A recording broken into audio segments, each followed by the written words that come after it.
The rest doubled down, become more extreme, more certain. And you? Wei Changqing asked. I came to apologize, and to ask if there's work to be done here. I was trained in combat cultivation for decades. I'm good at fighting and community protection, which isn't the same as tea service, but it's something I know. She looked at him with genuine openness. I want to learn a different way of being strong. Wei Changqing considered her. This woman who'd spent years believing he was the enemy, and who was now choosing a different perspective based on evidence rather than dogma. What's your name? Kaimei. Kaimei, would you be willing to help manage security for Dustfall? To work with local cultivators on creating safety without creating hierarchy? To practice protecting people in a way that's about care rather than control? Her eyes widened. It was work, genuine, important work, but it was being offered with respect rather than as punishment for her earlier opposition. She nodded slowly. I would, she said. I would like that very much. Over the following weeks, 3 others from the fractured Shadow faction came to One Cup. Wei Changqing didn't celebrate their arrival or condemn their former beliefs. He simply offered them work that matched their strengths and their new understanding. The ones who remained in the Shadow faction grew more extreme, more certain that Wei Changqing was a subtle corruption, but they also grew quieter. Their certainty was becoming harder to sustain without the support of those who'd left. The faction wasn't destroyed, but it was no longer unified. It was becoming something smaller and less threatening. A group of true believers rather than a growing movement. Voices in the darkness rather than a tide that threatened to overwhelm everything. Chapter 74. Yan Zio's breakthrough. 3 weeks after Wei Changqing's return, during the full moon of spring, Yan Zio's cultivation reached the moment of breakthrough that would define his path forward for decades to come. The moment arrived not as sudden rupture, but as the natural culmination of months of careful work. He'd been meditating nightly on the tea house roof, keeping his practice consistent but not forced, the way Wei Changqing had taught. His technique had been developing steadily over months, and he'd felt himself approaching some kind of threshold, but he couldn't see the exact shape of what was waiting beyond it. He'd been living in that liminal space between what he was and what he was becoming, patient in a way that cultivation rarely rewarded. On the night of the full moon, something shifted fundamentally. The moon was perfectly round, filling the night with silver light that seemed to make everything visible at once. Wei Changqing was below, in the main room, serving the few evening customers who'd come for late tea, managing the space with the kind of quiet competence that had become his natural mode. Yan Zio was above, sitting in the moonlight on the rooftop, his spine straight, his hands resting on his knees, his mind turned fully inward, when all the contradictions in his cultivation technique suddenly began to resolve. He'd been trying to balance 2 competing impulses: the aggressive advancement that combat training demanded, the drive to gain power, to defeat opponents, to move upward through ranks, and the gentle non-forcing that Wei Changqing's philosophy emphasized. He'd been trying to find a synthesis, trying to blend them together, trying to force them into harmony through sheer will. For months he'd been locked in this contradiction, trying to make both approaches work simultaneously. In the moment of breakthrough, he realized they didn't need to be forced into harmony. His authentic nature wasn't divided between the 2 approaches. It simply preferred one naturally. His authentic nature preferred growth through integration rather than growth through conquest. His combat training had been overlaid on top of his true nature, a technique applied from outside rather than something that grew from within. When Yan Zio released the contradiction and allowed his cultivation to align with who he actually was, not who he thought he should be based on his training, but who he actually was at his deepest level, his power shifted fundamentally. It didn't increase suddenly in magnitude. Instead, it became fundamentally stable. His spiritual energy, which had been somewhat turbulent during the aggressive training phases, began to flow with perfect ease through his body, organized efficiently, without friction or resistance. This was core stabilization, the moment when a cultivator's technique becomes so perfectly aligned with their nature that advancement becomes automatic. No more forcing, no more contradiction, just growth happening naturally, the way a tree grows when given sunshine and water, without having to think about growth or work to achieve it. Wei Changqing felt the shift from below. The spiritual disturbance was unmistakable, not chaotic or dangerous, but clear, the signature of someone achieving breakthrough. He set down his teapot and waited, knowing what it meant. Yan Zio descended the roof stairs 15 minutes later, and one look at his face was enough to confirm it. His expression held the quiet joy of someone who'd finally understood something fundamental about themselves.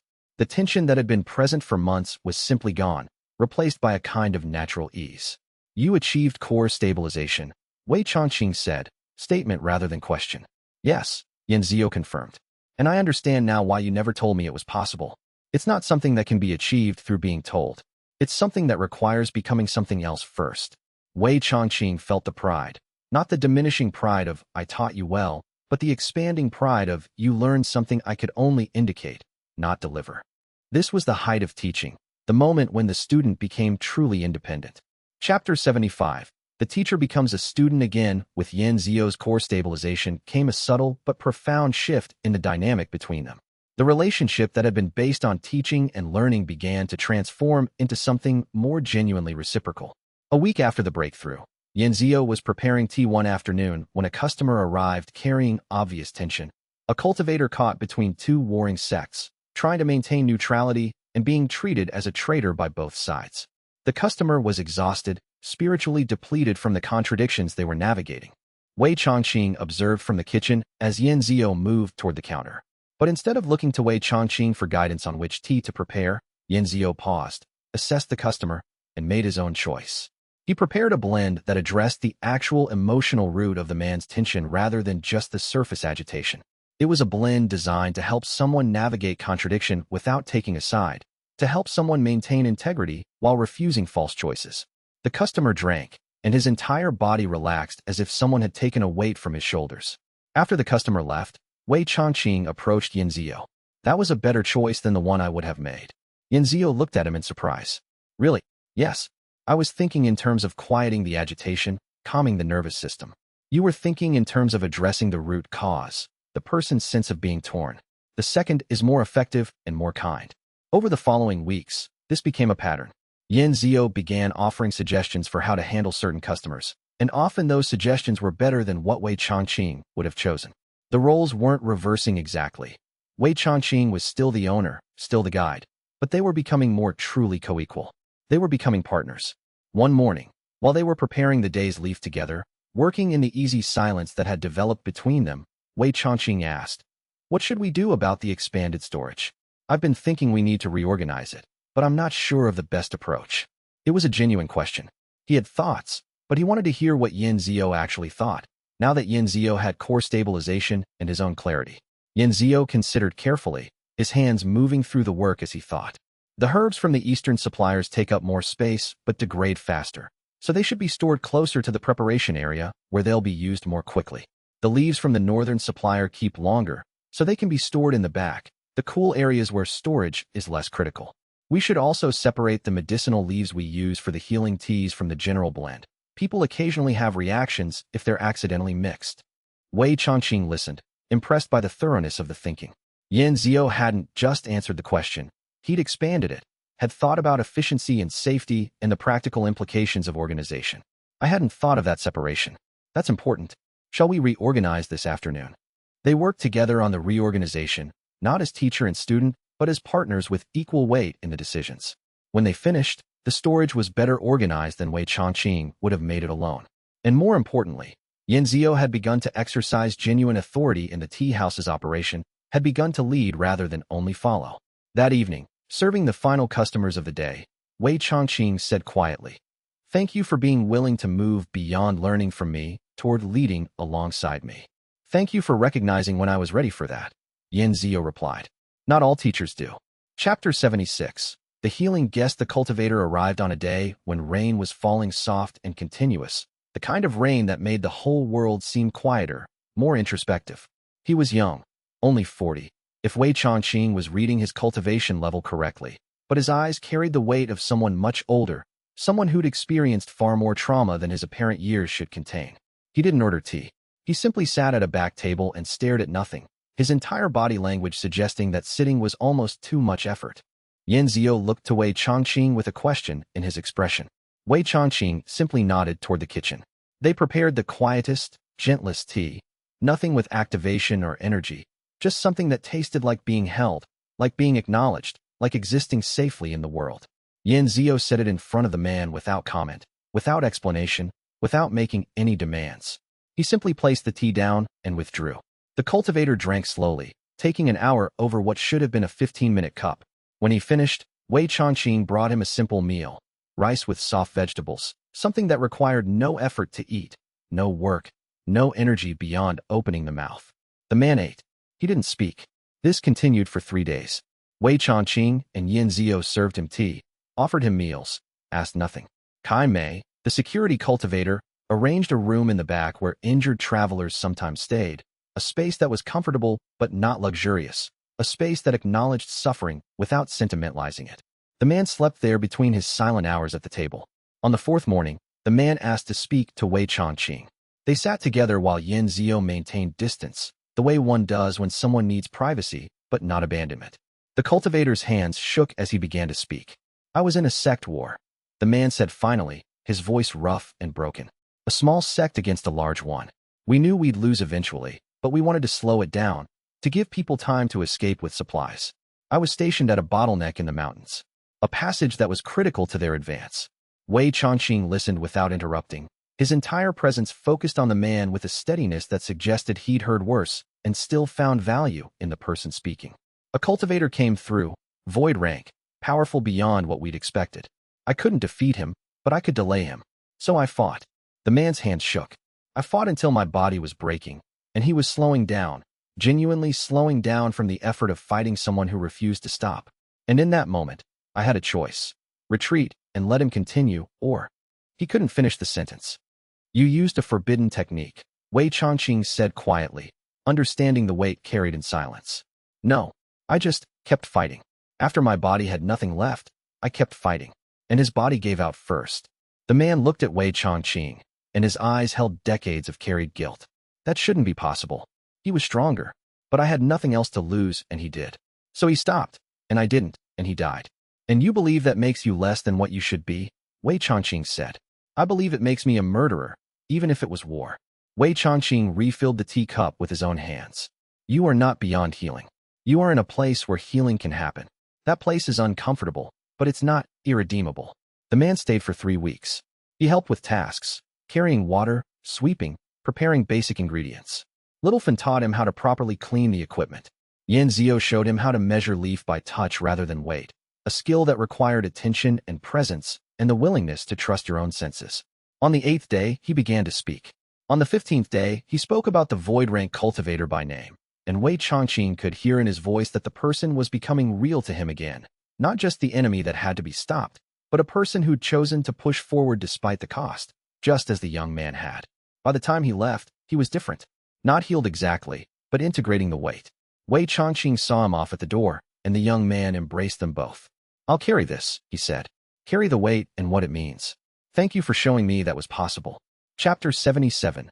Price of Peace in Practice. Wei Changqing meditated that night on what healing truly required of someone. Each person who came to the tea house carrying trauma, guilt, or confusion wasn't simply receiving a gift. Wei Changqing was absorbing their weight, holding it, digesting it, integrating it into his own understanding.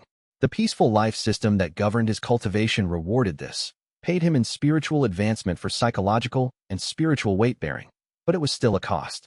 He meditated on acceptance, not resignation, not suffering as virtue, but genuine acceptance that this was the work he'd chosen, that a life of peace wasn't the same as a life of ease, that standing still while others moved through turmoil required strength of a different kind. By the end of the meditation, Wei Changqing had reached a new place of understanding. The price of peace wasn't avoidance of pain. It was willingness to feel pain in a way that didn't multiply it. It was holding weight without letting that weight crush others. It was absorbing complexity without becoming compromised by it. The peaceful life system recognized this acceptance and shifted something in his cultivation. Wei Changqing felt it, a deepening of his connection to the philosophy itself.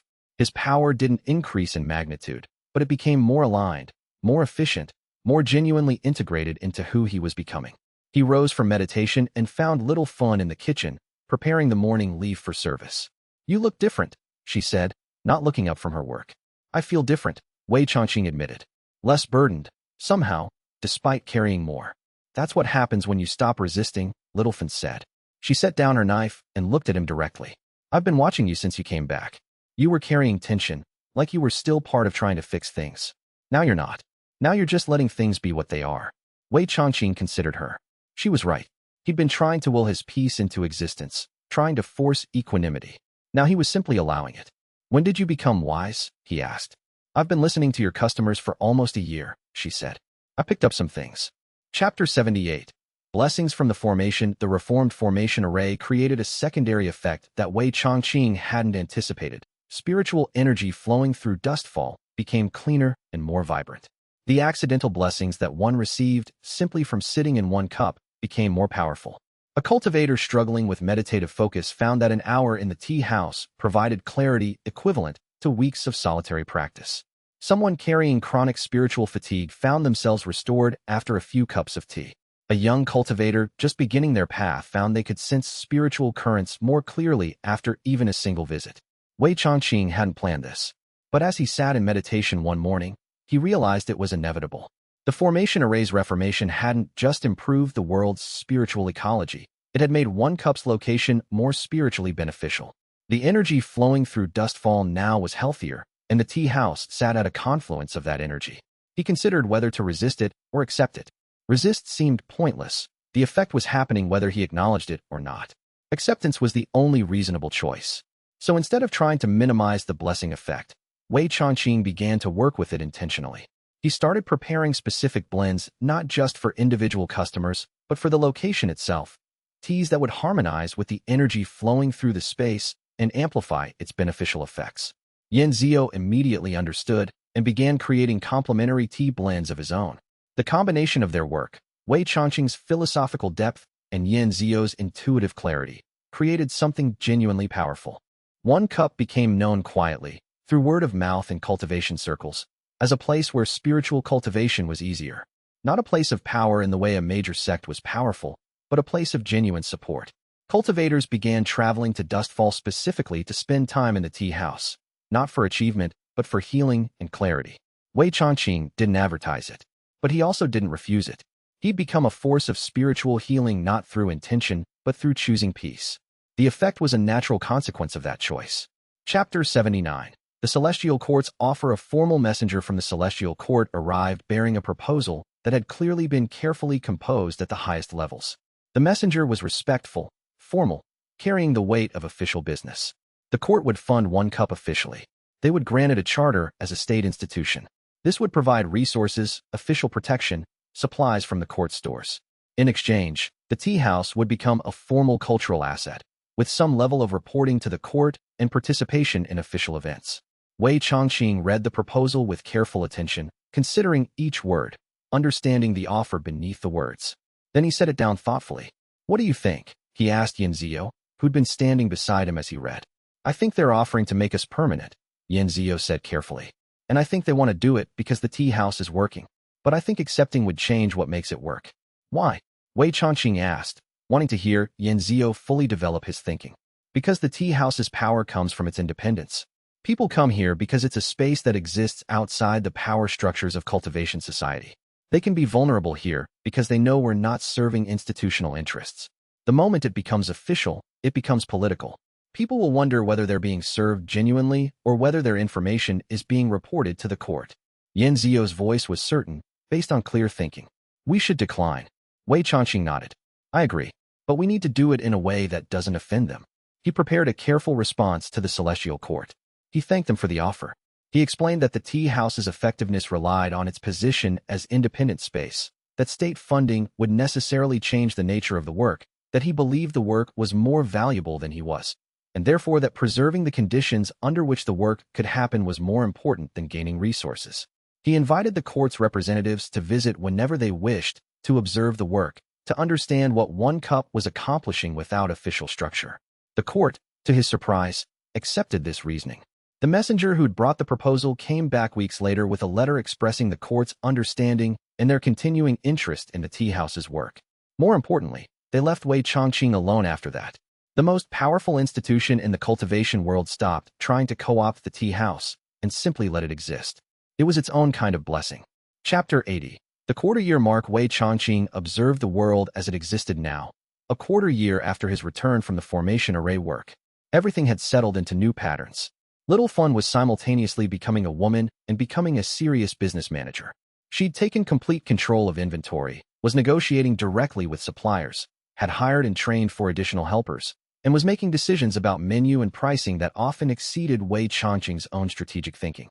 She was no longer a young girl who wanted to learn. She was a young woman who was choosing her own path, and happening to choose it within the framework of one cup. She was becoming independent. Yin Zio had achieved core stabilization, had become co-equal in the tea house's spiritual and operational leadership, and was beginning to develop his own teaching. Cultivators sometimes came to the tea house specifically to sit with him, to learn from his presence and his quiet clarity. He was no longer becoming. He had become. He was no longer a student. He was a teacher and a partner. The Demon Emperor visited weekly, still his old friend, still finding in one cup a space where he could simply be himself rather than having to perform the role of Demon Emperor. Their friendship had deepened into something almost familial. Bai Longshan brought major decisions from the region's various cultivators, not always for Wei Changqing's input, but often simply to talk through problems in a space that encouraged clarity. The old sect leader had become less a distant authority figure and more a genuine community elder. The formation array was stable, self-maintaining, gradually spreading health through the world's spiritual ecology. The shadow faction was fractured, its most extreme members growing increasingly isolated as moderate members moved toward understanding. Dustfall had become a hub of spiritual culture, not through Wei Changqing's seeking, but through the natural consequence of one cup existing as a healing space. The town itself was quieter, more balanced, more genuinely alive than it had been when Wei Changqing first arrived. And Wei Changqing himself remained simply Wei Changqing, former Dao sovereign, current proprietor of a small tea house, maker of philosophical observations, server of tea. He'd gone from wanting to escape the world to finding a way to genuinely serve it that didn't require managing it. That morning, a customer arrived looking troubled, a cultivator carrying fresh wounds from a failed negotiation between sections. Wei Changqing was preparing the midday leaf when Yin Zio caught his attention and gestured toward the customer. Yin Zio could handle this, his expression said. He'd served enough troubled people to know what tea would help, how presence would help, what the person needed. Wei Changqing nodded and returned to his work. This was what he'd been aiming at. Not to be necessary, but to have created a space where necessities could be met. Not to be indispensable, but to have developed people who understood the work deeply enough to carry it forward without him. He finished preparing the leaf and stepped toward his usual spot at the front table, where his regular evening cup was waiting. He could finally sit down and take a sip. Then the front door opened with unusual force. A messenger arrived, dust-covered and clearly having ridden hard. Wei Changqing recognized the seal on the message, Celestial Court, highest priority. He looked at the cup waiting for him. He looked at the message in the messenger's hand. Then he set the cup down and reached for the message instead. Chapter 81, The Court Fractures. Wei Changqing had set down his teacup on the wooden counter, a cup of leaves that had steeped for exactly 3 minutes, neither more nor less. The water heated to precisely the right temperature that made the leaves unfurl without scalding them into bitterness. The cup was still steaming gently, the liquid and amber clarity that suggested complexity beneath its simplicity. He had not yet brought it to his lips. The afternoon light filtered through the tea house windows in that particular slant it took in late spring, when the town of Dustfall was still waking slowly into the season's warmth, when the mountains visible from the eastern windows were emerging from the last traces of morning mist. Yin Zio was upstairs meditating in the quiet room that had become his sanctuary, where his cultivation advanced day by day in the steady rhythm of self-observation and patient awareness. Little Fun was in the back room, conducting the kind of accounting that had become almost meditative for her.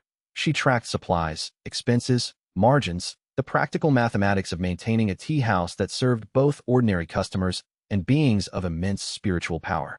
She moved between managing chaos and orchestrating perfection with the ease of someone who understood that both states were simply different aspects of the same underlying order. The message arrived as such things always did at one cup, without fanfare, without the kind of dramatic announcement that cultivators in distant sects might employ. An official messenger cultivator simply appeared outside the window, descended to the ground with the fluid grace of someone accustomed to absolute control over their body and position, and approached the door. He was young, perhaps 3 centuries old, which in cultivation terms was the equivalent of early manhood. He wore robes bearing the insignia of the Celestial Court, 5-pointed stars arranged in a pattern that denoted direct authority from the court's highest administrative chambers. Wei Changqing, though he had his back to the window, knew the cultivator's arrival through the simple awareness that came from decades of presence in the world. He turned before the knock came, and when it did come, gentle, respectful, the knock of someone who was aware they were entering sacred space, he simply opened the door. The cultivator bowed deeply. A message from the court, he said, offering a rolled scroll of dense paper bound with silk cord. For the keeper of the tea house piece. Wei Chongqing accepted the scroll without ceremony and dismissed the cultivator with a nod. He did not ask for explanations. He did not invite the messenger to sit or offer tea. That was not the nature of this interaction. This was official business, and official business proceeded efficiently. The messenger departed within seconds, rising again into the cultivation speed that made him virtually invisible to ordinary sight. Wei Chongqing brought the scroll to his study, the small room behind the kitchen where he kept the few books he read and the writing materials he occasionally used. He unrolled it slowly, giving the parchment the kind of attention he gave to all things, and read the contents once in their entirety. Then, understanding the necessity, he read them again, more slowly, allowing the meaning to settle deeper into his comprehension. The celestial court was fracturing. Not visibly, not yet in any way that would alarm ordinary observers. But the fracture lines were widening with each passing day, like cracks in ceramics that appear small at first, but which indicate fault lines that run much deeper. The court had never been a unified entity in the way outsiders imagined it from distant vantage points. It had always been a coordination point for hundreds of sects and schools and individual cultivators of various traditions, each pursuing slightly different understandings of cultivation, each developing their own internal hierarchies and philosophies. But the subtle agreements that held it together, the conventions that allowed sect leaders to disagree in private while maintaining a unified public stance, the traditions that prioritized consensus over conflict, the unspoken understanding that the court existed to facilitate cooperation rather than to impose authority, these had begun to fail in ways both visible and profound. 3 distinct factions had formed, each advocating fundamentally different visions for what the celestial court should become and how power should flow within the cultivation world. The first faction, led by cultivators who believed in the essential nature of hierarchy and order, argued that the court should consolidate power further, should centralize decision-making more thoroughly, should create stronger hierarchies of authority that would allow the cultivation world to respond with unified force to any crisis. They saw the growing complexity of the cultivation world as evidence that more governance was needed, not less. They looked at the proliferation of sects, the increasing diversity of cultivation traditions, the multiplication of local conflicts that the court had to mediate, and they concluded that the only way forward was to increase the court's authority. Their slogan, whispered in cultivation circles, was unity through structure. The second faction believed almost the opposite, that the celestial court should dissolve entirely, or nearly entirely, that each sect and school should govern its own territories absolutely, without any coordination from above, that the court was an increasingly anachronistic layer of bureaucracy that prevented local flexibility and innovation. They saw the court as a constraint on the natural development of sects and saw the increasing complexity of cultivation traditions as evidence that centralized governance was doomed to fail. Their view was that the cultivation world had matured beyond the need for a coordinating body. They argued for what they called authentic autonomy, the right of each sect to govern itself without the burden of court consensus or coordination.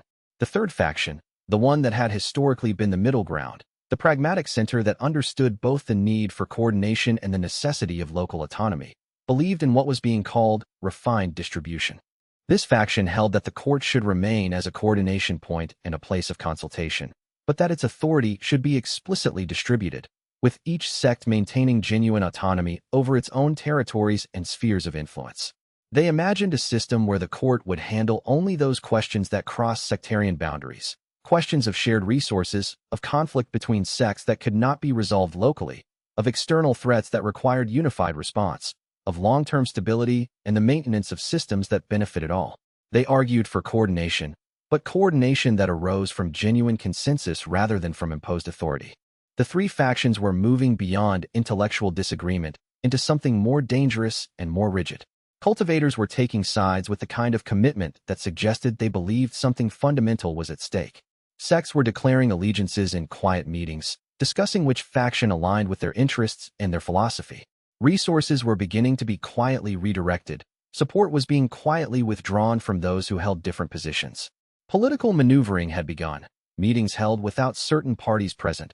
Alliances formed quietly in meditation halls and through carefully worded correspondence, the slow process of building power blocks that would eventually confront each other. Wei Chongqing understood, reading the message, what was actually happening. This was a cold war between ideologies, and cold wars had a way of becoming hot wars if they were not resolved quickly, if they were allowed to harden into positions that had become too emotionally invested to negotiate. This was the kind of conflict that could tear the cultivation world apart, not through external attack, but through the slow dissolution of the structures that held it together. This was the kind of conflict that only appeared once in 1,000 years, and it usually resulted in the kind of violence that shaped the world for centuries afterward. The message, however, was not a summons. Wei Changqing read that carefully.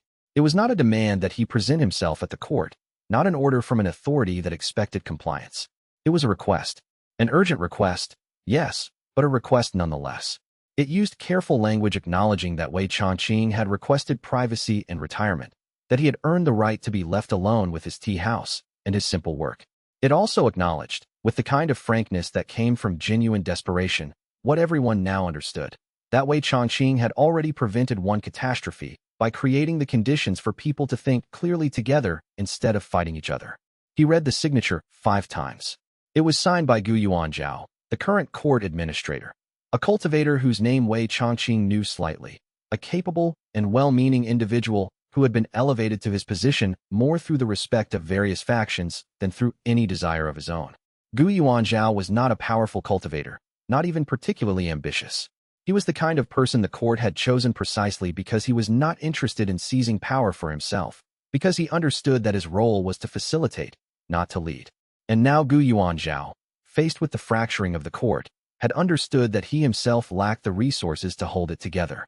Wei Changqing set the message down on the counter beside his untouched tea. The cup had cooled slightly, but it was still drinkable, still perfect. He did not feel the weight of obligation that he had felt in younger centuries, when the world's problems seemed to be his responsibility to solve. He had learned long ago, through decades of careful practice, not to carry the burden of obligation. It was a kind of cage, and he had spent enough lifetimes in cages. But he did feel something else, a kind of resignation that was not quite sadness but was adjacent to it, a kind of clear-eyed understanding of what his nature required. This was what it meant to be who he was, to possess the kind of cultivation he possessed, to have learned the kind of things he had learned.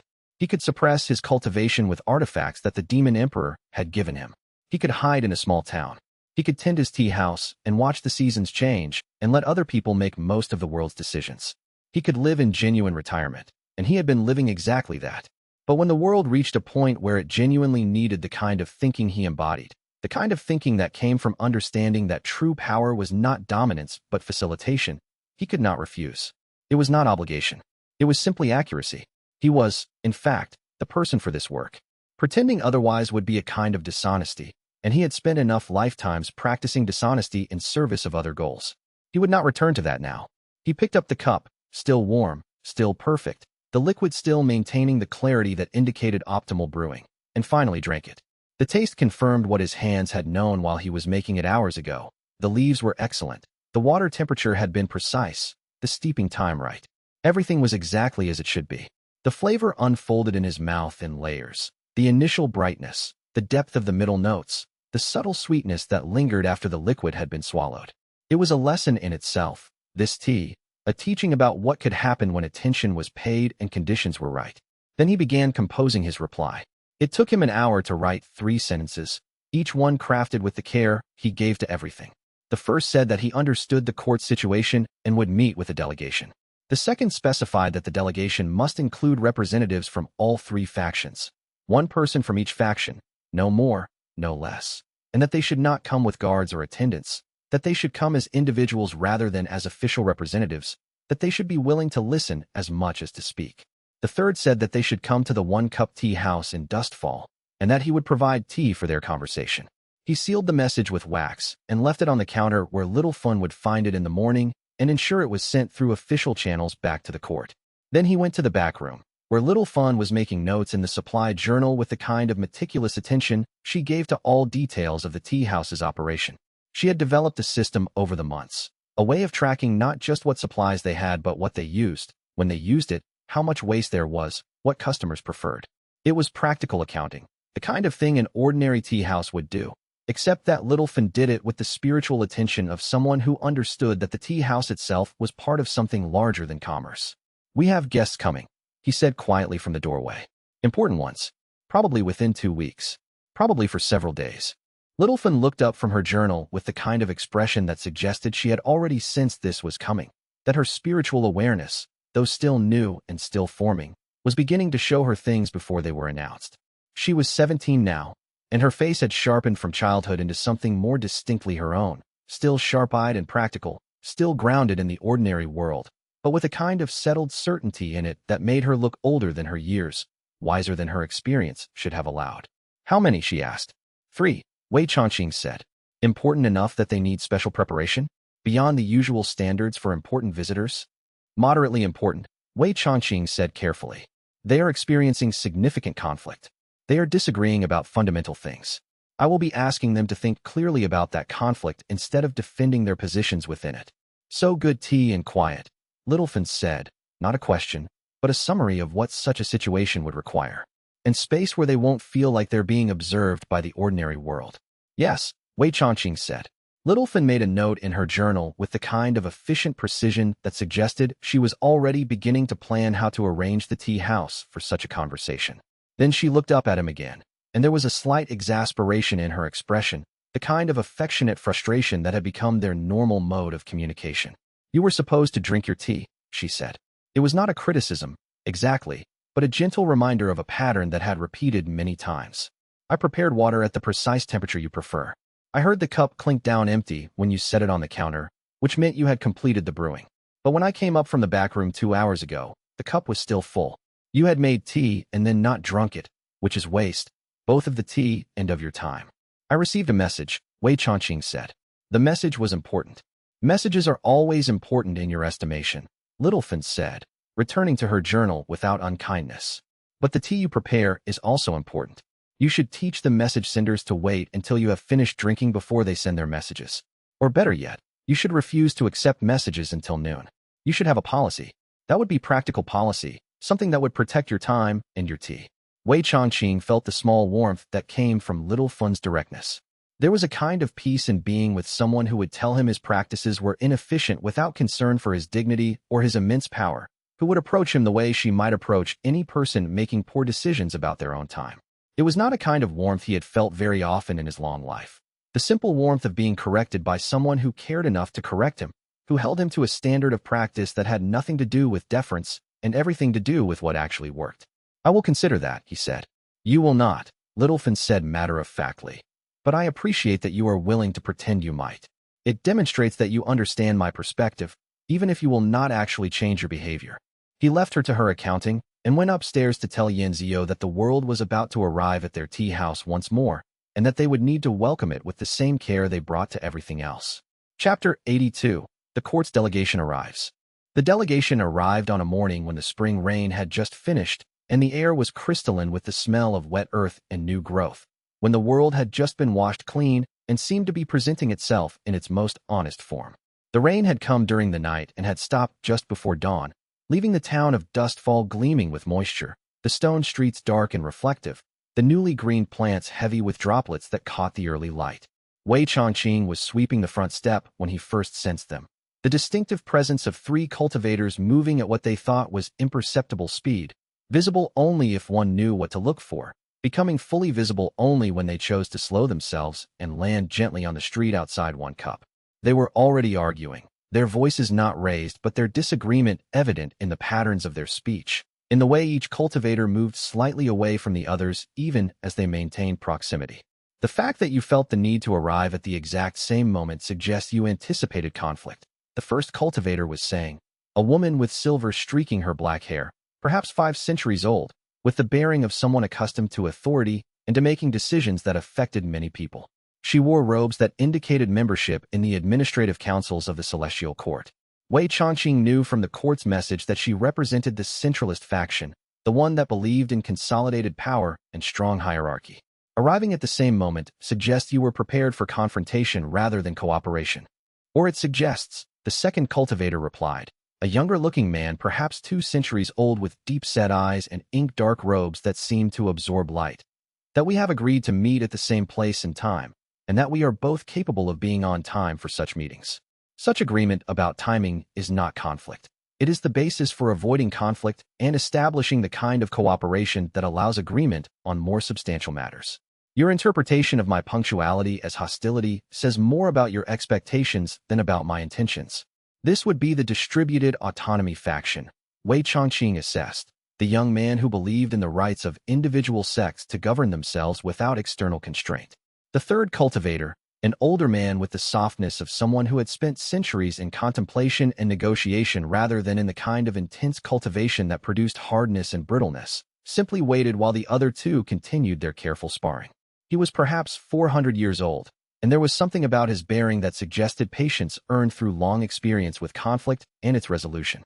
He represented the middle faction, the one seeking refined distribution of power, but he was wise enough to let the others establish the terms of debate before he entered himself.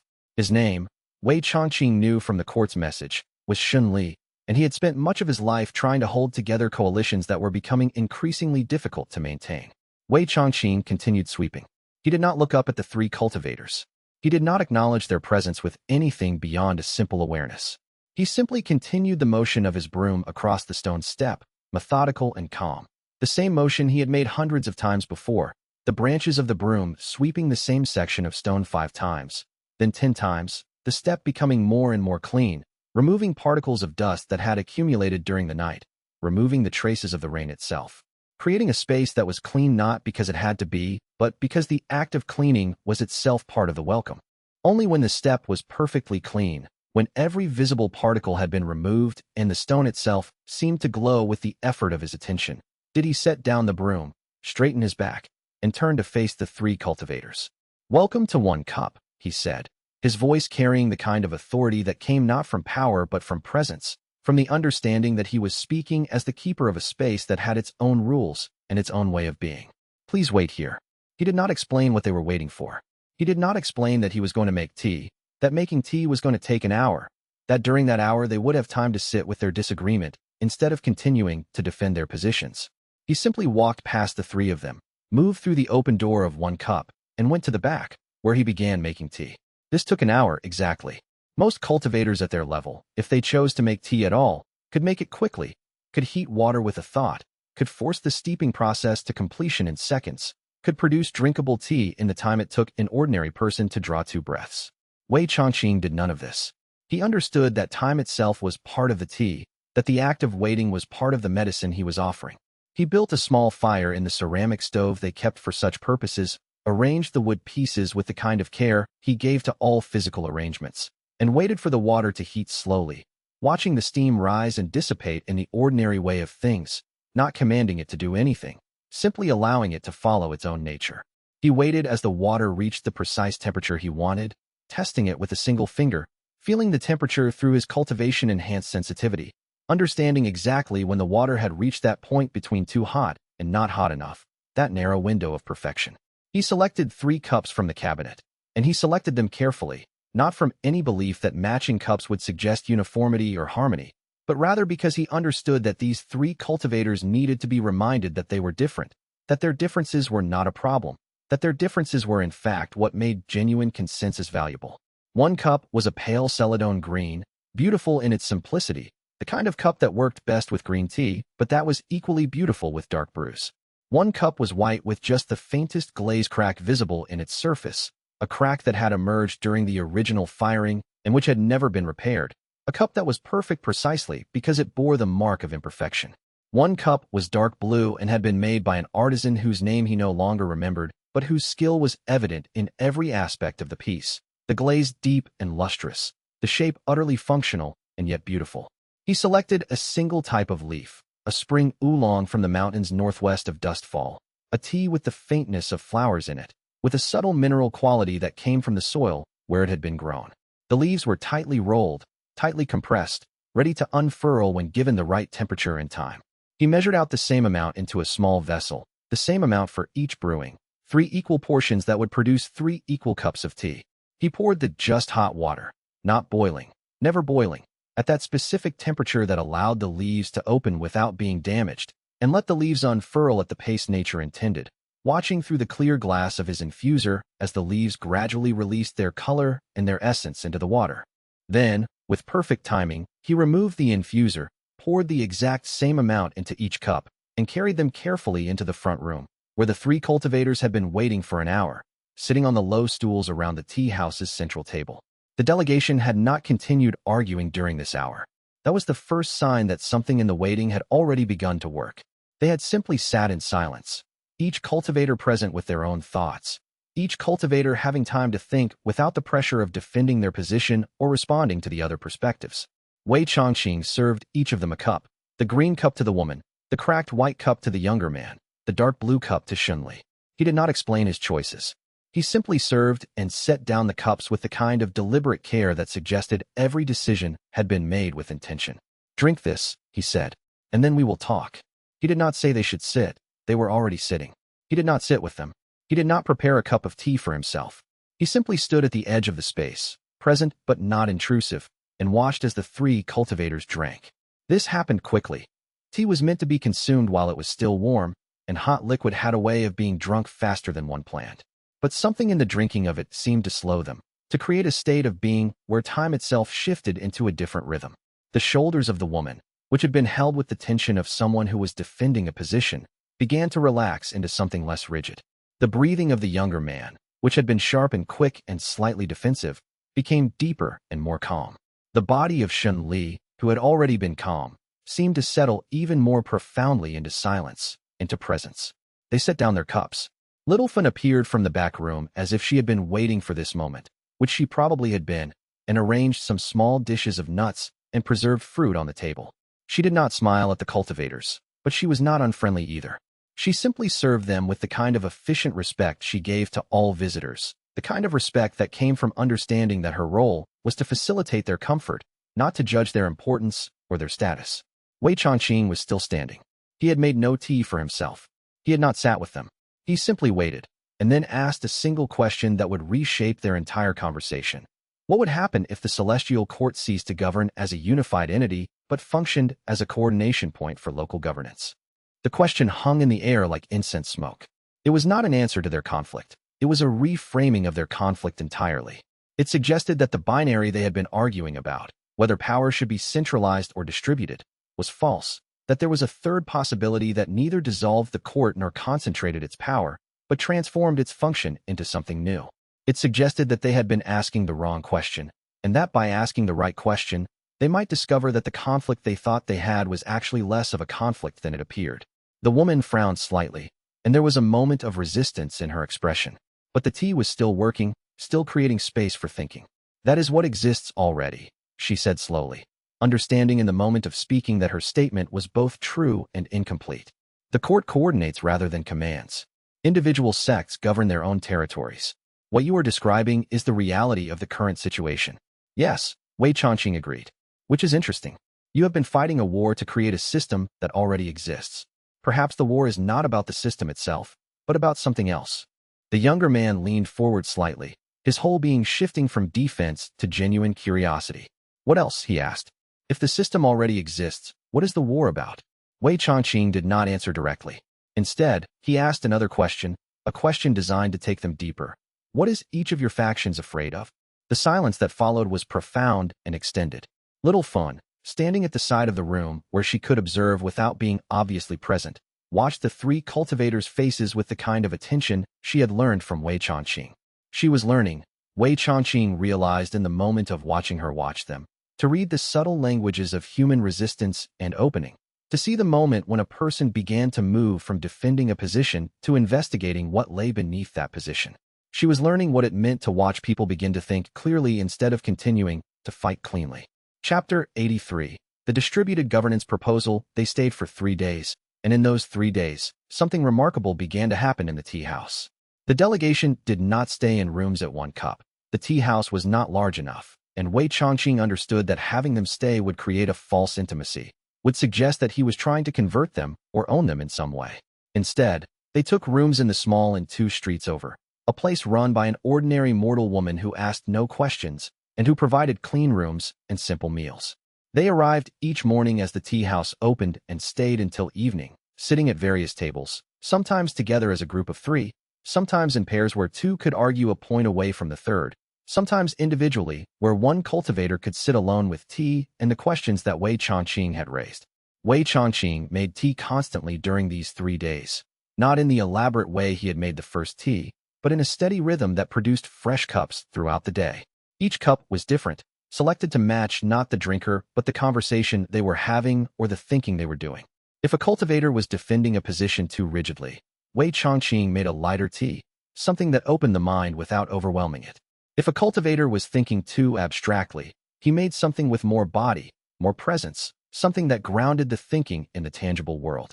If a cultivator was close to an insight, he made something that would support that insight, that would create the space where the insight could fully form. Yin Zio, moving between serving and observing, began to understand that he was witnessing something more than a negotiation. He was witnessing the slow unraveling of one way of thinking and the emergence of something genuinely new. He watched Li Shufan, the woman from the centralist faction, gradually come to understand that her fear of chaos was based in an assumption that people could not govern themselves, that centralized authority was necessary to prevent collapse.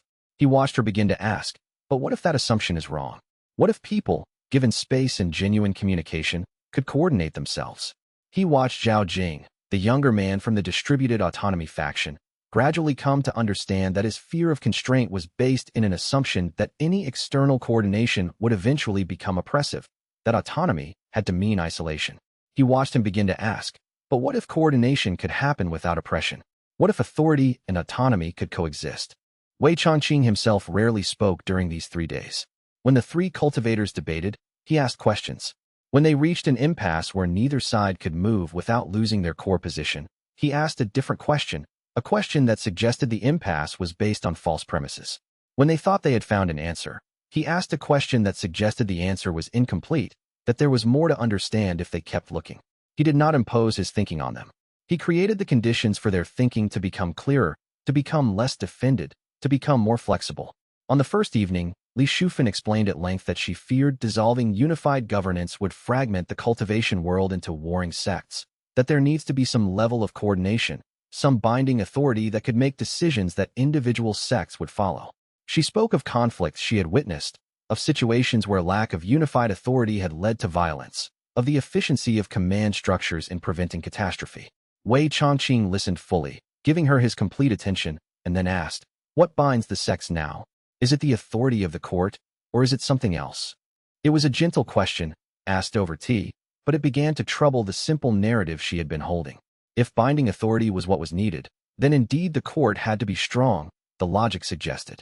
But if binding was already happening through other means, through mutual interest, through the mathematics of mutual survival, through the simple fact that isolation hurt individual sects as much as it hurt others, then perhaps authority was not the fundamental question at all. On the second day, Zhao Jing argued passionately that centralized authority was inherently corrupting, that only completely free sects could make truly good decisions, that the court was essentially a constraint on natural growth. Wei Chongqing, listening to this with genuine respect for its passionate clarity, eventually asked, if one sect's free decision to expand causes harm to another sect's territory, who decides if harm has been done? How do you resolve the conflict when one sect's freedom damages another sect's autonomy? This question opened a different space in Zhao Jing's mind. Autonomy and isolation were not the same thing. He slowly began to understand. True autonomy might require some kind of mechanism for negotiating with other autonomies. The question was not whether such a mechanism should exist, but what form it should take, how it should operate, what principles should guide it. The refined distribution representative, Shunli, sat mostly quietly throughout these conversations, and Wei Chongqing allowed him his silence. Silence, too, was a kind of thinking, perhaps the most important kind. Shunli was allowing Li Shufan and Zhao Jing to reach their own understanding without the pressure of his agreement or his judgment. He was learning from watching them change their minds, learning the power of allowing others to come to clarity in their own time. On the second evening, Yin Zio brought dinner to the tea house, simple food, well prepared, meant to sustain rather than impress. There was rice with vegetables that had been cooked with care, a clear broth flavored with medicinal herbs that were meant to support contemplation and clear thinking, some pickled vegetables that offered brightness and acidity to balance the richness of the other elements. The three cultivators ate together for the first time in 3 days of negotiation, and something in the act of eating together, of shared sustenance, seemed to shift the tenor of their disagreement. They were not enemies. They were colleagues who had lost sight of their shared interests because they had become too focused on their disagreements, too invested in being right at the expense of being wise. As they ate, the conversation shifted. Instead of defending positions, they began to speculate together. What would the cultivation world look like if the court was explicitly a coordinating body? What would change? What would stay the same? How would sects interact differently if authority was distributed rather than centralized? These were not debates anymore. These were genuine questions asked with genuine curiosity. By the third day, the proposal began to articulate itself almost naturally, as if it was emerging from the simple fact of their conversation rather than being invented by any single person. None of them would have said afterward that Wei Changqing made the proposal. None of them would have claimed that any one person had the insight first. The proposal had come from the conversation itself, from the combination of their thinking as they had time and space to think together. The celestial court would remain as a court. It would continue to exist as a point of coordination and consultation, as a place where sects could bring problems that cross sectarian boundaries. But its authority would be explicitly distributed. Each sect would maintain autonomy over its own territories and internal governance. The court would handle only those questions that cross sectarian boundaries, questions of shared resources, of conflict between sects that could not be resolved locally, of external threats that required unified response, of long-term stability and the maintenance of systems that benefited all. It would operate not through command, but through mediation and consensus building. Individual sects would be required to consult with the court on major decisions that might affect other sects, but the decision-making itself would remain local. No sect would have to obey the court. Instead, the court would exist to facilitate the kind of thinking and communication that allowed sects to make wise decisions about their own governance. It was not Wei Changqing's proposal. He had made no proposal at all. It had emerged from the three cultivators' own thinking as they talked with each other and asked themselves questions in the presence of someone who asked them better questions, who created space for their thinking to become clearer. This was crucial, profoundly crucial. They did not feel that Wei Changqing had convinced them of something, had imposed his thinking on them. They felt that they had thought more clearly and had arrived at better conclusions than they had held before. They felt ownership of the proposal because they had genuinely created it, had genuinely thought their way to it. On the morning of the third day, before they departed, Li Shufan spoke directly to Wei Changqing in the quiet moment between one customer and the next. The tea house was empty except for the two of them. "You have not actually told us what to do," she said. There was no accusation in her voice, only observation, only a kind of wondering about how something had happened without being directly caused. "No," Wei Changqing said, "and yet we are leaving with a coherent proposal that we genuinely believe could work, that we feel ownership of, that we are genuinely excited about implementing." "Yes," Wei Changqing said. "How is that?" she asked. "How is that possible?" Wei Changqing paused. He was arranging cups on a shelf, a simple task that required attention but not his full attention, which gave him a moment to consider his words carefully, to find the language that would be most accurate. "I suspect," he said slowly, "that you knew the answer already. You had simply forgotten it while you were busy being right, while you were busy defending your position and attacking the positions of others. The answer was not something I gave you. It was something you recovered, something you remembered, something you allowed yourself to think again after you had stopped needing to be right about it." Little Fawn, hearing this exchange from the back room, where she was organizing the tea inventory with the same meticulous attention she brought to all tasks, smiled to herself. That was very much how Wei Changqing approached most problems, assuming that the people involved already possessed the knowledge they needed, and simply asking the questions that would help them remember what they had forgotten, what they had suppressed in service of their need to be right. Chapter 84. The proposal spreads. The delegation returned to the celestial court, and what followed was not the chaos of violent disagreement being suddenly resolved through one powerful person imposing their will. Instead, what followed was the quiet satisfaction of seeing something that could have become catastrophic, a full civil conflict within the cultivation world, prevented through conversation, prevented through the slow accumulation of understanding. The proposal was presented to the full court assembly 3 days after the delegation's return, not as Wei Changqing's proposal, but as the considered consensus of the 3 factional representatives. The vote was near unanimous in its acceptance. 47 votes in favor, 3 against, and the rest abstaining. A clear indication that the proposal had found something true, something that satisfied the deep needs of the cultivation world, even if some individuals preferred the older system. Even those who had preferred the pure centralism of the old system could see the logic of the new approach, could understand that it formalized what had already been happening informally for decades, that it would actually work better than the current ambiguous arrangement where the court's authority was unclear and contested. Word came to Wei Changqing via a message carried by Longshan himself, the elderly sect leader who had known Wei Changqing longer than almost anyone alive except the Demon Emperor. Longshan was one of the few beings on the earth who could remember Wei Changqing as the Jade Heaven Emperor, who could remember the burden that power had placed on him, who understood both the cost of his retirement and the value of his wisdom. Bai Longshan arrived at 1 cup on a morning when Wei Changqing was tending the small garden out back, the one that had started as a simple decoration and had evolved into something more deliberate, something more intentional. The garden had become his meditation, a place where cultivation and ordinary gardening were the same thing, where the practice of pruning and tending and allowing plants to grow according to their nature had become inseparable from the practice of allowing the world to grow according to its nature. He was pruning back the winter damage on the flowering quince, making careful decisions about which branches should remain and which should be cut away to allow new growth, which growth was reaching toward light and which was reaching only toward density and shadow. The branches he was removing were clearly dead, showing no signs of life, no buds forming, no possibility of new growth. But many of the decisions were not so clear. Sometimes a branch that looked damaged might recover if given space and time. Sometimes a branch that seemed healthy was taking resources from better growth, was in a position that prevented light from reaching younger growth, was actually preventing the plant's development even though it appeared to be contributing to it.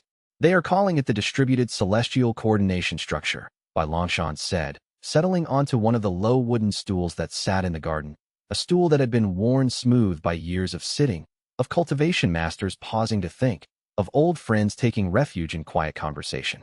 Very bureaucratic, very thorough. They have a charter and everything. It passed with 47 votes for, 3 against, and the rest abstaining. Wei Changqing continued pruning. The work required attention, but it was the kind of attention that did not prevent thinking, that actually facilitated thinking, the way that manual work often clarified the mind instead of occupying it completely. That is good news for the cultivation world, he said. Congratulations, Bai Longshan said, with the kind of wry amusement that came from old friendship, on preventing another war. I made tea, Wei Changqing said. 3 people had a conversation. The court made a decision. I am not sure the causal chain between those things is as direct as it appears, or as simple. You are being deliberately obtuse, Bai Longshan said, but without any real sting to it, with the kind of affection that came from knowing someone thoroughly enough to see through their deflections. Everyone knows what you did. You prevented a conflict that would have lasted centuries. But I will not argue with you about credit. You never accept it anyway. Bai Longshan had something else to say, something that required him to sit quietly for a moment before saying it, something that he was gathering his words to communicate. They offered you a formal position, he said finally, his voice taking on the quality it had when he was delivering official information. Official status as a court advisor. There would be salary, housing, an office. You would be brought into the regular proceedings, would attend meetings, would be consulted on major decisions. It is a significant honor, though I suspect it is also an honor you will refuse. Wei Changqing cut a final branch, considered the shape of what remained, tested the branch structure by looking at it from various angles, and was satisfied. He turned to face his old friend fully, setting down the pruning shears with the care he gave to all objects. You are correct, he said. Which part? Bai Longshan asked. The part where I will refuse it. I suspected as much, Bai Longshan said. You have never wanted authority over others. Power yes, authority no. There is a difference. They also wanted to offer you a title, Bai Longshan continued, his words taking on a slightly more formal tone, suggesting that what he was about to say had been decided at the highest levels of the court.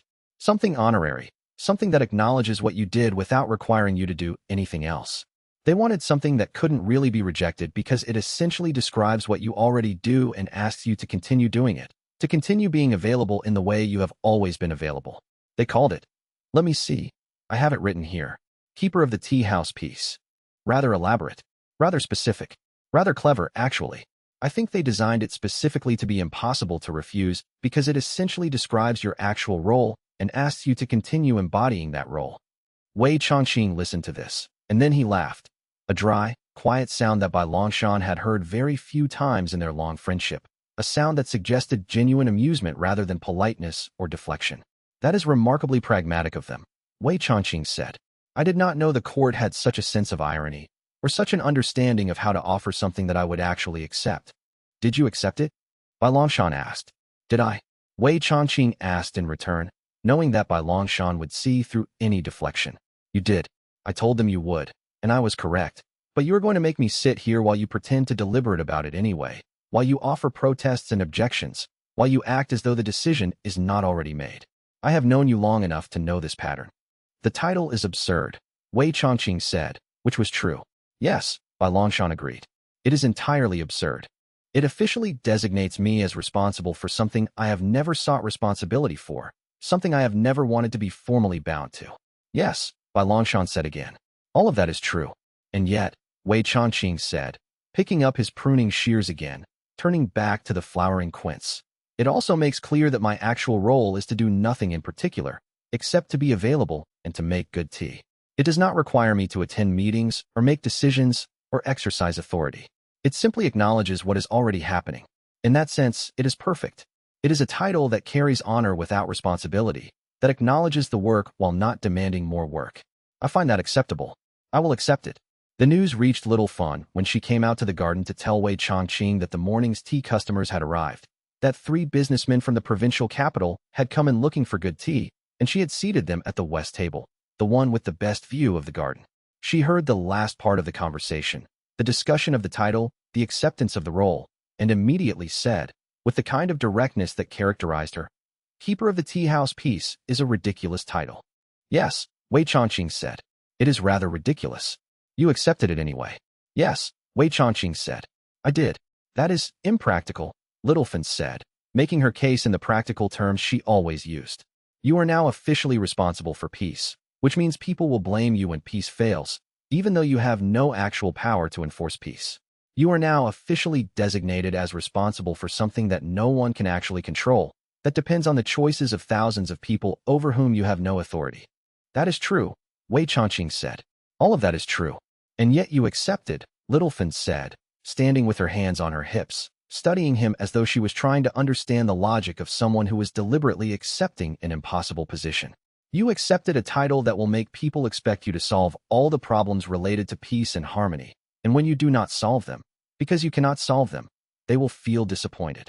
Perhaps, Wei Changqing said, or perhaps they will understand that I am simply someone who makes tea, and that what they experience when they drink tea made with attention is not my responsibility, but their own discovery. You are becoming increasingly frustrating to work for, Littlefin said, but there was no real anger in it. Only the affectionate exasperation of someone who cared about someone and who was practicing the art of pointing out when that person was doing something inefficient. But I suppose that is what you want, for me to practice making sense of things that do not make sense, to develop the ability to see the logic in apparent illogic. Perhaps, Wei Changqing said, or perhaps you are simply right that I am frustrating, and there is no deeper purpose to it at all. Perhaps I simply accept ridiculous titles because the court offered them, and there is no spiritual significance to any of it. Now you are being obtuse, Littlefin said, using the same word Bai Longshan had used. You are deliberately refusing to explain yourself in order to make me do the work of understanding. Yes, Wei Changqing said. I suppose I am. He went inside to greet the customers, the 3 businessmen who had come from the provincial capital looking for good tea, and who would probably leave having experienced something more than good tea. They would leave having experienced the way that attention and care could change the quality of an ordinary transaction. Behind him, he heard Bai Longshan laughing, a sound almost as rare as Wei Changqing's laughter, which meant something significant had shifted in the old man's understanding of things, some deepening of his appreciation for the way that apparent simplicity could contain profound complexity. Upstairs, Yanzio had heard the news through the simple efficiency of a small town's information network, where such news traveled faster than any official courier. When Wei Changqing came upstairs to check on the back room, to see if supplies were in order, Yanzio was meditating in the corner where he often sat. Wei Changqing could sense the shift in his cultivator's spirit. Not surprise exactly, but rather a kind of confirmation, a feeling that something had been made official that had always been true in practice. Yanzio had understood for some time that Wei Changqing's true role was exactly this, to be the center around which peace could organize itself. The title, silly as it was, made official what had always been true.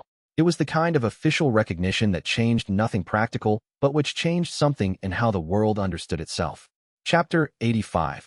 Complications emerged. The distributed celestial coordination structure was, in theory, elegant. It was beautifully designed, logically coherent, and genuinely revolutionary in the way it reconceived the relationship between centralized coordination and local autonomy.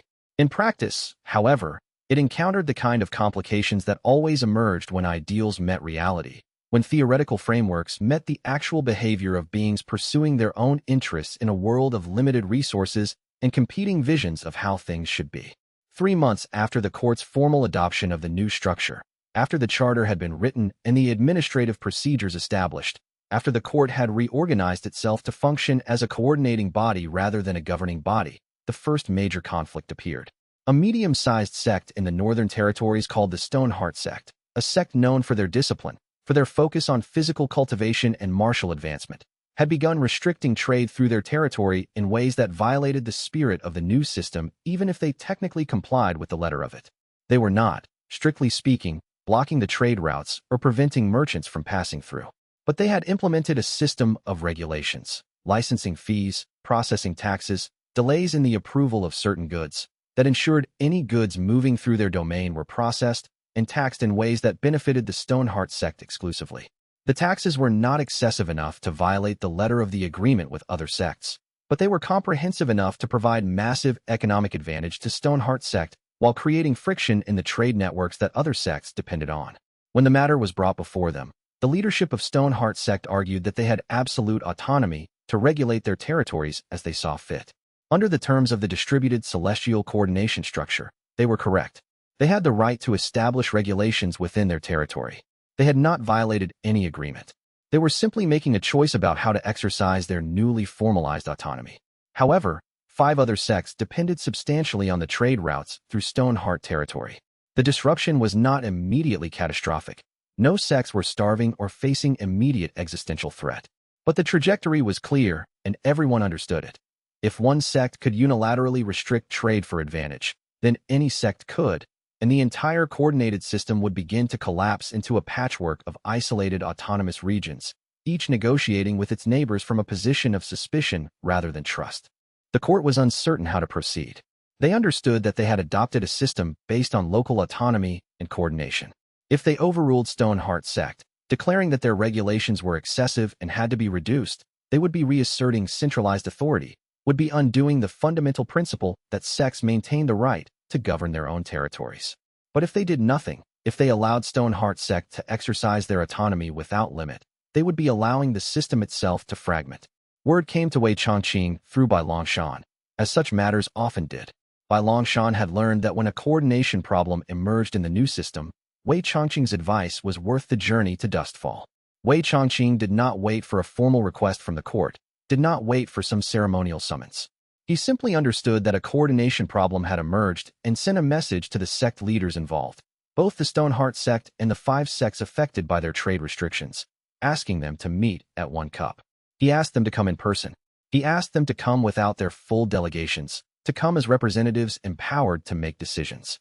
He asked them to come ready to think together about something difficult. They came with some reluctance, treating it as a court matter that they technically had to attend because the court had mentioned Wei Chongqing's request, and Wei Chongqing's request carried weight, even though he held no official power. But when they arrived at one cup, Wei Chongqing did not conduct them to some formal space. He simply served them tea and seated them around the common table. He made no pronouncements. He asked no immediate questions. He simply let them be present together. Let them feel the reality of sitting across from each other without the mediation of the court. Let the tea do what tea did when it was made with genuine attention and care, which was to create a state of mind where thinking became clearer and defensiveness became less necessary. The Stoneheart sect's leader, a man named Hu Tong, said nothing. He simply sat with his tea, which meant he was listening, which meant he was thinking. The other 5 sect leaders began to speak, but not with the kind of abstract arguments they might have used in court. Instead, they spoke about the actual consequences of the regulations, about merchants who could no longer afford to move goods through the territory, about partnerships that had collapsed, about the way that Stoneheart's actions were cascading through their own operations and creating hardship for people who depended on those operations. After 2 hours of sitting and listening and drinking tea, one of the affected sect's leaders, a woman named Chao Rong with the bearing of someone who had spent her life in practical negotiations, finally articulated something new. We are not here to fight. We are not here to demand that the court overrule Stoneheart sect. We are here because Stoneheart sect is using the new system, using their autonomy, to hurt us, and we do not know how to respond without creating the kind of centralized authority that we were all trying to avoid. This was the crucial moment, the moment where the real problem was named, not the regulations themselves, but the deeper question of how autonomy should relate to coordination, how local decision-making should relate to impacts that rippled across boundaries. Wei Chongqing asked a question that seemed, on the surface, to have nothing to do with trade.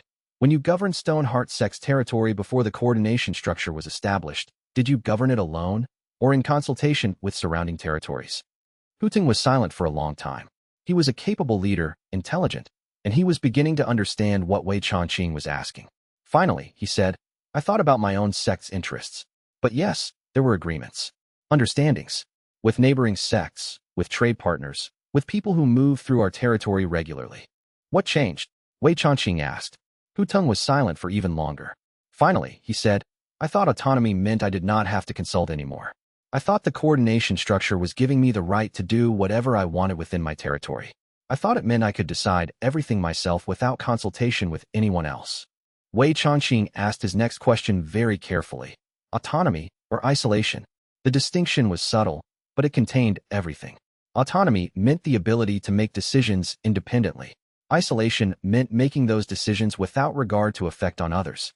The new coordination structure was supposed to be based on the first, genuine autonomy combined with genuine coordination, genuine local decision-making combined with genuine consultation about impacts. It had not protected the second. It had not created a system where complete disregard for others was sanctioned. The solution emerged, again, from the people in the room rather than from Wei Changqing himself, emerged from their own thinking as they began to understand that Hutong had simply misunderstood what autonomy meant in a coordinated system. Hutong proposed a new understanding. Stoneheart Sect would maintain the right to regulate trade through their territory. They would not lose their autonomy, but they would do so in consultation with the affected sects, and with a mechanism for appeal if the regulations became oppressive. The affected sects, in turn, would recognize Stoneheart Sect's right to reasonable regulation, would not ask for complete free passage, would not demand that the sect give up its economic interests in favor of the interests of trade partners. It was not ideal for anyone. Every sect in the room had to give something up, had to accept less than they might have wanted. But it was workable, and more importantly, it was voluntary. Everyone understood that they had reached this agreement through conversation, not through the imposition of authority. Everyone understood that they had each made choices, had each decided what they were willing to accept in order to maintain a system that benefited them all in the long term, even if it did not maximize their individual advantage in the short term. By the time the meeting ended, Hutong understood something profound, something that would spread through the cultivation world as other conflicts emerged. Autonomy and coordination were not opposites, they were partners. You could have absolute autonomy only in complete isolation. The moment you lived alongside others, shared resources with them, depended on them for anything, you needed coordination. The question was not whether to coordinate, but how. What principles should guide the coordination? What mechanisms should exist to prevent coordination from becoming oppression? This became the pattern for the following months. Wei Changqing did not prevent every conflict that emerged in the new system. He was not there to prevent conflicts. Conflicts were part of how systems developed and refined themselves.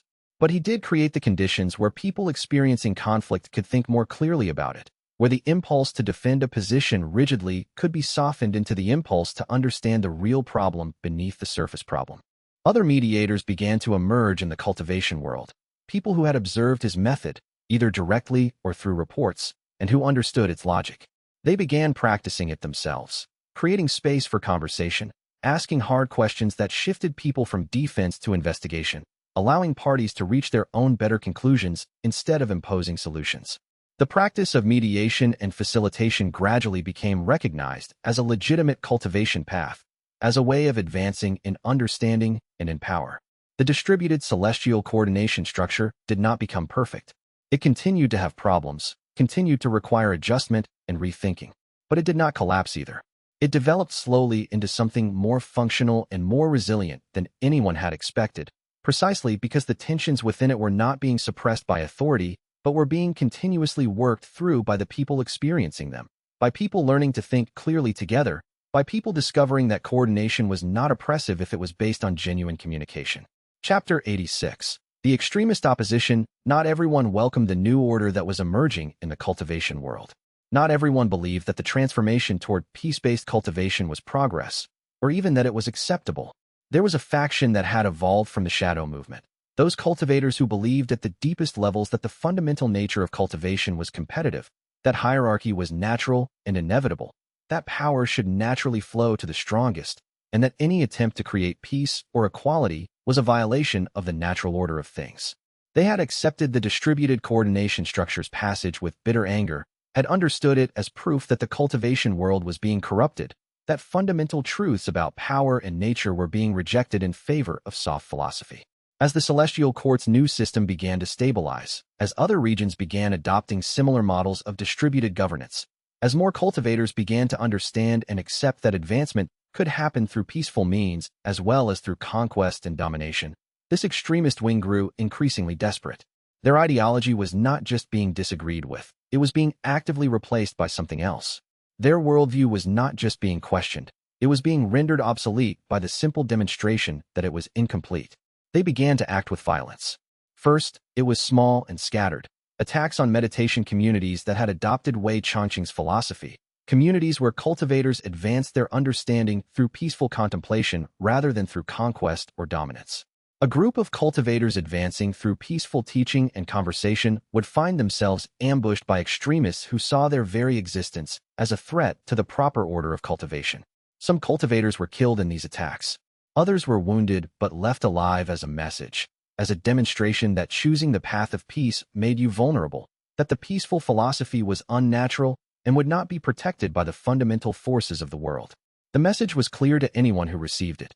Your way of cultivating is unnatural, and we will stop it.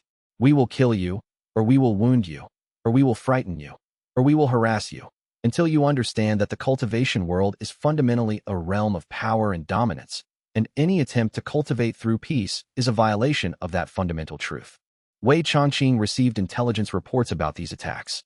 Bai Longshan brought them personally, each one a catalog of attacks and casualties, each one delivered with a growing sense of expectation that this, finally, would be the moment when Wei Chongqing stepped out of his retirement and used his power to protect those who had taken up his teachings.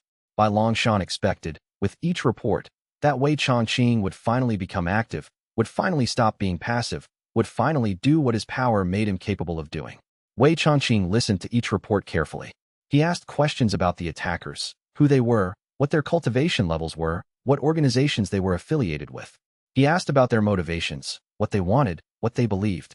He seemed genuinely curious about the minds of the extremists, about the fears that motivated them, about what made someone so committed to the ideology of power that they would respond to its erosion with violence. You could stop this, Bai Longshan said finally, his patience worn thin, his concern for the casualties overcoming his trust in Wei Chongqing's method. You have the power. You have more cultivation than any extremist they could send against you. You have the authority. People would follow your command.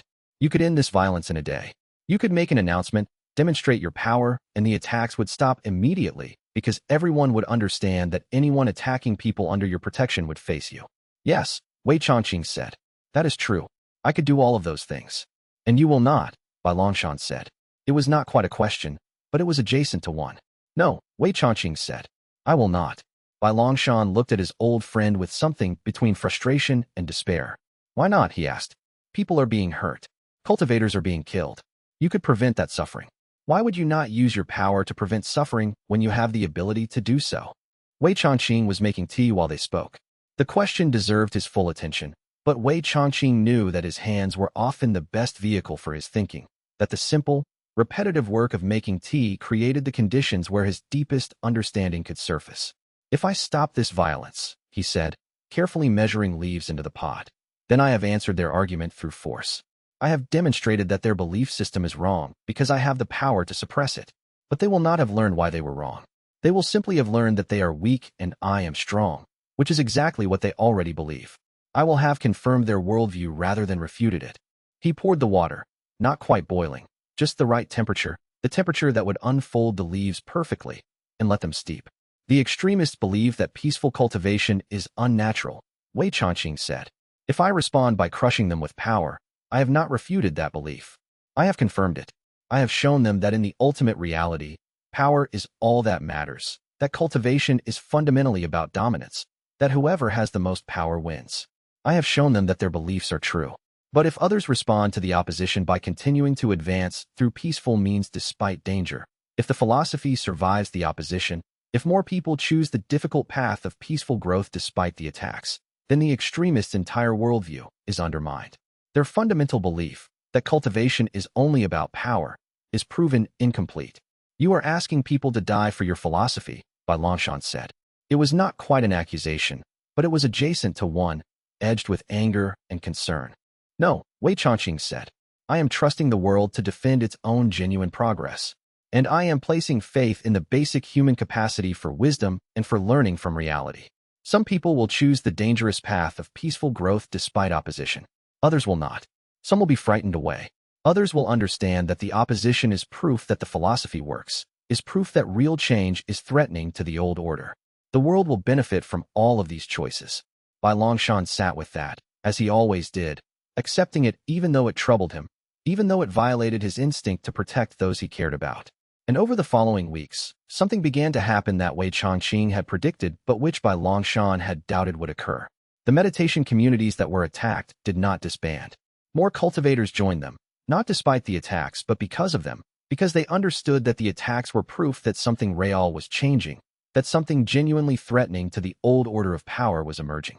More people began to see the extremists not as defenders of natural order, but as desperate people trying to preserve a worldview that the world itself was outgrowing, that events were rendering obsolete.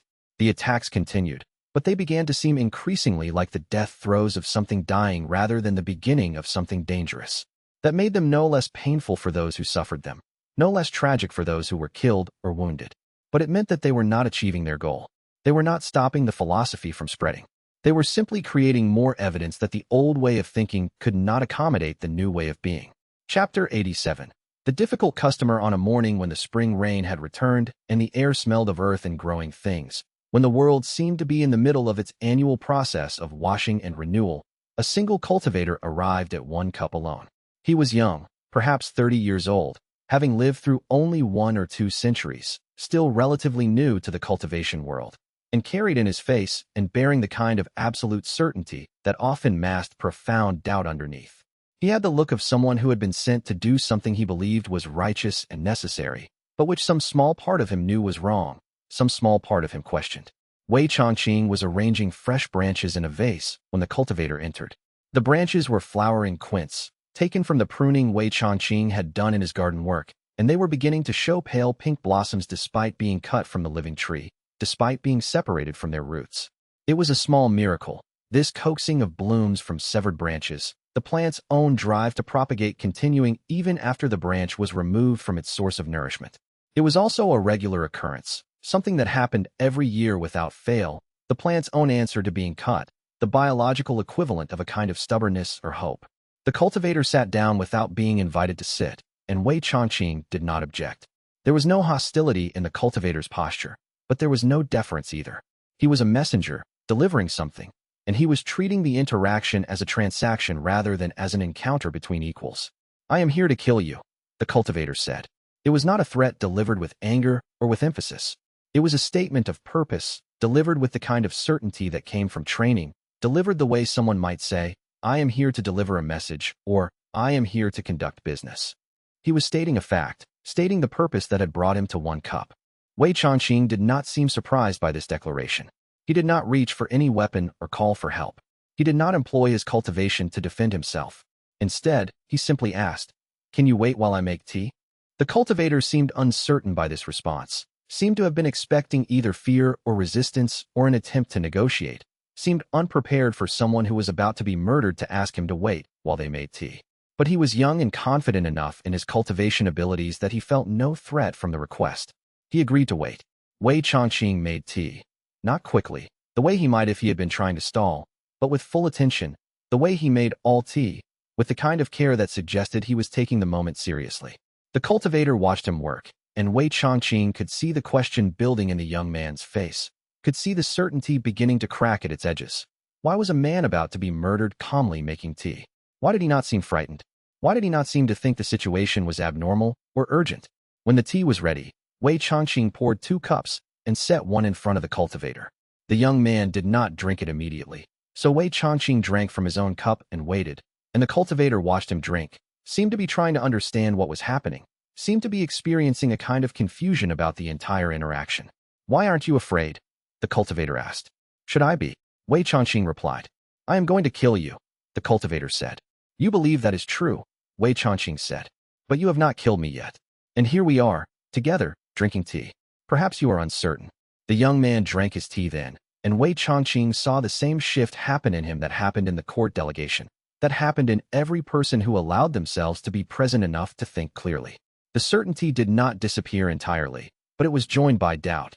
And in that small space between certainty and doubt, thought became possible, the kind of thought that could not happen when only one perspective was being held. "Why should I not kill you?" the cultivator asked. "I do not know," Wei Changqing said honestly. "Why should you?" "Because you are corrupting the world," the cultivator said. It was the mission statement that had been given to him, the righteousness that had been assigned to his task, the belief system that his teachers had instilled in him. "You are making the cultivation world weak. You are teaching people that peace is more important than growth, that conversation is more important than achievement. You are unnatural. You are against the nature of cultivation itself." Wei Changqing listened fully to this, giving the cultivator his complete attention, and then asked a question designed to shift everything. "Have you considered that your belief about what is natural might be cultural rather than natural? That what you have been taught to believe about cultivation might be one perspective among many possible perspectives, not a truth that exists outside all perspectives?" The cultivator was quiet for a long time, sitting with the implications of this question. "Explain that," he said finally. And so Wei Changqing explained, not through assertion or argument, but through questions and examples. He asked about the cultivator's training, asked how he had been taught to understand the world, asked who had done that teaching and what they had inherited from their teachers. He asked about the wars that had shaped the cultivation world's understanding of itself, asked about the political movements that had elevated certain ideas about power and suppressed others, asked about the ways that history was interpreted to support certain beliefs about what was natural and inevitable. And slowly, carefully, the certainty in the young man's face began to crack, began to break, began to fragment. Not because Wei Changqing had argued better than his teachers, had made a more persuasive case for a different perspective, but because the cultivator himself had begun to see that what he had been taught was not inevitable truth, but one perspective among many possible perspectives, that other people had lived and developed and advanced through entirely different beliefs, that his understanding of the world was not the only possible understanding. "If I do not kill you," the cultivator said, "I will be known as a failure. The people who sent me will consider me a failure. I will have failed my mission." "That is likely true," Wei Changqing said. "The people who sent you will probably consider you a failure, will probably feel betrayed or angry. That may matter to you, depending on whether their judgment of your value is the same as your judgment of your own value, depending on whether you define success the way they do or whether you have other definitions of success." The cultivator left that afternoon without having attempted to kill Wei Changqing, and by evening, he was at the meditation site outside Dustfall, asking the teachers there if he could stay and learn, if he could understand what he had glimpsed in his conversation with Wei Changqing. By the next week, he had begun to understand what Wei Changqing had understood long ago, that the certainty about power being supreme was not natural, but cultural, that it had been constructed through teaching and reinforcement, and that cultures could change if they encountered sufficient evidence that another way was possible. Littlefen watched this entire encounter from behind the tea counter, watched from the kitchen where she was preparing the afternoon's cups and supplies. She said nothing about it until much later, when she was sweeping the floor in the evening and Wei Changqing was reading by lamplight, when the day's events had settled into memory. "That cultivator came to kill you," she said. "Yes," Wei Changqing said. He did not look up from his reading, but his attention shifted toward her, and he left deciding to meditate instead. "Yes," Wei Changqing said. "That is the most remarkable thing I have ever seen," Littlefen said. "And you will never explain to me how you did it, will you?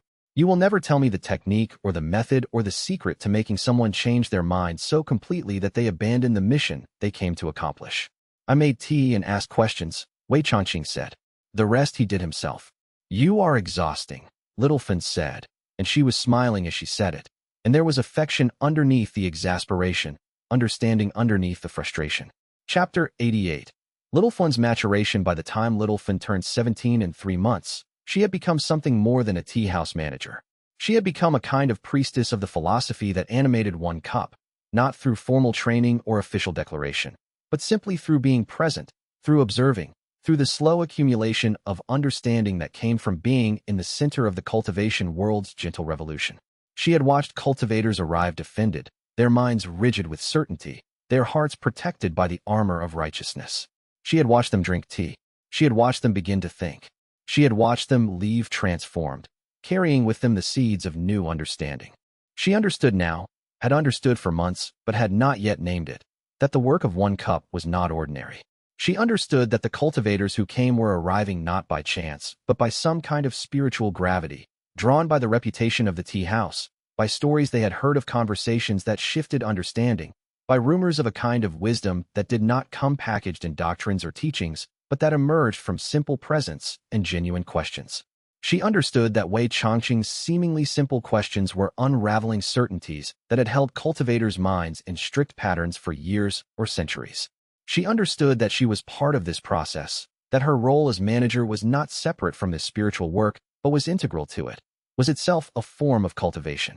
And one evening, when the tea house had closed and Yan Zio was meditating upstairs in the quiet room, when Wei Chongqing was putting away the cups from the day and arranging them on their shelf with the kind of care that he brought to all arrangements, Little Fan asked him directly, her voice carrying the kind of seriousness she usually reserved for practical business matters, "Teach me meditation." Wei Chongqing, who had been expecting this question for some time, who had been waiting for her to recognize the need, simply nodded. "Sit," he said, and Little Fan sat on one of the low cushions across from him in the front room of the tea house, the space where so many conversations had happened, the space where so much understanding had emerged. "The first thing to understand," Wei Chongqing said, speaking slowly, allowing each word to settle into her hearing, "is that you are not trying to achieve anything. Meditation is not a destination that you are traveling toward. It is an arrival at where you already are, a recognition of what is already present. Most people believe they are not yet there, that they need to go somewhere else mentally or spiritually, that they need to acquire something they do not have. Meditation is the simple practice of noticing where you already are, the simple practice of recognizing what is already happening." "That sounds," Little Fan said, her practical nature asserting itself, "like being lazy and calling it spiritual. That sounds like a philosophy designed to avoid doing real work." "It does," Wei Chongqing agreed, and there was amusement in his voice, appreciation for her directness. "But notice your breathing." Little Fan noticed her breathing. It was automatic, easy, something she had been doing her entire life without paying attention to it. Now, paying attention to it, she realized she had never truly noticed it before, had never recognized the complexity of something she had assumed was simple. There was a rhythm to it that she had never been aware of before. There was a depth to it that varied with her state of mind, that shifted based on her emotions and thoughts and physical position. There was, in the simple fact of breathing, a kind of vast landscape of awareness that she had been ignoring her entire life, that was always present but which she had never attended to. "I see," she said. "Nothing more is required," Wei Chongqing said. "You can stop now. You have meditated. You have engaged in the practice of meditation by simply noticing something that was already happening." Little Fan opened her eyes. She felt strange, not transported to some higher realm, not filled with spiritual visions or transcendent experiences, but rather more present in the ordinary realm, more aware of the actual world that surrounded her. The tea house looked the same as it always did, but she saw it with more clarity now.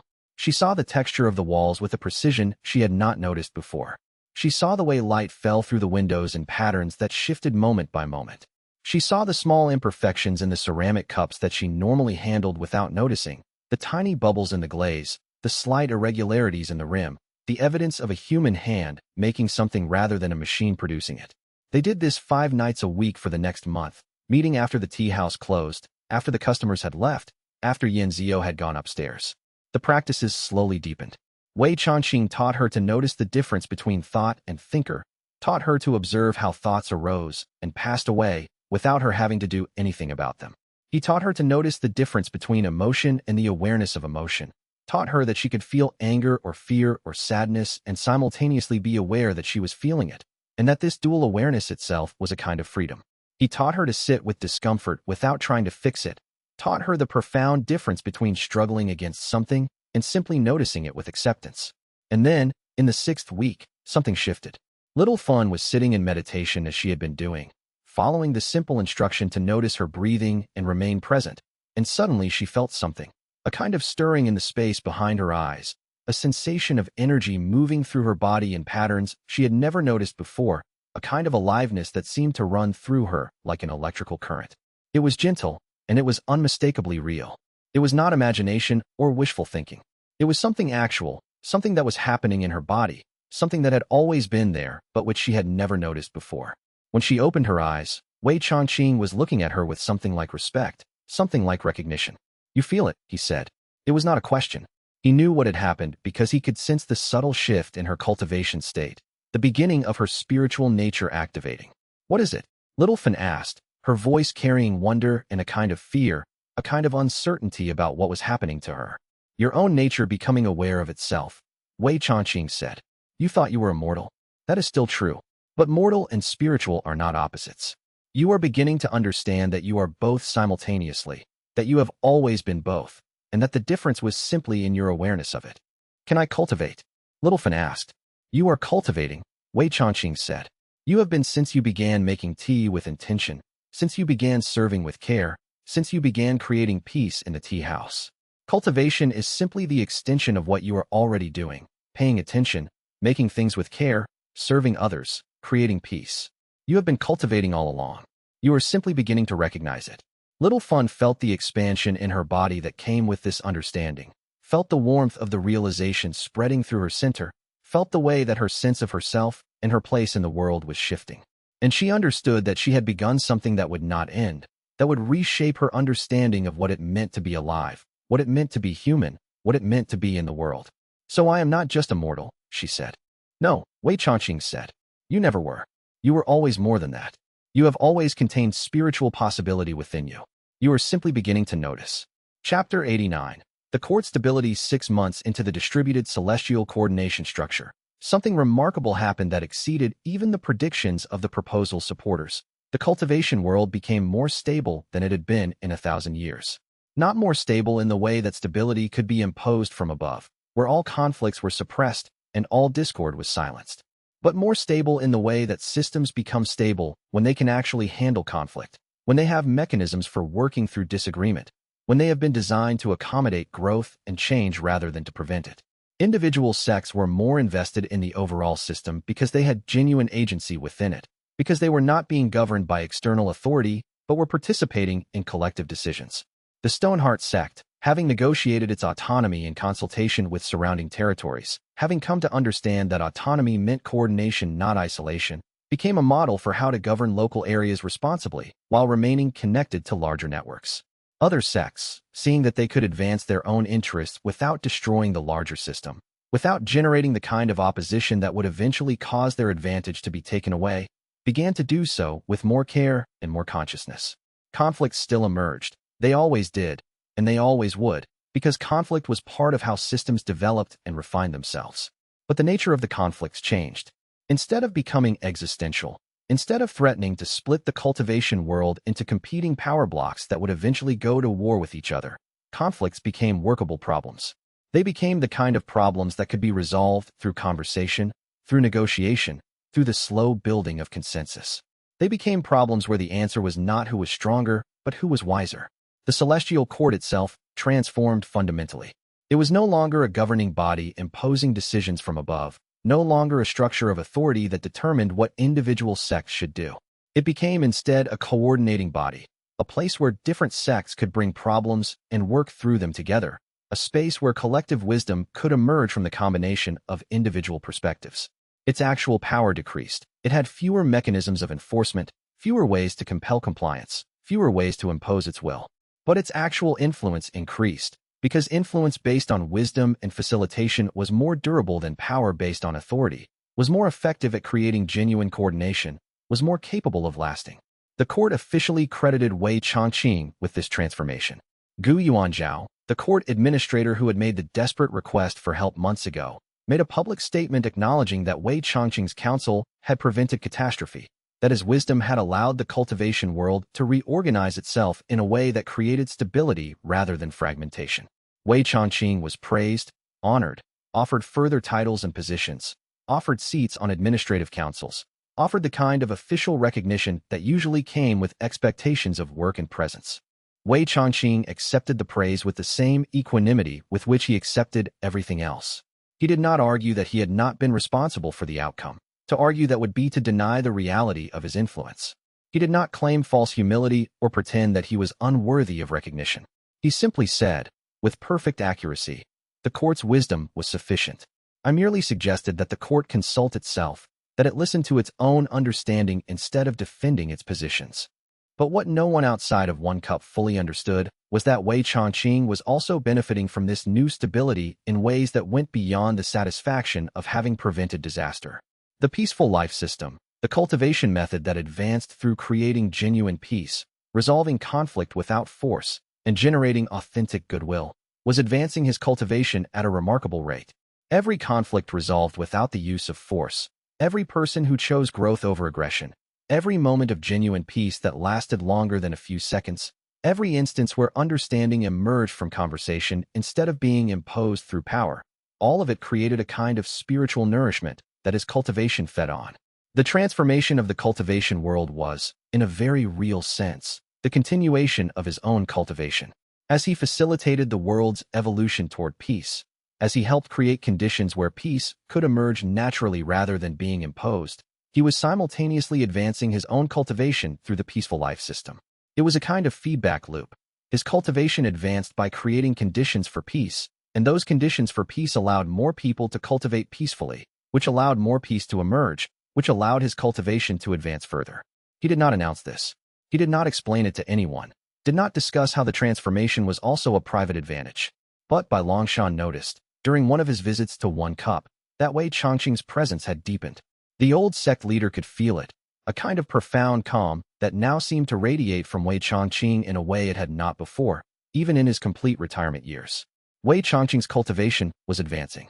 The peaceful life system was working.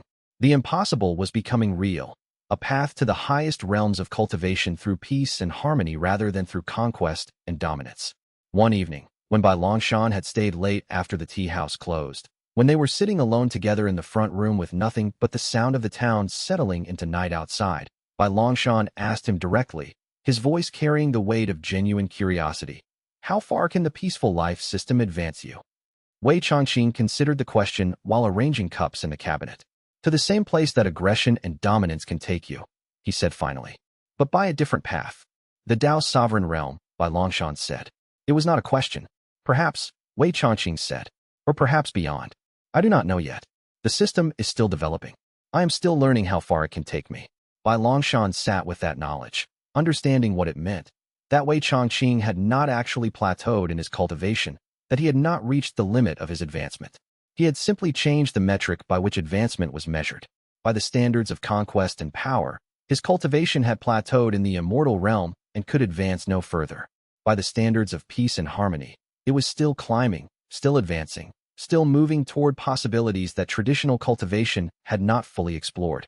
"You have turned everything we knew about cultivation on its head," Bai Longshan said. "I have simply shown that what we knew was incomplete," Wei Changqing said. "The cultivation world will spend the next 100 years understanding the implications of that incompleteness, discovering all the ways that they were wrong, learning all the new paths that are now possible because we understand that the old ways were not the only ways." Chapter 90. The Demon Emperor's proposal. The message came from beyond the mortal realm, carried by a diplomatic cultivator wearing the insignia of the demon realms, a rank symbol that indicated the Demon Emperor's direct trust, the kind of status that was given only to those who could represent the highest levels of demon authority. The message was written in formal language, in the style used for important negotiations, and yet underneath the formality there was something like warmth, something like the communication of one old friend to another. The message was simple in its statement, though it contained implications that were anything but simple. The Demon Emperor requested a meeting with Wei Changqing. The location would be neutral, neither the human cultivation world's territories nor the demon realms, but a place between, a boundary location where neither party had advantage. The time would be in 3 days, early morning, when the light between the two realms was most balanced. The Demon Emperor would come alone, with no attendants, no guards, no display of power. If Wei Changqing was willing, he could also come alone. If Wei Changqing preferred to bring others, the Demon Emperor would understand and would accept it. Wei Changqing read the message twice and set it aside without comment. But Bai Longshan, who had brought the message himself, who understood Wei Changqing well enough to read the slight shifts in his bearing, understood something in Wei Changqing's stillness, in the way his eyes focused on the message. "He has decided," Bai Longshan said. It was not a question, but an observation, a guess based on long friendship and close observation. "About what?" Wei Changqing asked. "About governance," Bai Longshan said. "The Demon Emperor has been watching the cultivation world's transformation. He has seen what the distributed coordination structure has accomplished. He has observed the way that peace-based philosophy is spreading, the way that sects are discovering new paths of advancement, the way that the world is becoming more stable and more conscious. And he has begun to think, perhaps, about whether the demon realms might benefit from something similar, whether the old ways of demon governance might be incomplete the same way that human cultivation philosophy was incomplete. Wei Changqing did not confirm or deny this, but he did nod slightly, which was as close to confirmation as Bai Longshan would receive. 3 days later, Wei Changqing traveled to the boundary place between realms. It was a location few cultivators had seen, not hostile, but neutral, a place where the human world and the demon world held equal power, where neither could claim dominance, where the ordinary laws of either realm had limited force. The location was in the mountains beyond the provincial territories, in a high place where the air itself seemed to shimmer with the presence of multiple realities existing simultaneously. The demon emperor was already there when Wei Changqing arrived. He was in his regal form, immense, powerful, radiating the kind of presence that had made him a ruler of realms, a being whose cultivation was at least as advanced as Wei Changqing's own. The demon emperor's form was draconic, something between human and something far older and more fundamental, something that carried in its shape the history of the demon realm's development. But Wei Changqing saw beneath the regal form to the ancient being who had known him for countless centuries, who understood weariness with a depth that came from having lived too long in positions of power, who had grappled with the question of what it meant to hold power in a way that did not destroy both the wielder and the world. They did not embrace.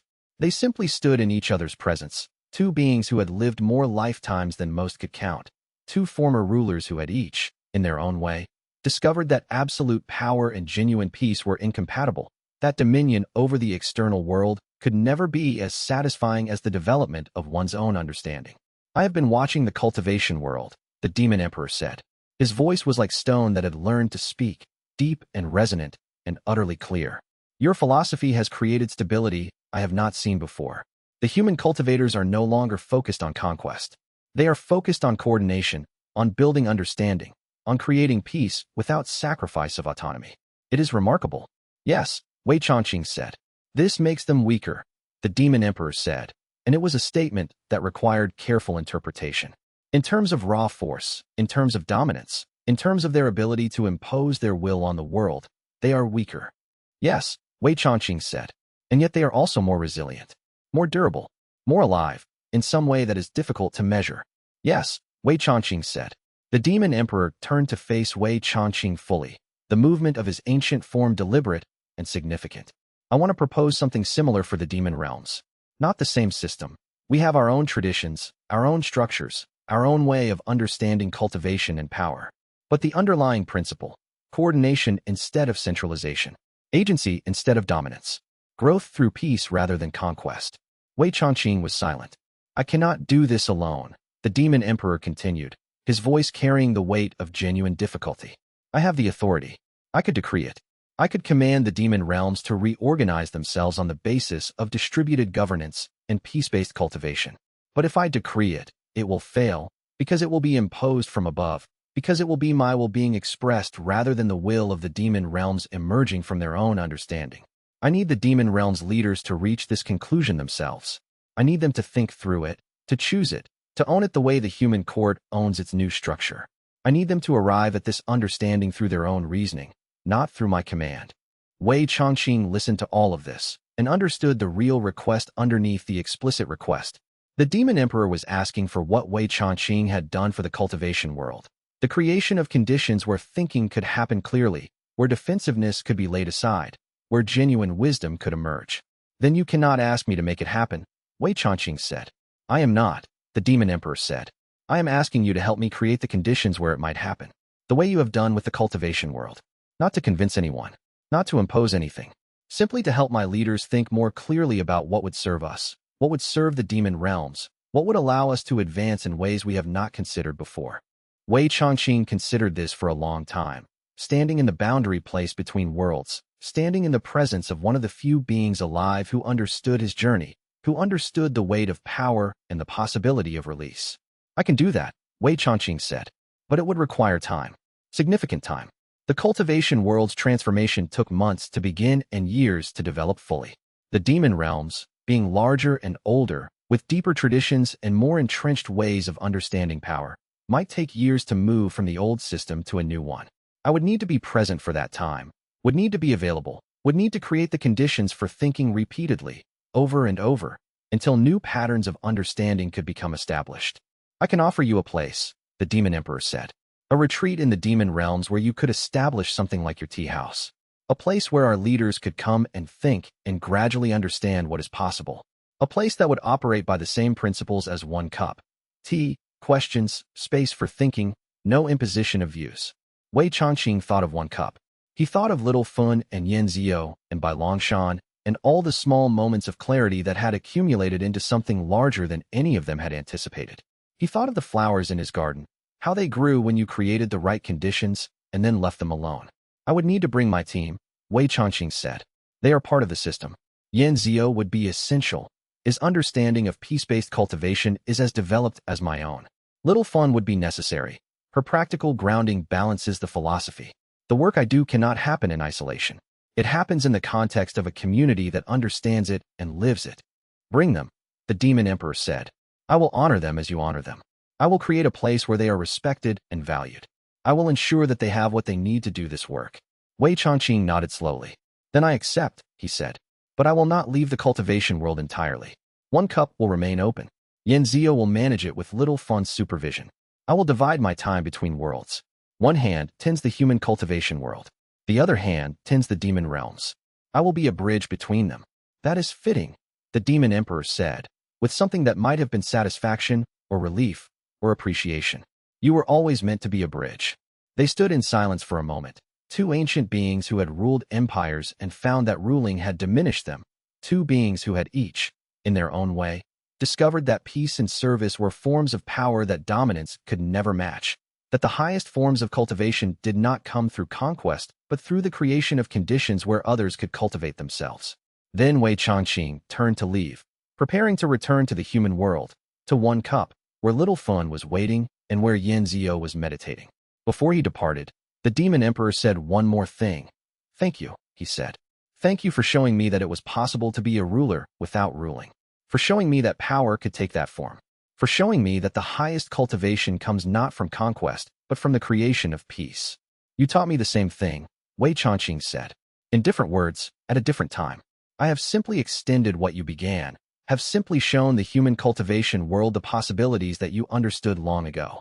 And then Wei Changqing returned to the human world, returned to Dustfall, returned to one cup, where Little Fun was waiting with tea ready, where Yin Zio was meditating upstairs in the quiet room, where the slow work of creating peace in the world would continue, one cup at a time, one question at a time, one person at a time, until the entire structure of how the world understood itself had been gently, completely, irreversibly transformed into something more peaceful, more conscious, more genuinely alive than it had been before. Chapter 91. Integration Conversations. The Demon Emperor sat across from Wei Changqing in the private room of one cup on an afternoon when the light through the windows was slanting in that particular way that suggested the boundary between afternoon and evening, when time seemed slightly elastic and important conversations happened best. His attention was not on the tea before him, cooling gradually toward undrinkable. His attention was turned inward, toward a question he had been carrying for months. Ever since the Celestial Court's distributed governance proposal had passed with such overwhelming support that even the traditionalists who had argued against it seemed almost relieved by the result. He had watched the human cultivation world reshape itself around a principle so simple it seemed impossible, so revolutionary it seemed like heresy. Those with the most power should listen first and act only after understanding. It violated 3,000 years of cultivator doctrine, and yet it was working. The Celestial Court had not seen this level of internal cohesion in centuries, had not operated with this kind of genuine agreement rather than forced obedience. I wish to bring this to my realm, the Demon Emperor said finally, his voice carrying that particular quality of absolute certainty mixed with genuine uncertainty that only a being who had never before needed to ask advice could achieve. The Demon Kings, the Lesser Lords, they have been accustomed to hierarchy and force through strength for so long that the concept of leadership through understanding seems like fiction, like a story told to children. What you have created here, this philosophy of genuine dialogue, it works because it is rare, because it is revolutionary, and it frightens me. He paused, his hands moving toward the teacup and then away again. Not because I fear the outcome of attempting this, but because I fear I will fail to enact it properly. Because I have spent 3,000 years believing that my legitimacy came from being able to destroy anyone who opposed me. And now you are suggesting that my legitimacy might instead come from asking them what they actually need, what they actually want, what actually matters to them. Wei Chongqing poured tea with his usual deliberation, letting the silence breathe between them. The silence in the tea house was never empty. It was full of the sound of water heating, the gentle clink of porcelain, the distant sounds of dustfall continuing its ordinary existence outside these walls. When he finally spoke, it was not to offer comfort or reassurance, which would have been the expected response, and would have been hollow. If you make this proposal, Wei Chongqing said, as a direct command from the throne, what happens? The demon emperor considered this with the kind of deep reflection that came from genuinely wanting to understand the answer. My lords obey because I have the power to enforce obedience. That is the nature of how I have ruled for 3,000 years. But they do not believe the philosophy. They do not accept it in their hearts. They simply comply on the surface until circumstances change, until they perceive weakness and think they can return to what they know. They do not truly integrate the understanding. They wait, always, for the opportunity to return to the old ways, the ways of force and domination that they understand in their bones. Then ask them yourself, Wei Chongqing said, not as a decree from the throne, but as a genuine question about what governance could be. What might be possible if power was used differently? Do not tell them what to think. Ask them what they already know, but have been afraid to say aloud in the presence of power. And so began the formal integration conversations that would reshape the demon realms over the following months. Over the span of 2 months, a series of carefully planned meetings was arranged between the demon emperor and chosen representatives of the celestial court. Wei Chongqing attended perhaps a third of them, always sitting to the side, always quiet. When asked directly to speak, which was rare and always uncomfortable for those asking, he asked clarifying questions that seemed to have no obvious answer. What would shared governance mean for territorial boundaries when both sides have legitimate historical claims? How would the line between demon jurisdiction and celestial jurisdiction be drawn? How would conflicts be mediated if both sides felt they had been wronged justly? What mechanism would allow that fairness to be determined without resorting to the strength of the parties involved? What would trade require as a foundation? Would trust be necessary, or could merely formalized agreements suffice if they were backed by mutual enforcement? The meetings were sometimes tense in ways that revealed the depth of old wounds that had never fully healed. There were cultivators in those rooms who had lost family members to demon incursions centuries past, their grief still sharp despite the passage of decades. There were demon lords who remembered with perfect clarity the celestial magic that had been turned against their people, the destruction of territories, the separation of families. The pain did not disappear simply because they were having conversations instead of waging wars. But the celestial court, for the first time in its documented history, approached these conversations not as negotiations between enemies that had been forced to the table by circumstance, but as collaborative problem-solving between equals who were seeking stability for their shared world. The proposal had primed them for this, had created a framework within which even the most hurt could imagine cooperation as something other than weakness or surrender. Gradually, without sudden breakthrough, but rather through the patient accumulation of small understandings building on each other, a framework emerged from the discussions like a structure slowly being assembled. Certain border territories would operate under shared governance, with rotating leadership between celestial and demon administrators to ensure both perspectives were integrated. Trade routes would be formalized and protected by mutual agreement rather than military force or the implied threat of force. Conflicts would be mediated by neutral arbiters, cultivators and demons chosen for their wisdom and their capacity to understand both sides rather than their raw power. A joint council was proposed, meeting quarterly, where both realms would address issues of mutual concern. The demon lords would have equal voice with celestial representatives. The framework included mechanisms for peaceful disagreement, for allowing decisions to sometimes go against what a particular faction preferred. It built in the understanding that unity did not mean unanimity, that shared governance could accommodate different perspectives while still moving forward together. The framework, when laid out in its entirety, was radical in its implications and yet immediately comprehensible once understood. The logic of it was nearly obvious once someone had stopped assuming that shared governance meant one side surrendering to another.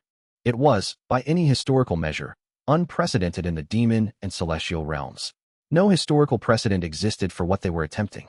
They were building something entirely new, and the audacity of that work only became visible when Wei Chongqing stepped back, and looked at it objectively.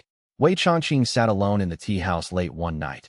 After one particularly productive discussion session where the framework had been formalized into actual documents that both sides had indicated they could sign, and allowed himself to fully consider what had happened in this small tea house.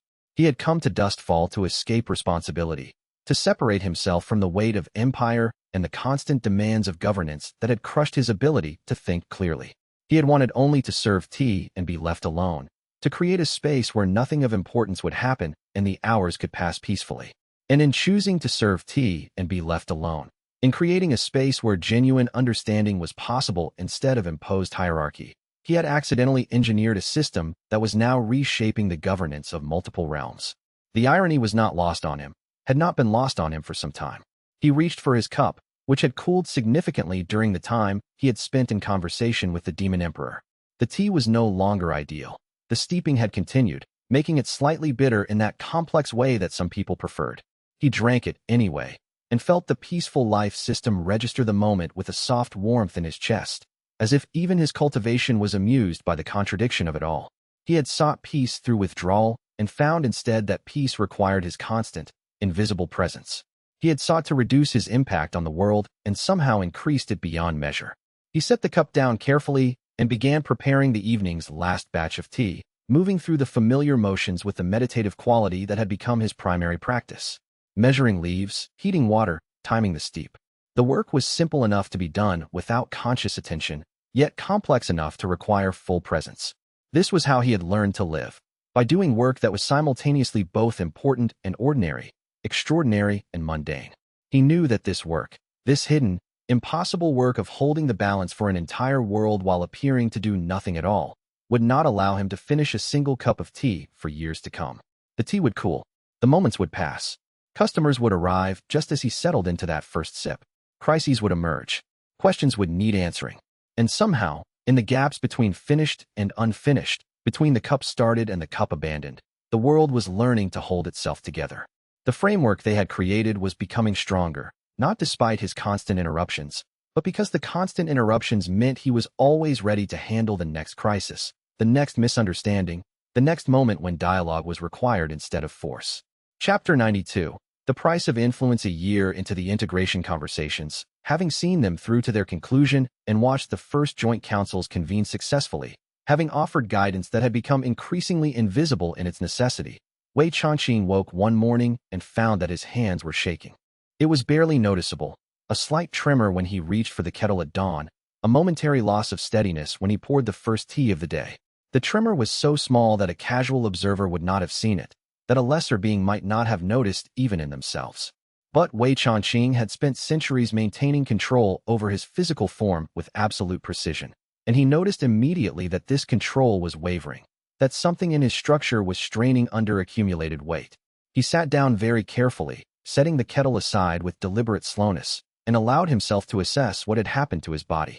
He had maintained suppression artifacts for decades with no visible strain. The suppression worked by containing internal power, by preventing the explosive outward expression of capabilities that could reshape reality. That was work that happened within a closed system, a struggle between what he was and what he forced himself to be. One being, one conflict, one point of focus. But holding peace in place across multiple realms was a different kind of work entirely. It could not be suppressed inward. It had to be actively sustained, held in careful balance, maintained against the constant pressure of beings with conflicting interests and fundamental misunderstandings trying to pull the system back toward violence. It was distributive work. It required him to hold multiple conflicts simultaneously, to understand multiple perspectives, to mediate between beings who would have been content to destroy each other. Wei Changqing sat still and meditated, drawing his awareness inward through the center of his body, and felt the accumulated weight of the past year pressing against him like deep ocean pressure at the bottom of an abyss. Months of careful arbitration, of conversations held at the razor's edge between old grudges and new understanding. Questions asked at precisely the right moments to shift the entire trajectory of thought. Mediations that had required him to understand not only what each party wanted, but what they needed, what they feared, what had been broken in them by past conflicts that could never be completely healed. Each person he had helped understand another was a weight added to his shoulders. It was work that left no visible mark, but required everything he was to maintain. The peaceful life system was advancing rapidly, his cultivation spreading like ripples through still water, expanding his capacity in ways that should have been impossible by any known theory of cultivation advancement. But the cost was mounting.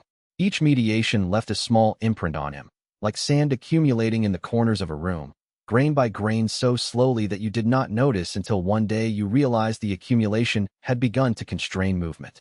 Each successful negotiation meant he carried another piece of the burden that those involved had been on the verge of destroying each other over.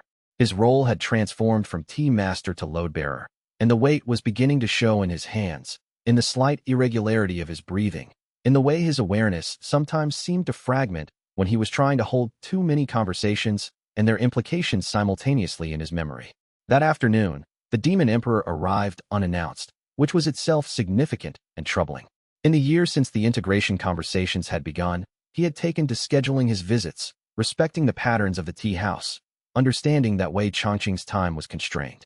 To arrive unannounced suggested something was wrong, that something had been observed that could not wait for conventional scheduling. He took one look at Wei Changqing, at the carefully maintained posture that was nonetheless showing signs of strain, at the hands that were steady in the moment but looked as though they were being held steady through effort rather than happening naturally, and did not offer pleasantries or wait for tea preparation. "You are maintaining too much," the Demon Emperor said. It was not a question, not an observation. It was a statement of fact delivered by someone who could read the fundamental structure of reality. Wei Changqing did not deny it.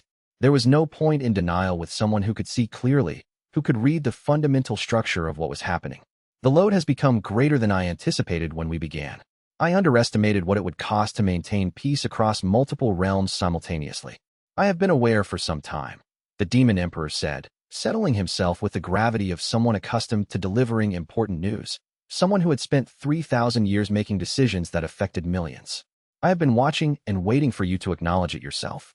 A being does not ask for help with such burdens. Such help must be offered and refused, then offered again until it is accepted. Pride is not a luxury you can afford in this moment. Not when the stability of multiple realms depends on you remaining functional. Your collapse would destabilize everything we have built." Wei Changqing felt something shift in his chest at these words.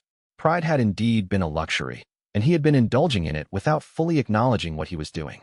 He had taken on the role of soul stabilizer because it had allowed him to maintain the illusion that he was still in control, that he was still the one with all the power, making all the decisions.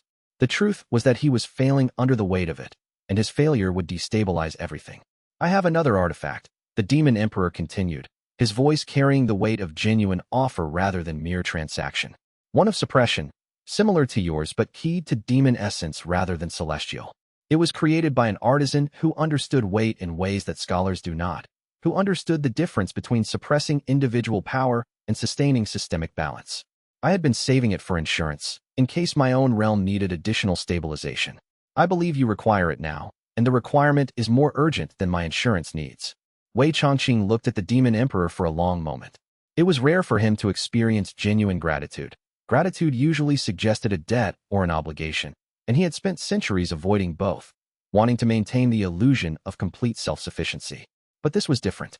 This was an emperor of an entire realm recognizing that another being had taken on a burden that should never have fallen to one person alone, and offering not charity but partnership. Offering not to remove the burden, but to help carry it alongside him, to share the weight so that it could be borne without the constant destruction of the one who carried it. "I accept with my thanks," Wei Changqing said quietly. The words felt strange in his mouth, like a language he was learning for the first time despite centuries of fluency in all other forms of speech. The words of genuine acceptance, of genuine vulnerability, of genuine dependence on another being. These words had never fit comfortably before because he had never before believed that he could be vulnerable without becoming weak. The transfer took place that night in the private room, after the tea house had closed and the last customers had departed to their homes. The Demon Emperor held the second artifact, a pendant carved from obsidian that seemed to absorb light rather than reflect it, that seemed to hold within it a kind of darkness that was not absence but presence. As Wei Changqing accepted it, feeling the weight of it settle against his chest, feeling it activate against his skin as if recognizing him, he felt something shift in his fundamental structure. The burden did not disappear. That would have been illusory comfort, a lie dressed as relief. Rather, it redistributed itself, became more manageable. It was no longer his alone to carry. It had become something they were carrying together, two beings understanding each other's burdens, and sharing the load. The next morning, when Wei Chongqing reached for the kettle to prepare the first tea of the day, his hands were steady. There was no tremor. The shakiness that had been accumulating in his body had stabilized completely, as if the second artifact was not just containing power, but was actively maintaining balance in the same way that a counterweight maintains equilibrium on a scale, as if his body had recognized that it was no longer alone in bearing the weight. But the memory of the tremor remained with him, a permanent reminder. He thought about it often in the following days, about what it meant that even someone with power at the Tao sovereign level could be crushed by the simple work of maintaining peace across a world, about how vulnerability was not weakness, but was instead the price of genuine connection with others, about how the most powerful beings in existence had the most to learn about asking for help, about sharing burdens, about understanding that isolation and strength were not synonymous, about the isolation inherent in that kind of power, that no one else could truly understand what he was carrying because very few beings existed at the level where such burdens even became visible. The isolation of strength was something he had known intellectually for centuries. Only now was he experiencing it in his body and understanding how desperately it needed to be broken. He had one ally now who understood at a deep level. The Demon Emperor, in offering the second artifact, had crossed some invisible threshold from being a visitor to one cup to being something like a partner in the work. Not a student, not a subject, not someone seeking blessing. A partner, someone who shared the burden. Wei Chongqing found this profoundly comforting and deeply strange. He was not accustomed to being understood at that level, to having someone stand beside him rather than beneath him or seeking something from him. That evening, as the peaceful life system registered another small advancement, a subtle expansion of his spiritual capacity, as if the burden itself was teaching him how to grow, how to encompass more, he allowed himself to sit with the realization that the most profound cultivation achievement of his entire retirement was this, learning that he did not have to carry everything alone. That asking for help was not weakness, but was instead the foundation upon which genuine strength could be built. Chapter 93. The Shadow Faction's last stand. The intelligence came to Wei Chongqing through the network of cultivators who regularly passed through one cup, seeking tea and understanding in whatever order they happened to arrive in. A young cultivator from the Northern Territories, someone Wei Chongqing had spoken with perhaps 3 times across the year, pulled him aside one afternoon and delivered information that was clearly distressing to carry, that had bent this young person into a shape of discomfort. The Shadow Faction, seeing their ideology crumble as the integration conversations progressed and the joint councils began to function with surprising effectiveness, had made a decision in their remaining leadership councils that were held in secret locations. They would not fade into irrelevance. They would not go into exile. They would make a final coordinated attack, a strike that was designed to be so dramatic, so shocking, that it would force both the Celestial Court and the demon realms to recognize that the alternative to the old power structures was chaos and death. They would assassinate 3 key mediators in the governance discussions simultaneously. If the voices of moderation were silenced, if the 3 beings who had become most essential to holding the framework together were removed from the board in a single night, perhaps chaos could be introduced that would force both sides to turn back toward what they knew. Perhaps the failure of the integrative approach would be so spectacular that it would cause both sides to recognize the necessity of returning to military solutions and the old structures.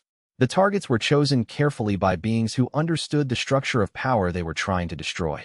The principal cultivator representing the celestial perspective in the joint councils, a demon lord who had become the strongest advocate for shared governance, and had been effective enough at it that several demon kingdoms had reversed their historical positions. And the mortal official who had begun advising both sides on practical implementation of the frameworks, a merchant's daughter from a family that had understood economics and trade for generations, who had become essential to explaining how shared commerce could actually function. The planned assassinations would happen on the same night, coordinated across the cultivation world like an orchestra strike. They would be presented to the public as a coordinated attack by extremists who opposed stability, which was technically true. But the Shadow Faction was betting that in the confusion, in the grief and the anger that would follow, that the various factions would turn back toward what they knew how to do, wage war, mobilize armies, return to the familiar certainties of power through force. Wei Chongqing received this information 3 days before the planned attacks. He did not immediately move to prevent it. Instead, he sat with the Demon Emperor and Bai Long Shan, who had become his closest advisors on matters of political significance, and laid out what he knew with the clarity of someone who had learned to speak economically about complicated things. The Shadow Faction will attempt to assassinate 3 key mediators 3 days from now, he said. The question is not whether we prevent it, but how we respond to it. The Demon Emperor's response was immediate and fierce. We protect our people, of course. We ensure the attacks fail through strength and preparation. We make it impossible for them to complete their assassinations. Yes, Wei Changqing agreed. But we do not prevent the attackers from approaching. We do not intercept them before they commit. We allow them to try. We ensure the attempts fail not because we have created an impenetrable defense that they could not possibly overcome, but because the people they target are strong enough to survive, and we have prepared them to understand what they face. The Demon Emperor considered this carefully, understanding beginning to form in his expression. You are allowing them to commit to their own destruction. I am allowing them to choose, Wei Changqing corrected, and allowing the world to see the choice they make. Bai Longshan was quiet for a long moment, his ancient eyes seeing forward into possible futures. When he spoke, understanding was evident in every word. You wish the Shadow faction to expose itself completely. You wish for them to make their move, fail, and be captured in the act. You wish for the world to witness what they truly are. I wish the world to see what they truly are, Wei Changqing said. Opposition based on ideological purity can survive for decades in the abstract. It can feed on grievances and historical injustices and the very real problems with any governance system.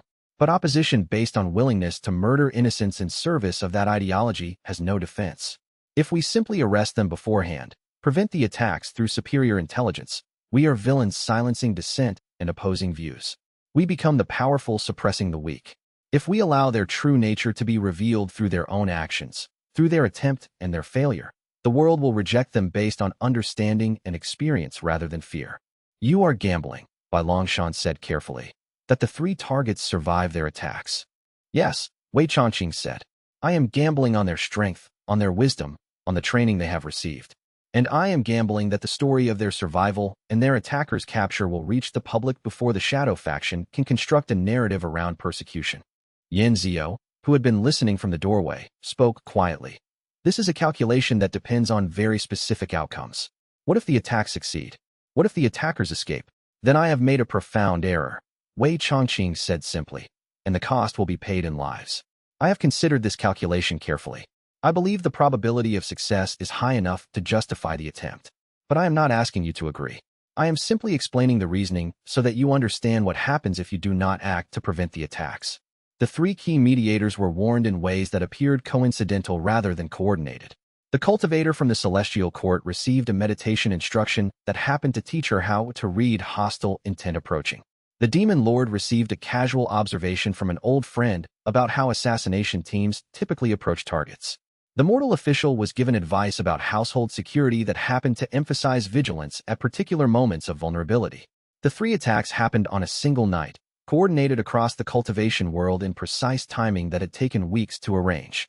They were meant to be simultaneous enough that the news would arrive at each location as a cascade of failure, creating panic in the sense that the coordination had been impossibly good, impossibly powerful.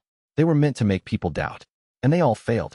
Not because of impenetrable defense, not because the targets had armies standing ready, but because the three targets had been warned in ways that seemed like coincidence, and had prepared themselves mentally for the possibility of attack. They understood what was coming without knowing the specific details. They had the mental preparation to respond with clarity rather than panic. And more importantly, they understood why it was coming. Because the philosophy they had been defending threatened the worldview of those who had not yet relinquished their belief that power came exclusively from force. They understood that they were facing not rational opposition, but ideological opposition dressed up as resistance to tyranny. The celestial mediator, having been warned in ways that appeared coincidental, moved at precisely the moment the assassin struck, and her understanding of the attack allowed her to subdue her attacker without killing him. The demon lord, understanding what was coming, met his assassin in open combat and emerged victorious, the attacker captured alive. The mortal official, guided by intuition she did not fully understand but had learned to trust through months of meditation instruction, was shielded at the crucial moment when the assassin moved. The Shadow faction members were caught. Public, undeniable. What had been a vague sense of ideological opposition became, in a single night, a movement built on willingness to murder. The story spread rapidly through the cultivation world. The three simultaneous assassination attempts, the protection that had seemed almost miraculous, the capture of the conspirators. The Shadow faction's attempts to frame themselves as persecuted freedom fighters trying to prevent tyranny rang hollow against the clear evidence of assassination attempts against people who were not tyrants, but were instead ordinary beings trying to hold conversations that might reduce suffering. Cultivators and demons alike, for perhaps the first time in their histories, viewed the Shadow faction with uniform revulsion. Within weeks, the organization ceased to exist as a coherent force. Wei Chongqing's reasoning, when he later explained it in detail to Little Fun, who deserved to know why he had made such a dangerous calculation, was this. When you oppose someone with power, you create a narrative of oppression. You become the villain silencing a voice. When you allow someone to oppose themselves through their own chosen actions, when you let them attempt something and fail because of their own limitations, you create truth. Truth does not fight back. Truth simply exists, and the world responds to it. Little Fun, always practical, responded with a combination of relief that the plan had worked and fury at the risk he had taken. So you let them try to kill people, hoping they would miss, so you could prove a point? That is the most reckless plan I have ever heard you explain. I am very glad it worked. If it had not worked, I would have spent the next year reminding you how foolish you had been. A fair price for attempting such a calculation, Wei Chongqing said. Chapter 94. The Shadow faction dissolves. The dissolution of the Shadow faction did not happen in a single moment of decision or a dramatic final battle. Instead, it unfolded across the span of 2 weeks as members made individual choices about what they would do now that their organization had been publicly exposed as willing to commit murder. Each person had to confront the reality of what they had been part of, had to decide whether they could continue believing in an ideology that had led to assassination attempts against people who were not oppressors, but were instead trying to reduce suffering. Some cultivators, particularly the younger ones who had been recruited more recently by ideology and had not had time to develop deep commitments to the organization's violent methods, underwent genuine philosophical transformation.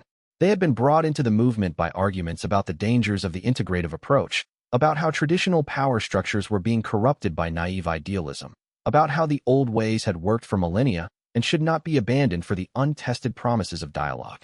The discovery that their leaders had been willing to commit murder without hesitation or apparent remorse, and had planned to do so multiple times simultaneously, shattered the carefully constructed narrative they had been given.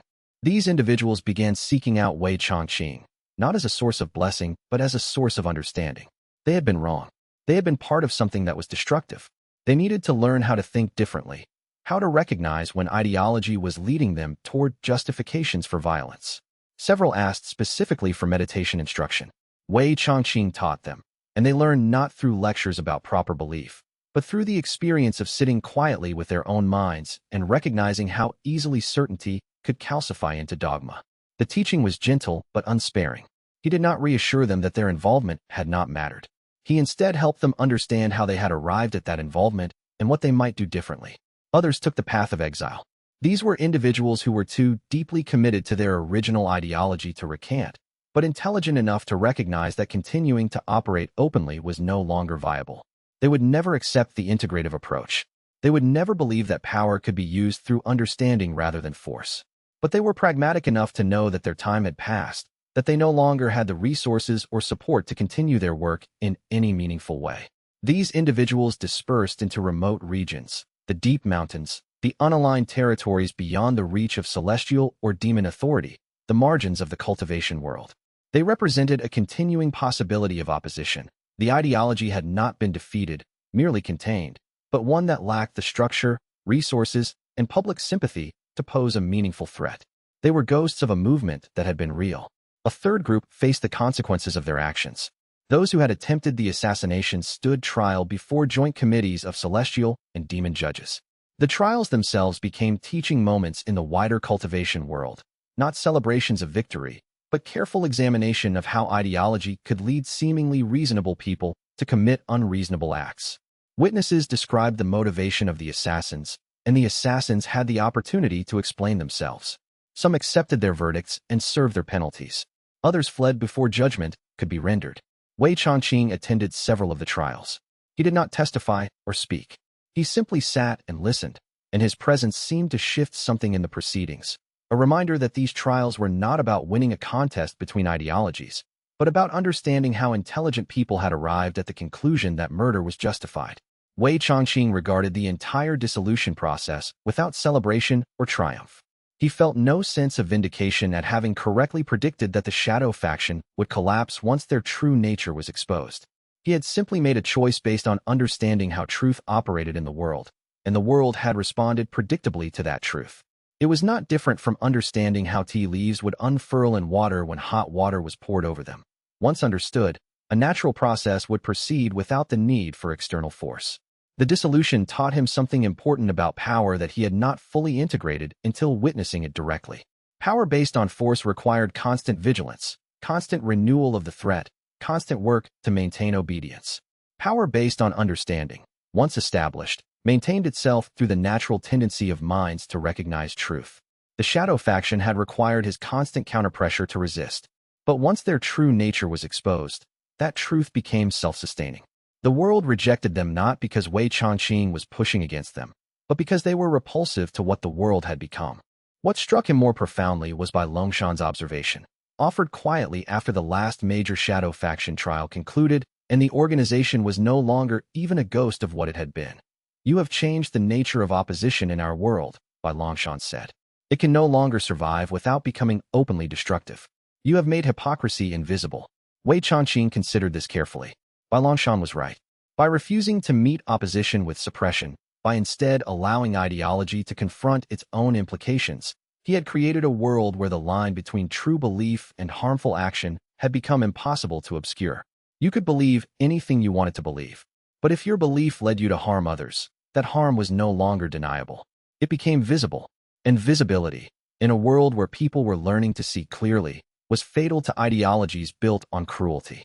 That evening, Little Fun was sweeping the tea house when Wei Changqing mentioned casually that the shadow faction had effectively ceased to exist as an organized force. She paused mid-sweep and set the broom aside carefully, giving him her full attention. The broom fell with a soft thump against the floor. "Does this mean fewer strange people showing up wanting to fight you?" she asked. "Because I have to clean up after that every time you have a dramatic confrontation with someone. And I was starting to consider putting down straw like we were running a sparring arena instead of a tea house. Do you have any idea how much blood is difficult to get out of wooden floors? It stains. It's persistent." "Yes," Wei Changqing said. "Fewer strange people will be showing up seeking violence." "Good," Littlefin said, returning to her sweeping with visible satisfaction. The relief on her face was genuine. "Perhaps now we can get some proper customers who simply want tea and will not attempt violence. Though I should mention," she added, not looking up from her work, speaking with the tone of someone who had been wanting to make this observation for a while, "that we have not had an actual person wanting only tea in about 4 months. Everyone wants something now. Blessing, understanding, teaching, meditation instruction. The person yesterday wanted to know about the relationship between chi flows and emotional trauma. Do you know how many customers are coming to a tea house to discuss emotional trauma?" Wei Changqing did not tell her that very few customers came to one cup for only tea anymore. Most came seeking answers, or blessing, or understanding, or to sit in the presence of someone who seemed to understand something fundamental about the world that they did not yet grasp. One cup had ceased to be a conventional tea house somewhere in the transition between writing and reality. It had become a destination, a place people traveled to because something in them recognized that understanding was available there. But when Littlefin said things like this, practical, grounded, wholly unmoved by the philosophical significance of what had occurred, irritated by the practical inconvenience of violence, he was reminded of why the tea house itself had mattered. It was a place where the extraordinary could happen while simultaneously being treated as mundane. It was a place where you could reshape the governance of multiple realms and still have to sweep the floor afterward. It was a place where the transcendent and the ordinary met without conflict. That, Wei Changqing thought, was the real teaching all along. Chapter 95, Blessings Become History. Wei Changqing sat alone in the tea house late at night, after closing, with a record of the past 2 years spread before him in various forms. There was the original proposal to the Celestial Court, written in his own handwriting, the margins filled with notes about what framers might need to understand in order to make the philosophy work. There were the integration conversation summaries, growing progressively more optimistic as momentum built and trust began to develop between traditionally hostile factions. There were reports from the distributed governance committees showing measurable improvements in regional stability. There were records of conflicts that had been mediated instead of militarized, trade that had begun to flow between realms that had previously only done commerce through intermediaries. There was the archive of shadow faction dissolution, the final records of an organization that had ceased to exist because it had been forced to confront its own nature. 2 years. 2 years of work that had transformed how multiple realms understood themselves and each other. 2 years of conversations held in this small room, of understanding accumulated grain by grain, of positions shifting imperceptibly until suddenly they had moved a great distance. 2 years of cultivators and demons learning to see each other as something other than threats. 2 years of governance frameworks being built not through force, but through genuine collaboration. 2 years of watching an ideology built on domination gradually lose its hold on the world as people recognized that domination required constant enforcement and cooperation required only understanding. Wei Changqing had measured time differently before coming to Dustfall. Time was power, or the opportunity to gain power. Time was the distance to the next advancement in cultivation. Time was what needed to be managed in order to achieve objectives. But in these 2 years, he had learned a different way of measuring time. By the moments when understanding had broken through, by the conversations that had shifted something fundamental, by the small instances of peace that had accumulated into a structure that could hold together without constant enforcement. In 2 years, he had prevented 3 wars that were actively being prepared, that had been in the final stages of mobilization before his quiet interventions had shifted the trajectory of thought. He had fundamentally restructured celestial court governance, moving it from a centralized hierarchy where power flowed downward to a distributed system where power flowed from understanding rather than position. He had extended the same philosophy to demon realms and overseen the creation of joint governance frameworks that were actually functioning, actually creating stability rather than merely appearing to do so. He had exposed and dissolved an extremist organization that had been destabilizing multiple regions. All of this had happened not through the exercise of power, but through its deliberate non-exercise. All of it had been accomplished through the simple act of making tea and asking good questions. The peaceful life system had begun registering advancement at rates that should have been impossible by any theoretical understanding of cultivation. The warmth in his chest had grown constant. No longer a momentary expansion that occurred only during meditation or in the moments immediately after a cultivation breakthrough, but a persistent expansion that seemed to be rewriting the boundaries of what his Tao's sovereign capabilities could encompass. His spiritual capacity was growing not through power-seeking, but through its complete abandonment. He had read the original system description enough times to know what this meant. His cultivation was advancing because he was creating genuine peace without using his power. He was achieving a rare and perhaps unique state of progress through the complete abandonment of power-seeking. The more power he relinquished, the more his cultivation advanced. It was a paradox that would have been impossible before he understood it, and was now obvious. Wei Changqing poured himself a cup of tea, one he had no intention of being interrupted from, one he had set aside time to actually finish with full attention, and sat with this realization for what felt like a very long time. The tea house was quiet around him. The equipment gleamed faintly in the low light, each piece exactly where it needed to be. The shelves that had been empty when he arrived in Dustfall were now organized with careful attention to both function and aesthetics. This small room, barely 2 years old, had become the center point around which multiple realms were reorganizing themselves. The work done here had reverberated outward, had changed how beings understood themselves and each other. It was absurd. It was profound. It was, most of all, real in a way that nothing had seemed real in centuries. He lifted the cup to his lips and paused, allowing himself a moment of anticipation. In 2 years, he had not once finished a full cup of tea while sitting alone. There was always a customer, a visitor, an emergency, someone needing him to listen and ask a clarifying question.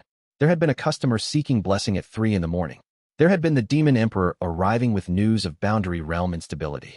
There had been Bai Longshan coming with reports of regional disputes that required wisdom to mediate. There had been cultivators from distant sects appearing to understand the philosophy he had accidentally created. He had stopped expecting to finish his tea long ago. He had accepted it as part of the price of what he was doing. This time, alone in the late night with no one likely to require his attention in the foreseeable future, he drank. The tea was slightly cool now, having steeped longer than ideal. But the flavor was still present, the quiet, complex taste of leaves that had been chosen with intention and treated with care. It was exactly as it should be. The taste carried notes of earth and something almost floral, and the warmth of the cup in his hands was grounding, real, ordinary. Wei Changqing drank the entire cup. When he set it down, the cup was empty. He sat with the realization that he had finished a cup of tea for the first time in 2 years, and the significance of that small achievement was not in the tea itself, but in what it represented. It meant he had created systems stable enough that he could take time for himself. It meant he had built something that could continue without his constant attention. It meant that his most profound work was not the big decisions or the important conversations, but the invisible structural changes he had made to the world so that it could hold itself together.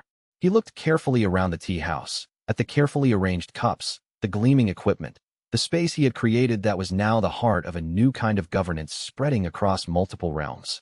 And he felt something close to what he imagined fulfillment might be. Not triumph, not accomplishment in the external sense, but a deep sense of having done what needed to be done, of having made something that did not need him to continue existing. For someone who had spent centuries believing that his worth was measured by his power, by his ability to shape reality according to his will, by his capacity to destroy anyone who opposed him, this was a profound realization. His worth had not diminished when he chose to relinquish that power. If anything, his worth had increased in ways that were difficult to measure, in ways that resisted quantification. He had become a person worth listening to not because he could destroy you if you opposed him, but because what he said actually made sense. He had become someone people traveled great distances to see not because he held power that could reshape their fates, but because his presence seemed to help them understand themselves more clearly. His absence had not diminished this quality. If anything, the philosophy had become stronger precisely because it no longer depended on his physical presence. That night, the peaceful life system advanced further than it had ever advanced before. Wei Changqing felt the expansion move through him like a river overflowing its banks, like a door opening into rooms he had not known existed within himself. His cultivation was transforming into something he could not quite name. Not power as he had previously understood it, but something that felt more like capacity to understand, to witness, to hold space for others to arrive at their own truths and their own wisdom. The peaceful life system had been teaching him this entire time what real strength looked like when it was built from compassion rather than conquest, when it was built from genuine service. Chapter 96. The cultivator's perspective. The group of cultivators arrived on an afternoon when business was light, when the usual flow of customers seeking tea and understanding had slowed to a manageable trickle. There were 4 of them, all bearing the insignia of the Luminous Peak sect, an organization known for producing some of the strongest cultivators in the celestial realms. They were not weak seeking blessings. They were not people seeking teaching in the traditional sense. They were strong people, already powerful, already accomplished in their cultivation, coming to understand what power should be for and how it should be used in a world that was transforming around them. Their leader, a woman with silver threaded through her black hair and patterns that suggested age and wisdom rather than decline, approached Wei Changqing directly. She did not offer excessive formality or request a private meeting. She simply stated what they were seeking. "We have come to understand your philosophy," she said without preamble. "We are already powerful. We wish to know what our power is for." Wei Changqing nodded and gestured for them to sit. He prepared tea, moving through the familiar motions with the careful attention he gave to every aspect of the tea house. The preparation itself became a teaching, not through words, but through the demonstration of how simple actions could be done with intention and care. They sat together for an entire afternoon. Wei Changqing did not give them teachings in the traditional sense. He did not deliver lectures on the proper use of power or the dangers of unchecked strength. He did not quote ancient texts or offer wisdom accumulated from centuries of experience. He simply existed in their presence, moved with purpose through the small actions required to maintain the tea house and serve them, and occasionally asked a question if one seemed necessary. When one of the cultivators mentioned frustration at the limitations imposed by the new distributed governance systems, at the way his opinions now had to be justified rather than simply implemented, Wei Changqing asked quietly, "What would it mean if you no longer needed to enforce your vision, but instead others chose it because they understood it? What would shift in how you experienced your own power?" When another spoke about the burden of always being responsible for others' safety, of the isolation of being someone who could protect but could never be protected, Wei Changqing asked, "What if responsibility came from others having learned to be safe, rather than from you preventing them from being unsafe? What would that change about what it means to be strong?" When a third mentioned the difficulty of mediating between younger cultivators with competing visions of what the new governance should accomplish, Wei Changqing asked simply, "What if your role was not to choose between them, but to help them understand each other?" The questions were not revolutionary. They were, in fact, quite simple, the kind of questions that might seem obvious to anyone who had not been trained from childhood to believe that power was found in control. But they were aimed precisely at what these powerful people already knew but had never given themselves permission to pursue. They had been taught that power was found in control, and anything else was weakness. They had learned to suppress the knowledge that power might also be found in understanding, might also be found in creating conditions where others chose to follow not because they had to, but because they could see the wisdom in what was being offered. By late afternoon, as the light was shifting toward evening, one of the cultivators, a younger man, perhaps only 2 centuries old by the standards of elite sect cultivators, set down his cup with deliberate care and spoke with surprising clarity. "I understand now," he said. "You're not showing us anything new. You're reflecting back what we already know but suppress. Because we have been taught that power is found in control and anything else is weakness. But it's not. Or rather, the kind of power that comes from control is not the only kind of power. There is a different kind. A kind that comes from understanding, from creating the conditions where others choose to follow." Wei Changqing nodded slowly. He did not add anything. The statement contained its own truth, and truth did not require augmentation. It required only witness. He understood that this young cultivator had just glimpsed something that would reshape the entire remainder of his cultivation journey. The realization would not lead him to abandon the pursuit of power. That was not the implication. Rather, it would redirect the pursuit toward a different kind of power, one that came from revealing rather than from commanding. The light in the room had grown softer as the sun descended toward the western mountains. The tea in the cups had cooled to perfect drinking temperature, though none of them drank anymore. They sat together in the understanding that had developed between them, and it was enough. The cultivators left as the sun was setting, moving down the street of Dustfall with a different quality of presence than they had arrived with. And none of them asked for specific teachings or blessings. None of them requested meditation instruction or asked for advice on their personal cultivation. They had found what they came seeking: permission to believe that their own deepest understanding of what power should be for was not a weakness but a direction. Permission to pursue a kind of strength that was built on understanding rather than control. After they departed, Bai Longshan, who had been in the back room preparing supplies, emerged with an expression that suggested he had been listening carefully to the entire exchange. His ancient face held something like awe. "That was the most profound teaching I have witnessed you offer," Bai Longshan said. "And you said almost nothing. You asked 4 questions, perhaps 5, and you created space for them to arrive at understanding themselves. You reflected their own knowing back to them and allowed them to recognize it as true." "I said what was necessary," Wei Changqing replied, moving through his evening routine of closing down the tea house. The rest was already known to them. They needed only permission to listen to their own knowing, permission that came from seeing that someone of tremendous power had chosen to listen rather than command. "Which you gave them," Bai Longshan observed, "by being a living example of a person of tremendous power who has chosen to ask questions instead of give commands. By existing as proof that such a choice was possible. By showing them that the path they already know but have been taught to suppress is not weakness." Wei Changqing did not respond directly, but he considered Bai Longshan's words carefully as he cleaned the cups with methodical care, as he organized the equipment for the next day with precision that came from 2 years of practice, as he went through the small rituals that maintained the tea house in its state of readiness. Power in revelation rather than instruction. Perhaps that was what the peaceful life system had been teaching him all along. Perhaps every crisis he had navigated, every difficult conversation he had facilitated, every moment of choosing not to use his power when he could have done so, had been the system teaching him something fundamental about what power actually was. The greatest power was not the ability to reshape reality according to your will, but the ability to help others see reality more clearly. The greatest strength was not in controlling the world, but in creating the conditions where others could understand themselves and each other. The deepest influence was not exercised through command, but through presence and witness and the asking of good questions. It was a subtler power than he had ever wielded as emperor. In his time as Jade Heaven Emperor, he had commanded armies and reshaped territories and implemented policies that affected billions of people. But he had always been making the decisions for them. He had always been the one with the authority, the one with the power, the one responsible for the outcomes. He had been benevolent, or tried to be, but he had never relinquished the fundamental position of decision-maker. This was entirely different. This was the power to help others make their own decisions with greater clarity. This was the power to create the conditions where others could arrive at their own understanding. This was the power to reveal rather than to command. And it was, perhaps, the reason it continued to advance his cultivation in ways that should have been impossible, that violated the fundamental principles of how cultivation advancement had always worked. The peaceful life system did not care about precedent. It only cared about whether peace was genuinely being created through his choices.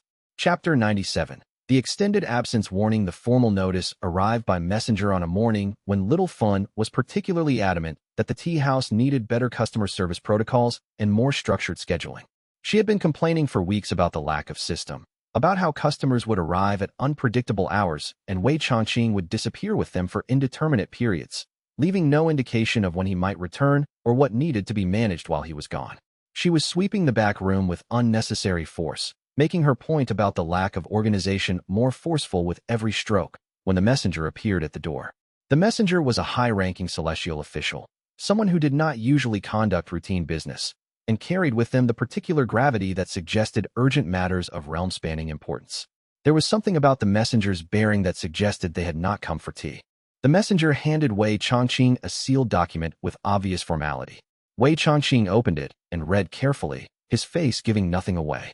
Little Fun watched, her broom forgotten, as his expression registered the information. The crisis was not in the human realms where he had established his tea house. It was not in the territories where the distributed governance was being tested and refined.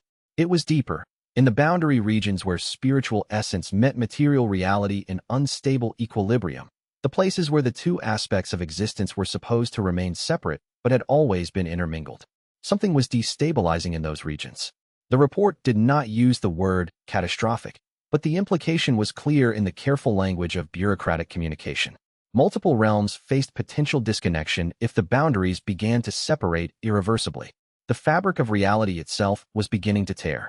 The court believed Wei Changqing's particular talents and understanding were necessary. They were requesting him for an extended expedition, 3 months minimum, possibly significantly longer. They were not asking. The language was request, but the underlying message was that this was a call he could not refuse without consequences that extended beyond his personal preference to remain in his small tea house in a small mortal town. Wei Changqing read the message twice, then set it down with the careful deliberation of someone who had been thinking about this possibility for some time. He had always known that his retirement could only last as long as the larger cultivation world allowed it to. He had expected this call eventually. What he had not anticipated was how much it would cost to answer it. Little Fun set down her broom. "How long?" she asked.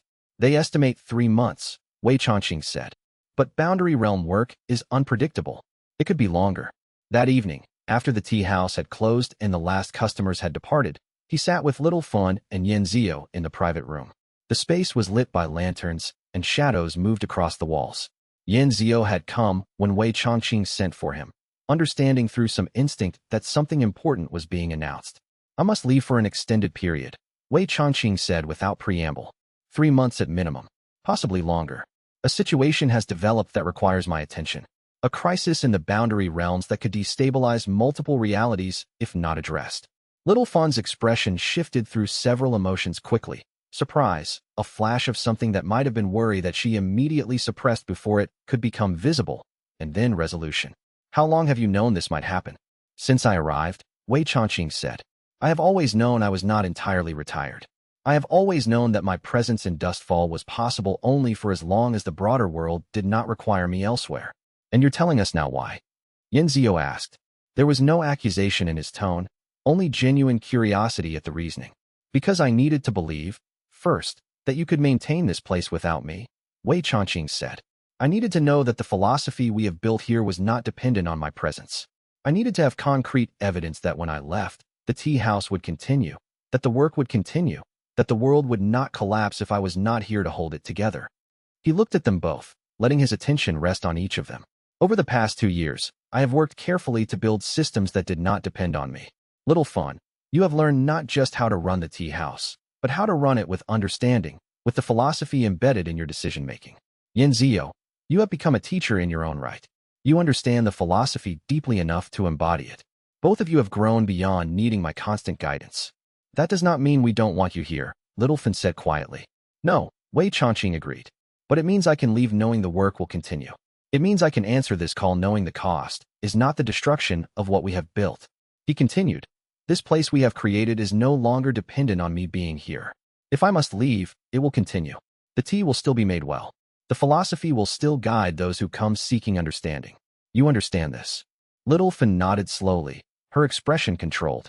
Yin Zio inclined his head in the formal gesture of acceptance that suggested deep understanding. the kind of acceptance that comes from recognizing truth even when that truth was difficult to accept. The Demon Emperor will watch over Dustfall, Wei Changqing continued. By Longshan and the other cultivators have pledged protection. The systems we have built have their own momentum now. They do not need me to function. How long will you actually be gone? Littlefen asked, her voice carefully neutral. 3 months minimum, Wei Changqing said.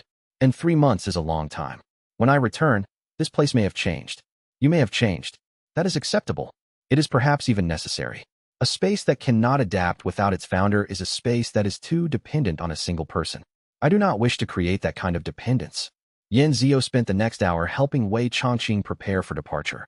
They gathered certain texts, volumes on boundary realm theory, diagrams of the structural relationships between spiritual and material realms. They ensured the suppression artifacts were secure. They checked supplies for the journey. It was practical work that allowed them to process the news without speaking about it directly, the way that people sometimes do when they need to acknowledge something difficult without fully articulating the emotions around it. Littlefen disappeared into the kitchen and emerged with a fresh batch of tea cakes, which she wrapped carefully in cloth that had been bleached white. You will need to eat something other than tea while you are gone, she said, placing them in his bag with the finality of someone who would not accept refusal. And you will probably forget to actually maintain your own physical needs while you are doing important work. These will remind you that you require food. That night, Wei Changqing sat alone and allowed himself to feel something he had not permitted himself in 2 years. Uncertainty about a future he could not entirely control. He was leaving behind something precious. He had built it intentionally, had structured it to survive his absence, but its survival and his absence were two different realities. The work of relinquishing control was not complete simply because he had decided intellectually that it should be. His heart was not quite convinced that the tea house would thrive without him, that Littlefen and Yenzio would understand what to do when situations arose that they had not encountered before. But he had learned, in the time since arriving at Dustfall, that growth required exactly this kind of relinquishment. He had learned this lesson through watching others grow in the tea house. Yenzio had become a teacher not through instruction or formal designation, but through being given responsibility and trust. He had been required to think for himself, to make decisions about how to teach, to live with the consequences of those decisions. Littlefen had become a manager not through education or management training, but through being required to make decisions about how to run the tea house and live with the consequences. They had grown precisely because they had not been given the security of knowing that Wei Changqing would step in to correct their mistakes, that he would maintain ultimate authority. The tea house would continue without him. Perhaps it would flourish further in his absence, freed from the gravitational pull of his legendary power. Perhaps it would change in ways he could not predict or control, developing in directions that reflected the unique contributions of others. Perhaps the philosophy that had been established here would adapt and grow into forms he had not imagined, becoming something richer and more complex than what he had built. Perhaps people would come and add their own understanding to the work, their own perspectives and experiences, making the tea house a fuller expression of human and cultivator wisdom than it could ever be with only his input. That was, he realized, precisely as it should be. The most beautiful structures were not those that remained frozen exactly as they had been designed, unchanged and unchanging, unable to respond to the world around them. The most beautiful structures were those that grew and adapted while maintaining their essential nature. A river does not remain the same, yet it remains a river. A forest does not stand still, yet the forest maintains its essential character. The tea house would be the same, dynamic, changing, yet remaining a place where understanding could be found and peace could be experienced. Chapter 98. The departure. The morning of Wei Changqing's departure was gray and cool, with a quality of autumn light that suggested change was coming to Dustfall whether anyone was ready for it or not.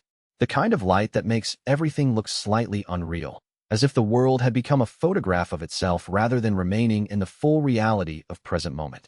The kind of light that exists in the spaces between things, in the moments between what was and what will be. He stood in the tea house with his supplies gathered. Not much, by the standards of traveling cultivators who packed for extended expeditions through dangerous territories and unknown realms. A change of clothes that he might not need, given his nature. The suppression artifacts carefully secured in layers of protection. Texts on boundary realm architecture written by scholars who had actually worked with boundaries rather than merely theorizing about them from safe distances.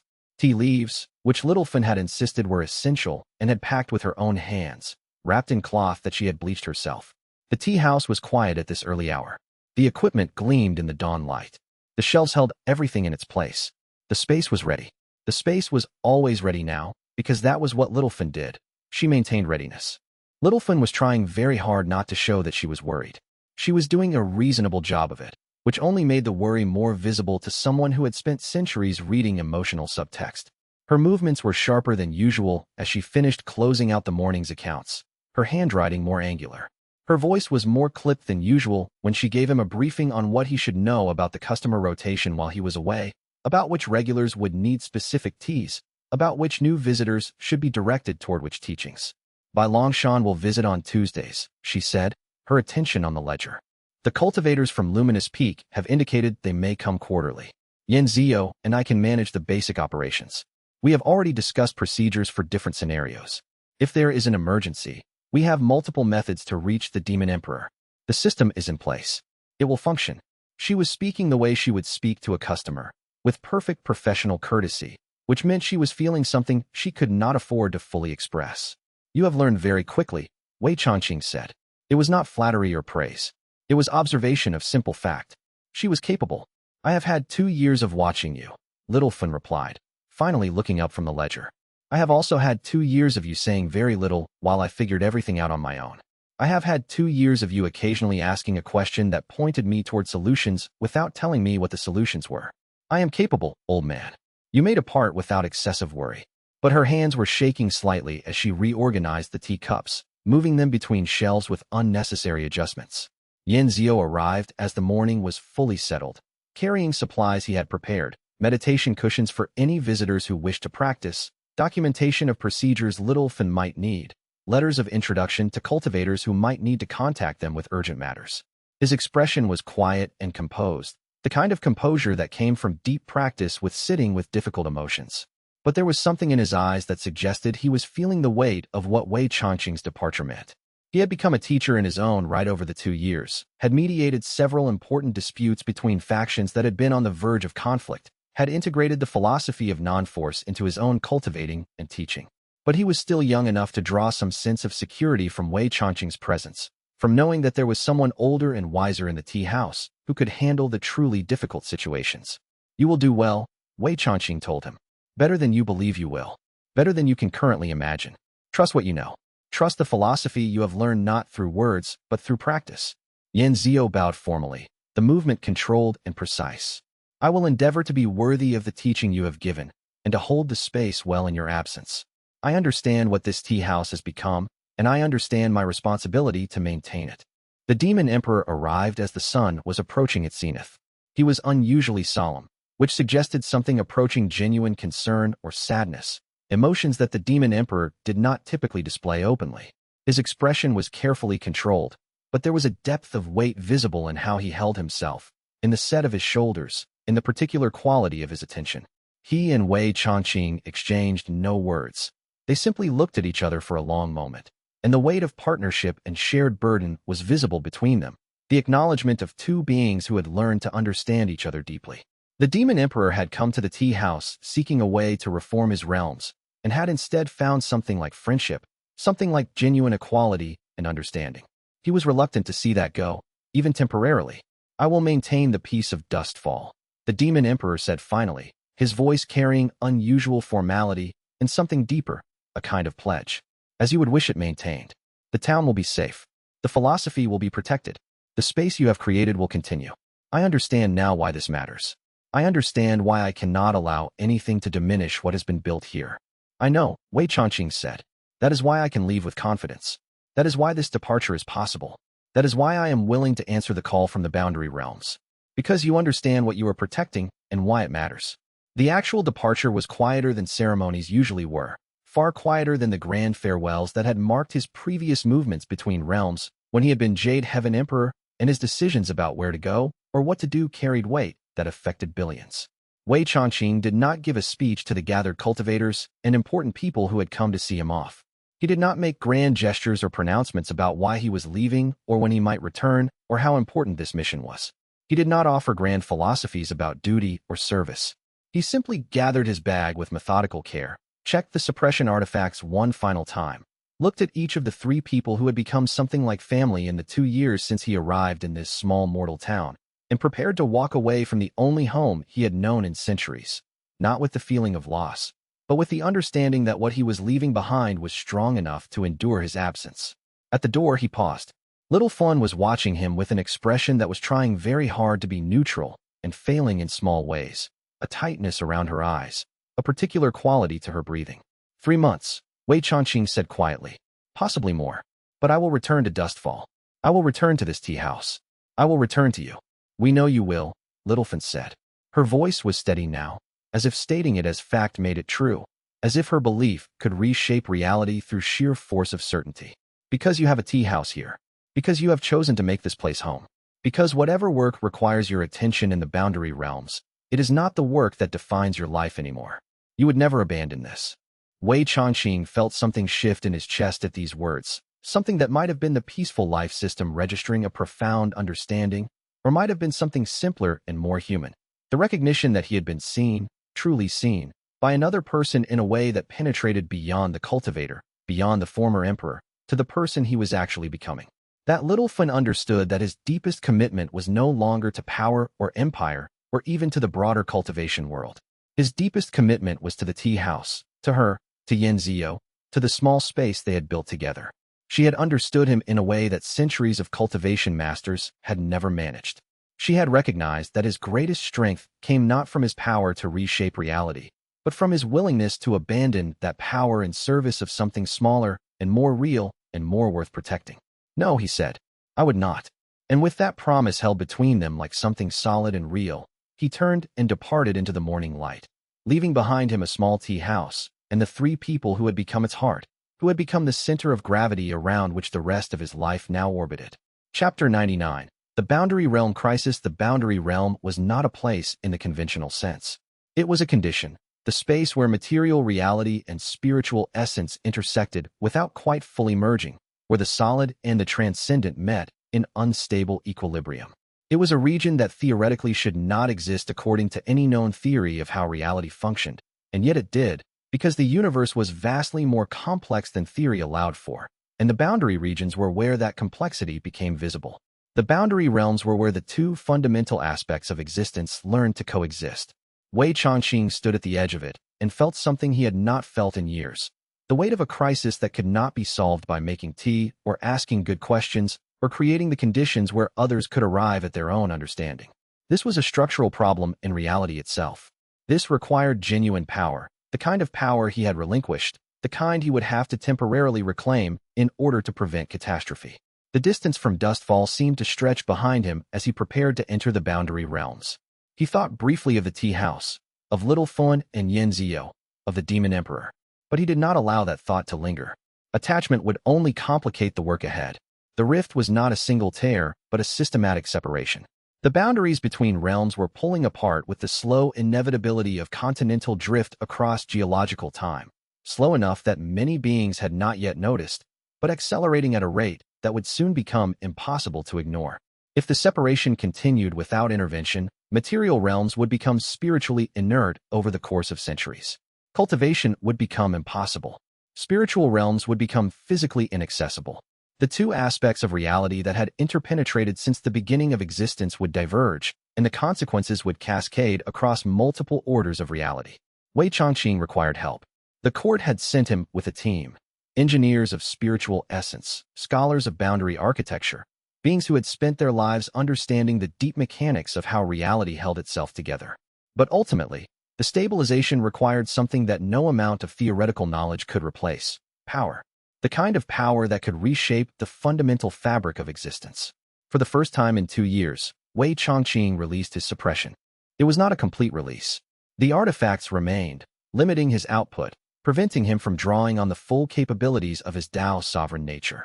But releasing even a fraction of what he had been suppressing required him to remember what he was and what it meant to be that. The isolation of godlike capability flooded back with the force of a dam breaking. The awareness that his power was so great that very few beings could even understand it, much less work with him as equals. The loneliness of being so far beyond the common experience of reality that connection with others became, at best, a theoretical exercise. He spent 6 weeks stabilizing the rift. It was work that drew on capabilities he had not used since before arriving in Dustfall, power that had atrophied not in strength, but in willingness to exercise. He reshaped spiritual currents with precision that required centuries of mastery and could not be delegated to lesser practitioners. He performed calculations of boundary equilibrium in real time, holding simultaneously in his awareness the conditions of multiple realms and the mathematical relationships between them, adjusting for variables that changed moment by moment. He moved through the boundary realms themselves, the space between spaces, where existence was more theoretical than concrete, and where a being's understanding of reality had to be absolute or they would lose coherence, would fragment into components that could no longer maintain a unified self. The work consumed him entirely. Each day was a descent deeper into the boundary regions, where reality became less certain, where the fundamental rules that governed existence in material and spiritual realms no longer applied. He had to think differently there, exist differently, understand reality itself through a lens that was not bound by the normal categories of thought. He was, for 6 weeks, the being he had always been, supremely capable, supremely isolated, supremely alone. No one could work with him at this level. No one could even truly observe what he was doing without losing coherence themselves. He existed in a state that no ordinary being could maintain for more than minutes without fragmenting. For 6 weeks, he held that state, performing work that no one would ever truly understand, solving problems that no one would ever be able to verify had been solved except through the fact that reality continued. The work was necessary. It prevented catastrophe. It stabilized the boundaries and allowed them to begin reintegrating naturally. It saved multiple realms from facing existential crisis. It was work that mattered in the largest sense of the word, and it was profoundly exhausting in a way that had nothing to do with physical tiredness and everything to do with the cost of returning to a form of existence he had believed he had moved beyond. He had forgotten how lonely it was to be this powerful. He had forgotten why he had first sought retirement. By the time the stabilization was complete and the boundaries had begun to reintegrate naturally, Wei Changqing was exhausted in the place where he had begun to understand that his true nature lived, the place where the peaceful life system registered advancement, where the quiet joy of making tea for a young mortal girl and her cultivator colleague had become the driving force of his entire existence. His body was fine. A Tao sovereign did not tire in physical ways. But something deeper had been stretched to its limits, something that had to do with the part of himself that had learned to find meaning in service rather than in domination. Being the full Tao sovereign again had shown him with clarity what he had been for centuries, powerful but hollow, capable of reshaping reality, but incapable of truly connecting with it in any authentic way. He had become so accustomed to that isolation as the price of power that he had stopped noticing it, had internalized the loneliness so completely that it seemed like the natural state of strength. Only after 2 years of living differently, of making tea in a small room and asking questions that mattered only to the person standing before him, had he been able to recognize the emptiness that had been his actual companionship while in that exalted form. The power had been magnificent. He could feel that now, remembering what it was like to reshape the fundamental fabric of reality itself. But it had been a kind of prison, one he had not even realized he was confined in until he had stepped outside it. The boundaries of the prison had been his own consciousness, his own belief that power like his separated him from ordinary connection. Now he understood that the separation had been voluntary, or at least had become voluntary the moment he had decided to release his suppression and ask a different kind of question. He returned to Dustfall on the first day of the 4th month of his absence, moving through the familiar streets as the afternoon light was shifting toward evening. The tea house was waiting. He could feel it from several blocks away. The particular quality of the space he had created, the familiar presence of the work he had left behind. It was like coming back to something that had been drawing him across the boundary realms, pulling at him even while he had been working to stabilize reality itself. The pull had been gentle but constant, a reminder that his true home was not in the grand structures of governance or realm-spanning crisis management. His home was in the small rooms where tea was served, where understanding could be shared, where people came seeking wisdom and found instead the tools to arrive at their own understanding. The tea house was the center of gravity of his life now. The streets of Dustfall had changed slightly. There seemed to be more people moving through the town, more visitors from outer regions. Some of them were clearly cultivators, bearing the insignia of various sects and territories. Others looked like merchants or ordinary people from mortal towns, yet carried themselves with a peculiar quality that suggested they had been transformed by understanding of some kind. They moved with the calmness of people who had learned to see things more clearly, who had been touched by the philosophy that had taken root in this small place. A few of them stopped as Wei Changqing passed, recognizing him with a kind of reverence that he found both touching and slightly uncomfortable. He nodded to them, but did not stop. The tea house was waiting. Chapter 100.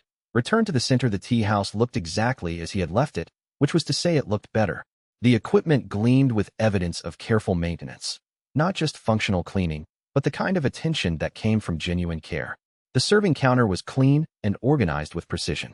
The arrangement of cups suggested both utility and the particular aesthetic preferences of someone who understood that beauty and function could coexist. The walls seemed to hold a quality of peace that had not been present before he left, as if the space had absorbed the understanding practiced within it and begun to radiate it outward. When he stepped inside, Littleton looked up from her accounts with an expression that managed to convey relief, exasperation at his lateness, and quiet satisfaction simultaneously. She had been expecting him, or at least had been expecting that he might return, and had positioned her desk so that she could observe the door without appearing to be watching for him. It was a small thing, but it spoke volumes about how much had changed while he was away. She had moved from hoping for his return to expecting it, to having confidence that he would come back. That shift represented an enormous change in their relationship. "You said 3 months, she said, setting down her brush. "You were 4 months. This makes you unreliable.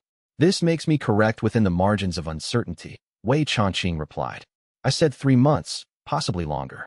"Close enough," Littleton said, turning back to her accounts, though her relief was visible in the way her shoulders relaxed.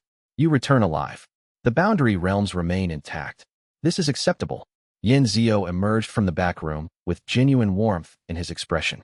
They exchanged the formal bow of equals, which suggested that something had shifted in the tea house during Wei Changqing's absence. Yin Zio was no longer student awaiting teaching. He had become something more, a partner in the work, someone who understood the philosophy not through instruction but through practice. His confidence was different. He carried himself with the quiet authority of someone who had been tested and had proven his understanding. The Demon Emperor arrived that evening with news from Dustfall's period of transition. In 4 months, the tea house had not merely continued. It had only grown in significance and depth. 2 new customer paths had been established with deliberate thoughtfulness. Cultivators now came on specific days of the week, mortal visitors on others, creating a natural rhythm that Littleton had designed without consulting anyone else, simply understanding the underlying principles of flow and energy and implementing them with precision. Yin Zio had begun offering meditation instruction in the back room twice weekly, and there was already a substantial waiting list of people who wished to study with him. He had apparently developed his own teaching style, one that was distinct from Wei Changqing's, and yet clearly emerged from the same philosophy. The tea had become known beyond Dustfall in ways that were significant. Merchants from the outer territories mentioned it in passing to each other. Cultivators who passed through different regions spoke of the tea house as a place worth traveling to, a destination rather than a roadside stop. The Demon Emperor reported that he had heard references to it from demon territories as well, from beings who had crossed the boundaries to experience what they had heard. There had been no major crises during his absence, no significant disturbances, no real threats to the structure he had built. A group of cultivators from an outlying sect had come seeking teaching and had been turned away respectfully when it became clear they wanted answers rather than practice, wanted solutions rather than the tools to arrive at their own understanding. A customer had become difficult and disruptive, and Littleton had handled the situation with such calm authority that the customer had eventually left ashamed of themselves. The philosophy had taken root so deeply that the tea house ran on its own momentum, generating its own weather, sustaining itself. Wei Changqing was no longer the sole driver of the peace he maintained.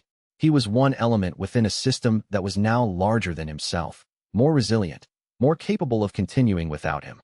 The system could endure his extended absence. He found this deeply satisfying. That evening, after the last customer had departed and the space had been cleaned, Wei Changqing prepared tea for himself alone. He did this with the particular care he had always used, choosing leaves with intention, paying attention to the subtle differences between varieties, timing the steep with precision, warming the cup to exactly the right temperature. The ritual was familiar and comforting, a reminder of who he had chosen to become. When it was ready, he sat in the central room of the tea house, surrounded by the familiar space, and he took a sip. The flavor was perfect, complex, subtle, inviting deeper attention. It was the tea he had learned to make in this place, perfected through 2 years of practice and now being maintained by others who understood its significance. He took another sip, and then another. He was still on his 3rd sip when a messenger arrived from the Celestial Court with a sealed document bearing news of another developing situation in the western cultivating regions that required consultation. He set down the cup, acknowledging the interruption with the patience of someone who had learned to expect it and had made peace with that expectation. The cup was still half full, but he did not feel disappointed at the interruption. He had completed 3 full sips this time. He had created a genuine pause, a true moment of peace within the larger work of maintaining peace. Those 3 sips had cost him nothing. They had not been stolen from the important work. They had been earned through the building of systems that could continue without him, through the careful work of distributing his burden across many people and many systems. They had been purchased through his willingness to remain the center of the web while no longer being the only strand supporting it. Wei Chongqing stood and gestured for the messenger to be seated. "Tell me," he said, "what requires understanding in the West?" And as the messenger began to speak, Wei Chongqing found that he was not troubled by the return to work. The 3 sips had been enough. They had reminded him that peace was not something that occurred in the absence of complexity. Peace was something that occurred when complexity was met with genuine presence and the willingness to understand. Peace was not a destination you reached and remained at. It was a practice, a choice made repeatedly, a way of moving through the world. He had returned to his place, and the place had grown in his absence. The tea house was stronger for his departure. Little Fun had become more capable. Yanzio had become more confident. The systems he had created had proven their resilience. It was exactly as it should be. Wei Chongqing turned his attention fully to the messenger and began listening to what needed understanding, what required his wisdom, what had developed in the Western territories while he was away from the world reshaping reality itself. And in that act of turning his attention, of choosing again to bear the burden of peace, he understood that this was his real home now. Not a place, but a practice. Not a position, but a choice made repeatedly, made again each time the moment required it. Each time he was interrupted while drinking tea, that was him choosing his home. Each time he set down an incomplete cup to listen to someone seeking understanding, he was choosing what mattered most. The interruptions were not obstacles to his peace. They were the practice itself. They were what the peaceful life system had been guiding him toward all along. He had come to the tea house to rest from the weight of empire, seeking relief from the constant demands of beings who needed his power and his attention. He had stayed to serve something smaller and more real. And in serving, he had discovered that rest and service were not opposites, but different faces of the same commitment to genuine peace. Rest was not the absence of work. Rest was the presence of work that felt like it mattered, that felt like it was his choice to do rather than something he was compelled toward by obligation. The evening continued as evenings did in the tea house, with understanding flowing between people, with problems being considered carefully from multiple perspectives, with wisdom arriving not through pronouncement or command, but through the simple act of asking the right questions and listening deeply to the answers that emerged from within those being asked. And somewhere in the quiet work of tea and conversation, in the patient work of holding space for others to arrive at their own understanding rather than accepting his, Wei Chongqing found something that he had not known he was seeking. Fulfillment that came not from external achievement or from the accumulation of power, but from presence itself. From the willingness to remain steady in the center of the world, asking good questions, serving tea, maintaining understanding between people and realms. From the commitment to remain present even when interrupted, even when the tea cooled, even when he might never finish a full cup. Waiting for the moment when he could take his 3 sips before the next person arrived, needing understanding, needing clarity, needing to be heard. It was not much by the standards of empire, by the standards of power and conquest, and the accumulation of strength. It was everything by the standards of a man learning to be human, learning that the greatest power was not in controlling others, but in helping others see themselves more clearly. It was everything to someone who had learned to find peace not in the absence of work, but in work done with genuine care and authentic presence. Chapter 101. The tax crisis escalates. The morning Fang Xiumei arrived at 1 cup was a Tuesday, cool and clear, the kind of day that made the town's market bustle with energy. The smell of baking bread drifted through Dustfall's narrow streets. Vendors were setting up their stalls with practiced efficiency. The light was crisp and made the world seem sharp-edged and definite. Fang Xiumei walked down the main street with an orderly file of papers stacked carefully in her arms, bound together with precise knots, her hair arranged in the formal style she reserved for official business, her seal of office visible on her outer robe. The morning light caught the document edges as she walked, and those who knew Fang Xiumei well enough recognized the signs immediately. Director Fang was here on serious official business, and her arrival was neither casual nor social. Little Fun, who had been organizing teacups behind the counter in the way that only she seemed to understand, grouping them by size, by the subtlety of their glaze, by the depth of their color, by some system that made sense only to her practical mind, looked up and recognized the signs. The careful movement, the ordered papers, the particular tightness around Fang Xiaomei's eyes that suggested she had been rehearsing this conversation in her mind for some time. "Morning, Director," Littlefield said, setting down the cup she had been holding. Her practical mind was already running through the possibilities. Tax inspection? They had nothing to hide. Licensing renewal?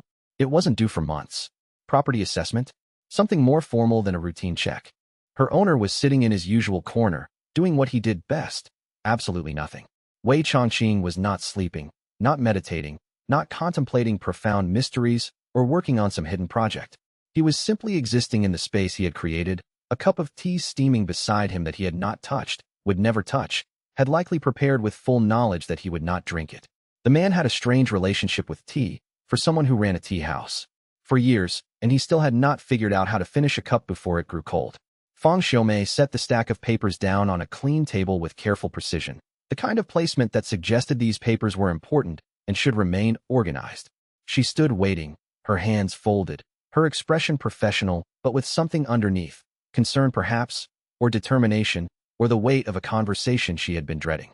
"I need to speak with the proprietor," she said. Her voice carried the weight of someone who had been patient for a very long time, whose patience was running not exactly thin, but toward its operational limit. Not angry, never angry. Fang Xiaomei was not the sort to become angry at matters of administrative procedure, but moving toward the point where she would be forced to escalate through official channels. Wei Changqing looked up mildly from his position in the corner. The gesture was slow, unhurried, with no sense of urgency or concern.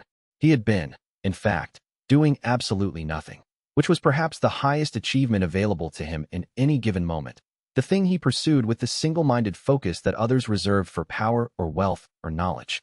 He rose with the ease of someone who has nothing urgent to refuse, left his untouched tea where it sat steaming gently, destined to cool unsipped, and crossed to the table where Director Fang was standing. The walk took longer than necessary, as if he was moving through something thicker than air. "Director," he said gently, his voice carrying the tone of someone greeting an old friend rather than someone being summoned for official business. "You look well. Please sit." Fang Xiaomei sat. The chair received her weight with solid silence. She had learned in 3 years of managing the administrative and tax systems of Dustfall, years that had been alternately fascinating and frustrating, that this man who ran the tea house was peculiar in ways that went far beyond simple eccentricity. He was disorganized about practical matters, almost dreamlike in his attention to tax procedures and payment schedules. Yet when problems came to him, he addressed them without argument, without evasion, with a kind of acceptance that made the entire administrative process simpler than it had any right to be. Still, her patience had limits, and those limits were measured in administrative procedure and the rules that governed her office. "I am presenting the accumulated tax obligation for the establishment," she said, laying papers out in a careful sequence, each document positioned precisely so that Wei Changqing could read them without strain. Year 1, the proprietor owing 32 silver. Year 2, owing 41 silver. Year 3, the present calendar year, with 2 months remaining, owing 56 silver at the current rate. Wei Changqing examined the papers without picking them up, reading the figures with the kind of attention someone might give to a poem in a language they were slowly learning. The writing was precise. The calculations appeared correct. The sums were clearly laid out, with no ambiguity about amounts owed. "The business has clearly grown, which is encouraging and shows healthy economic expansion," Fang Xiaomei continued. "However, the payment pattern has been irregular. I have now requested settlement of accounts 4 times in official administrative capacity, with increasingly formal procedures required as the outstanding balance accumulated." "I see," he said. "The calculations are correct?" "They are," Fang Xiaomei said flatly. This was what she had come to appreciate about this man. Despite his general lack of organization in practical matters, he did not dispute competent work. He did not argue with mathematics or administrative procedure. He seemed to understand, at some level, that taxation and record-keeping served purposes beyond his personal convenience. "The total outstanding is 129 silver. Given the time elapsed and the repeated requests, I am required by regional authority procedure to escalate collection mechanisms. However, I am first offering you opportunity to settle the obligation in full, which would conclude the matter without the need for formal escalation." Little Fun, standing behind the counter, had gone very still. The kind of still that suggested her mind was working through the implications at high speed. 129 silver was not an insignificant amount.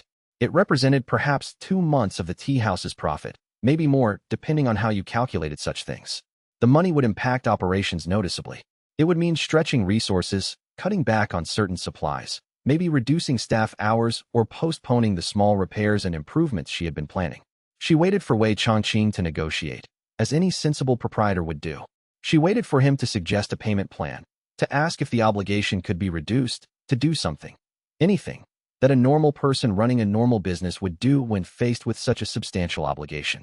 The normal response would be to haggle, to bargain, to try to reach some compromise that balanced the tax authorities' requirements against the business owner's ability to pay.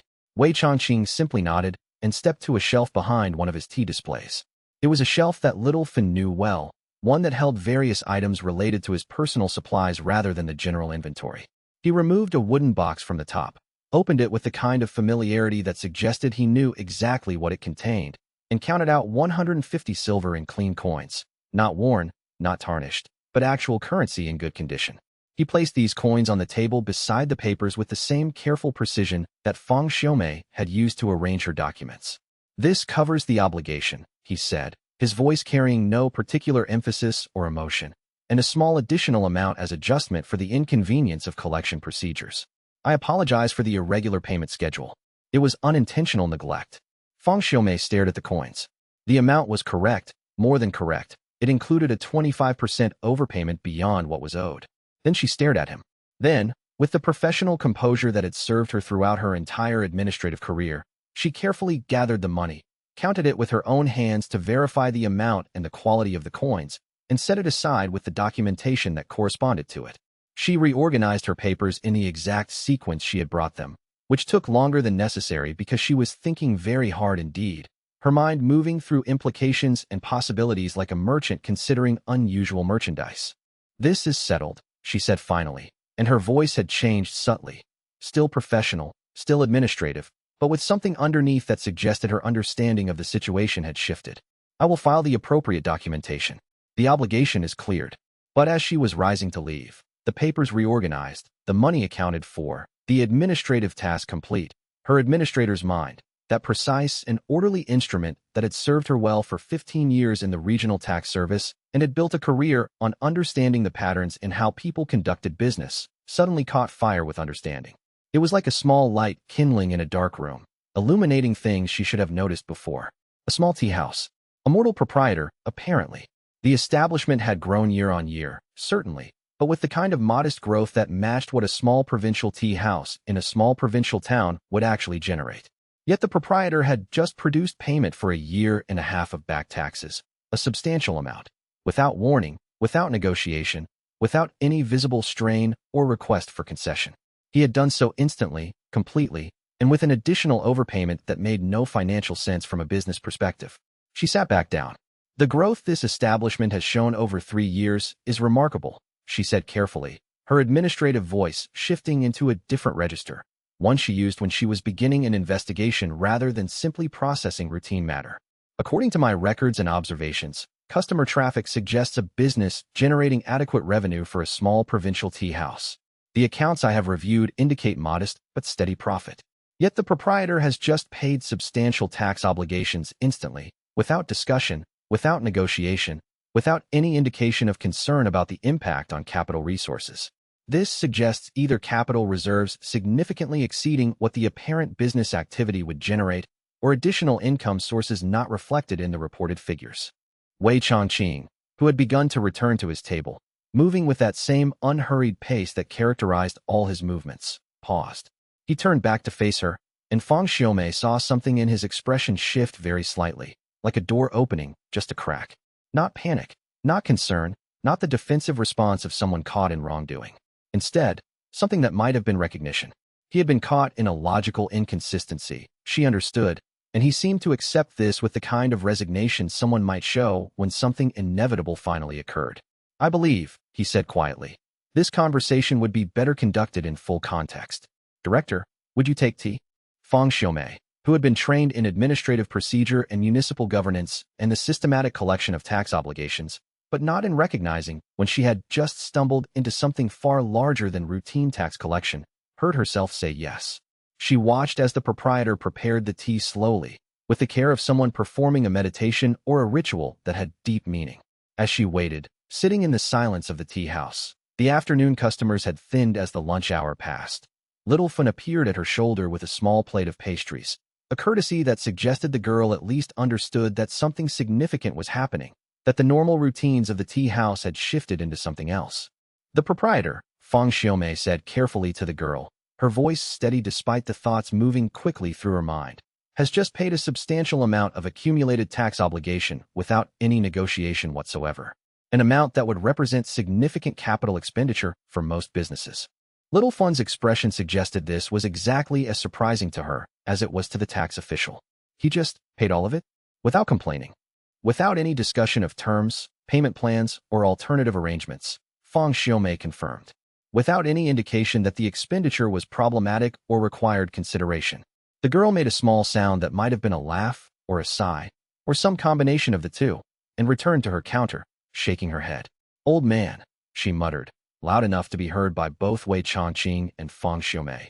"You're going to get caught eventually by paying for things like you're not running a business, like you've got infinite silver and don't care about anything practical." Wei Changqing arrived with the tea. The cup was beautiful, a perfect vessel for whatever was contained within it. He sat across from Feng Xiaomei and waited for her next question with the patience of someone who had answered far more difficult ones in his time, someone who had faced interrogation by gods and demons and political rivals who wanted nothing more than to use him for advantage. Director Feng Xiaomei, understanding that her next question would determine everything that followed, whether this remained a simple administrative matter or became something infinitely more complicated, assembled it carefully in her mind before speaking. "Where does the wealth come from?" she asked.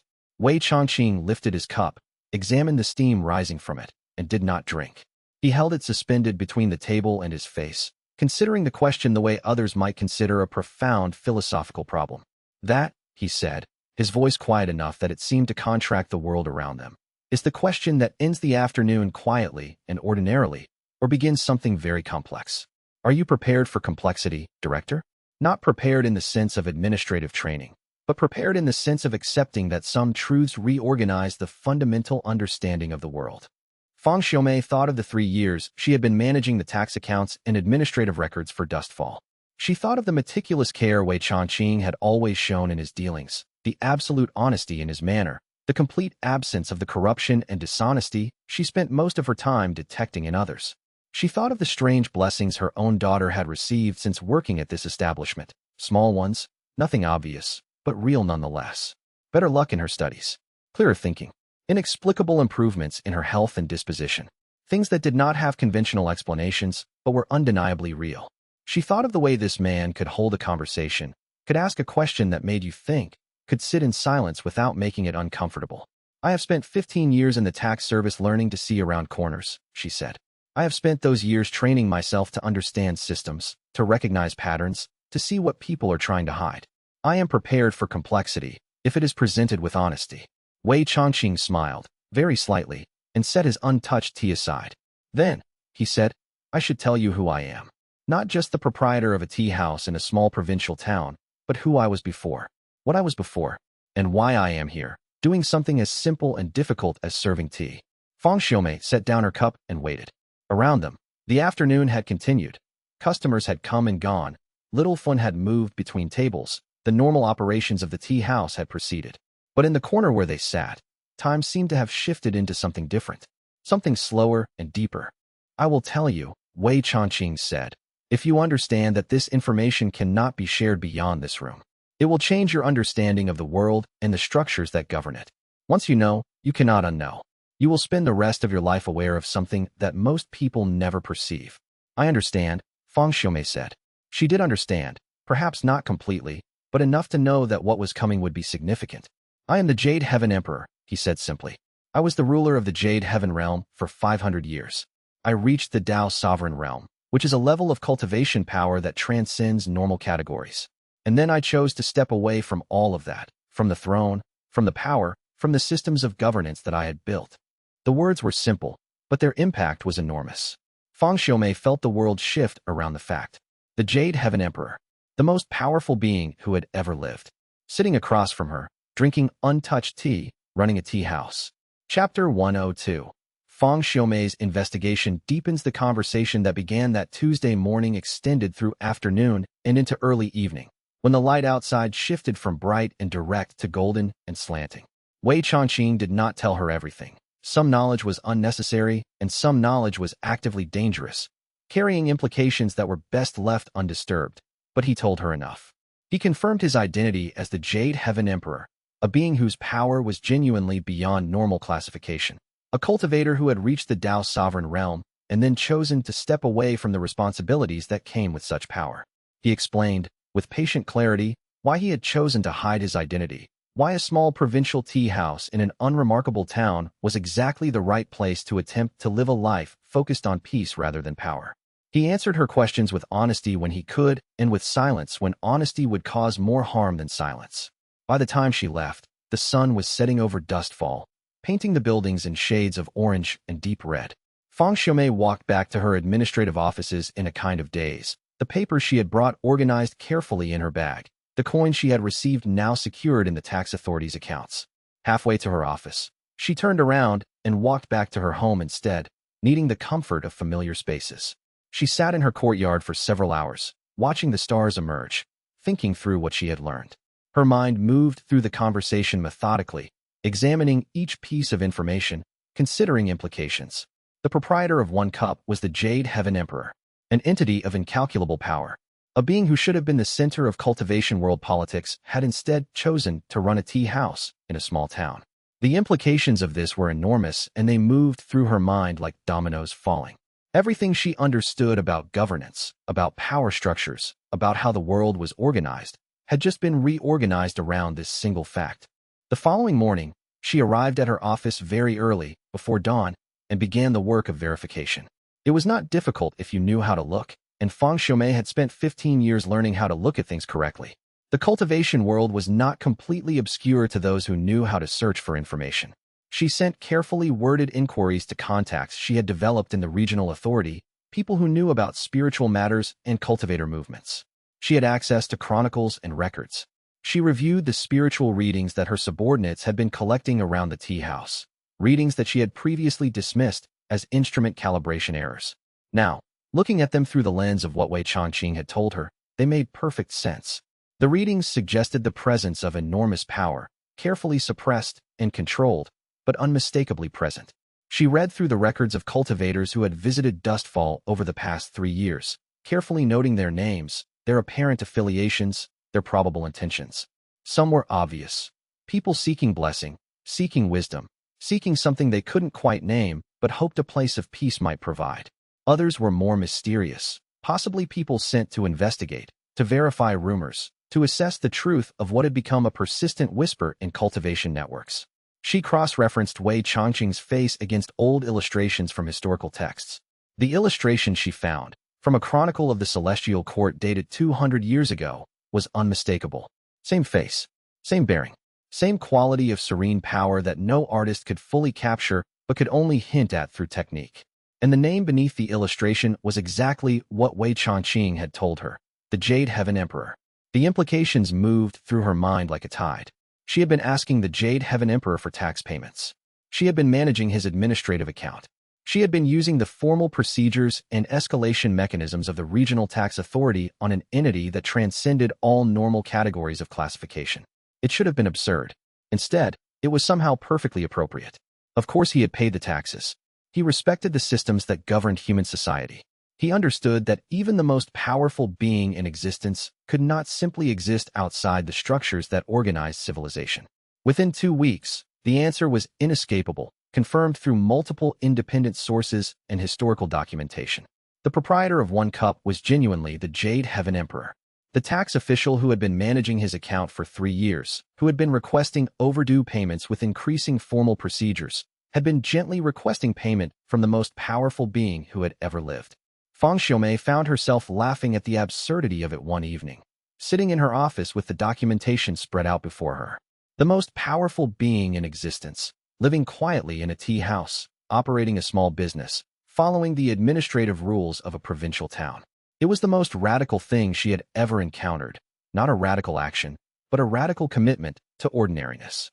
She arrived at the tea house on a Friday, when the business was moderately busy with afternoon customers. The light was bright through the windows. Wei Changqing was in his corner, of course, with his untouched cup of tea, steaming gently. Little Fun was managing 3 tables with efficient grace, moving between them with the kind of practiced ease that suggested she had moved past consciousness of her own movement into simple competent action. Yin Zio was in the back. She could hear his voice directing a younger assistant in the preparation of a particular blend, explaining the proper temperature and timing for a specific type of leaf. Fang Xiumei walked directly to Wei Changqing's table and sat down without waiting for permission. The other customers did not seem to notice the intrusion, or if they did notice, they treated it as irrelevant to their own conversations. This was, Fang Xiumei realized, one of the effects of Wei Changqing's presence.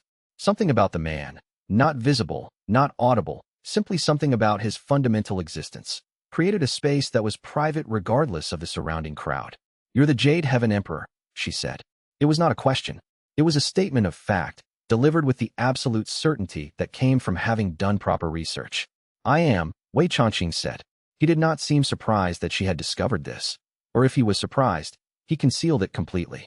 He seemed, in fact, unsurprised by almost everything, which was perhaps why revealing extraordinary truths to him was not particularly uncomfortable. "I need tea," Fang Xiumei said. Little Fan appeared almost instantly, as if she had been waiting for this request or had simply intuited it, and delivered a cup of something fragrant and dark with complex flavors. Fang Xiumei drank it. It was excellent. Of course it was excellent. Everything about this place seemed designed to be exactly right. "I have spent the past 2 weeks verifying this information," she said to Wei Changqing, her voice taking on the formal tone she used when presenting official findings.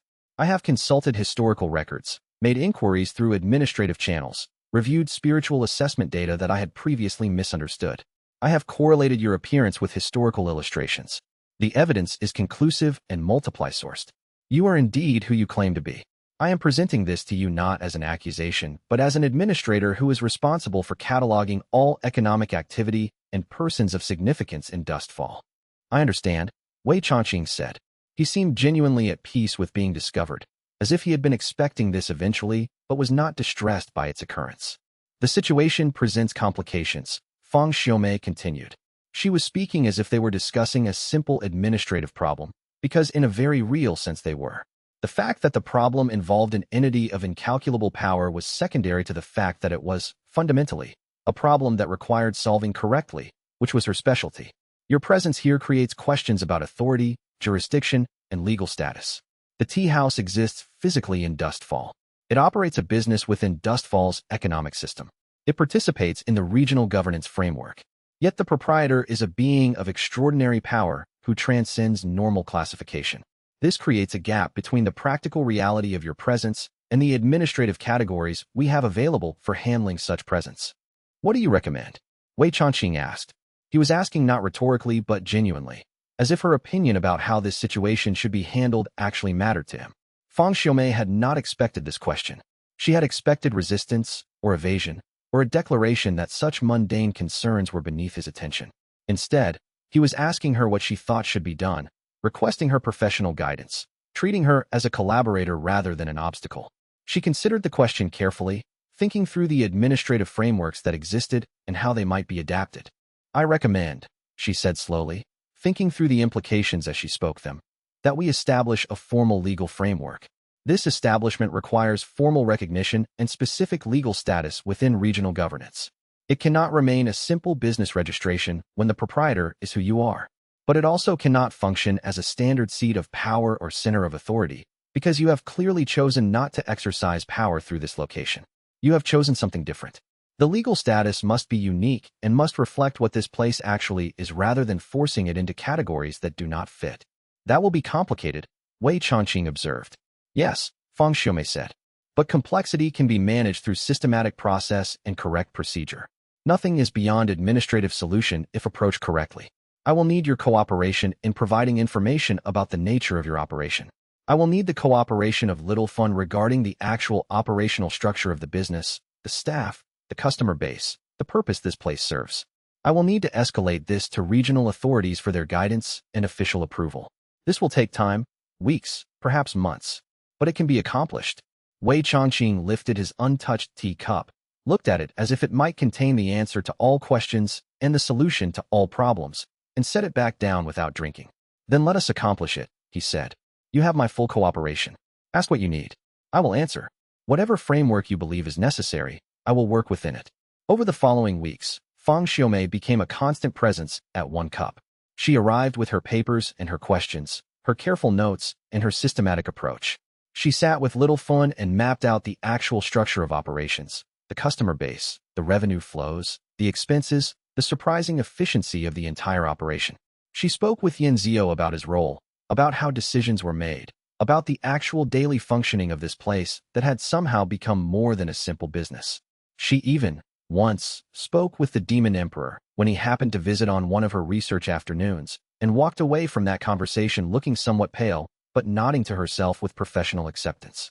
What she was building was a new classification, a private business operating within a mortal governance structure, owned by an entity that held no official position but commanded universal respect, existing for no profit motive beyond self-sustenance, operated with absolute neutrality toward all factional interests.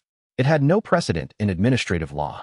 Therefore, she would create one, using the precedents that did exist, extrapolating from them, building something that made logical sense and could survive administrative review. By the end of the 2nd week, she had drafted the framework. By the 3rd week, she was preparing to present it to the regional authority, knowing that her presentation would require them to acknowledge something that most of them had probably hoped was merely a rumor. Chapter 103. Legal Status Negotiations. The regional authority received Fang Xiaomei's proposal for the legal status and formal recognition of 1 Cup with the kind of shock usually reserved for natural disasters or major administrative overhauls. She was asked, by 5 different officials in rapid succession, if she was joking. She was not joking. She was always serious about her administrative work. She presented her evidence in orderly fashion, documentation of Wei Changqing's identity, interviews she had conducted, corroborating sources from historical records, and a logical framework for how such an entity should be legally classified within the regional governance system. The regional authority's initial response was to convene an emergency meeting of senior administrators, which Fang Xiaomei attended with her papers in perfectly ordered stacks and her mind very clear about what she was requesting. The papers were organized by category: historical evidence, spiritual evidence, administrative observations, proposed legal framework, precedents from other regional authorities that might apply. The proposal, said the regional governor, a man named Liu who had been in administrative service for 30 years and believed he had seen everything that governance could present, is to create a new legal classification for a tea house whose proprietor is the Jade Heaven Emperor. Yes, Fang Xiaomei said simply. The establishment requires formal legal status to function appropriately within regional governance.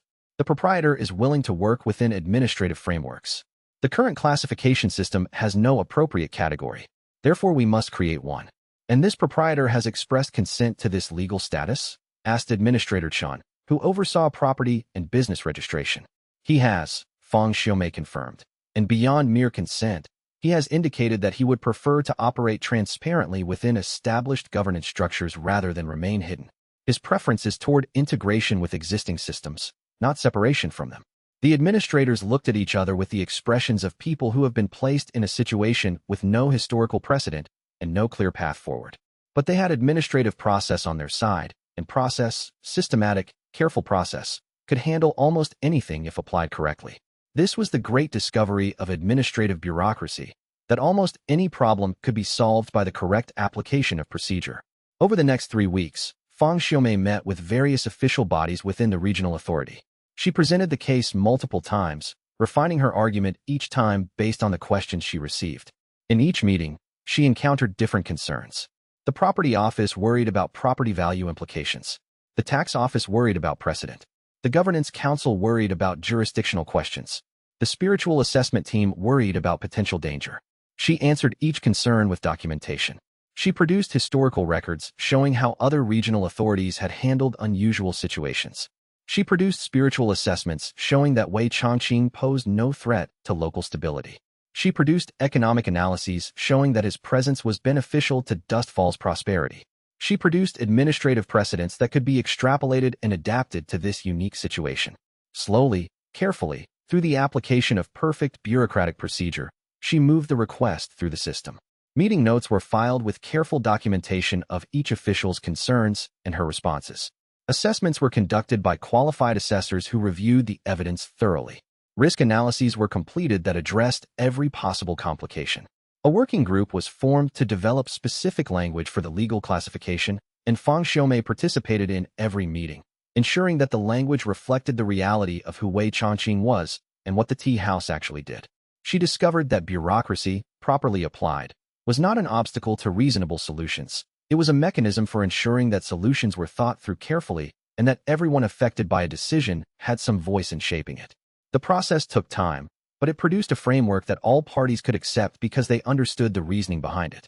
The regional authority, initially skeptical and uncertain, came to see the logic of her proposal through exposure to it. If the Jade Heaven Emperor was in their territory, which seemed increasingly undeniable, and willing to operate openly, then the correct administrative response was to create a framework that accommodated him while maintaining the integrity of local governance. Better to have him officially recognized and regulated than to have him operating in a legal gray area where the authority had no clear standing to manage complications that might arise. Wei Changqing himself met with the regional governor once. The meeting lasted 30 minutes and apparently consisted of Wei Changqing saying that he would remain neutral in regional politics, would not interfere in local governance or dispute resolution, and would continue operating his tea house with the same care and attention to peace that had characterized his operations so far. The governor returned from this meeting with an expression suggesting he had been granted audience with something far beyond his authority to govern, and that he had made peace with this fact. The meeting, he reported, had somehow made everything seem more manageable. The problems he had been worried about seemed smaller. The paths forward seemed clearer. By the end of the month, the legal framework was complete. One Cup was officially classified as a private commercial establishment with specific legal status and limited public immunity. The proprietor was recognized as being subject to different standards of taxation and governance than typical business owners, acknowledged as holding no position within the regional authority's hierarchy, but accorded absolute protection and autonomy in the operation of the business. It was, in essence, a legal way of saying, this place exists. The person who runs it is the most powerful being in existence. We acknowledge this and will adjust our system accordingly. Fang Xiaomei presented the final document to Wei Changqing on a Tuesday, which was apparently her preferred day for presenting important administrative conclusions. The document was comprehensive and clearly written, a masterpiece of bureaucratic composition that somehow made the extraordinary mundane and manageable. The legal framework is established, she said. You are now operating under formal recognition within regional governance. The tax rate has been adjusted to reflect your actual revenue and your unique status. The regional authority has issued no objections to your continued operation. You may remain in Dustfall indefinitely without legal complication. Wei Changqing read the document with attention, taking his time, considering each section carefully.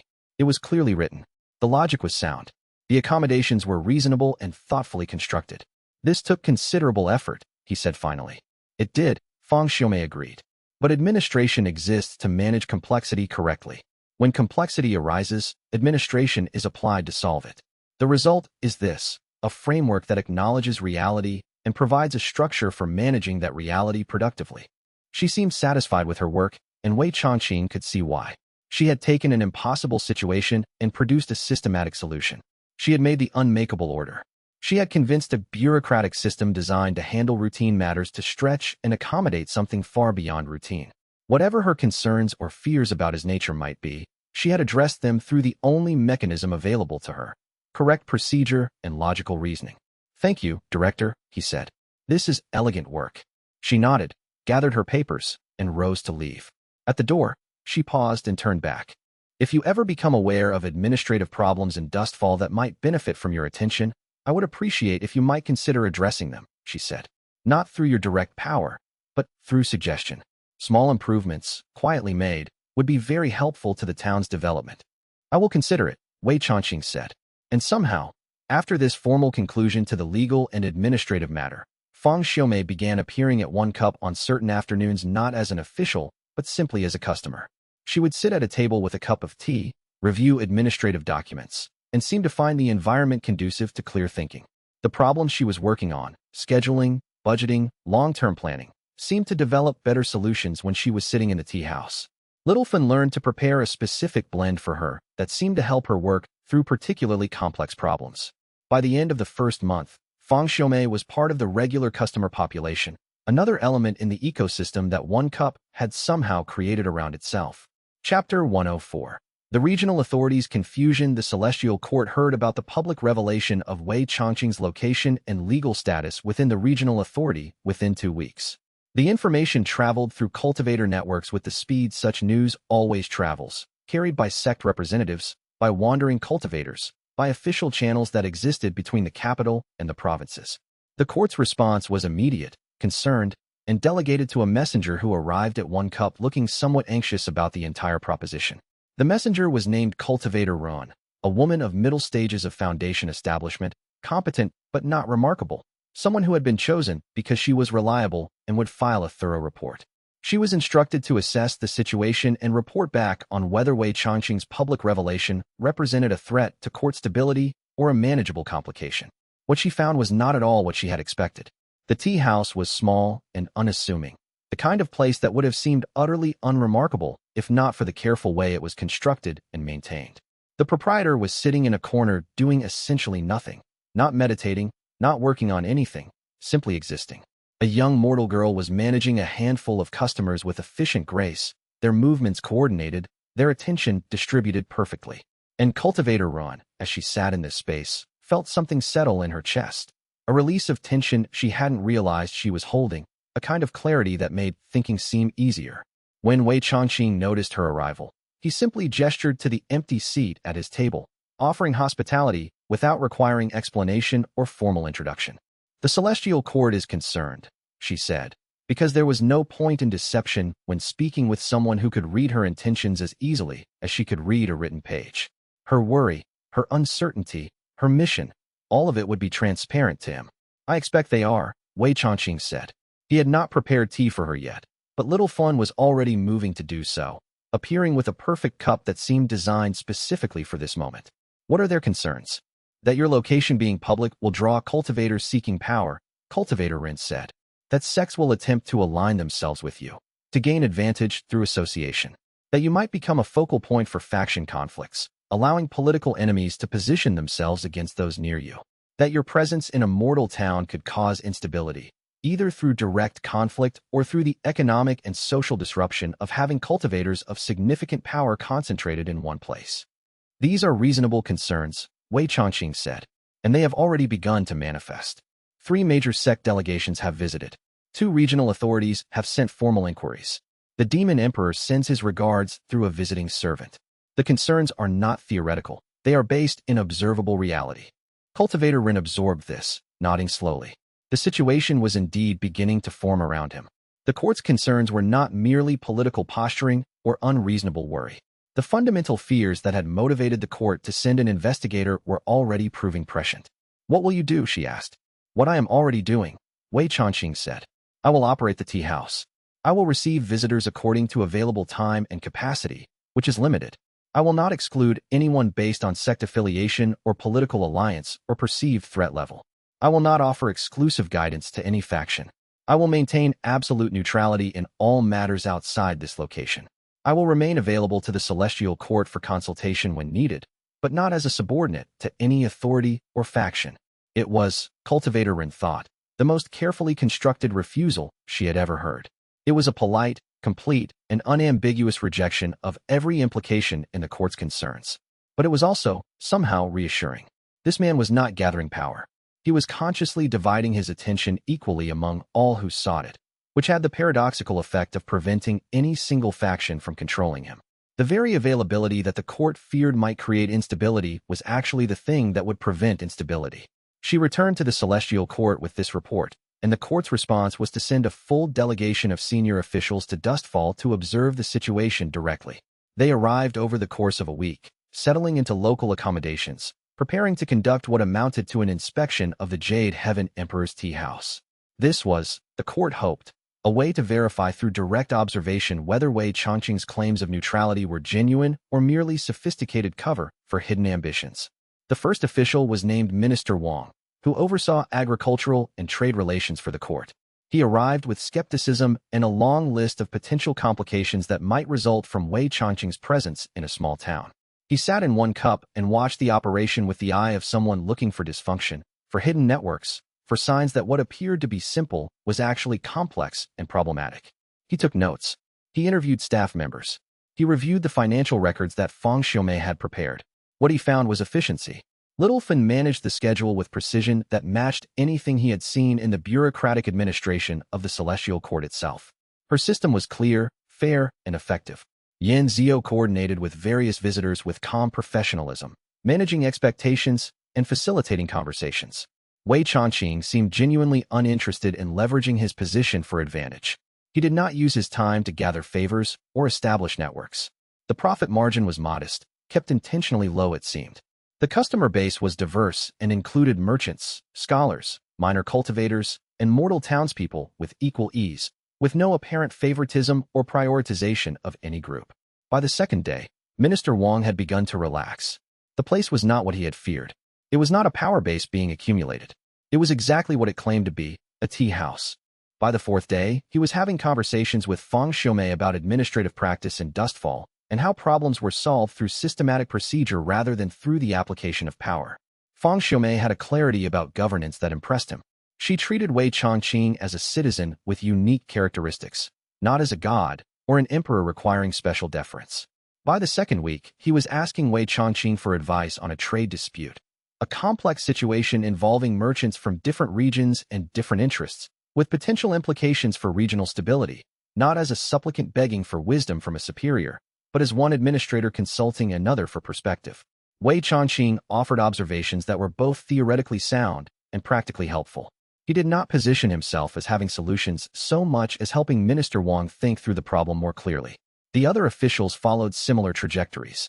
The Celestial Court's concerns did not disappear entirely, but they transformed into something different. Not a fear that Wei Changqing was gathering power and accumulating followers, but a realization that his power had been channeled into something that benefited everyone equally. He was not threatening court stability. He was creating a space outside court politics where people could actually think clearly, where the usual games and faction maneuvering seemed less important than simply finding good solutions to real problems. When the delegation returned to the capital, they brought with them a conclusion that surprised everyone, including themselves. The Jade Heaven Emperor could be trusted to remain neutral because his fundamental disinterest in power was not a pretense or a tactical maneuver. It was a genuine organizing principle of his entire existence. Chapter 105. The Celestial Courts concerned the Celestial Court, reassured by the delegation's report, but still unsettled by the general situation, took the unusual step of formally requesting that Wei Changqing attend the capital for a formal recognition ceremony. It was, in essence, a subtle test. If he would accept formal position and recognition, his neutrality might be compromised. Power had a way of doing that. If he would refuse, it would confirm his genuine disinterest in the trappings of authority. Wei Changqing's response was to make a counter-proposal that was simultaneously humble and firm. He would not attend the capital for a ceremony. Instead, he would host the court's senior leadership at One Cup for a month of observation. No ceremony, no formal recognition, no throne or position offered. Simply a month of open access to his space and his time, so that the court could understand directly how the tea house functioned. If after a month the court still had concerns or reservations, he would address them directly. The court accepted this proposal, though several officials worried it was a mistake. How could they trust someone who would not even accept formal recognition? Yet the proposal had a compelling logic. If Wei Changqing could withstand a month of intensive observation without proving dangerous, his integrity would be demonstrated more clearly than any ceremony could manage. And if there were hidden weaknesses or dangerous ambitions, observation would reveal them. The month began with tension and ended with understanding that reorganized everything the court had assumed. The court sent 4 senior officials, rotating them in carefully planned shifts so that no single person dominated the observation. Each stayed for 1 week. The first was Minister Wang, who had already visited. The second was Administrator Shan, who oversaw spiritual matters for the court. The third was General Liu, who commanded the court's military divisions and intelligence networks. The fourth was Advisor Kong, who dealt in strategic foresight and political planning. Each arrived with specific concerns and specific expectations about what they would find. Each arrived expecting to discover leverage points, weaknesses, signs that Wei Changqing was preparing some kind of bid for power or gradual takeover of influence. What they found instead was a man making tea. General Liu arrived on the first day of her rotation expecting to find a military installation disguised as a tea house. or at minimum a place where power was being accumulated in preparation for potential conflict.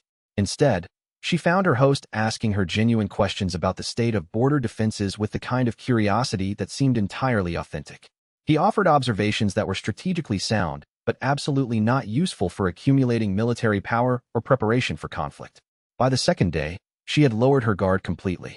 By the fourth day, she was discussing actual military problems with him and receiving actual useful analysis from someone who seemed genuinely interested in solving the problems correctly rather than in gaining advantage. By the end of her week, she had concluded that he could have commanded her loyalty through force and had instead chosen not to. This, more than anything else, demonstrated his fundamental nature. Administrator Shun came seeking hidden spiritual networks, evidence that Wei Chongqing was building clandestine power bases through cultivation practice or through establishing networks of cultivators indebted to him. What she found was someone who seemed to have largely withdrawn from the pursuit of increasing power. His cultivation was stable. His advancement, which she could sense with her spiritual perception was proceeding, seemed almost incidental to his actual existence. He was not blocking his growth or suppressing his cultivation, but neither was he pursuing it. It was as if his advancement had become something that happened to him rather than something he caused to happen. She spent her week at One Cup watching him move through the tea house, serve guests, answer questions, exist. And what struck her most powerfully was his contentment. Not the contentment of someone who had achieved their goals and could now rest, but the contentment of someone who had released the pursuit of goals entirely and found peace in the absence of striving. By her final day, she was asking him about meditation techniques, not to find hidden knowledge, but because she genuinely wanted to know how he had achieved the freedom she could sense in him. He smiled and said, simply, "Stop trying to achieve anything. The cultivation path is not a destination you must reach. It is a way of existing that emerges when you stop running from where you are." She left Dustfall with a transformed understanding of what cultivation could be. He had achieved something she had spent her entire career pursuing, the ability to be content with what he already was. Advisor Kong was the most difficult to convince. She was trained in seeing hidden intentions and in recognizing when apparent simplicity concealed actual complexity. She spent her week looking for the hidden game, the subtle accumulation of advantage, the long-term strategic positioning. She examined everyone who visited. She tried to identify patterns. She looked for evidence of coordination or networks. She found nothing because there was nothing to find. By the end of her rotation, she had concluded either that Wei Chongqing was the most subtle strategist who had ever lived and had chosen perfect opacity as his strategy, or that he genuinely meant what he said about neutrality. Given the choice between these two hypotheses, Occam's razor suggested the second interpretation. When the month concluded, the court's leadership returned to the capital with a shared understanding. Wei Chongqing's neutrality was not a temporary tactical position. It was a fundamental choice about how he wanted to exist. He would not be captured, corrupted, or convinced to take sides, because he had made a genuine commitment to remaining above factional interests. The court, having confirmed this to their satisfaction, relaxed considerably. They issued a formal statement. The Jade Heaven Emperor's location was acknowledged, and his neutrality was recognized by the Celestial Court. Any faction that attempted to force alignment with him would face court disapproval, and any individual or sect that benefited from his presence owed a debt, not to him, but to all of creation for maintaining his neutrality and keeping him available to all. It was an elegant solution. It made his independence legally binding at the highest level. It also, somehow, made him safer by making his safety a matter of universal interest rather than his own responsibility. Chapter 106. The major sects respond the moment the Celestial Court's formal statement recognizing Wei Chongqing's neutrality and location was released through official channels. Major sects began organizing their responses. Word had traveled through cultivation networks at the speed information travels when it concerns entities of extraordinary power. The Jade Heaven Emperor was accessible, not in any formal sense, and not for power sharing or alliance negotiations, but accessible in the practical sense that a cultivator could actually petition for time with him, could ask for guidance, could seek his perspective on problems that had seemed unsolvable within their normal structures. This accessibility was worth any inconvenience of travel. Within 3 days, the first delegation arrived in Dustfall. Within a week, there were 7 major delegations. Within 2 weeks, there were delegations from 15 different sects and numerous independent groups. More than 1,000 cultivators descended on a small provincial town that had been designed and structured for a quiet life. The roads to Dustfall became crowded. The inns were overwhelmed. The restaurants could not keep up with demand. Word had traveled and continued to travel through the cultivation world with the speed of rumors concerning powerful entities. The Jade Heaven Emperor was accessible, not in the formal sense of accepting formal position or agreeing to mediate disputes, but accessible in the basic sense that a cultivator could come here and be in the presence of someone who could genuinely answer difficult questions. This drew people in waves. The flow became continuous and seemingly endless. The town of Dustfall, which had been small and quiet for generations, suddenly transformed into something approaching a minor cultivation hub. Inns were fully booked within days. Merchants added second shifts. The market expanded rapidly to accommodate demand. Restaurants opened second locations. The town's economy shifted almost overnight from subsistence-level commerce to a booming trade in hospitality services. The town's streets, which had been quiet and manageable, became crowded with travelers. The mayor called an emergency meeting and subsequently sent a very formal letter to Feng Xiaomei asking if the regional authority would provide guidance on managing the sudden population increase. Feng Xiaomei brought this problem to Wei Changqing, who was unsurprised and had apparently been expecting it, had possibly been thinking about it for weeks. The solution is structure, he said. If we attempt to accommodate all requests spontaneously, without system or plan, we will create chaos. People will wait for days hoping for appointments. Delegations will compete. Conflicts will arise. If we instead create a formal system, we can manage the flow of visitors while maintaining the tea house's function. Littlefin listened to this conversation and her immediate response was practical and slightly exasperated. So what you're saying is I need to figure out how to schedule meetings with the most powerful person in existence for people who used to be trying to kill each other 6 months ago. That is one interpretation, Wei Changqing said mildly. Littlefun's response was to create a system. She met with each major sect delegation personally, obtained their names and their intended purposes, and created a rotating schedule of appointments. Each major sect received one formal appointment per week, with time limits clearly specified, usually 2 hours, enough for substantive conversation, but not so much that the delegation could take up the entire day. Minor sects and independent cultivators received group sessions, where multiple people could come at once and share time, learning from the questions and insights of others. Private consultations were limited to 1 per day, selected by random rotation from a waiting list, ensuring that no one who came to Dustfall could be completely denied access. She also created rules of conduct for visitors. Wei Changqing's time could not be extended beyond the scheduled period. Delegations could not request repeat appointments within a 3-month period. No commercial transactions or formal agreements could be conducted during appointments with Wei Changqing. Visitors were expected to think about what they wanted to ask before arriving so that the limited time could be used effectively. These rules were practical and fair, but they were also tests. They tested whether the sects truly wanted Wei Changqing's wisdom or simply wanted exclusive access to his power. The rule about not extending appointments beyond scheduled time revealed who respected boundaries. The rule about not conducting commercial transactions revealed who saw Wei Changqing as a resource to be exploited versus a person to be consulted. Within a week, she had transformed chaos into order through sheer organizational will and the kind of no-nonsense practicality that could only come from a girl who had spent 4 years managing a tea house and was not particularly impressed by titles or power or the traditional hierarchies of the cultivation world. She had created a system that was simultaneously fair to all visitors and protective of Wei Changqing's peace. When she presented this system to Wei Changqing, she was exhausted and slightly irritable, but utterly competent. The schedule was clearly laid out, with backup plans for various contingencies. Every detail had been considered. The first delegation arrives at 3rd bell tomorrow, she said. The Eternal Radiance sect. They want to discuss alignment of spiritual cultivation methods. You have 2 hours, and then they need to leave so the next delegation can arrive. Then there's a local scholar who wants advice on a book project. Then the Verdant Mountains sect delegation. Then a traveling cultivator who claims to have been saved by your blessing 5 years ago and wants to thank you personally. Then I need to organize supplies for next week because everyone is eating twice as much as we have stock for. And then you need to actually drink some tea because I'm tired of watching you waste perfectly good leaves. Wei Changqing, faced with this comprehensive and slightly exasperated list of what the coming weeks would entail, managed something that might have been amusement. The girl's practical focus was refreshing. When do you sleep? He asked. After I figure out the supply problems, Littlefin said. Old man, I don't care if you're the Emperor of the Heavens or the Emperor of Dust. You still need to run a business correctly, which means I need to manage schedules and inventory, or we're going to have a disaster on our hands. We're not going to collapse into chaos just because the cultivation world found you. What struck him about this moment was how completely unimpressed Littlefin remained by the extraordinary. To her, the mechanics of operation were always more important than the metaphysics. An overbooked schedule was a problem to be solved, and she solved problems. The fact that she was solving problems for the Jade Heaven Emperor was incidental to the fundamental task of making sure everything functioned correctly.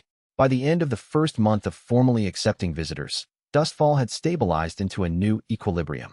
The delegations came and went according to Littlefun's schedule. The town had adapted to the increased population through rapid economic adjustment. Wei Changqing was now functioning as something approaching an oracle or elder, available to those who could demonstrate genuine purpose, but not accessible to those who simply wanted power or confirmation. And Littlefun was managing it all from behind the counter, with Yanzio's help and an increasingly exhausted expression that suggested she had not initially realized, when she took the job of managing a tea house 4 years ago, that this would eventually evolve into managing the diplomatic schedule of an immortal emperor. Chapter 107. Littlefun's burden. The exhaustion was not immediate or obvious. It built gradually over the course of weeks as the flow of cultivators increased, as delegations multiplied, as the simple act of running the tea house became inseparable from managing the political attention of the entire cultivation world. The work accumulated in ways that were difficult to predict or fully quantify. Some days were manageable. Other days were overwhelming. The pattern shifted constantly. Littlefun had always been capable. It was, in fact, her fundamental characteristic, the thing that defined her approach to problems and challenges. She could organize information quickly and understand complex situations at a glance. She could manage difficult people with a combination of firmness and kindness that made them feel respected even when she was refusing their requests. She could anticipate problems before they manifested and solve them before they became crises. These qualities, which had served her well in running a small tea house, now made her the logical person to expand her responsibilities into managing something far larger. But logic did not account for the actual weight of functioning as that person, of being the one upon whom everything depended. By the 4th week of formal visitor management, she was waking at 4th bell in the morning and not leaving the tea house until the last customer had departed, sometimes as late as 2nd bell in the morning the next day. She was managing supply orders with the regional authority, coordinating with local merchants, ensuring that the increased population of cultivators did not disrupt Dustfall's mortal community. She was scheduling and rescheduling when conflicts arose, which happened often, as different sects discovered they had appointments at the same time or delegations requested additional meetings, with a calm professionalism that made people accept her decisions even when they were disappointing. She was briefing delegations on protocol, setting expectations, making clear that Wei Changqing's time was limited and would not be extended for political leverage. She was managing staff, training new employees, solving the unexpected problems that arose when you had multiple systems running simultaneously at unprecedented scale. The weight of responsibility grew with each passing day. One afternoon, after a particularly complicated negotiation with 2 sects that both wanted the same time slot and refused to compromise or shift their expectations, she sat down behind the counter and stared into space for an entire hour without moving. The world moved around her. Customers came and went. Yanzio directed the kitchen. Staff members went about their work, but she was absent from it, simply present physically but not mentally engaged. It was as if she had run out of the energy required to be present, to manage things, to solve problems. She understood in that moment of emptiness what Wei Changqing had always known, that the burden of being essential was not primarily about the work itself. It was about the knowledge that if you failed, if you stopped, if you were suddenly unavailable, everything would collapse. You were not working for yourself. You were working to prevent catastrophe for others. The 2 sects wanted the same time slot because they were important and believed their importance should be reflected in better access.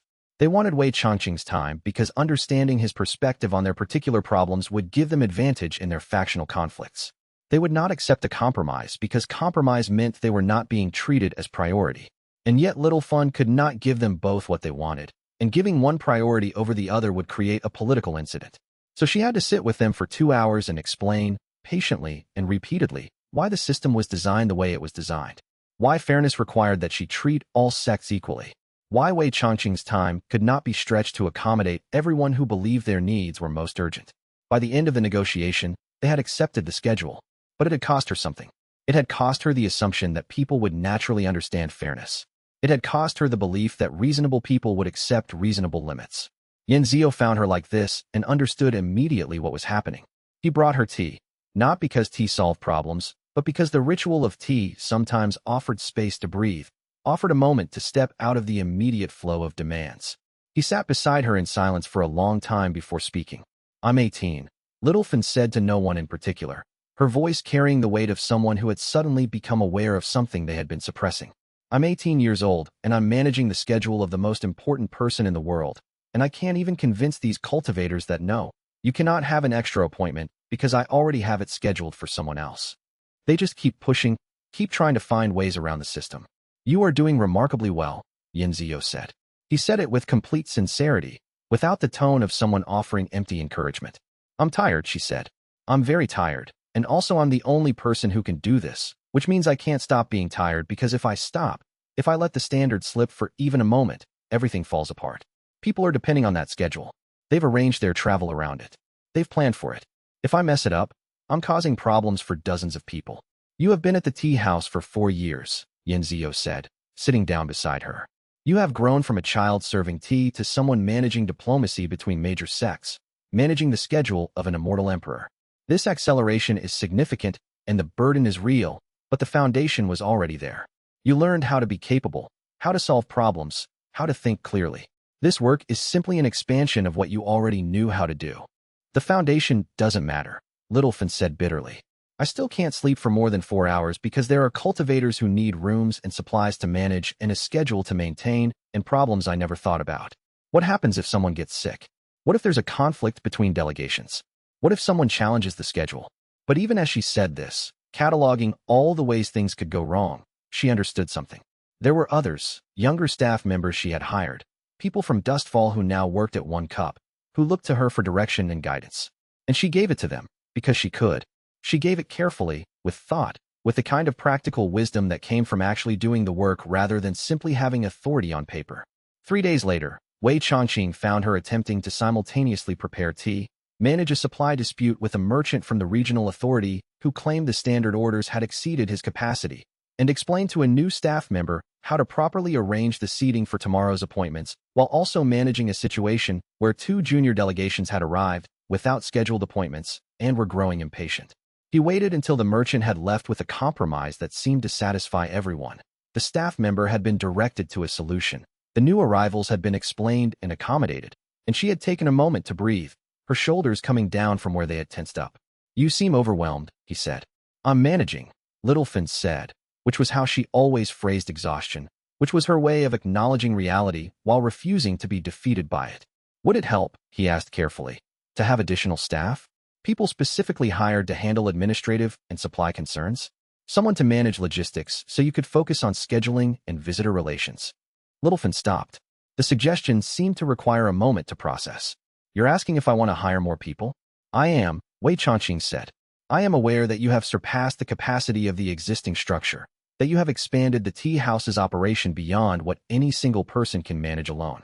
Rather than ask you to simply work more hours, or expect you to somehow find ways to be more efficient, I am asking if you would prefer to expand the structure. To have help.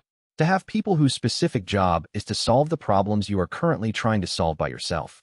It was, Littlefin realized, the exact right question at exactly the right time, posed by someone who understood that the problem was not her competence but the unsustainability of her current workload. It was also a question that implied something important, that it was acceptable to not be able to do everything alone. "Yes," she said. "Yes, I want to hire people. I want a supply manager who handles all the negotiations with merchants. I want someone who works scheduling full-time.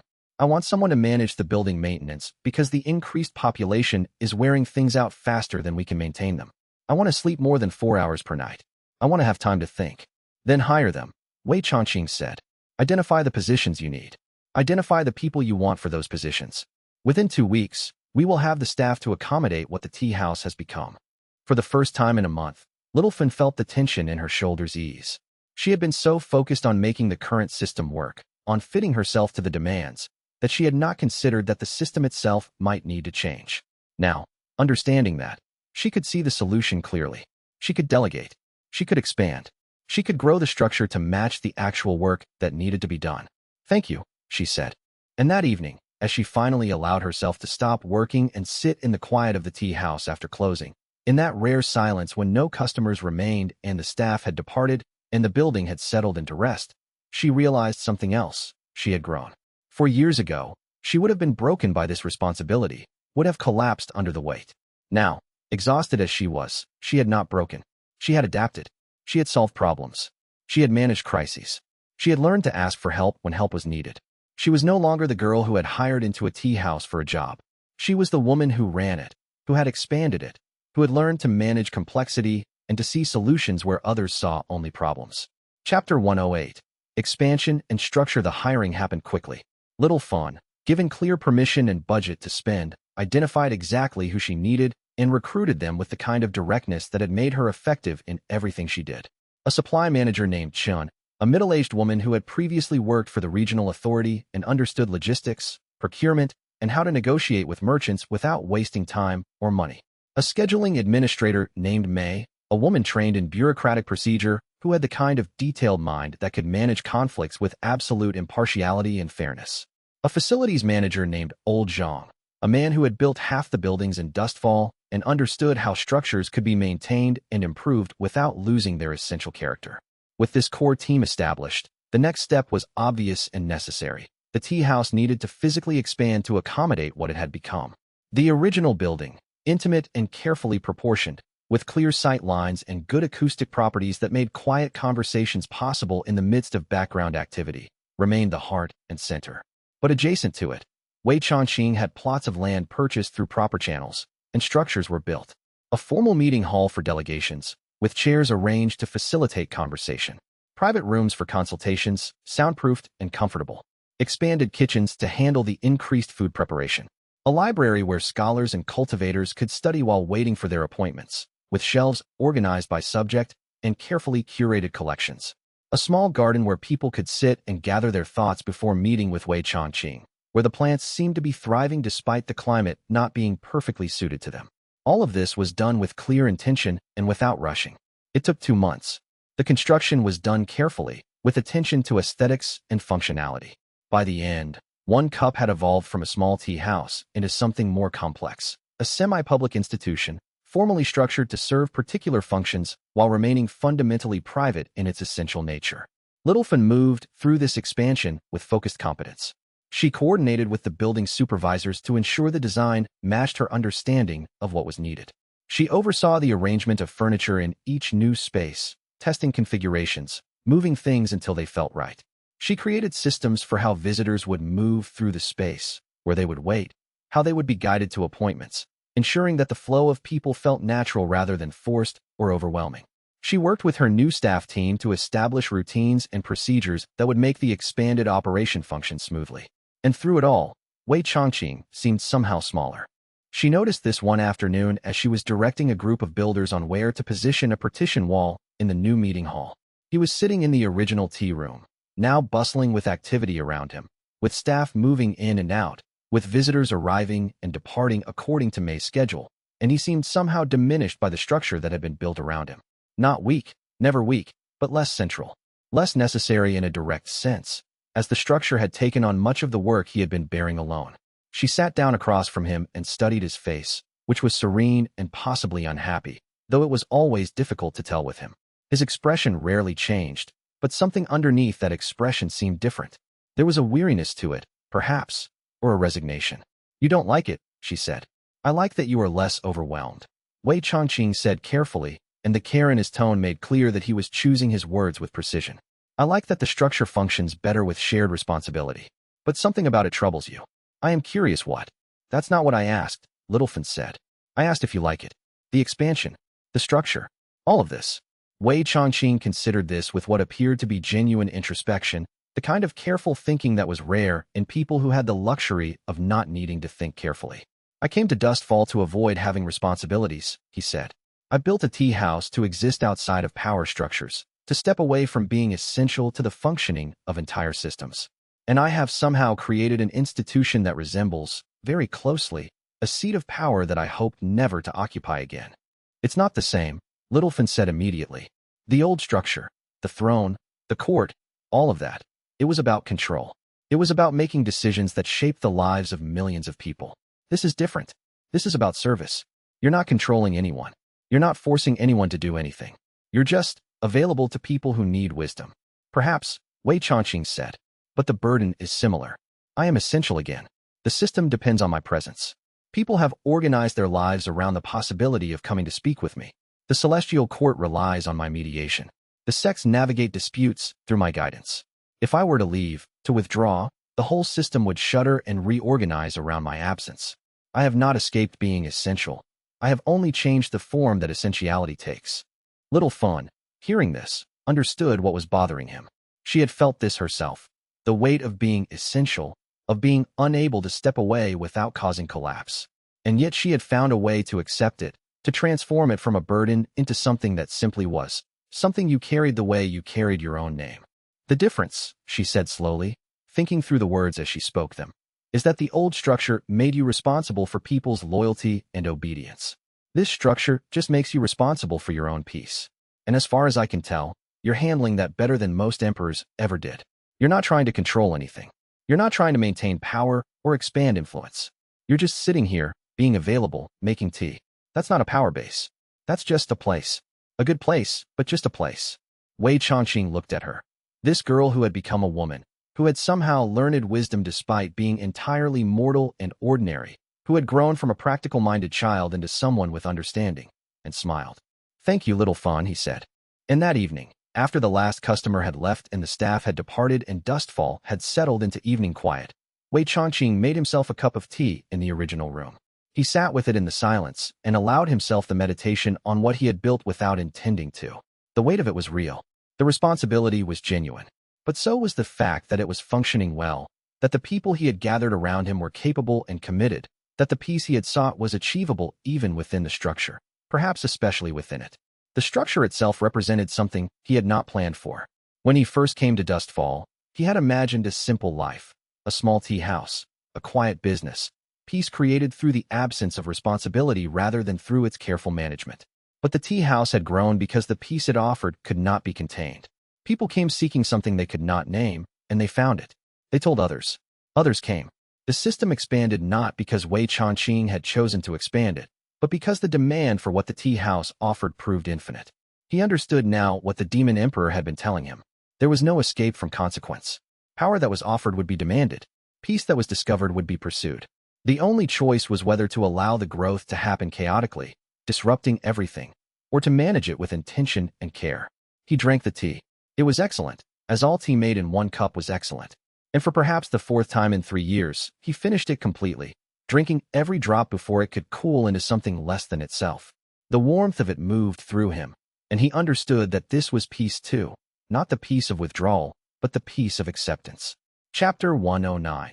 The power consolidation attempts the major sects, having had some months to observe Wei Changqing's availability and his genuine neutrality toward their various interests, began to organize a coordinated approach among themselves. The reasoning was sophisticated and logical. If he would not grant exclusive access to any single faction, then perhaps all factions together could persuade him to serve a broader purpose.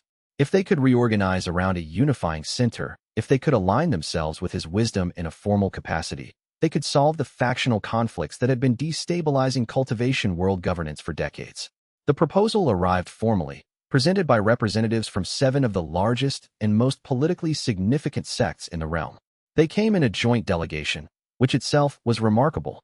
These sects were not natural allies, and coordinating on anything larger than immediate emergency response was difficult.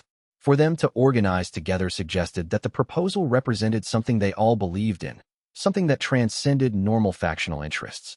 The representative chosen to speak was Patriarch Huang, an elderly cultivator of immense power and respected judgment across factional lines. He had served as mediator in 2 previous disputes between major sects and was known for being able to see all sides of a conflict fairly.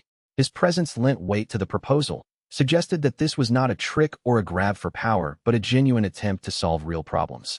Wei Changqing received them in the formal meeting hall that Little Fun had helped design for exactly this kind of encounter. The hall was elegant and neutral, with no symbols of power or authority displayed. It was, in fact, arranged almost like a tea house, with comfortable chairs arranged in conversational patterns rather than hierarchical ones. Patriarch Huang began without preamble or deceptive preliminaries. The cultivation world is fractured, he said. We have benefited from your neutrality and your wisdom. Your presence here has steadied something that was becoming increasingly unstable.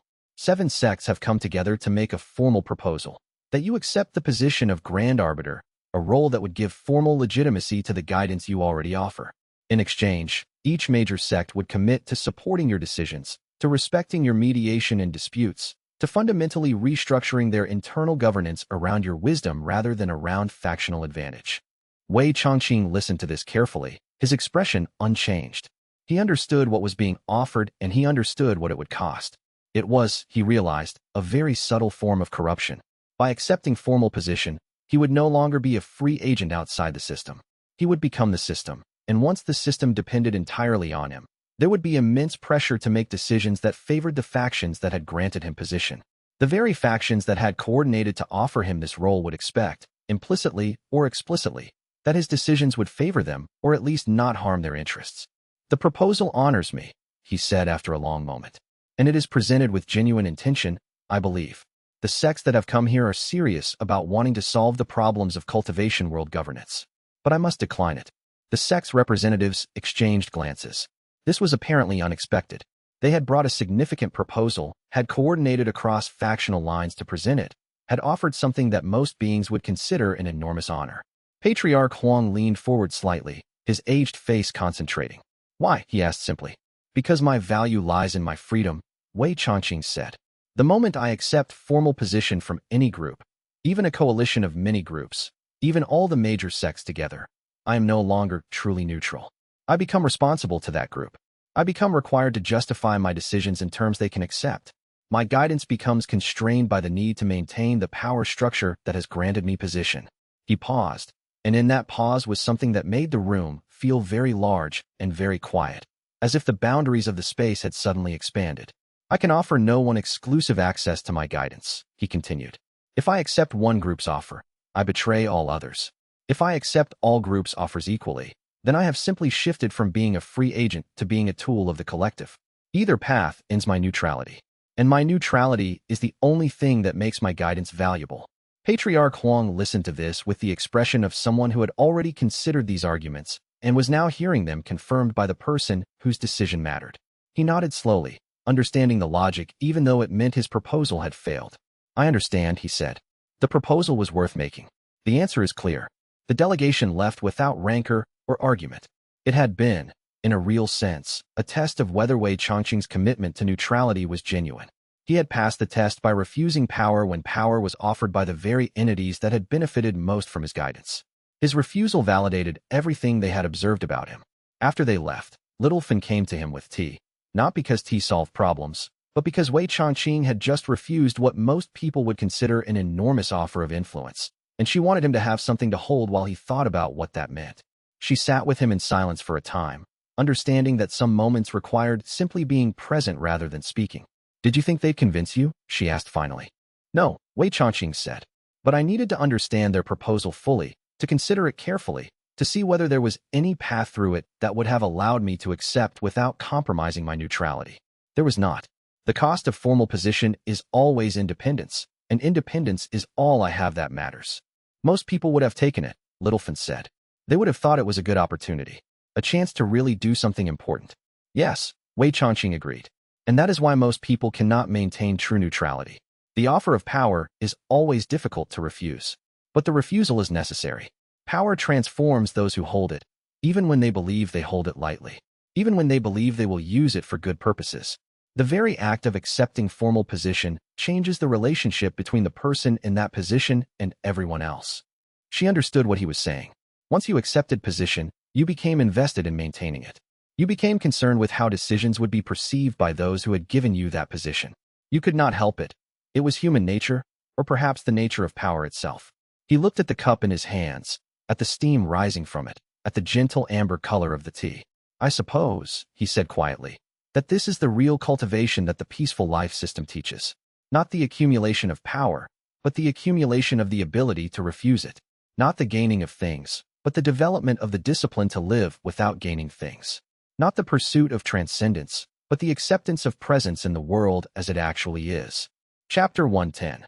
The threat of dependence. 6 months after the expansion of One Cup, Wei Changqing sat in a private meditation room with the Demon Emperor, who had arrived unexpectedly but not, it seemed, without purpose. The Demon Emperor was older and smaller than he had been in his active reign. Age had compressed him somewhat, made him more dense, more concentrated. But age and size had only concentrated his presence into something denser and more substantial. He carried himself with the ease of someone who had already accomplished everything that needed accomplishing and was now simply existing in the time that remained. "You have created a dependency," the Demon Emperor said without preamble, without the social niceties that most people used before raising uncomfortable truths. "The entire cultivation world has begun to rely on your presence, your wisdom, your availability. The celestial court would struggle without your guidance. The sects negotiate through your mediation. The scholars cite your observations. Even the mortal governance structures have reorganized themselves around accommodating your existence." "I am aware," Wei Changqing said. "And?" the Demon Emperor asked. "And I do not know what to do about it," Wei Changqing said. This was, the Demon Emperor realized, complete honesty. "I sought peace. I sought to remove myself from systems of power. And instead, I have created a system so effective at creating peace that everything depends on it. The very thing I hoped to avoid, being essential, being central, being someone that others cannot function without, has returned to me in a different form." The Demon Emperor was quiet for a long moment. Then he gestured to the tea that had been prepared, and Wei Changqing poured for him, the ritual precise and calming, the movements familiar. "When I was younger," the Demon Emperor said, "I believed that power was something that could be relinquished. That once I stepped down from my throne, once I formally released my position and responsibility, I would simply be free of its weight. This is a delusion that particularly afflicts rulers of talent and vision. We believe that the systems we built are replaceable, that others can step into our roles and continue the work." "Could they not?" Wei Changqing asked. "Some of the work, yes," the Demon Emperor said. "But the structure itself, the underlying confidence that there is someone capable of managing complexity, this cannot be replaced by the mere presence of rules and procedures. The system depends on faith in the center, and if the center is occupied by someone whose competence is trusted, then the system works. If the center is empty, the system collapses no matter how well designed it is." Wei Changqing did not respond. He simply waited for the Demon Emperor to continue, understanding that this was a conversation an immortal having lived with these questions for centuries needed to complete. "You faced the same choice I did," the Demon Emperor said. "You could withdraw from the world entirely, which would cause tremendous suffering and chaos. The cultivation world would fracture again. The celestial court would struggle. The sects would return to constant conflict. Or you could accept that some burdens cannot be avoided, that certain responsibilities fall on those who have the capacity to bear them, and that the peace you seek cannot be achieved through escape, only through the acceptance of carrying others' weight along with your own." "Which did you choose?" Wei Changqing asked. "Both," the Demon Emperor said. "At first, I chose escape. I isolated myself, attempted to create distance between myself and those who had depended on my governance. I built walls. I refused visitors. I attempted to be unreachable. It created suffering. The systems that had depended on my decisions began to fail. The people who had relied on my guidance became lost. Then I chose acceptance. I made myself available again, but without formal power. I became an advisor, a voice that could guide without ruling. It is not freedom, but it is honest." Wei Changqing lifted his tea but did not drink. He held it, feeling the warmth move through his hands, understanding what the Demon Emperor was telling him. Two former rulers were having this conversation, and both understood exactly what it meant. Both understood the cost of being what they were, the burden that came with power and the burden that came even after attempting to set power aside. "The burden cannot be put down," the Demon Emperor said. "Not if you have the capacity to bear it and others need it borne. But the burden can be transformed. You can choose to carry it not as a king, not as a ruler, not as someone who must control outcomes. You can carry it simply as someone whose presence and wisdom are available, as someone who has chosen, freely, to remain within the structure rather than above it. This is what I have done," Wei Changqing said. "And yet it feels like the same burden by a different name." "Yes," the Demon Emperor said. "Because it is. The names change. The structures change. The relationships change. But the fundamental truth remains. You are essential, and there is no way to escape being essential without causing harm to those who depend on you. Your only choice is whether to accept this consciously or to resist it unconsciously. One causes less suffering." Wei Changqing finally drank his tea. It was warm and familiar, and in its warmth he found something like acceptance. A kind of peace that came not from freedom but from honest engagement with limitations. "When does it become easier?" he asked. "Never," the Demon Emperor said with something like kindness. but it becomes more honest. You stop pretending that you are separate from the world. You accept that you are part of it, that your isolation was always illusion, that even in seeking peace you could not escape being one of the forces that shapes the world around you. They sat together in silence after this, two former rulers contemplating the weight of being what they were. The silence extended through the afternoon, comfortable and deep. And in that silence was something like peace, not the peace of escape, but the peace of acceptance. Not the peace of stepping down, but the peace of choosing, consciously and freely, to remain. When the demon emperor left as evening was settling over Dustfall, the shadows lengthening, the air cooling with approaching night, Wei Changqing remained in the meditation room for a long time. He thought about the tea house that had grown beyond his intention. He thought about Little Fan, who had become the person who made it function well. He thought about Yin Ziyo, about Feng Xiaomei, about all the people whose lives had been touched by the simple act of making tea available. He thought about the celestial court and the major sects and the scholars and the wandering cultivators. And finally, he made himself one last cup of tea before the evening fully closed, before darkness settled completely over the town. He sat with it in the meditation room, feeling its warmth, and allowed himself the thought that perhaps this was the real cultivation. Not the transcendence of the world, but the deep engagement with it. Not the escape from responsibility, but the willing acceptance of it. Not the attainment of power, but the careful, deliberate refusal of power in favor of something quieter and more real. He drank the entire cup without interruption, without stopping, without the usual distractions that usually prevented him from finishing his tea. He drank slowly, savoring it, understanding the significance of finishing something he had spent years unable to complete. The tea moved through him, warming him from the inside, grounding him in the present moment. For someone who had reached the Tao sovereign realm, the simple act of finishing a cup of tea was a minor thing. And yet it was also everything. It was presence. It was engagement. It was the acceptance of limitation and the finding of completion within that limitation. He had spent centuries pursuing transcendence, seeking to move beyond the constraints of ordinary existence. And now he understood that transcendence was not about moving beyond the world. It was about becoming fully present within it. When the cup was empty, he sat with it for a long time, feeling the weight of it in his hands, understanding what it meant that he could finish something. The evening had grown fully dark outside. Dustfall was quiet. The cultivation world continued its endless politics and maneuvering somewhere beyond this small town. But here in one cup, there was only peace. Tomorrow there would be more visitors, more delegations, more people seeking guidance. The schedule that Little Fan had created would continue to function. The staff would manage their responsibilities. The system would operate. And Wei Changqing would be available, not as a king, not as a ruler, not as someone who needed to control outcomes, but as someone who had chosen to remain present within the structure he had inadvertently created. It was not freedom, but it was honest. It was excellent. Chapter 111. The cultivators gathering the invitation went out through the celestial court's formal channels, carried by official couriers in robes of sky silk. Wei Changqing had not written it. He had not asked for it to be sent. Yet when the celestial court liaison appeared at the tea house 3 days before the scheduled gathering, holding the calligraphy in both hands as though it might shatter, Wei Changqing had simply nodded and said, "The tea house will be open." It was neither consent nor refusal, merely acknowledgement that what was coming could not be stopped, and resistance would only make it harder on the people around him. The cultivation world had already made its decision. The gathering would occur regardless of his preferences. The gathering would take place over the course of 3 days. 1,000 cultivators were expected, perhaps more. The celestial court had coordinated with the 7 major sects, the minor academies, the scattered independent masters who dwelt in distant mountains, and even the legendary hermits who had not been seen in public for centuries. The official purpose was to discuss the future of cultivation world policy in light of recent changes, the revelation of hidden sects, the public acknowledgement of Wei Changqing's existence, the shifting power dynamics that had rippled through every corner of the spiritual realm.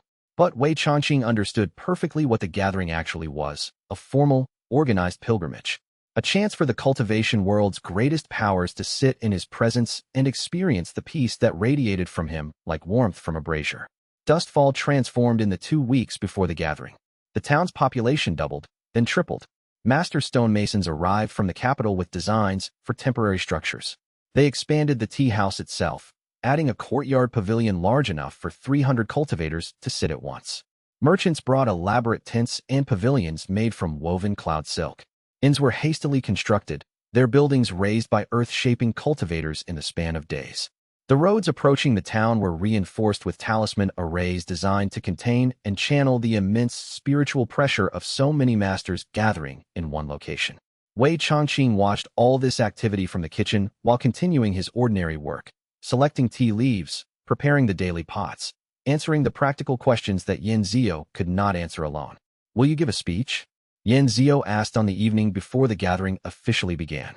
His co-manager was standing in the kitchen doorway, watching Wei Changqing select leaves from the aging room. The Celestial Court coordinator mentioned that the cultivators will be expecting words from you. Guidance about the future. Direction for how the cultivation world should proceed. Wei Changqing selected a pot of white peony leaves that had been aging for 3 years. He held it for a moment, feeling the weight of the leaves inside, the richness that accumulated time had given them. "I will not give a speech. I will make tea. The entire purpose of my presence here is to demonstrate that the most profound wisdom requires no words. If I give a speech, I will undermine that teaching immediately. But they will want many things. Most of those wants are rooted in their assumption that power should speak through proclamation, through command, through the kind of authority that asserts itself. I speak through tea. That is the only language I have that is worth offering." Wei Changqing set the pot of leaves down gently. If that disappoints them, they are welcome to seek guidance elsewhere. But they came here knowing what this place is. They will receive what this place gives. Yin Zio understood, in the way he had learned to understand over 3 years of working alongside Wei Changqing. He simply nodded and turned back toward the main room to continue his own preparations. The morning of the first day, they came. The cultivators began arriving before dawn, manifesting from the sky in formations of sword flight, descending on clouds of concentrated spiritual essence, arriving in traditional carriages because they had become nostalgic for older forms of travel. They filled the streets. They overflowed into the fields and gardens around dustfall. The spiritual pressure of so many masters gathering in one place should have been crushing. The air should have become thick as stone. The ground should have trembled beneath the weight of accumulated power. Instead, there was a curious quietness. The suppression artifacts Wei Changqing wore had expanded invisibly, creating a pocket of profound calm that encompassed the entire town, a zone of peace maintained by the 5 talisman arrays anchored to his being. Wei Changqing stood behind the counter where he had stood for 3 years, exactly as he stood every other day. His hands moved through the ritual of tea preparation with the same precision he applied to every pot, every cup, every service. The only visible difference was that now there were hundreds of eyes watching his every movement, some watching with reverence, some with calculation, some with the hunger of those who had spent their entire lives seeking something they could not name and had finally recognized it when they saw it manifested in the quiet movements of an old man making tea. He worked.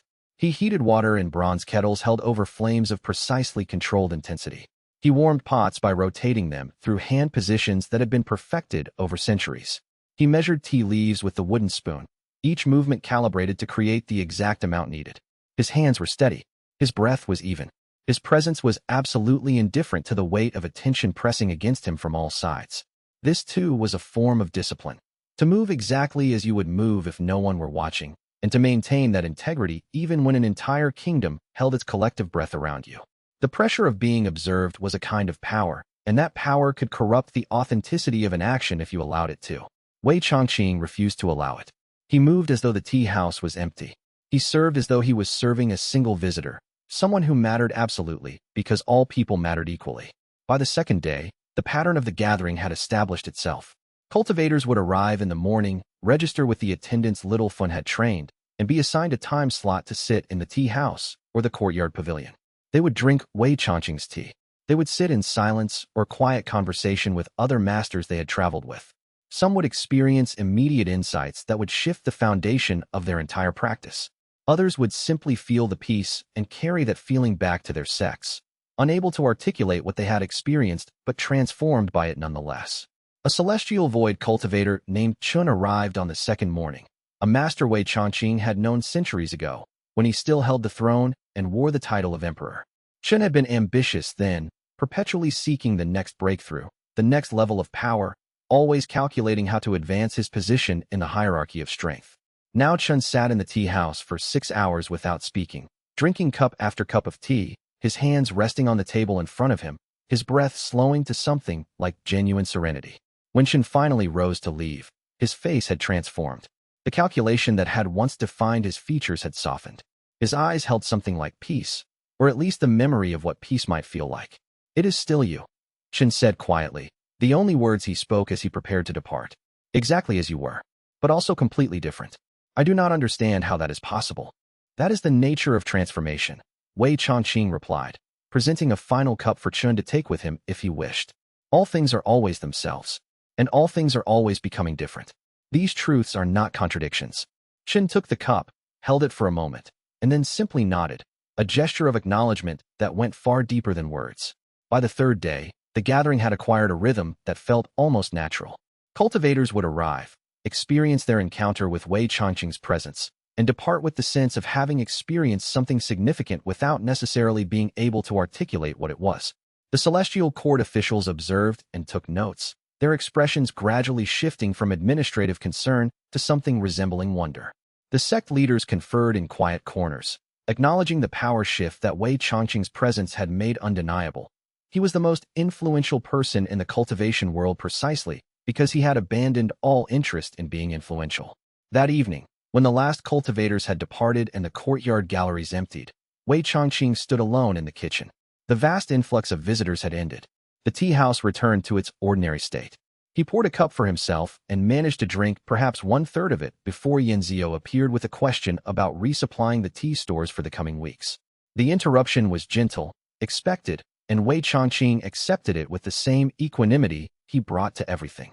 Tomorrow, he said to Yanzio, gesturing to his half-full cup with a slightly wry smile, I will attempt once again to drink an entire cup of tea without any interruption. I shall continue this experiment indefinitely, with reliably consistent results. Perhaps one day I will succeed. Or perhaps success is not the point of the exercise. Yanzio bowed slightly. The gathering was a success by their measures. The cultivators experienced something transformative. The sects will return to their homes changed. The impact will ripple outward. Yes, and it changes nothing about what happens here tomorrow or the day after. They will return to their sects and their mountains and their positions of power. They will interpret what they experienced through their own frameworks and extract whatever lessons serve their purposes. We will return to making tea. Wei Changqing looked at the half-full cup in his hands, at the color of the liquid catching the lamplight, at the steam rising in slow patterns into the air. The greatest success would be if they forgot they had been here and remembered only that they had drunk something once and it had tasted like peace. But they will not forget. They will build philosophies around the experience. They will write treatises. The tea will become a symbol rather than remaining tea. This is the burden of being seen by the world. But we continue anyway, because the alternative is to stop serving tea, and that would truly be a tragedy. You make it sound like servitude. It is neither servitude nor freedom. It is simply the shape of what I am, and what I have chosen to become. The tea does not resist being brewed. It simply becomes what it was always meant to become. The leaf does not resent the water. The heat does not regret warming the pot. All things move according to their nature. I am no different. Chapter 112. Blessings become overwhelming. The influx of cultivators did not end after the formal gathering. If anything, it increased dramatically. What had been 300 visitors a day in the weeks before the gathering became 500 after it, then climbed to 700, and eventually stabilized at somewhere between 1,000 and 1,500 visitors arriving daily at the tea house. The roads to Dustfall were now perpetually crowded with spiritual practitioners of every rank and lineage, from young disciples barely past their first breakthrough to legendary masters who had not walked among ordinary people in centuries. They came seeking to sit in the presence of the Jade Heaven Emperor, though Wei Changqing had insisted repeatedly that he should never be called by that title, that the title belonged to his past and had no relevance to what he was now. The consequence was immediate, undeniable, and increasingly difficult to manage. The spiritual power flowing through Dustfall had become almost physically unbearable in its intensity. The very air seemed to shimmer with potential. The ground itself seemed to hum with accumulated energy. The concentration of spiritual essence was creating visible distortions in reality, subtle wavering patterns in the landscape. Wei Changqing's accidental blessings, the passive radiation of his presence that elevated cultivation levels and spiritual sensitivity in those around him, were no longer subtle phenomena that could be managed through careful suppression.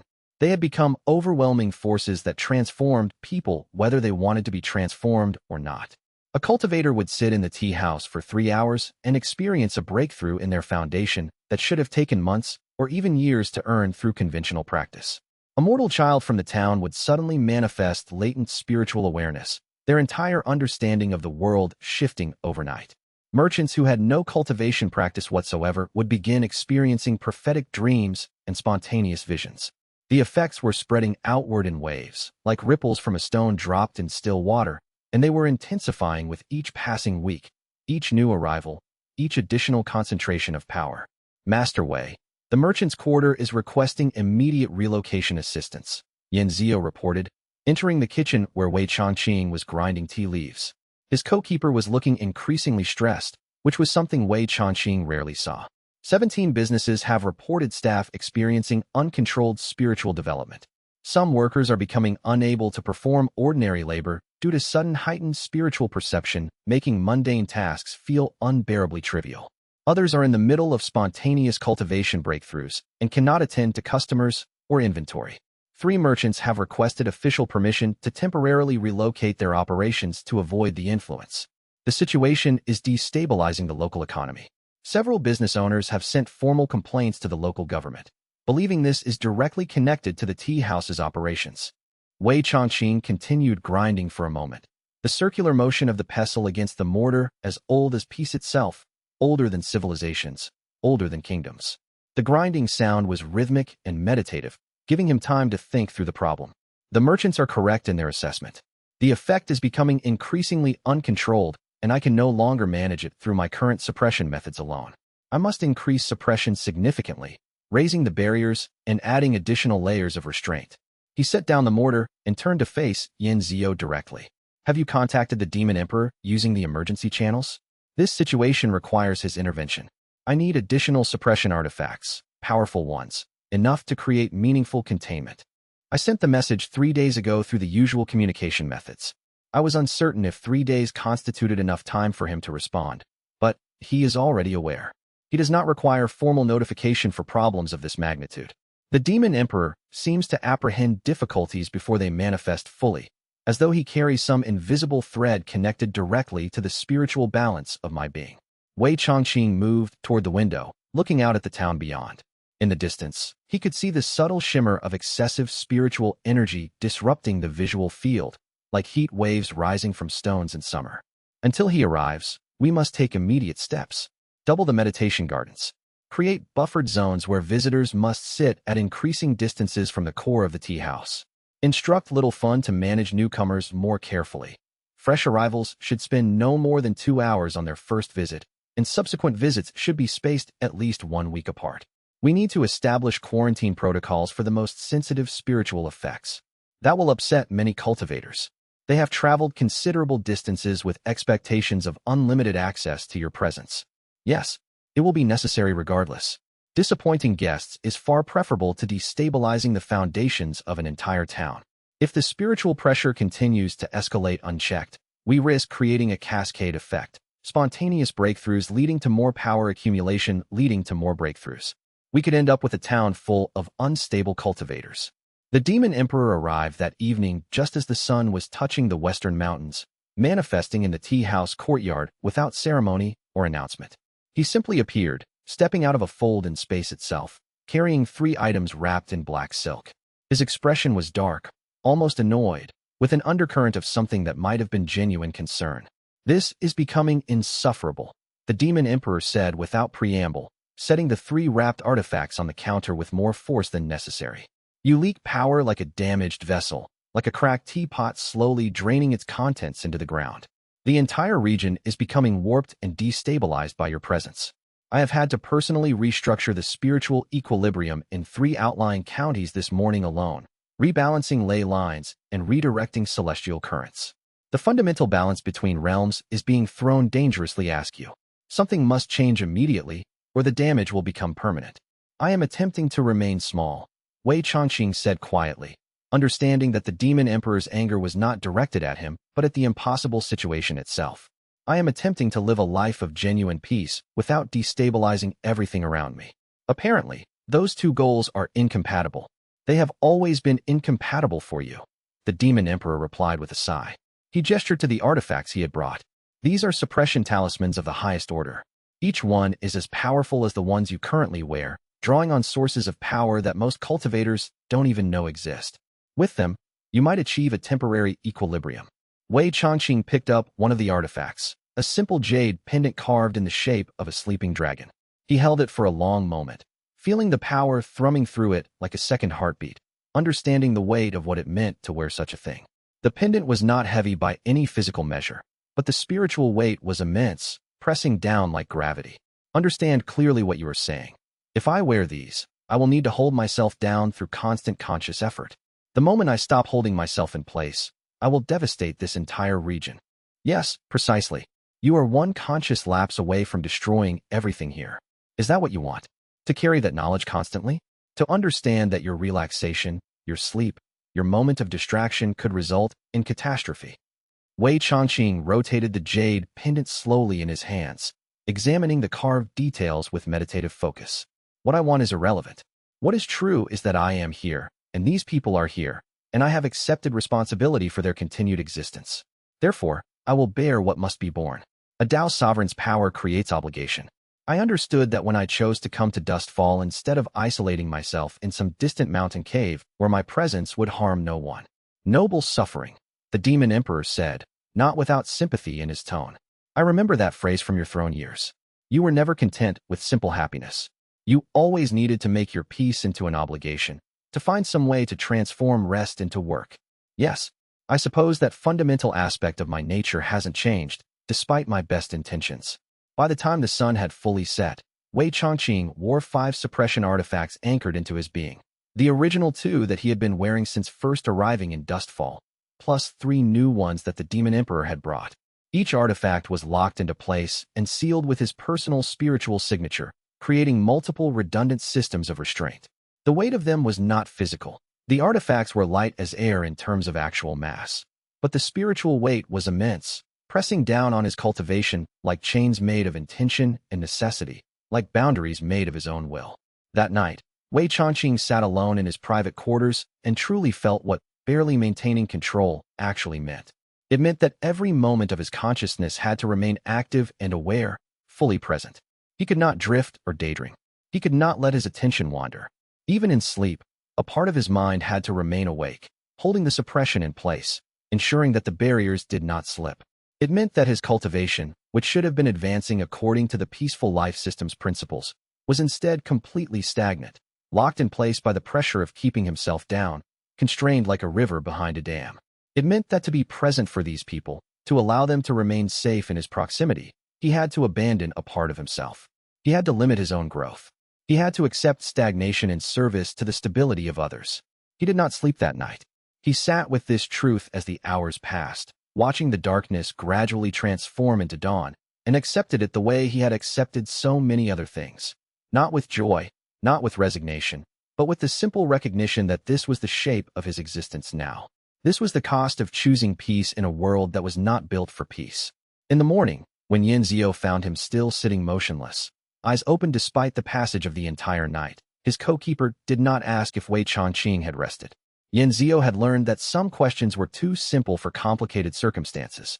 Instead, he sat beside Wei Changqing in companionable silence for a few minutes before speaking. The blessings are less overwhelming this morning, Yin Zio reported carefully, setting down tea that Wei Changqing had not asked for but apparently needed.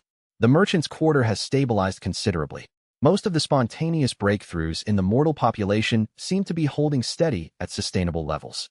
The town is beginning to adjust to the new baseline of spiritual intensity. In Master Wei, Little Fun has begun the meditation practice. She has already completed 3 sessions. She is stronger than I expected. Good, Wei Changqing said.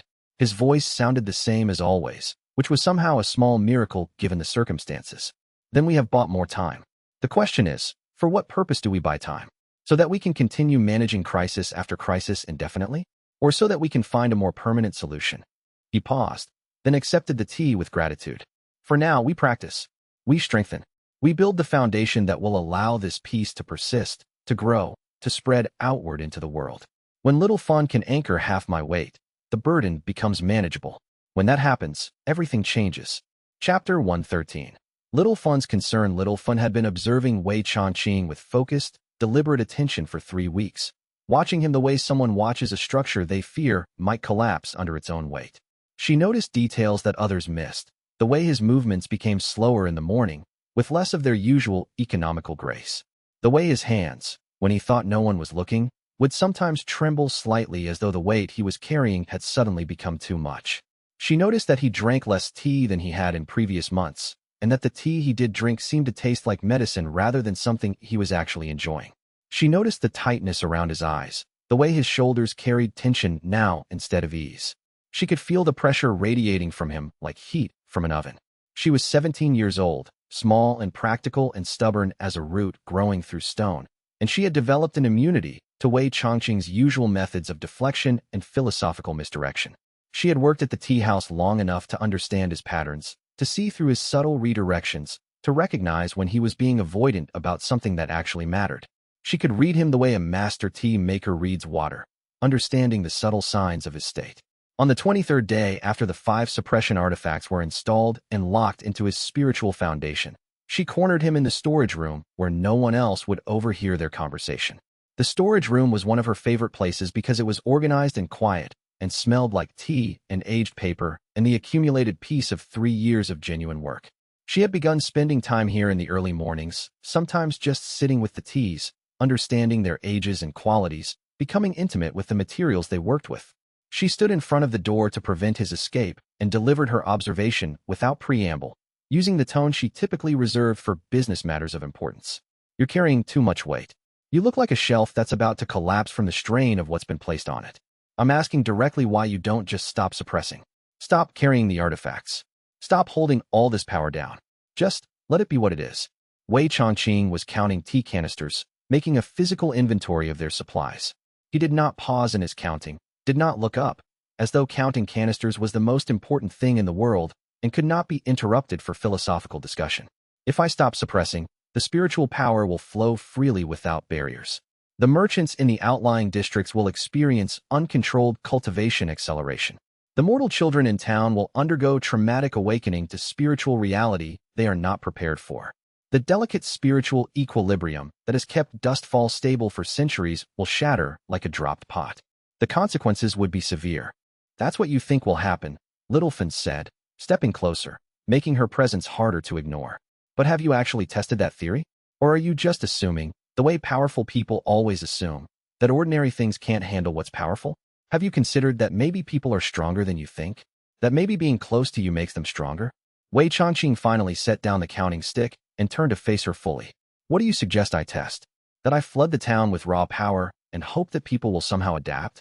That I deliberately remove my restraints and pray that the resulting destruction falls within acceptable parameters? That is not a test. That is recklessness. That is exactly the kind of arrogant assumption of risk that killed entire civilizations during my years as emperor. Or maybe you're underestimating people because you're afraid. Maybe the suppression is really about being actually powerful in front of people you care about. Maybe that's what this is actually about. Wei Changqing felt something tighten in his chest, something that felt like being seen too clearly. He wanted to respond with a witty deflection, the way he usually did when someone got too close to uncomfortable truths. But Littlefield had also taught him, through 3 years of her stubborn insistence on directness, that there was a different kind of strength than the strength that deflected with clever words. There was the strength that stood still and admitted things. The strength that said, yes, this is true. I am afraid. I am uncertain. Perhaps both things are true, he said finally, and the admission cost him something. Perhaps there is genuine danger in releasing the suppression. And perhaps I also fear being genuinely powerful in front of people I have come to care about. Perhaps both truths exist simultaneously. Then let me help carry it, Littlefield said simply, as though she had been planning this moment for weeks. Let me help carry the weight. I've been learning meditation for 8 months now. I'm not a complete novice anymore, stumbling around in the dark. I understand the basics. I understand how to focus my mind and anchor my consciousness. And I'm the manager of this tea house. That means I should be carrying some of the weight of what this place actually is. That's my job. That's what a manager does. Wei Changqing's response came out too quickly, shaped by protective instinct. No, absolutely not. It would be dangerous for you. It would risk damaging your cultivation foundation. I will not permit it. You don't get to do this alone. That defeats the whole entire point of what you're trying to accomplish here. You can't teach people about being at peace together and then do all the hard work by yourself. You can't demonstrate connection and community and then carry everything solo. She crossed her arms, her posture radiating determination. You need help. Admit that. Accept that someone else could carry part of this. They argued for approximately an hour in that storage room, surrounded by the fragrance of aging tea. Wei Changqing presented increasingly elaborate, increasingly creative reasons why it would be dangerous for Little Fun to attempt carrying any portion of his suppression. He explained the nature of his power, the risks of exposure, the potential for permanent spiritual damage. He described scenarios of cultivation foundation damage, spiritual backlash, the weight of a Dao sovereign's power pressing on a mortal girl's consciousness. Little Fun presented increasingly practical counterarguments, drawing on her months of meditation practice and her instinctive understanding of how spiritual equilibrium worked. She did not yell or cry or use emotional manipulation.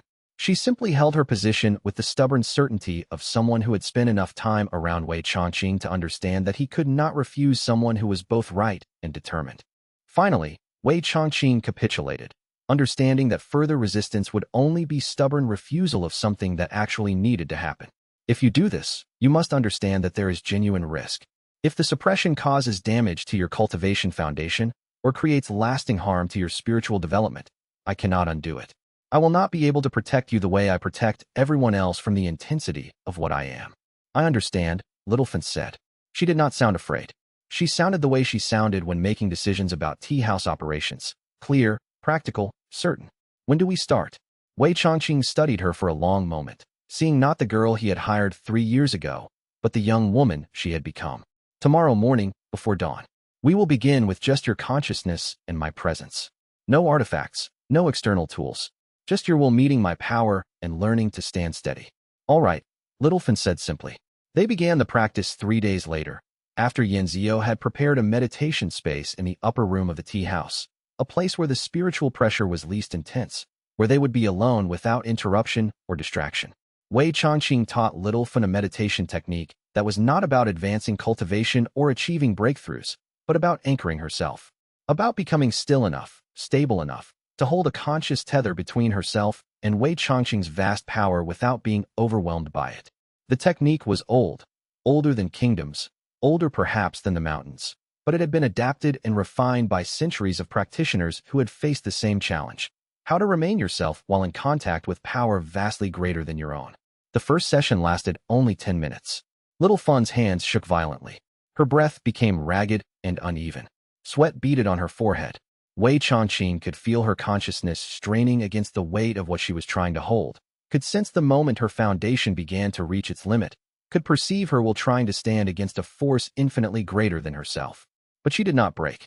She held steady with pure determination until Wei Changqing carefully released the connection, and then she sat for another 10 minutes afterward, breathing slowly, letting her mind settle back to normal levels of activity. Tomorrow, she asked when she could speak again, her voice raspy but determined. She had not asked for mercy or gentleness or retreat. She had simply accepted the intensity and returned to the question of whether they would continue. That simple determination told Wei Changqing everything he needed to know about who she had become. Tomorrow, Wei Changqing confirmed. We will expand this by only 2 minutes. Your foundation needs time to adjust and strengthen gradually. Slow growth is more stable than rapid advancement.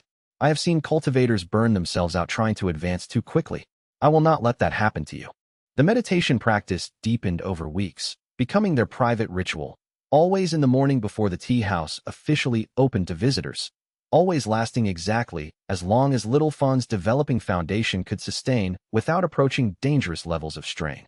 As her strength increased, Wei Changqing gradually allowed more of his weight to flow through the connection, but carefully, never pushing faster than her capacity to support it.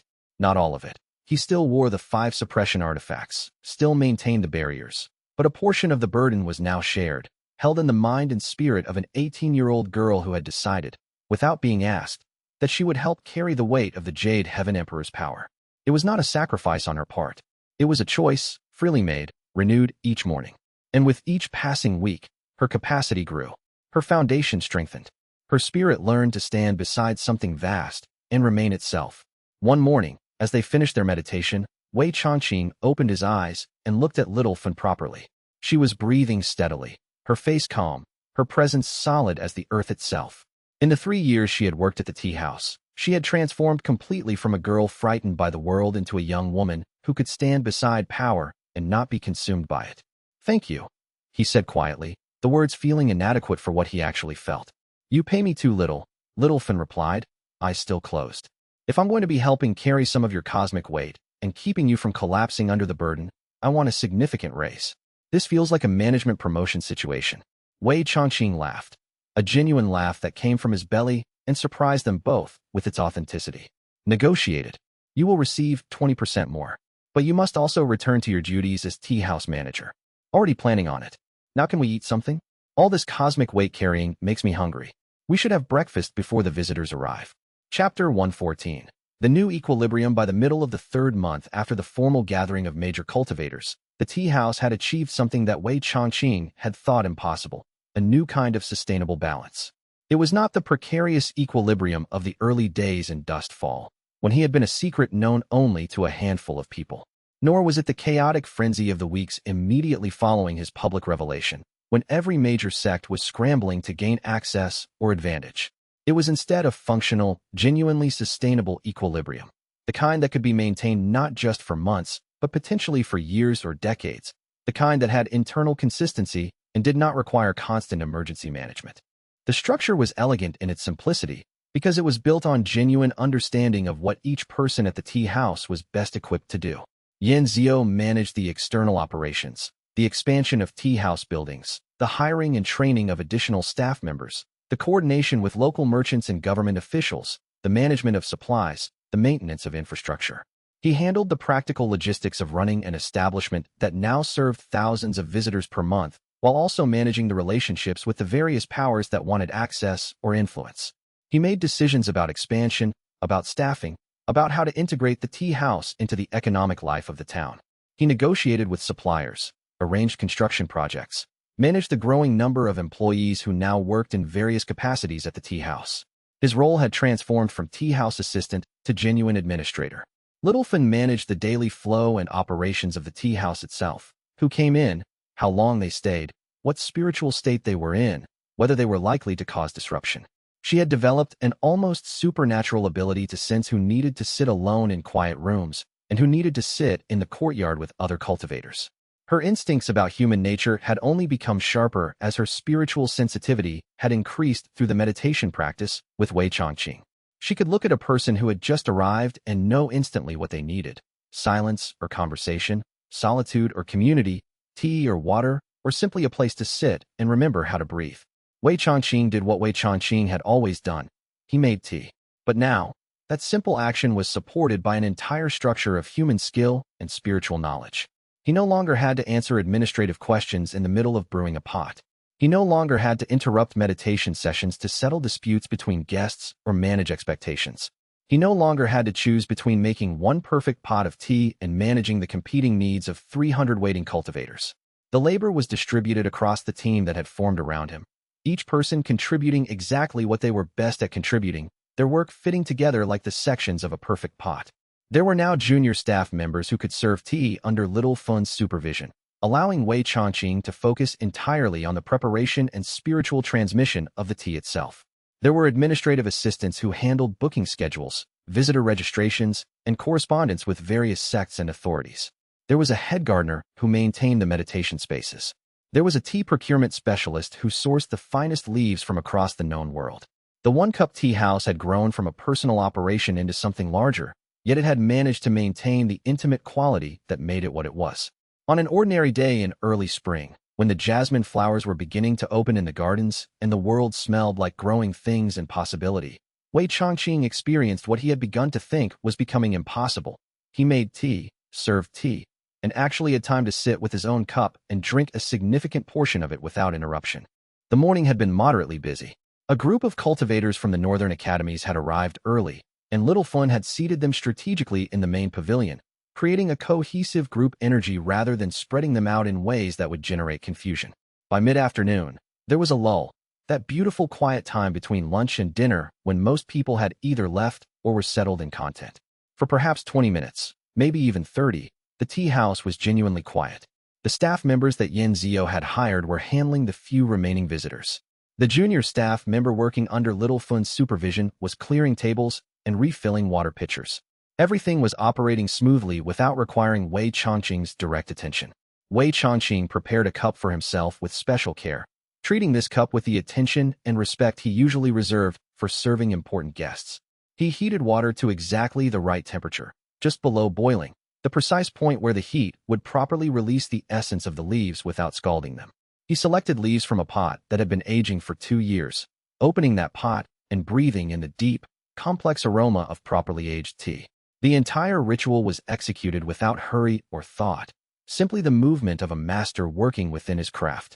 He settled into his favorite corner, the one by the window where he could watch the garden and the street beyond.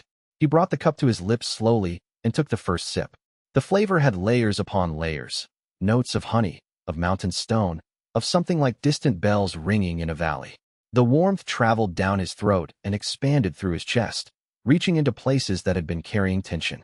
He closed his eyes and allowed himself to simply taste it, to be completely present with the simple act of drinking tea and nothing else.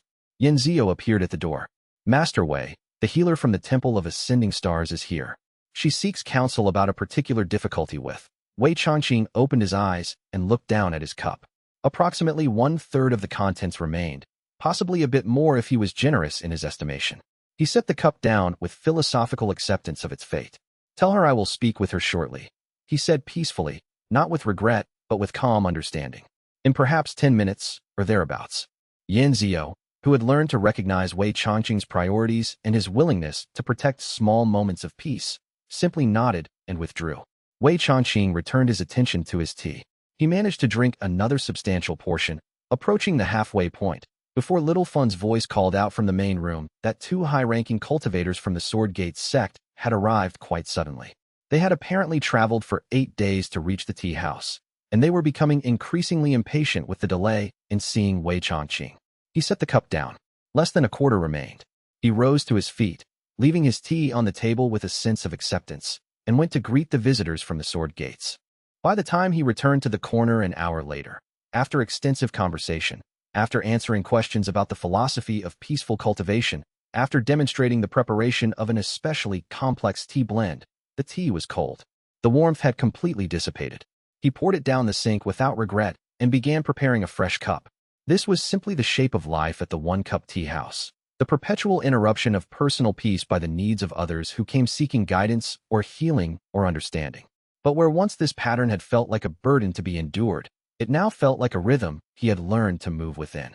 He had stopped trying to finish his tea. He had instead learned to appreciate each sip he managed to take, and to accept that the cup would never be fully consumed before the next guest arrived. This, too, was a form of peace, the acceptance of what actually was, rather than holding on to what he wished could be. The unfinished cup had become a teacher, showing Wei Changqing something essential about the nature of peace and service. It was not about achieving personal satisfaction. It was about remaining available, remaining present, remaining ready to serve the next person who walked through the door. The cup would never be finished, and that was precisely the point. In the early days, the unfinished cup had felt like failure. Now it felt like success. He had learned to measure accomplishment not by completion, but by readiness. Not by finished cups, but by the quality of the moment he gave to each person who arrived seeking something he could provide. Chapter 115. Director Fang's wisdom. Director Fang Xiaomei arrived on a day when the spiritual pressure in Dustfall had reached a critical but manageable threshold. 3 separate cultivation breakthroughs were happening simultaneously in different parts of the town, creating waves of energy that required constant monitoring. A spontaneous awakening was occurring in a merchant's household, and a young child was beginning to manifest unexpected spiritual sensitivity. The Celestial Court was sending another formal delegation to discuss matters of mutual interest, which appeared to mean, in their particular language, that they wanted Wei Changqing to advise on matters of major cultivation policy, to lend his voice and authority to their political positions. Wei Changqing was making tea when Fang Xiaomei was shown into his office by Yenzio. The director was wearing her official robes of bureaucratic authority and carried a sheaf of documents that appeared to weigh significantly more than could be explained by mere paper weight. Her expression was professional and focused, which meant she had thought through her proposal in detail. "Sit," Wei Changqing said, gesturing to the cushion opposite his work table. "You have something to propose. I can hear it in the way you're carrying yourself, the way you're managing your energy." Fang Xiaomei sat with careful deliberation, arranging her official documents on the table in organized rows. With the practiced efficiency of a career bureaucrat, someone who had spent decades moving through administrative systems, she laid out her proposal with clear structure and logical progression. Wei Changqing should create a charter for the one-cup tea house.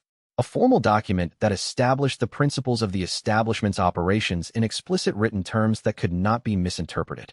The charter would specify that Wei Changqing offered counsel freely to those who asked, but made no decisions on behalf of others, that the tea house was open to all equally regardless of sect affiliation or spiritual rank, that no sect or faction received preferential treatment, that the primary purpose of the establishment was the creation and maintenance of genuine peace rather than the advancement of any particular cultivation lineage or political faction. This will seem like restriction to you, Feng Xiaomei explained, leaning forward slightly. You may feel that formalizing these principles will somehow limit your freedom, but it is actually a form of protection. It creates a clear framework that allows you to maintain your principles without constantly having to defend them against people who want something different from you. The Celestial Court cannot ask you to take sides in political matters if the Charter explicitly forbids it. The major sects cannot demand exclusive political allegiance if the Charter is public record. You transform your personal preferences into structural law. Wei Changqing listened while continuing to prepare tea, his hands moving through the familiar patterns while his mind fully engaged with what Feng Xiaomei was saying. He measured leaves, heated water, warmed the pot. His hands moved with the precision of decades of practice, but his full consciousness was devoted to understanding her proposal. You are suggesting that structure itself becomes a form of freedom, he said finally, after a long period of contemplative work. I am suggesting that structure is a form of honesty, Feng Xiaomei corrected precisely. You have always made it clear what the tea house is and is not, what your role is and what it is not. The Charter simply makes that clarity official and binding. It prevents people from projecting their hopes onto you and interpreting your silence as implicit consent. It prevents you from having to repeatedly say no. You say it once, in a document, and then the document says no for you. You learned this from your years as a tax official managing competing interests. I learned this from 20 years of being asked to do things I could not do, things that conflicted with my principles, and wishing deeply that someone had given me clear permission to refuse. Feng Xiaomei leaned back slightly. You are a Dao sovereign, Master Wei. You do not need permission from anyone. But your people, the visitors who come seeking something from you, they need permission to accept your refusals. The Charter gives them that permission. It provides a structure for understanding that your refusal is not personal rejection, but structural commitment. Wei Changqing sat with this idea for several minutes while the tea steeped. A mortal bureaucrat had found wisdom that he, with centuries of power and 3 years of attempting genuine peace, had not thought to implement. The recognition was humbling in a quiet way that actually touched something deep. How should the Charter be worded? He asked. What language would work best? They worked on the Charter for 3 days, with Feng Xiaomei drafting the language based on her years of writing official documents. Precise, formal, legal in structure, making use of bureaucratic language that had been tested and proven effective. Wei Changqing offered refinements and modifications from his perspective, requests for additions that expressed things he had observed about how people misinterpreted his silence. Little Fun was called in specifically to ensure that the language would be clear not just to educated cultivators, but to ordinary people, to merchants and farmers, and people who worked with their hands. Yan Zio contributed practical ideas about how the Charter would actually function in the day-to-day operations of the tea house. When the Charter was finally completed, the document was beautiful in its clarity and precision. The One Cup Tea House is a place of profound peace, where all visitors are welcome equally regardless of cultivation level, sect affiliation, or status. The keeper of this place offers counsel freely to those who ask for it, but makes no decisions on behalf of others and accepts no responsibility for decisions made by others. No sect, faction, lineage, or power receives special privilege or preferential treatment. The purpose of this establishment is the creation and maintenance of genuine peace through the simple act of serving excellent tea. Those who come seeking to manipulate, control, extract advantage, or pressure the keeper into political allegiance are kindly requested to look elsewhere for what they seek. The Charter was written on fine calligraphy paper in both Wei Changqing's hand and Feng Xiaomei's official seal, making it a document that carried both spiritual and bureaucratic authority. It was displayed in the main room of the tea house, where visitors would see it immediately upon entering. Multiple copies were created and distributed to every major sect, every official government authority, every cultivation academy in the known world. Messengers carried it to the Celestial Court itself. The response was curious and revealing, almost universal relief. The cultivators and sect leaders seemed actually grateful for the clarity. It turned out that the major powers of the cultivation world had been as exhausted by the ambiguity as Wei Changqing had been. They had been struggling with the uncertainty of whether Wei Chongqing might grant special access, whether he might eventually agree to advise them, whether they needed to keep trying to negotiate special consideration. Now they knew exactly what they could expect from him. They could stop trying to negotiate special access. They could stop suggesting that he was obligated to advise them or support their political interests. The charter made it explicit and undeniable. He was not. Fang Xiaomei, preparing to return to the capital, accepted a final cup of tea from Wei Chongqing on her last evening. "You know," she said, cradling the warm cup in her hands, "when I discovered your identity a year ago, I thought I would be managing the presence of an emperor. Instead, I've been learning from a person who became wise by learning how to serve tea. You've transformed something I spent my entire career trying to accomplish." "Perhaps they are the same thing," Wei Chongqing said, and he meant it. A good emperor and a good tea master both serve others, whether they serve through decree or through example. The difference is only in how much power they acknowledge carrying, how directly they exert their will. "The charter will hold," Fang Xiaomei said, preparing to leave. "It won't stop people from trying to use you, from attempting manipulation, but it will give you legitimate grounds to refuse, and that matters more than you realize. Then it has already succeeded beyond my expectations. People are strange creatures. They crave freedom even as they seek structure. The charter provides the structure they needed to feel they could genuinely interact with me without hidden expectations." Fang Xiaomei smiled slightly. "That is the real gift of clarity. Not restriction, but honest permission." She stood to leave, and Wei Chongqing walked with her to the tea house entrance.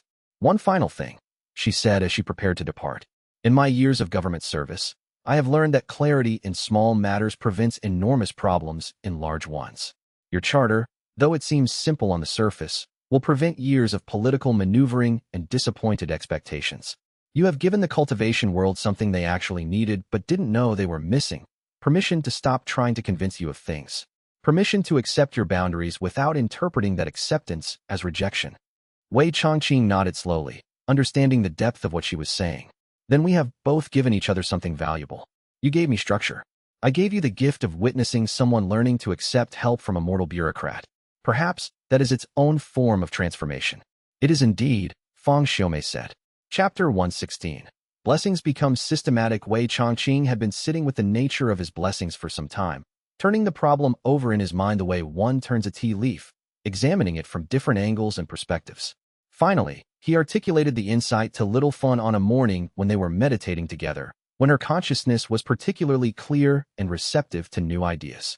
"I have been treating my accidental power, these blessings that leak out regardless of my suppression, like a disaster to be managed and controlled," he said, not opening his eyes.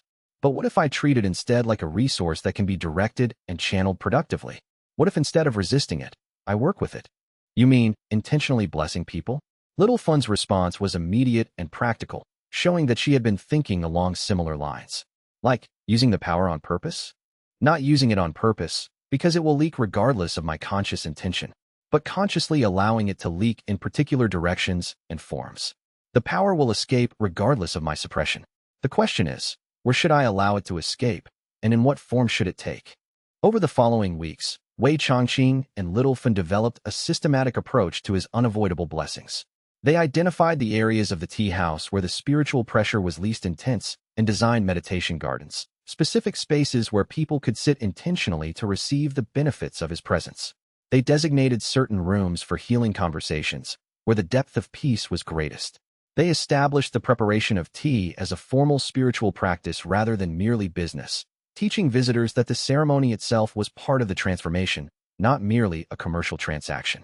The blessings were still unintentional power leakage. Wei Chongqing was not consciously directing power like he might have as emperor, consciously pushing spiritual energy into people. But they were no longer random phenomena that happened by accident. They were now woven into the fabric of the tea house's operations, expected and prepared for rather than managed as crises. "Here," Wei Chongqing said one afternoon, gesturing to Little Fun to follow him into the main meditation garden. "Watch what happens when someone sits here for the first time." A visiting cultivator sat on the stone bench, surrounded by jasmine flowers and the soft sound of running water from a carefully designed fountain. For the first few minutes, nothing obviously dramatic changed. But then Wei Chongqing could see it happening. The person's shoulders beginning to relax and release tension they had been holding, the habitual tightness in their face beginning to soften, their breathing starting to synchronize with the pulse of the garden itself. matching the rhythm of the water and the movement of the wind through the plants. After 30 minutes, they rose and left with the clear expression of someone who had experienced something precious and transformative. It's not just you, Littleton observed, understanding the multiple layers of what was happening. The garden is part of it. The sounds and the flowers and the whole arrangement. You've created something that multiplies what you are, that amplifies the piece naturally. Precisely. I am one instrument in a larger symphony, and we can strengthen the entire symphony by design. Wei Changqing showed her other spaces, rooms arranged with specific colors and arrangements that complemented and amplified the spiritual energy, water features positioned to create particular acoustic effects that encouraged peace, plantings chosen for their subtle spiritual properties. He pointed out the meditation pavilion painted in shades of blue that encouraged introspection. He showed her the conversation room with its subtle curves and acoustic properties that made it impossible to raise your voice, forcing all dialogue into quiet, measured tones. He indicated the healing chamber, with its soft light and warm colors, designed for those who came to the tea house broken and desperate. Each element amplifies what is already present. And as people experience these amplified blessings, they carry the peace outward into their own lives, propagating it like seeds scattering on the wind. Little Fawn was quiet for a long moment, looking out across the gardens at the visitors moving through the spaces with increasing calm. I came to work at a tea house to make money and escape my mother's expectations, she said finally. And it turns out I'm actually apprenticing in the systematic transformation of people's spiritual foundations. That's quite a job description. That's much more significant than running a restaurant. Yes, welcome to your new role, though you've been doing this work already for some time. I'm raising my prices again then. This is at least a third promotion at this point. Fair enough. The compensation should reflect the work. You are now something between a manager, a spiritual guide, a healer, and a guardian. That requires compensation appropriate to the multiplicity of roles. Wei Changqing stood and walked to the window, looking out at the tea house gardens with their intricate arrangements and carefully planned spaces. Do you know what I see when I look at this place? I see your work in every detail. I see your intelligence in how the spaces are arranged. I see your care in the plantings, in the walkways, in the quiet corners where people can sit alone if they need to.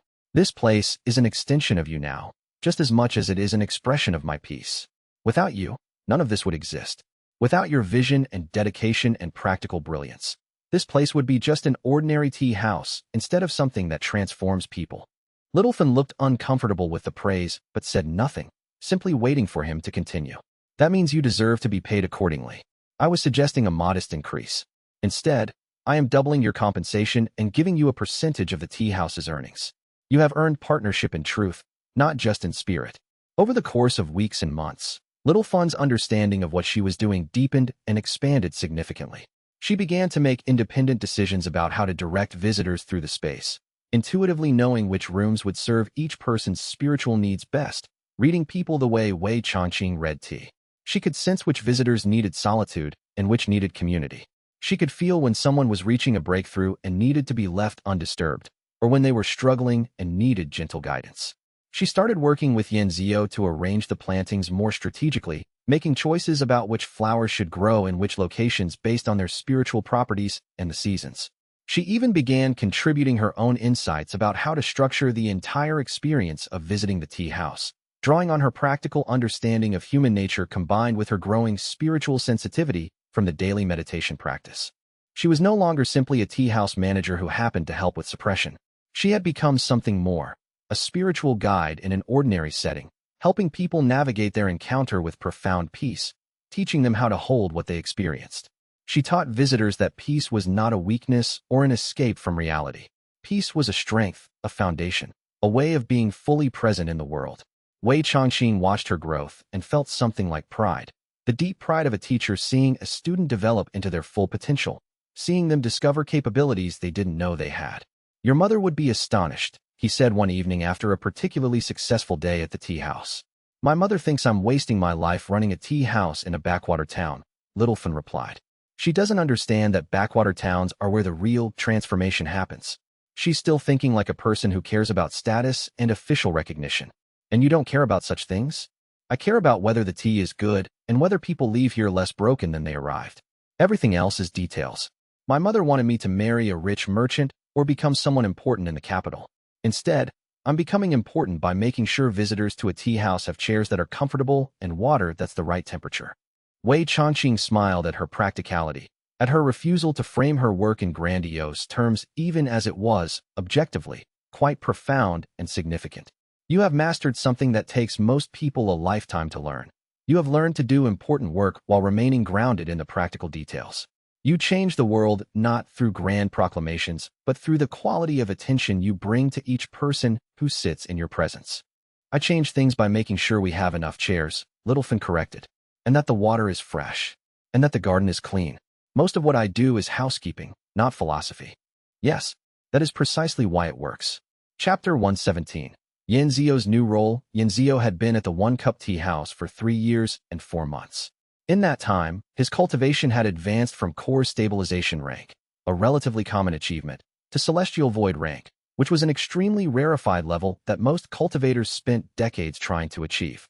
This progression should have taken at least a decade through traditional practice and breakthrough attempts and careful accumulation of spiritual power. But it had occurred naturally, almost inevitably, through constant alignment with the philosophy of peace that Wei Changqing maintained. His entire spiritual foundation had been reforged in the environment Wei Changqing sustained, becoming not sharper or faster or more aggressive in the conventional sense, but deeper, more stable, and infinitely more resilient. More importantly, Yan Zio had become an equal in understanding and perspective, if not in raw power or age. He had learned to think like Wei Changqing, to recognize the patterns of peace, to make decisions that were aligned with genuine principles rather than expedience. On a morning when spring had fully arrived and the world was green with new growth and possibility, Wei Changqing called Yan Zio into the back room, where they sometimes discussed matters of importance. The conversation was brief and direct. Wei Changqing placed a tea house key on the table between them. Not a physical key, though there were physical keys, but rather the symbolic and spiritual key that represented authority and responsibility. I am offering you formal co-keeper status, Wei Changqing said, his voice carrying genuine weight. You will share full authority over this place. Decisions made by you carry the same weight and significance as decisions made by me. You are no longer apprentice or assistant. You are partner. Yan Zio looked at the key for a long moment. He did not pick it up immediately, which suggested he was thinking carefully about what it meant, what he was accepting. I am not you. I do not have your power or your cultivation level or your centuries of experience and understanding. Correct. You have something different, something valuable in a different way. You have clarity that comes from having struggled your way to peace, rather than having been forced into it by centuries of power-seeking. Your perspective is valuable precisely because it is not my perspective. You see things I might miss. Wei Changqing gestured slightly toward the key. I also require help. I require partnership. The weight of being the sole authority here has become wearing. I would like to share it with someone who understands what we are building. This is the first time I have heard you admit that anything wears on you, Yan Zio observed. You usually present yourself as accepting everything without complaint. I am learning to be more honest about such things. I am learning that vulnerability can be a form of strength. Consider it growth. Wei Changqing smiled faintly. Will you accept the position? Yan Zio picked up the key.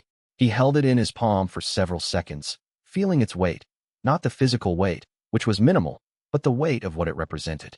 The weight of responsibility, of shared authority, of partnership in building something meaningful. Then he bowed deeply, a gesture of genuine respect, and rose to his feet. I will accept, and I will endeavor to be worthy of the trust you're showing me. You already are worthy. The acceptance is merely formal recognition of what you have already become. There was no ceremony, no public announcement of the transition. Wei Changqing and Yan Zio simply shifted into their new roles naturally and gradually. When visitors arrived, sometimes they would be greeted by Wei Changqing and sometimes by Yan Zio, and both carried equal authority and responsibility. When decisions needed to be made about the operation of the tea house, about expansion or policy, or how to handle difficult situations, they were made jointly, with both voices contributing equally. The distribution of power, which had seemed so fragile and precarious under the weight of a single person, became immediately more stable when it was shared between two people who understood the purpose completely and were aligned in their approach. 1 month after Yan Zio's elevation to co-keeper status, a sect leader arrived with a significant proposition. He was an older man, distinguished and polite, who had clearly thought carefully about what he was offering and how to present it. He would grant Wei Changqing and his co-keeper official recognition as a fourth great power in the cultivation world, equal in status and authority to his own sect, to the celestial court, and to the other major academies. It would mean access to resources, political status, formal political weight in the councils that governed the cultivation world. It was, by most measures, an incredibly generous offer, the kind of thing that powerful cultivators spent their entire lives trying to achieve. The sect leader had not come unprepared. He had brought formal documents, official seals, and representatives to witness and validate the offer. Yan Zio waited to see how Wei Changqing would respond to this offer, understanding that this was a test of their partnership, a moment where they would either remain true to their principles or compromise them. He wondered what Wei Changqing would say. But Wei Changqing simply made tea, an act so routine that it seemed almost dismissive of the enormous offer just made, and asked a clarifying question. Would accepting this recognition require me, or Yin Zio, to make political decisions on behalf of the sect, or any other power? It would grant you the privilege to do so if you chose, the sect leader said carefully, clearly optimistic about Wei Changqing's response. You could help guide cultivation world policy. You could advise on matters of great importance. Your wisdom could reshape the world. Then I must decline with respect, Wei Changqing replied quietly. The charter is explicit and binding. This place makes no decisions for others. My refusal is not personal, it is structural. It is who we are here. And I have learned that maintaining that integrity is more important than accepting any privilege, regardless of how attractive that privilege might be. The sect leader left disappointed but not surprised. He had known the answer before asking, but hope was a persistent thing, especially when one was offering something that others would have accepted eagerly. It was the nature of hope to persist even in the face of clear refusal. As Yin Zio cleared the tea service afterward, Wei Changqing said quietly, I am grateful that you were there to witness that. It is easier to maintain one's principles when there is a second person holding the same principles with you, when you know someone else will make the same choice. Alone, I might have been tempted to reconsider, to believe that accepting would allow me to do more good. With you present, I remembered that it is not what we do that matters. It is who we are while we do it. I think that is what partnership means, Yin Zio replied thoughtfully. Not just sharing the burden, though that is part of it, but sharing the commitment to what actually matters, to what we believe. It means that when someone offers you something that would compromise your values, you don't have to decide alone. You know that your partner would refuse it too. Wei Changqing nodded slowly. Then we are well partnered. The tea house is fortunate, and so am I. He paused, considering something important. I want you to understand. Your elevation to co-keeper is not merely ceremonial. It means that you have genuine authority here. If you believe we should make a decision, and I disagree, we will need to find consensus, not simply deference to my judgment. Are you prepared for that responsibility? I am, Yin Zio said, meeting Wei Changqing's gaze directly. And I hope you are prepared for the possibility that sometimes I will be right, and you will need to accept my judgment. Yes, Wei Changqing said with a smile. That too. That especially. He poured tea for both of them, and they sat together in comfortable silence for a while. There was no need for more words. The partnership was established. The transition was complete. From this moment forward, the one-cup tea house would have two keepers, two people equally devoted to its purpose, two minds aligned in their commitment to peace. Later, when Yin Zio told Little Fun about his elevation, she simply nodded and said, Good. We need both of you to keep him grounded. It was perhaps the highest praise she could give. The recognition that leadership at the tea house required balance, required multiple perspectives, required genuine partnership. The three of them had become something that transcended roles or positions. They had become a genuine team, each one stronger because the others were present. Chapter 118, Dust Settles. 6 months after the formal gathering that had temporarily transformed Dustfall into a pilgrimage site and center of cultivation world attention, a curious and beneficial thing happened. The town settled into its new identity. The chaos of the early period, when new visitors were constantly arriving and everything was rapidly changing, gradually transformed into an established routine. Cultivators still came. In fact, the daily rate of visitors stabilized at between 500 and 1,000 per day, depending on the season and circumstances, but they came as if they were coming to a known, established place, not discovering something new and unprecedented. The spiritual pressure in Dustfall became consistent and manageable, integrated seamlessly into the ordinary rhythm of the town's daily operations. Merchants learned to work around it, to schedule deliveries and business at times when the spiritual intensity was lower. Mortals who had never shown any spiritual sensitivity adapted to living in proximity to power, learning to ignore the subtle background hum of energy and continue their ordinary work. Cultivators understood what to expect and what the actual schedule was. Wei Changqing would make tea, Little Fun would manage the flow of visitors, Yenzio would handle operational matters. The system worked smoothly and predictably. People came, experienced peace, and left. The cycle repeated reliably. On an afternoon in late summer, when the heat had become intense and heavy and the shadows under the ancient trees were deep and cool and inviting, Wei Changqing finally drank a complete cup of tea from beginning to end without interruption. It happened without fanfare or announcement. There was no guest waiting at the door expecting to see him. No matter requiring immediate attention had suddenly arisen that afternoon. The afternoon lull had simply extended itself slightly longer than expected, a gift of timing and circumstance. Wei Changqing prepared tea as he always did, with care and attention and meditation, sat in his favorite corner by the window, and drank it slowly and completely from beginning to end, savoring each sip and allowing himself to simply be present with the experience. When he set the empty cup down with gentle finality, Little Fun was watching him with a satisfied expression. "You did it," she said. "You actually finished your tea. I was wondering if that day would ever come." "I did. Entirely by accident, through the simple application of luck and favorable circumstance." "You could do it more often if you wanted to," Littlefin observed. "Things are steady now. You don't need to interrupt yourself constantly. The emergency state has passed. But if I do not interrupt myself to serve guests, some visitor will inevitably interrupt me instead. The cup will never be truly finished unless I hold it sacred above all other needs. And a cup of tea that is held sacred is a cup of tea that is not shared, that is not offered to others." Littlefin considered this with her practical turn of mind. "So you're choosing to not finish the cup. That's a very you answer. Sacrificing your own satisfaction for some philosophical principle. It is the most honest answer I can give. I accepted, when I came to Dustfall, that peace would require sacrifice. The unfinished cup is a small symbol of that sacrifice, repeated daily. It keeps me honest about what I am actually here to do." "You're here to make tea," Littlefin said. "I am here to make peace. Tea is simply the medium through which I do it. Though I confess, the tea itself has become more important to me than I expected it to be when I first arrived." That evening, walking through the town with no particular destination, Wei Changqing observed how Dustfall had transformed in subtle but meaningful ways. The streets were still small and narrow, still fundamentally a place where ordinary people lived and worked and built their lives. But there was a quality of quietness now, a pervasive sense of peace that had soaked into the earth itself, into the walls of buildings, into the daily rhythms of life. The merchants' conversations were gentler and more patient than they had been 3 years ago. The children played with less aggression and more creativity.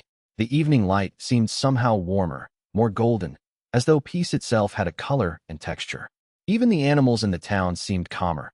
The dogs that had once barked aggressively at strangers now welcomed visitors with peaceful curiosity. The birds sang in more complex patterns, more carefully arranged melodies. The insects moved with less frantic urgency. He passed the school where local children learned reading and mathematics, and he could hear them singing together in harmony rather than the discordant noise of the early days. He passed the marketplace, now quieter and more orderly than the chaotic trading post it had been. He passed the homes where families ate meals together in genuine connection rather than distracted obligation. This was the true measure of success, not the grand transformations, but the small daily improvements in how people lived together. This was what he had been trying to accomplish when he first arrived, he realized. Not transformation in the sense of making dust fall into something it was not, but allowing its true nature to emerge more fully by removing the obstacles to peace, by teaching people that peace was not weakness but strength. The dust had settled. The town had found its equilibrium. The work was not finished. There would always be work, but the frantic energy of crisis had passed. What remained was the rhythm of sustainable peace, the understanding that genuine strength came not from striving but from alignment, not from seeking but from accepting. He remembered the chaos of the early days, the fear, the overwhelming energy, the sense that everything might collapse at any moment. That pressure was gone now. In its place was something quieter, more durable, more real. This was what peace actually felt like when you stopped fighting it and instead allowed it to become the foundation of everything you did. As Wei Changqing stood there with Yen Zio and Little Fun, watching the evening settle over Dustfall, he felt the weight of the 5 suppression artifacts as a familiar companion. They were no longer a burden, but a constant reminder of what he had chosen. He had chosen to be here. He had chosen to serve tea. He had chosen to transform his power not into dominion, but into presence, not into commands, but into example. The cost was the 5 artifacts, the constant vigilance, the unfinished cup of tea. But the reward was this genuine peace, this community, this sense of being home. As the stars emerged in the darkening sky, Wei Changqing stood in the tea-house courtyard with Yan Zio and Little Fun, and for a moment, no one spoke. There was nothing that needed to be said. The three of them simply stood together in the evening quiet, comfortable in each other's presence, and that was enough. Around them, Dustfall breathed with the peace that had become its defining characteristic. The spiritual pressure that had once threatened to destabilize everything was now part of the town's identity. Visitors came not just to experience Wei Changqing's presence, but to absorb the atmosphere that he and his companions had cultivated. The transformation was complete. This was what victory looked like. Not fanfare or proclamation, but the simple continuation of good work, the steady accumulation of peace, the quiet demonstration that another way of being was possible. The three of them had accomplished something remarkable without trying to be remarkable about it. And as Wei Changqing looked at his companions, at Yin Zio's calm competence, at Little Fun's practical dedication, he felt something he had not expected to feel, a genuine sense of home. This place, with these people, doing this work, had become home. Chapter 119. The accumulated change. Late one night, Wei Changqing sat alone in his meditation space, a small room at the back of the tea house where he sometimes withdrew to center himself, and allowed himself the luxury of reflection, something he normally avoided as self-indulgent or pointless. But on this particular evening, the question seemed unavoidable, pressing at his consciousness with genuine weight. Who had he become, and how had that transformation occurred without him consciously intending it or planning for it? The question had been building in him for weeks, perhaps months, and now it demanded examination. He could no longer avoid it through work or through service to others. When he had arrived in Dustfall 3 years ago, he had been the Jade Heaven Emperor, a being of immense power who had spent centuries learning that power itself was not sufficient for happiness. He had come seeking to be ordinary, to be small, to divest himself of consequence and weight. The goal had been simplicity: make tea, serve a few locals, exist as unremarkably as possible in a place where no one would think to look for him. That goal had proven impossible, or rather, it had been achieved in a way completely different from what he had imagined when he started. He was small, in the formal sense that he did not rule anyone or command any formal authority. He made no decisions for others. He issued no orders. He claimed no official title or position. By these measures, he was the smallest person in the cultivation world, a person with less formal power than the youngest sect leader or the most junior member of the celestial court. And yet, through the simple act of creating and maintaining peace, he had become the most influential person in the cultivation world by orders of magnitude that he could barely measure. The realization was both amusing and slightly horrifying to contemplate. He had sought to escape influence, and instead had created a form of influence that was infinitely more subtle and far-reaching than anything he had accomplished as emperor. As emperor, he had ruled by decree, by command, by the weight of his authority. Now he ruled simply by being, by existing in a way that demonstrated what peace looked like, what was possible. His power worked through people's own choices rather than through obligation or force. The peaceful life system, he realized, had accomplished something truly extraordinary. It had taken a person who was fundamentally shaped by power, who had been built from the ground up to wield authority, and made them genuinely powerful in entirely new ways. His cultivation had advanced beyond anything he had imagined possible, not through violent breakthrough or ambitious goal-setting or competitive striving, but through the consistent practice of allowing others to be as they were, accepting them without judgment or the need to change them. He had become more Tao sovereign than he had ever been, and he had done it by abandoning every tool that a Tao sovereign traditionally used. Every weapon, every method of command, every strategy of dominance. All of it had been discarded, and in discarding it, he had found something far more powerful. Perhaps this was why the Demon Emperor had such a grim expression sometimes when they spoke. The Demon Emperor understood, in the way that only someone who had lived for many centuries could understand, that Wei Changqing had reinvented what power actually meant. He was no longer a threat to the existing power structure because he had transcended the existing power structure entirely. He did not compete for dominance. He simply existed at a different level, playing by entirely different rules. In 3 years, without seeking it, without even intending it, Wei Changqing had changed the fundamental philosophy of 17 major cultivation academies, with students bringing the message of peaceful advancement back to their institutions. Directly advanced the cultivation levels of approximately 400 practitioners beyond what they would have achieved through conventional effort alone. Created a methodology for peaceful advancement that was now being practiced in dozens of locations across the known world, spreading outward from dustfall like ripples from a stone dropped in still water. transformed a small trade town into the most important spiritual center in the cultivation world, a place of genuine pilgrimage. Established a new model of what spiritual leadership could be. Leadership through service rather than authority, through example rather than decree. And he had done none of this through direct action or assertion of will. He had done it all simply by making tea and being honest about what he was and what he was not. The irony was so complete, so perfect in its structure, that Wei Chongqing found himself laughing in the darkness. Not mocking laughter, but genuine laughter that came from deep inside him. The laughter of someone who had finally grasped the ultimate joke of existence. This was not the peace he had sought, but it was, perhaps, the peace he had needed. The understanding that his power had not destroyed him, that it could be integrated into a life of genuine peace, that there was such a thing as power wielded in alignment with one's fundamental nature rather than in conflict with it. That power could be a tool for creating peace rather than a weapon for enforcing dominance. As the night deepened around him, Wei Chongqing made a cup of tea in the darkness. Not the ritualistic cup of mourning, prepared with full attention, but a simple cup made by feel, by memory, by the intimate knowledge of his craft that had grown into something like wisdom. He drank it slowly, tasting the notes of the leaves, the quality of the water, the subtle alchemy of heat and time that transformed raw plant material into something that nourished both body and spirit.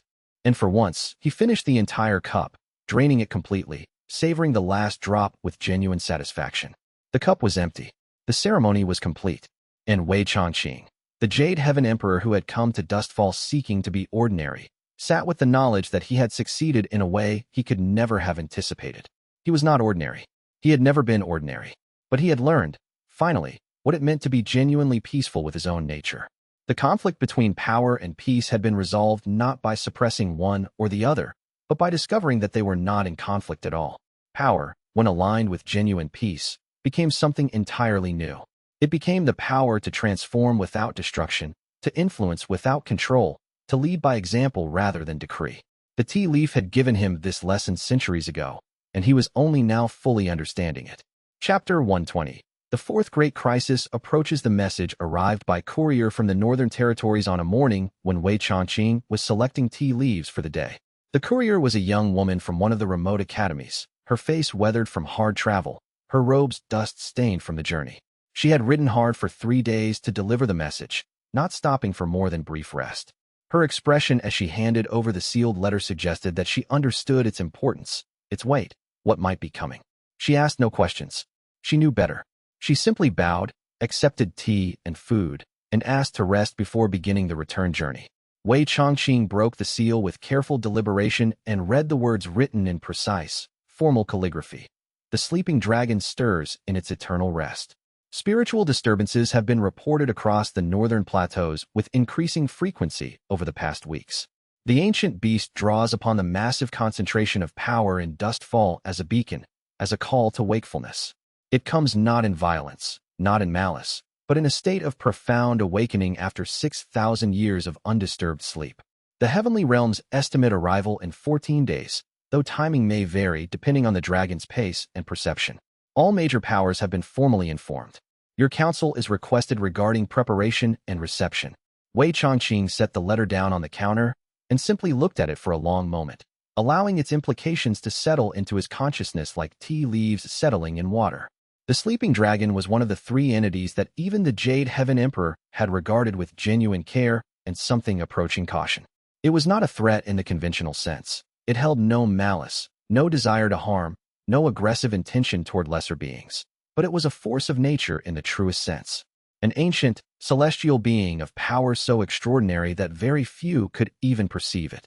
If it had awakened, that could only mean something fundamental had changed in the spiritual landscape.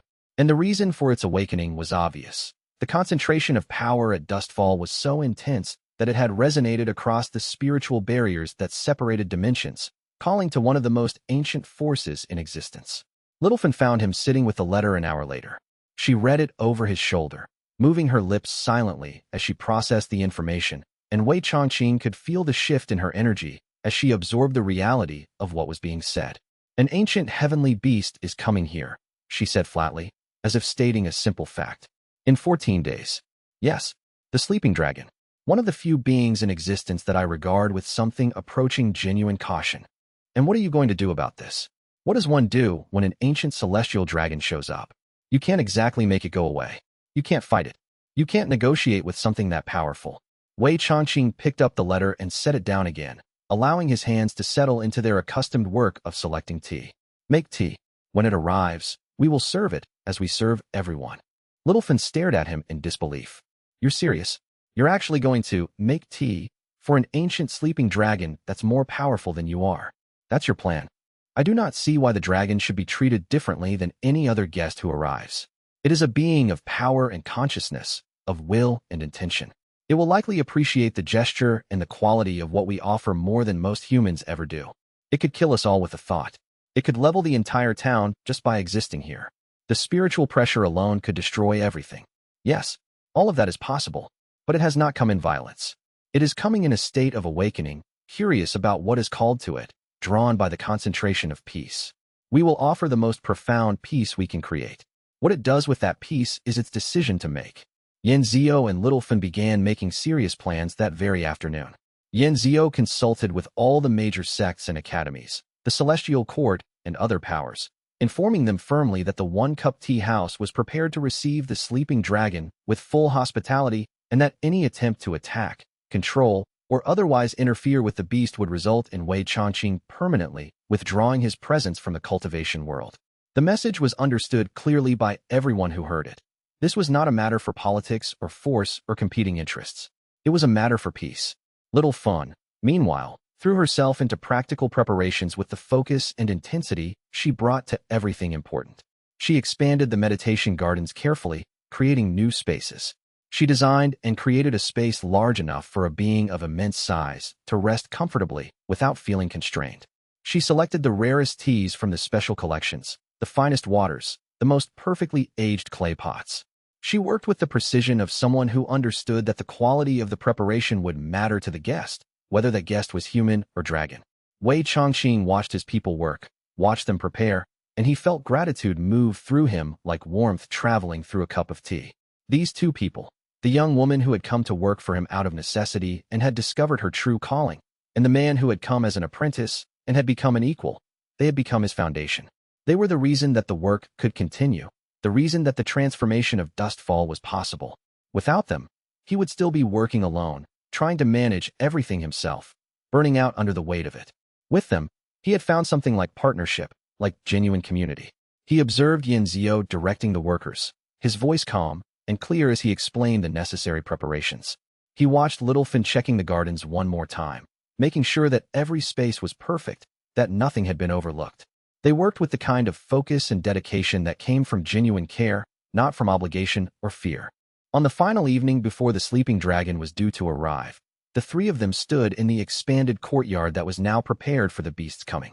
The space was perfect in every way, open to the sky, surrounded by gardens designed to create profound peace, with the tea house itself positioned in the center, waiting.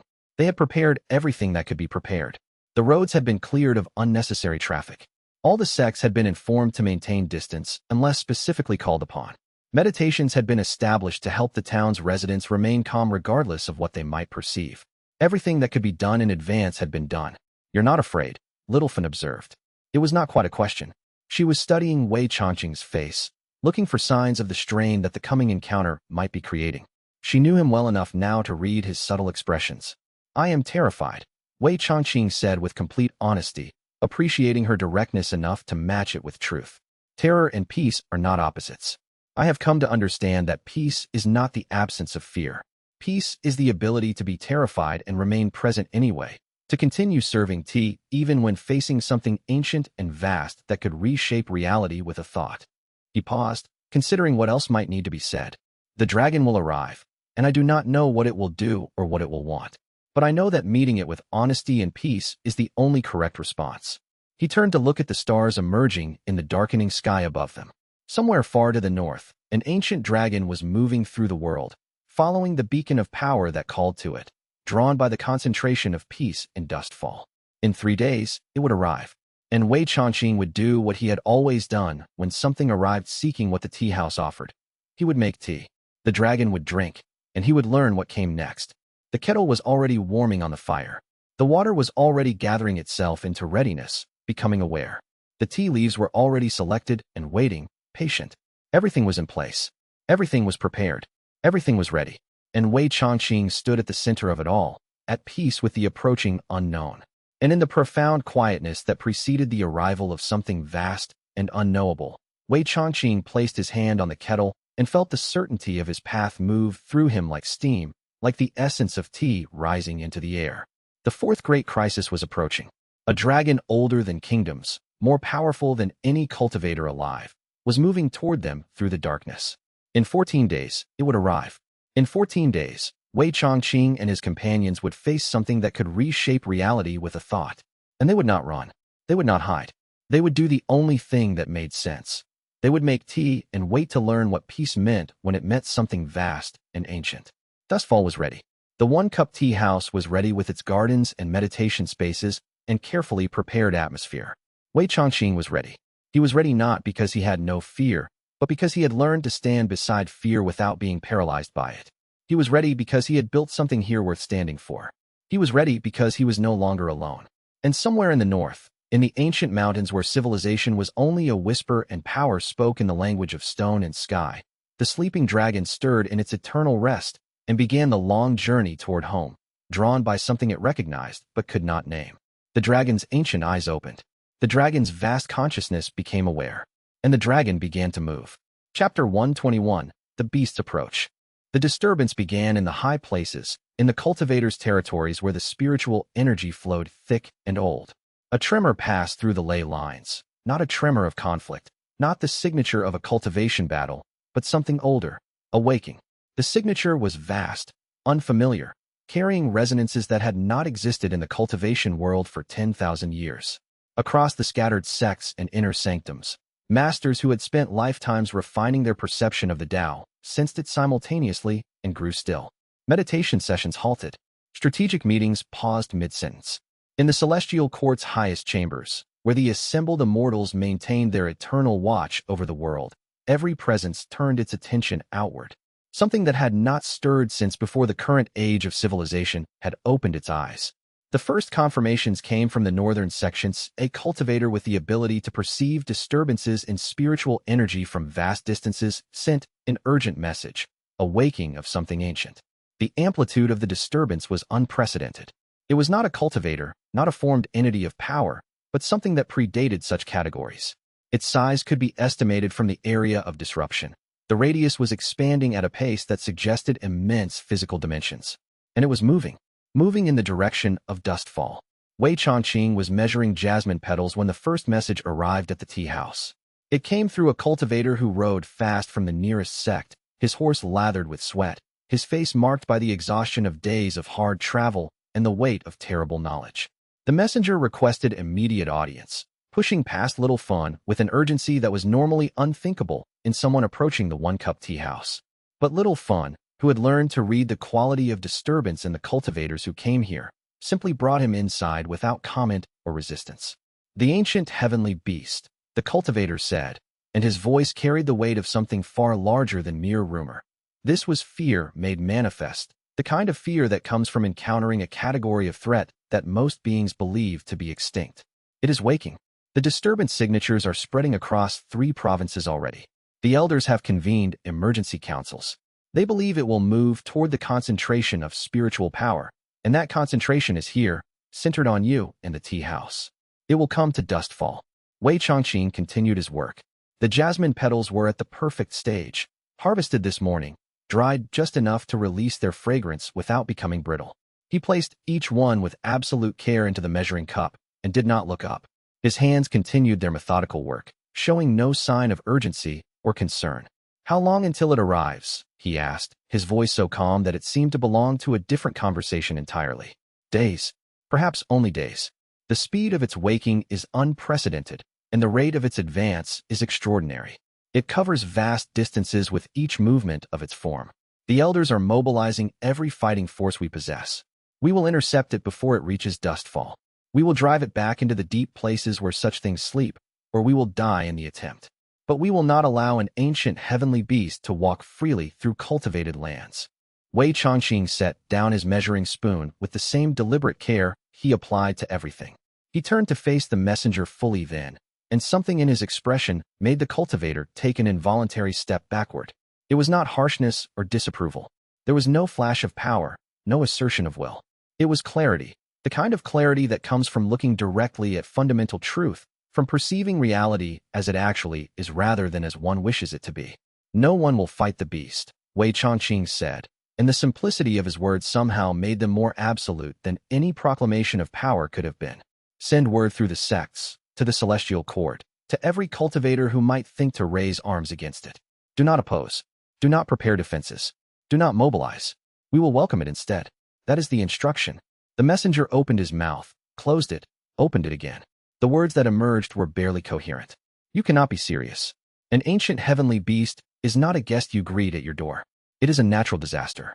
It is a calamity beyond measure. It is, he paused, searching for words that could convey what it meant to stand in the presence of such a power and not possess the means to resist it. It is a being that has chosen to wake, Wei Changqing interrupted gently. There was no edge to his voice, no command in it, and yet the messenger found himself quieting, attending to the words.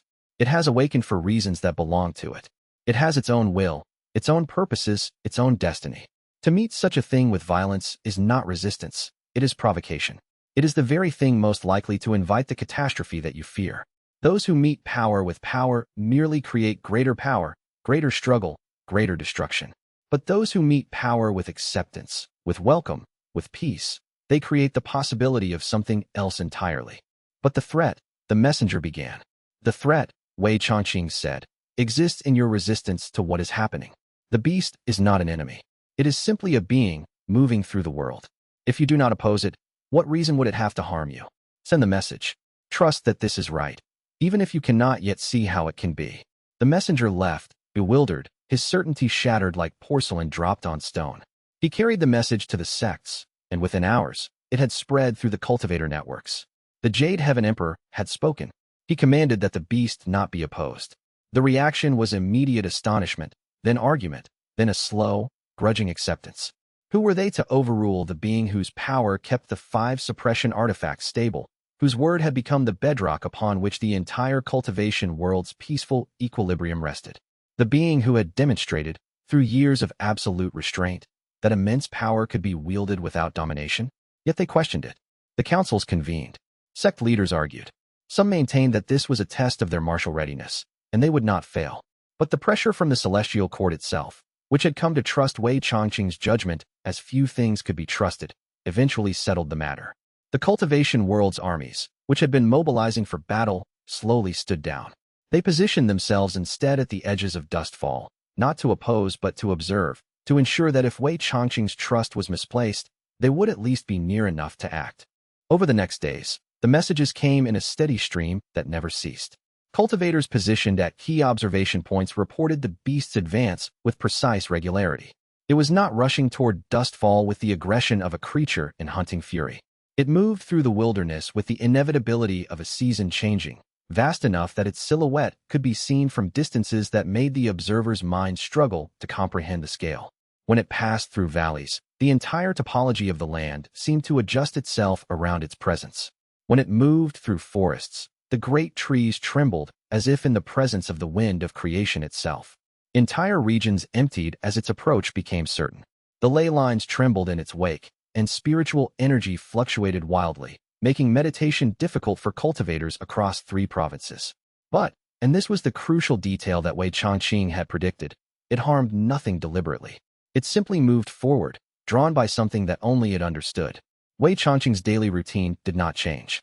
He rose at dawn, as he always did, and moved through the tea house with the methodical grace that had become his signature. He meditated with little fun, their spiritual energies intertwining in the patterns they had developed over 3 years of consistent practice, creating a harmony between ancient power and mortal sensitivity that was becoming increasingly sophisticated. He prepared the garden, tended the herbs that were used for the most refined teas, worked in the kitchen with meticulous attention to detail, arranged the tea house for the day's guests. On the evening of the 4th day, Yanzio, who had begun to show the strain of the impending arrival, approached him directly with a question that carried the weight of genuine uncertainty. "Do you know what it wants?" Yanzio asked. "Can you perceive its intentions? Is there anything we should prepare?" "No," Wei Changqing said, and his tone was not dismissive but genuinely honest. I cannot perceive its intentions clearly. Ancient things operate according to logics that are not easy for those of us still bound to the present world to understand. But wanting something in the way that younger beings want is perhaps not the beast's primary concern. It awakened for a reason. That reason will be revealed when we understand it. Or perhaps we will never understand it. Either way, the tea will be ready. The house will be open. That is all we can prepare. Little Fawn, sitting at the counter and counting the day's earnings with methodical precision, made a small sound of agreement. She was 19 now, and a great deal had changed since she was a desperate girl serving tea for survival. Yet something essential about her remained unchanged: the practicality, the ability to see what needed doing and do it without complaint or drama. When the second wave of concerned visitors came, cultivators asking for updates, seeking reassurance, or some sense that they were not being led into catastrophe, she would place their teacups with absolute firmness and say, "Yes, there is an ancient heavenly beast approaching. No, we are not evacuating. Yes, we will be here tomorrow. The old man says welcome it, so we welcome it. Do you want tea or not?" This became the refrain of Dustfall. The ordinary people, who had endured war and uncertainty before finding this strange peace in their small town, accepted the news with something close to calm. If Wei Changqing said to welcome the beast, then the beast would be welcomed. The wisdom to survive this long had been learned in the tea house. After all, if you could reach peace in a cultivation world perpetually at the edge of chaos, why would you suddenly abandon it now? What was the worst that could happen? They had already found peace. They would not lose that, whatever came. The final night before arrival, Wei Changqing walked to the edge of town and stood looking north. The spiritual energy was dense now, almost visible, like the shimmer above hot stone on a summer day. It was thick enough that even mortals with no cultivation sensitivity could have felt it pressing against their skin. In the distance, barely visible against the darkening sky, was a shape, immense, patient, inevitable. It was moving slowly but with absolute steadiness, and the closer it came, the more the very earth seemed to tremble with anticipation. The tremors were becoming more frequent, not from fear or resistance, but from the simple physical reality of something vast moving through space. He stood there for an hour and said nothing. He was not meditating, not preparing, not fortifying himself against what was coming. He was simply being present, witnessing the approach of something ancient, acknowledging that tomorrow would bring a fundamental change to his quiet existence. And he was at peace with that change. He had learned, long ago, that peace was compatible with uncertainty, that acceptance meant welcoming what came without needing to control it. When he returned to the tea house, he simply continued his preparations, as if an ancient heavenly beast were exactly what he had always expected to find waiting for him in this quiet life of tea and peace. There was no hurry, no sense of crisis. He moved through the familiar motions of closing the tea house for the evening with the same care and attention he brought to every task. Little Fawn, watching him from the doorway, made a small nod. She understood, without needing words, that tomorrow would bring what tomorrow brought. The tea house would remain open. The tea would be prepared. That was all that truly mattered. Everything else, the fear, the uncertainty, the knowledge that the entire cultivation world was watching and waiting, these were secondary concerns. What mattered was that the tea was ready. Chapter 122. The creature arrives. The ancient heavenly beast came to Dustfall on an afternoon when the light was beginning to slant golden long through the windows, when the tea house was quiet between the lunch visitors and the early evening crowd that Wei Changqing had come to expect. It was one of those perfect moments that Dustfall seemed to specialize in. The sun at exactly the right angle, the temperature neither too warm nor too cool, the breeze carrying the scent of flowers from the garden and of tea brewing in the kitchen. Wei Changqing was preparing a special blend, a mixture that he had been developing for the past 3 days, as if instinctively preparing for something. The leaves were oolong, fired until they held the color of autumn, with silver buds that caught the light like small mirrors.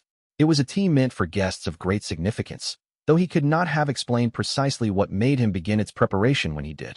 He measured the leaves with characteristic precision, each movement of his hands deliberate and economical. He heated the water, not quite boiling, a temperature that required the absolute attention of someone who had spent 1,000 years perfecting such measurements. The water had to be at exactly the right heat to coax the full flavor from the leaves without scorching them, to release their essence while preserving their subtlety. This was the kind of thing that only came with centuries of practice, with the kind of focus that was indistinguishable from meditation. He was placing the first steaming cup into a porcelain vessel of extraordinary simplicity when the ground trembled. It was not a tremor. The distinction was important. though no one but Wei Changqing would have recognized it. A tremor implied movement, a shifting of tectonic forces, an earthquake. This was something different. It was a shift, as if the very earth was adjusting its position to accommodate something, reorganizing itself to make space for a presence that required a different configuration of reality. The teacup did not spill, Wei Changqing's hands did not shake, did not even register the tremor in any outward sign. He simply paused, the cup halfway to its destination, and listened.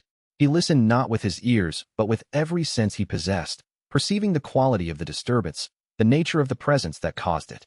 The door of the one-cup tea house opened, and the ancient heavenly beast entered. It was larger than the building. This should have been impossible. The creature should not have fit through the doorway. The doorway was a normal size, a few inches taller than a tall man, perhaps 3 feet across. The ancient heavenly beast was vast, its form suggesting something that predated the current shape of the world.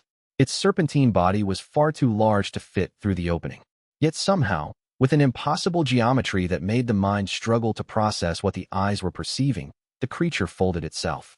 It compressed its form, rearranging the space it occupied as if the normal rules of physics were merely suggestions that it chose not to follow. The creature settled down into the tea house as if it were the most natural thing in the world, as if vast ancient entities regularly squeezed themselves into mortal buildings and made themselves comfortable. The structure of the building groaned. Every beam, every nail, every stone seemed to protest this violation of what was physically possible. The walls trembled. The ceiling creaked. The floor shuddered beneath the weight that was being placed upon it. Yet nothing broke. The building held. It held as if it had always been preparing for exactly this moment, as if its construction had somehow anticipated the need to contain the uncontainable. The creature was ancient beyond easy description. Its form suggested something that predated the current shape of the world, not just in age, but in a more fundamental sense, as if it belonged to a different era of creation, a different configuration of reality. It was covered in scales that seemed to hold colors that did not have names in any language currently spoken. Each scale caught the light and refracted it in ways that the eye could not quite process, creating patterns that hurt to look at directly, that suggested dimensions beyond the normal 3. Its eyes were like amber seen through deep water, ancient and knowing and utterly impersonal. The eyes of something that had watched civilizations rise and fall the way a human watched clouds pass across the sky. When it breathed, the lanterns dimmed and brightened with the expansion and contraction of the creature's vast lungs. When it settled its weight, the dust motes in the afternoon light hung suspended, as if time itself had paused to acknowledge the presence of something that had learned the trick of eternity. Wei Changqing finished pouring the tea. The movement was perfect, unrushed, showing no sign of the extraordinary effort it required to move with any normalcy, while perceiving the presence that had just entered his tea house. He set the cup on a small table that the creature could access without moving further, moved by some instinct that transcended rational thought. The instinct of someone who understood, at the deepest level of being, what it meant to welcome a guest. The ancient heavenly beast looked at the cup, then at Wei Changqing, then at the cup again. It contemplated the steaming vessel for a long moment, and in that moment, something profound occurred. The creature, accustomed to being feared, accustomed to causing terror simply through its presence, encountered something different. Acceptance. A being of great power, simply offering tea, showing no fear, asking nothing of the creature except that it drink and rest. After a moment that stretched like a held breath, the creature lowered its great head and drank. It was a perfectly ordinary action, rendered extraordinary by the context. An ancient heavenly beast drinking tea from a porcelain cup in a small tea house in a town that 2 years ago had been nothing more than a dust-covered way station. The tea was consumed. The creature made a sound, something between a sigh and a rumble, that vibrated through the structure of the building. Little Fun, standing behind the counter, did not move. Her hands had frozen in the act of folding napkins. But her eyes were alert, measuring, calculating. She watched the beast drink tea as if gauging a customer's satisfaction.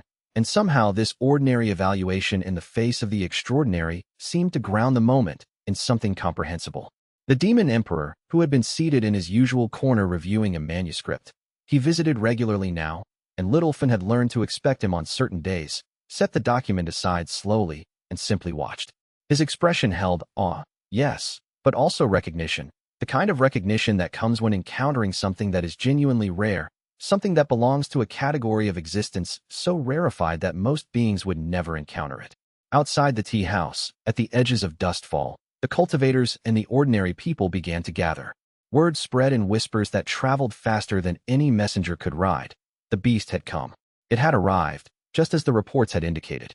And it sat in the tea house. It simply sat there, compressed into the space, drinking tea that Wei Changqing had prepared. No conflict, no destruction, no roar of challenge or demand for dominion. Just an extraordinary being accepting tea from an ancient immortal with the kind of courtesy that seemed to suggest this was exactly what it had traveled so far to find. The entire cultivation world held its breath. In the celestial quartz chambers, in the secluded valleys of the most distant sects, on the spiritual mountains where the greatest masters meditated, every cultivator with sufficient power felt the presence of the ancient heavenly beast and recognized what it meant. Wei Changqing had spoken truth. This was not a calamity. This was not a disaster. This was a visitation. And somehow, impossibly, it was being met with tea. The being was not bound. It was not coerced. It was simply there, choosing to be present, drinking the offered tea. The creature finished its cup. Wei Changqing, without any hesitation or uncertainty, prepared another. The beast accepted it and drank again. The afternoon light continued its slow journey across the floor, painting the world in shades of gold and amber. And in that ordinary passage of time, the cultivation world's understanding of what was possible, what was valuable, and what it meant to meet even the most ancient and powerful forces with grace, shifted like the earth beneath dustfall. Everything would be different now. The world would proceed from this moment forward as something fundamentally changed. And it had all begun with the simple act of serving tea to a guest. Chapter 123, The First Conversation. The ancient heavenly beast did not leave. As the afternoon became evening and evening became night, the creature simply remained, settling deeper into the space it occupied, as if finding the shape that fit most completely. Wei Changqing continued his work without interruption, clearing cups from tables, preparing new pots of tea with the same careful attention he applied to everything, tending to the other guests who arrived with curiosity and remained with something like reverence. The ordinary customers came and went, awed by the presence but also, strangely, put at ease by Wei Changqing's total lack of concern. If the proprietor was not worried, why should they be? They drank their tea, watched the ancient creature rest, and slowly departed. By the time the lanterns were lit, the presence of the ancient creature had become almost normalized, in the way that profound strangeness can sometimes become accepted fact when it is treated as completely ordinary. It was near midnight when the first true conversation began. Wei Changqing had dismissed his remaining guests with gentle kindness, offering each one a small gift of tea to take home, a blessing as they departed. Little Fun and Yin Zio remained at the counter, pretending to tend to clean up but actually waiting, understanding that something significant was about to unfold. The work they were doing, wiping down cups, reorganizing the shelves, was secondary. The real work was being present, bearing witness to what was about to occur. The creature's great eyes focused on Wei Changqing with an intensity that was almost physical, like pressure against the skin. A voice entered Wei Changqing's mind. Not words, not exactly, but thoughts that formed themselves with absolute clarity, as if they had always been there, and he was simply recognizing them. The way someone recognizes a truth they have always known but never quite articulated. I remember you. You were already ancient when I fell asleep. I remember the Jade Heaven Emperor. You moved through the high places with the authority of one who had no doubt in his own power. Why are you here making tea?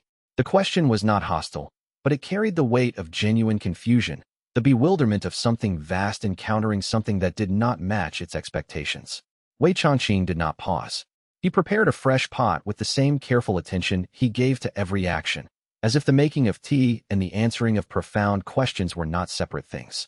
When he had completed his preparation, he sat at a small table that the creature could see clearly, settling himself into a posture of complete attention, and he responded in kind, not speaking aloud, but pushing his thoughts into the presence of the ancient being with the ease of someone who had spent lifetimes in conversation with forces beyond the ordinary world. I reached the end of power and chose this instead. I found that there were no more mountains to climb, no more thrones to claim, no more enemies to defeat. And I asked myself, if power cannot bring me peace, then what is the point of power at all? I chose to step down. I chose this. There was a long silence. The creature's golden eyes seemed to look through Wei Changqing and beyond him, seeing time itself, perceiving patterns in history that human consciousness could barely grasp. When its response came, it carried the weight of slow contemplation, of a mind vast enough to consider questions from 1,000 different angles simultaneously. I dreamed while I slept. I dreamed of a world changing while I lay in the deep places, in the caverns beneath the earth where time moves differently, where sleep is sometimes the only defense against the weariness of infinite existence. In my dreams, I perceived something new in the cultivation world. I perceived a shift, a change in what beings valued. When I woke, I had to see if the dreams were truth or merely the fantasies of a sleeping mind. I was drawn here by something. Yes, a concentration of power that is undeniable, but something more. A presence that feels like rest, like peace, like the cessation of struggle. Wei Changqing listened to this with complete attention. He rose and prepared another cup, pouring the steaming tea with the same ceremony he would have used for the most distinguished guest, for a being of the highest rank and authority. The act of serving seemed to deepen whatever conversation was occurring, to establish a kind of bond that transcended the need for physical communication. Rest is harder to find than power, he said, and his words were simple but carried profound truth. Power is always available. Power is simple. It is just the will to take, the strength to hold, the determination to impose your nature on the world. But rest requires something different. It requires acceptance. It requires letting go of everything that insists on matching. Most beings cannot do it. They reach great heights of power and find themselves unable to step down from those heights. They become prisoners of their own achievement. The creature drank the tea. Something passed across its expression, a shift in the vast, unknowable space of its consciousness, rippling across thoughts that had existed for eons. It was the only indication Wei Changqing had that his words were being truly comprehended, that they were resonating with something in the creature's ancient understanding. "You have lived very long," the beast said. "Longer perhaps than I slept, or nearly so. Tell me, when did you decide that power was not enough? When did you make the choice to step away?" Wei Changqing was quiet for a long while. He looked at his own cup of tea, still full, barely touched, the way his cups so often were. He looked at Little Fun and Yen Zio, who had paused their pretense of working and stood completely still, fully aware they were witnessing something that would become legend, that would be retold for generations. When he finally spoke, his voice was contemplative, reaching back into memories that spanned centuries. "Not all at once," he said finally. "I was the Jade Heaven Emperor. I held the celestial throne. I made the decisions that shaped the world. For many centuries, this was everything. It was all I could imagine being, all I could imagine wanting. But slowly, I began to notice something. The highest positions are also the most isolated.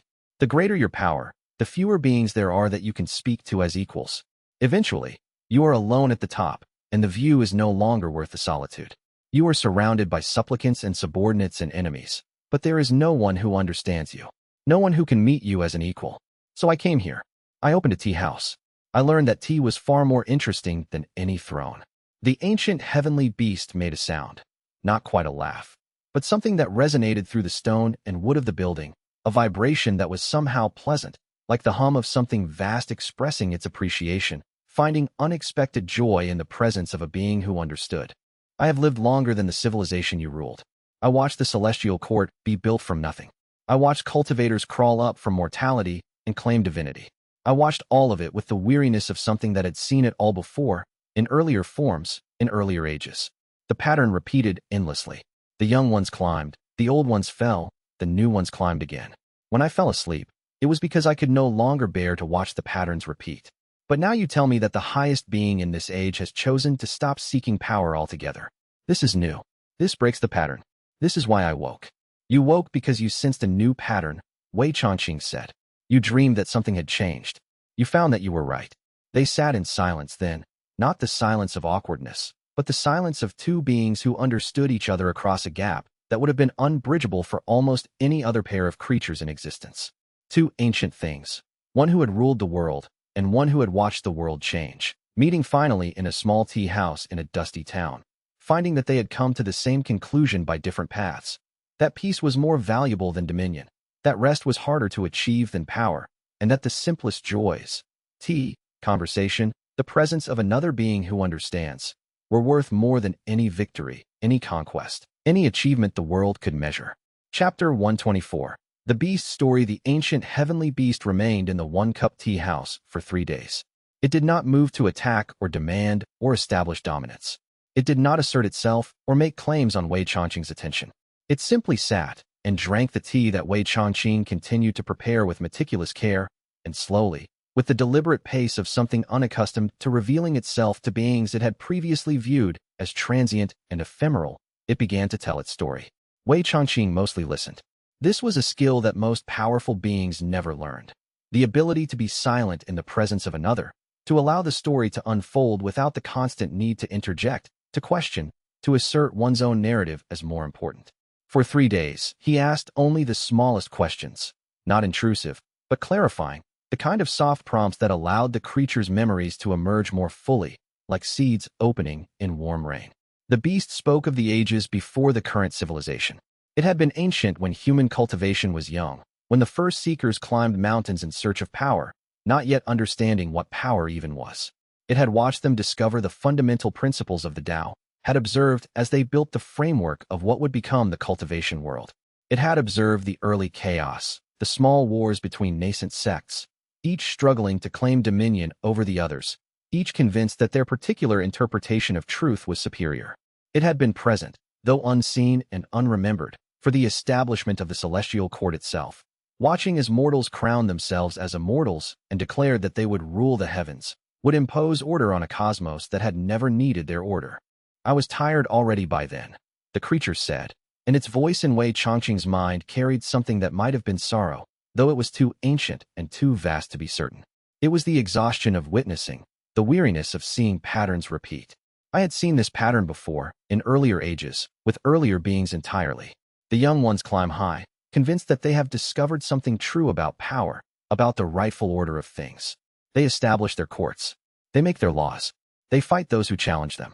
And slowly, inevitably, they learn what I had already learned. Power is a cage. The higher you climb, the more of your freedom you trade away. Everyone below you wants what you have. Everyone at your level wants to climb higher. And you spend forever defending the height you've reached, never able to rest, never able to relax. Wei Changqing served more tea. This small action seemed to punctuate the creature's narrative, to give the tale room to breathe between sentences, to allow the weight of memory to settle into the listener's consciousness. The human cultivators were not different from the others I had observed. The beast continued, and its narrative voice grew deeper, richer, carrying resonances of ages past.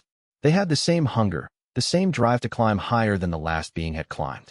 They forgot, very quickly, that what mattered most was not reaching the top, but understanding why they had wanted to reach it in the first place. They became trapped in their own ambition, chasing the next rank, the next achievement, the next proof of superiority. They forgot joy. They forgot rest. They became machines of accumulation, unable to stop, unable to step back and assess whether the path they were following actually led anywhere worth arriving at. And I was tired of watching it. So I went to sleep. How long? Wei Changqing asked softly, his voice barely disturbing the quiet of the late evening. Long enough that civilizations fell while I dreamed. Long enough that the beings I remembered were only stories to my own consciousness when I began to stir. I slept through ages, watching nothing, knowing nothing, feeling nothing but the slow turning of the earth around me. The seasonal cycles passed above me like clouds. The human calendar advanced through its measures.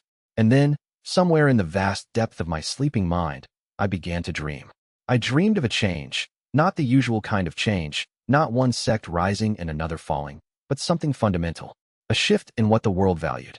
I dreamed of a being who had reached the absolute peak of power and then simply stopped, who decided that the throne was less valuable than peace, who walked away from everything that beings struggle for their entire lives to achieve. And the dream was so unusual, so contrary to everything I had observed before, that I woke to see if it was real. And I found you, little Fawn, who had been listening from behind the counter while pretending to organize cups with meticulous attention, brought a fresh pot without being asked.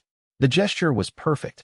She had sensed that the creature's story required nourishment, that continuing to drink tea was part of the process of opening up ancient memories. The creature's great eyes acknowledged this small kindness, and when its voice touched Wei Changqing's mind again, there was something that might have been gratitude, a tone in thought that suggested the being understood and appreciated the gesture, recognized that this young mortal had perceived something of what was needed. Your young servant, the creature said. She has some quality, something that goes beyond normal mortal perception. She understands something of what is occurring, does she not? She perceives more than the ordinary mortals in this town. Wei Changqing looked at little Fawn, and for a moment, a very human expression passed across his ancient face, something that could only be described as pride, The joy of a teacher or mentor perceiving that a student had understood something true. She does. She has learned to perceive the deeper structures of the Tao simply by being near someone who has devoted his entire existence to understanding them. She has not sought power, but it has come to her anyway, as a consequence of keeping the tea house, of committing herself to excellence in small things.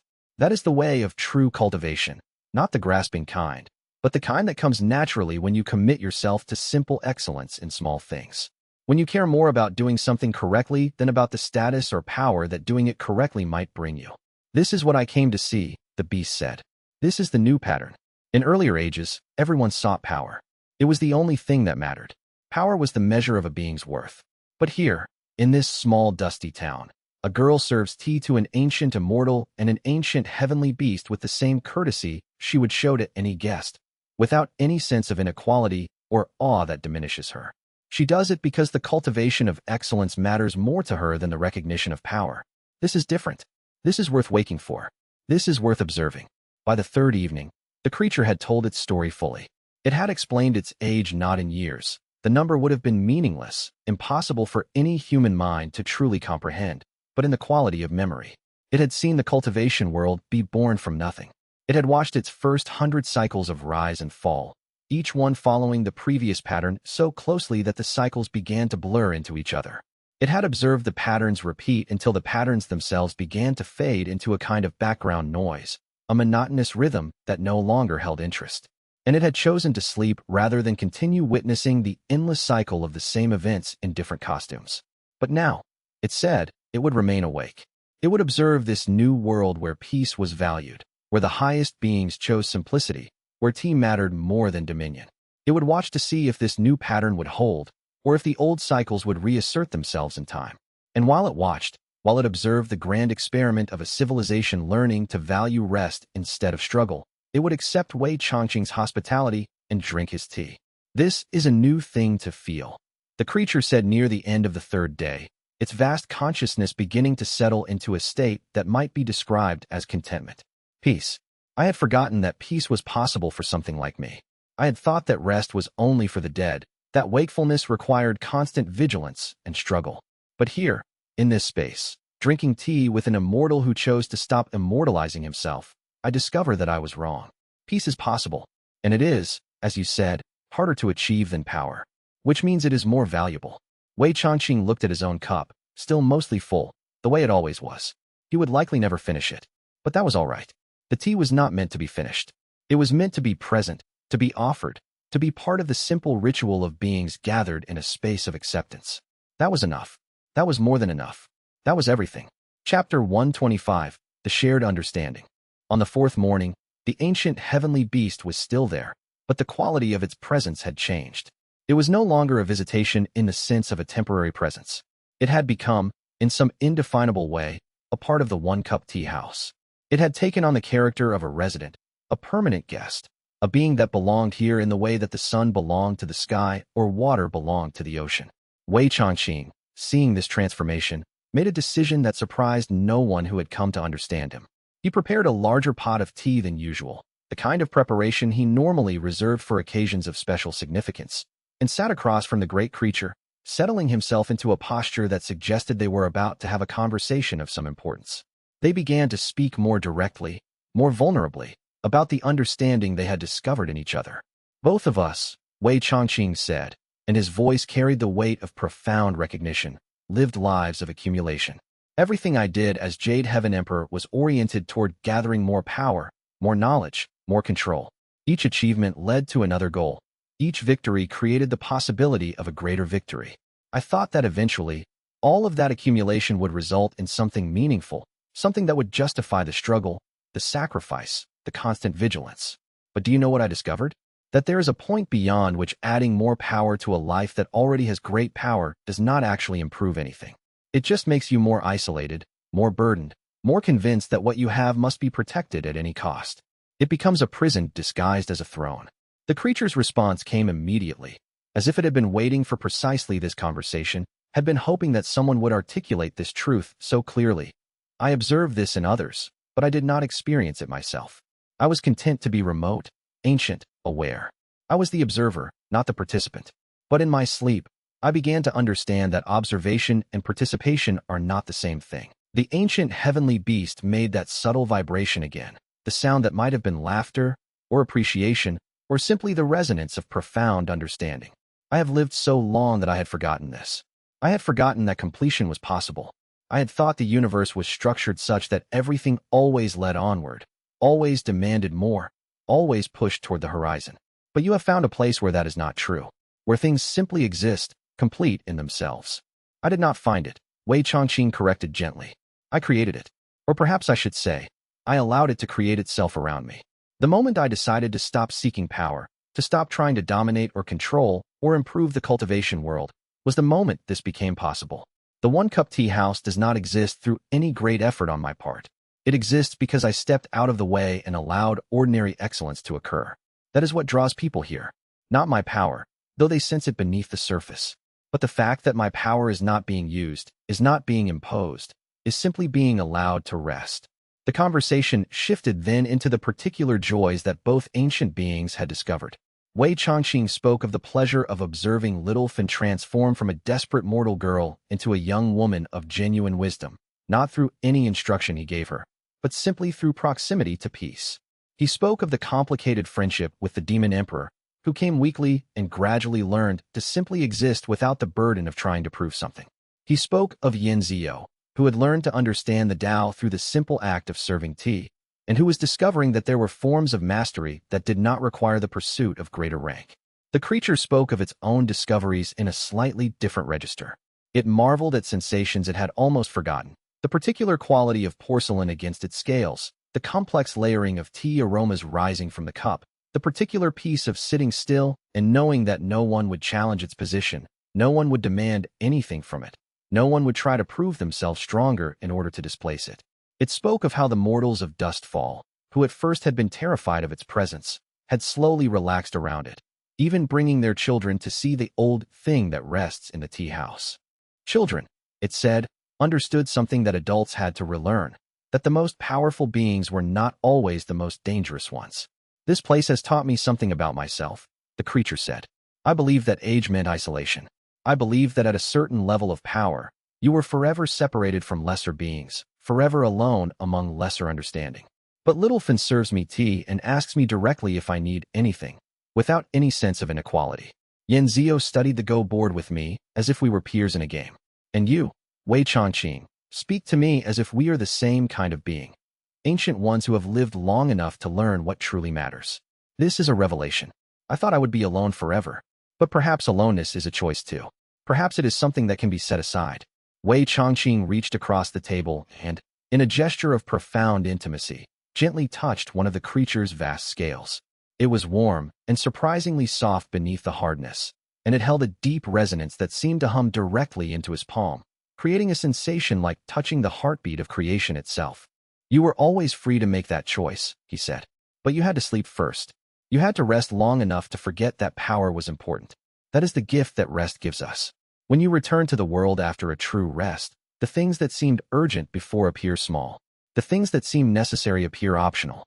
You wake up and realize that you have been carrying a burden you never had to carry. And the remarkable thing is that once you set it down, you cannot quite imagine picking it up again, no matter how hard you try. Then I will never sleep again, the creature said. I will remain awake in this new world where peace is valued, where rest is understood as a form of strength rather than weakness. And I will observe what becomes of the cultivation world now that one of its oldest beings has chosen to rest in a tea house. This is worth the waking.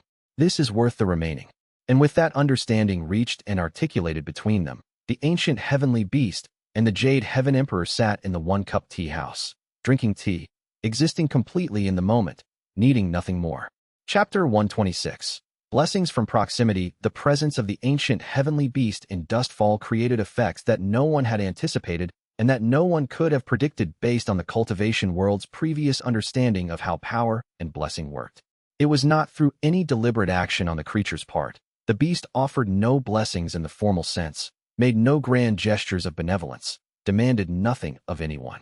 It simply existed there, in the tea house, drinking tea and resting, carrying its vast presence with the quietness of something that had learned, finally, and perhaps definitively, not to impose itself on the world. It did not seek to elevate itself above the mortals and lower cultivators it encountered. It simply was. But the accumulated spiritual power of two ancient beings in proximity to each other created a field of blessing that rippled outward through the small town and into the surrounding territories. It was subtle at first, barely noticeable shifts in the quality of light, strange moments of clarity in the middle of ordinary tasks, a pervasive sense of rightness that seemed to settle over everyone within the influence of that combined power. The sky seemed clearer.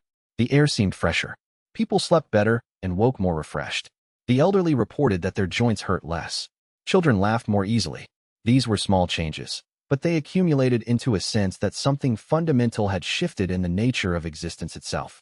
Within 3 days, the effects began to manifest more clearly. A cultivator named Song Mei, who had been preparing to leave the Crescent Moon sect to escape a life of unfulfilled ambition, came to the tea house seeking guidance. She had spent 12 years climbing the ranks, pushing herself harder each year, only to find that each achievement brought her no closer to satisfaction. She came to Dustfall as a last resort, hoping that the famous tea house might offer some perspective on whether it was worth continuing or whether she should abandon cultivation entirely. Wei Changqing served her tea. She drank it, and in the simple act of sitting in a space where two ancient beings rested, she experienced a clarity so profound that it rewrote the trajectory of her entire life. She saw, suddenly and completely, what she had been seeking in the cultivation world all along, not power, but contribution, not dominion, but service. She understood that the hunger that had driven her for 12 years was not the hunger for the pinnacle of strength, but the hunger to be useful, to matter, to make a difference in the world around her. She left the tea house not seeking to escape her sect, but rather understanding, finally, what role she was meant to play within it. She would teach the next generation of cultivators.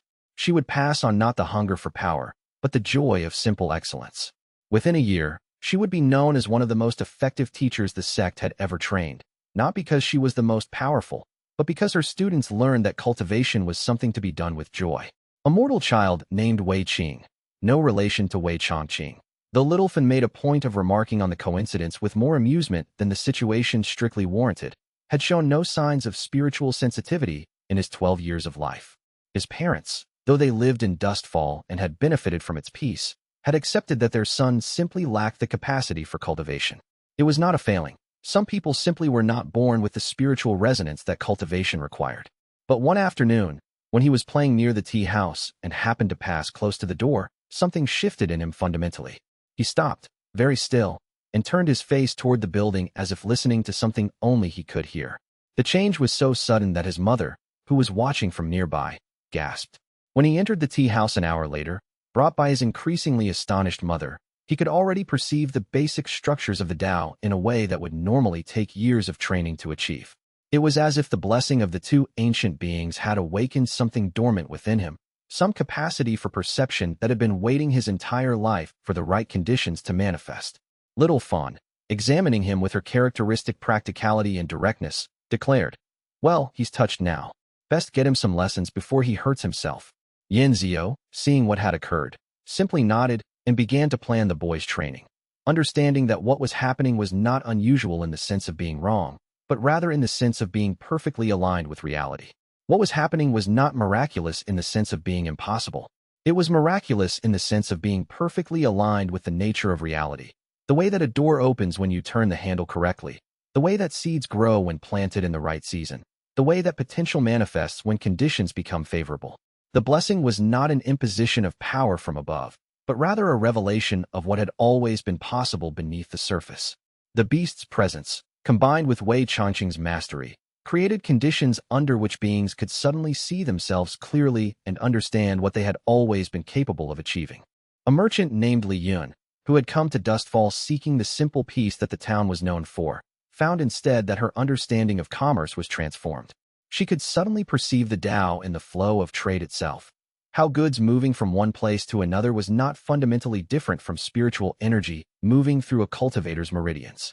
The parallel revealed itself in a moment of stunning clarity, and suddenly she understood that her business could be conducted with the same integrity and excellence that a great cultivator applied to their practice. She would create not just commerce, but honest commerce, practices that elevated everyone involved rather than simply enriching herself. Within months, her reputation had grown beyond Dustfall, and merchants from across the region sought her advice on how to conduct business in a way that harmonized with the Tao. Over the course of a week, the tea house became a place where people came not just for tea, but for the possibility of clarity.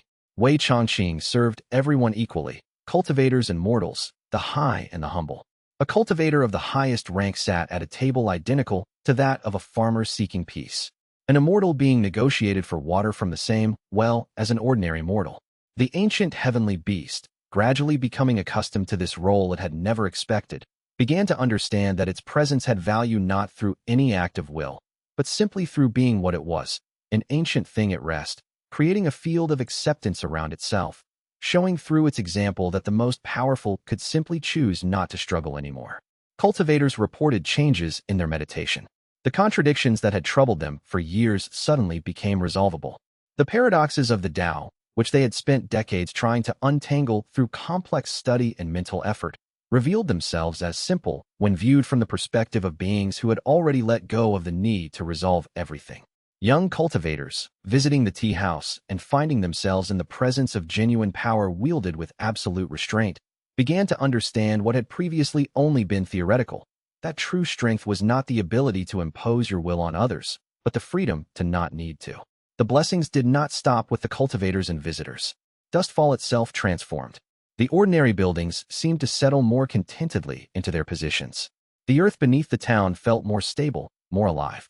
The water from the well tasted cleaner, more vibrant. The crops in the surrounding fields grew with more vigor. These were not magical transformations in any obvious sense. Nothing appeared different to the casual observer. But the quality of existence in Dustfall had shifted. People slept better. Children argued less. The old felt less burden of their years. The young felt less urgency to escape. Everyone simply lived more gently, as if they had all been carrying invisible weights their entire lives and had finally set them down. Little Fawn, observing all of this with her characteristic practicality and directness, made her standard assessment. The old thing is good for business. Good for the town. Good for people. We should make sure it never leaves. When Wei Chongqing heard this, he smiled. That rare, complete smile that suggested he was genuinely at peace with the world as it was. The ancient heavenly beast, through its connection to his mind, heard the sentiment and seemed to vibrate with a sound that might have been contentment. Chapter 127. The Cultivation World's Awe. The word spread through the cultivation world like wind through dry grass, traveling faster than any messenger could ride, carried on spiritual currents and cultivator gossip, whispered in sect halls and shouted from mountaintops. The ancient heavenly beast was not conquered. It was not bound through chains of power or spiritual artifacts of overwhelming potency. It was not controlled or contained or forced to serve. It was simply there, of its own will, occupying a space in the one-cup tea house, and accepting tea from Wei Chongqing with something that could only be described as gratitude, with a kind of contentment that suggested it had found exactly what it was seeking.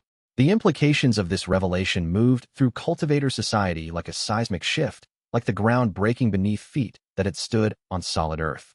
In the training halls of the great sects, the elders paused in their lectures to discuss what it meant. In the celestial court's highest chambers, the immortals gathered to contemplate the meaning of an ancient heavenly beast choosing voluntarily to rest in a mortal tea house. In the mountain sanctuaries where the greatest masters meditated, they opened their eyes and looked at the world with new understanding. The cultivation world had believed itself to understand power. Now that understanding was being questioned. The first interpretation was one of power and dominance.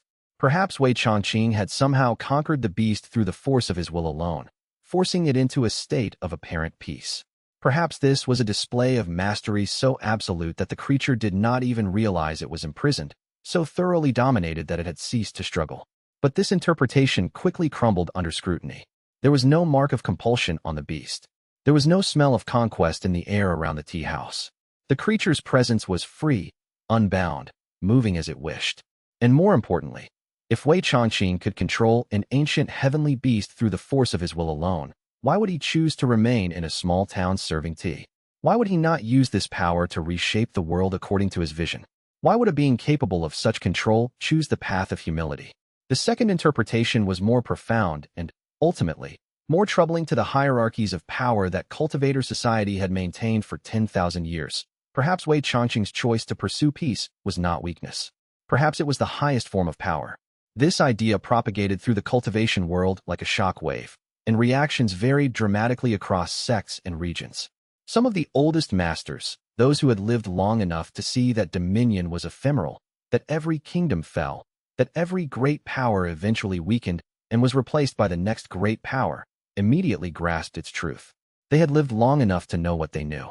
These elders began to subtly shift their teachings, introducing the philosophy of peaceful strength, not the weakness of retreat, but the power that came from not needing to dominate. But other cultivators, particularly those invested in the traditional hierarchies, resisted fiercely. How could it be that the highest cultivation was not to reach the peak of power, but to step away from the peak? How could it be that the greatest beings simply chose not to struggle? This violated everything that the culture of cultivation had taught them, everything that had motivated their decades of practice and sacrifice. If power was not the ultimate goal, then what had they been working toward for their entire lives? Yet the evidence was undeniable. A young cultivator named Lin Zhao, who had been racing toward the higher ranks with single-minded ambition, came to Dustfall to see for herself whether the stories were true. She stood at the edge of the tea house and looked in, and she saw what everyone reported: an ancient heavenly beast, clearly of incomparable power, sitting peacefully in a space no larger than a mortal dwelling, drinking tea that Wei Changqing had prepared. And the thing that struck her most was not the beast's power, though that was clearly vast beyond measure. It was the absolute absence of threat. The creature was not coiled to strike. It was not radiating the kind of menace that something that powerful should naturally emit. It was simply at peace. "Why are you here?" Lin Zhao asked the beast directly, speaking without the formal courtesy that cultivators normally used when addressing beings of great power. "What do you want?" The creature's response came not in words but in a thought that she perceived directly, and its simplicity was devastating. "I was tired. I am resting. This is a good place to rest." In that moment, Lin Zhao's entire understanding of cultivation shifted. She had been climbing a mountain in pursuit of strength, convinced that once she reached the peak, she would finally be satisfied. Once she had climbed as high as any cultivator had climbed, once she had reached the absolute apex of her abilities, then she could rest. But now she wondered, why? What was the purpose of reaching the peak if the person who had already reached the peak, a being so ancient and powerful that it had predated civilization itself, simply wanted to rest? She had been chasing a destination that did not want to be reached. She had been striving toward a goal that would not fulfill her once she achieved it.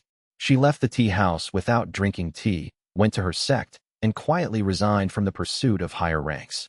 Instead, she began to focus on what Wei Changqing had clearly understood: the cultivation of simple excellence. She committed herself to mastering one particular form of medicine cultivation, knowing that expertise in one domain was worth more than shallow knowledge across many. Within a few years, she would become the greatest healer her sect had ever trained, sought after across the cultivation world not because of her raw power, but because of the depth and integrity of her work. The ripples of this understanding spread through cultivator society at different rates in different places. Conservative sects resisted the idea that power was not the ultimate goal, held to their traditional hierarchies, continued to drive their students forward toward greater ranks and greater power. Progressive sects embraced the new understanding, began to teach that rest could be a form of strength, began to question what they were actually pursuing. But everywhere, the fundamental question began to be asked: what are we actually seeking? And are we still seeking it for the right reasons? Or have we forgotten why we began this journey in the first place? Wei Changqing, aware of this ripple effect spreading through the cultivation world but not actively encouraging it, simply continued to serve tea. He did not publish manifestos or try to convince anyone of his philosophy. He did not intervene in sect politics or attempt to reshape the cultivation world through force of will. He simply existed as a proof of concept, a being of absolute power, choosing absolute peace, and finding that the peace was more valuable than the power had ever been. The ancient heavenly beast, too, seemed to understand what its presence meant. It did not interact directly with cultivators who came seeking wisdom or instruction. It did not offer itself as a teacher or guide. It simply sat and permitted its presence to be witnessed and allowed each cultivator to draw their own conclusions. But there was a kindness in this restraint, a recognition that force of teaching was no more valuable than force of dominion. If you wanted to transform someone's understanding, the most powerful thing you could do was simply be transformed yourself and let them watch the transformation occur. By the end of the month, the cultivation world had begun a slow, vast transformation. The change would take years to fully manifest, but the direction was set. Young cultivators began to question the endless striving. Masters began to teach that rest was as important as effort. Sects began to ask themselves what they were actually trying to protect, and whether that protection required the endless pursuit of greater power. And at the center of it all, in a small tea house in a dusty town, two ancient beings drank tea together and watched the world slowly begin to understand what it meant to be at peace. Chapter 128. The game of Go. On the seventh day of the beast's presence at the tea house, Wei Chongqing brought out a Go board. It was not an especially remarkable board, made of simple wood, with stones that had been worn smooth by decades of use, by countless games played in quiet moments. But he placed it on a table that the ancient heavenly beast could view clearly, and he prepared 2 cups of tea, as if the ritual of the game and the ritual of tea drinking were inseparable, and he offered the opening move with a gesture that was perfectly respectful. The creature accepted with interest. It did not ask what the game was about, did not demand that Wei Chongqing explain the rules in detail. Instead, it simply began to play, moving stones with a careful deliberation that suggested something of immense power being expressed through the smallest, most elegant gestures possible. The creature was learning the game as it played, understanding the rules through observation and intuition, grasping the patterns with the same inevitability that it grasped all other patterns in the universe. What unfolded over the next day was not a competition in any traditional sense. There were no prizes being contended for, no victory that either player was desperate to achieve. Instead, what occurred was something closer to a meditation. 2 ancient minds playing out patterns on a board, sometimes strategic, sometimes purely aesthetic, sometimes simply exploring what would happen if a particular move was made in a particular location. The game became a conversation in its purest form, 2 beings communicating through the language of stone placement. Yan Zio watched from the counter, and he became transfixed. He understood Go deeply enough to recognize that what was occurring was something remarkable.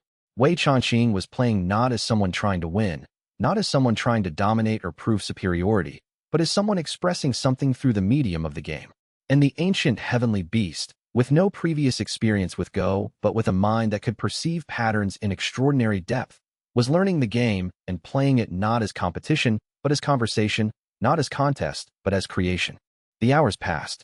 The board filled with stones, then cleared as groups of stones were captured by superior patterns, then filled again with new configurations. The 2 players did not speak. They did not need to. The game was the conversation.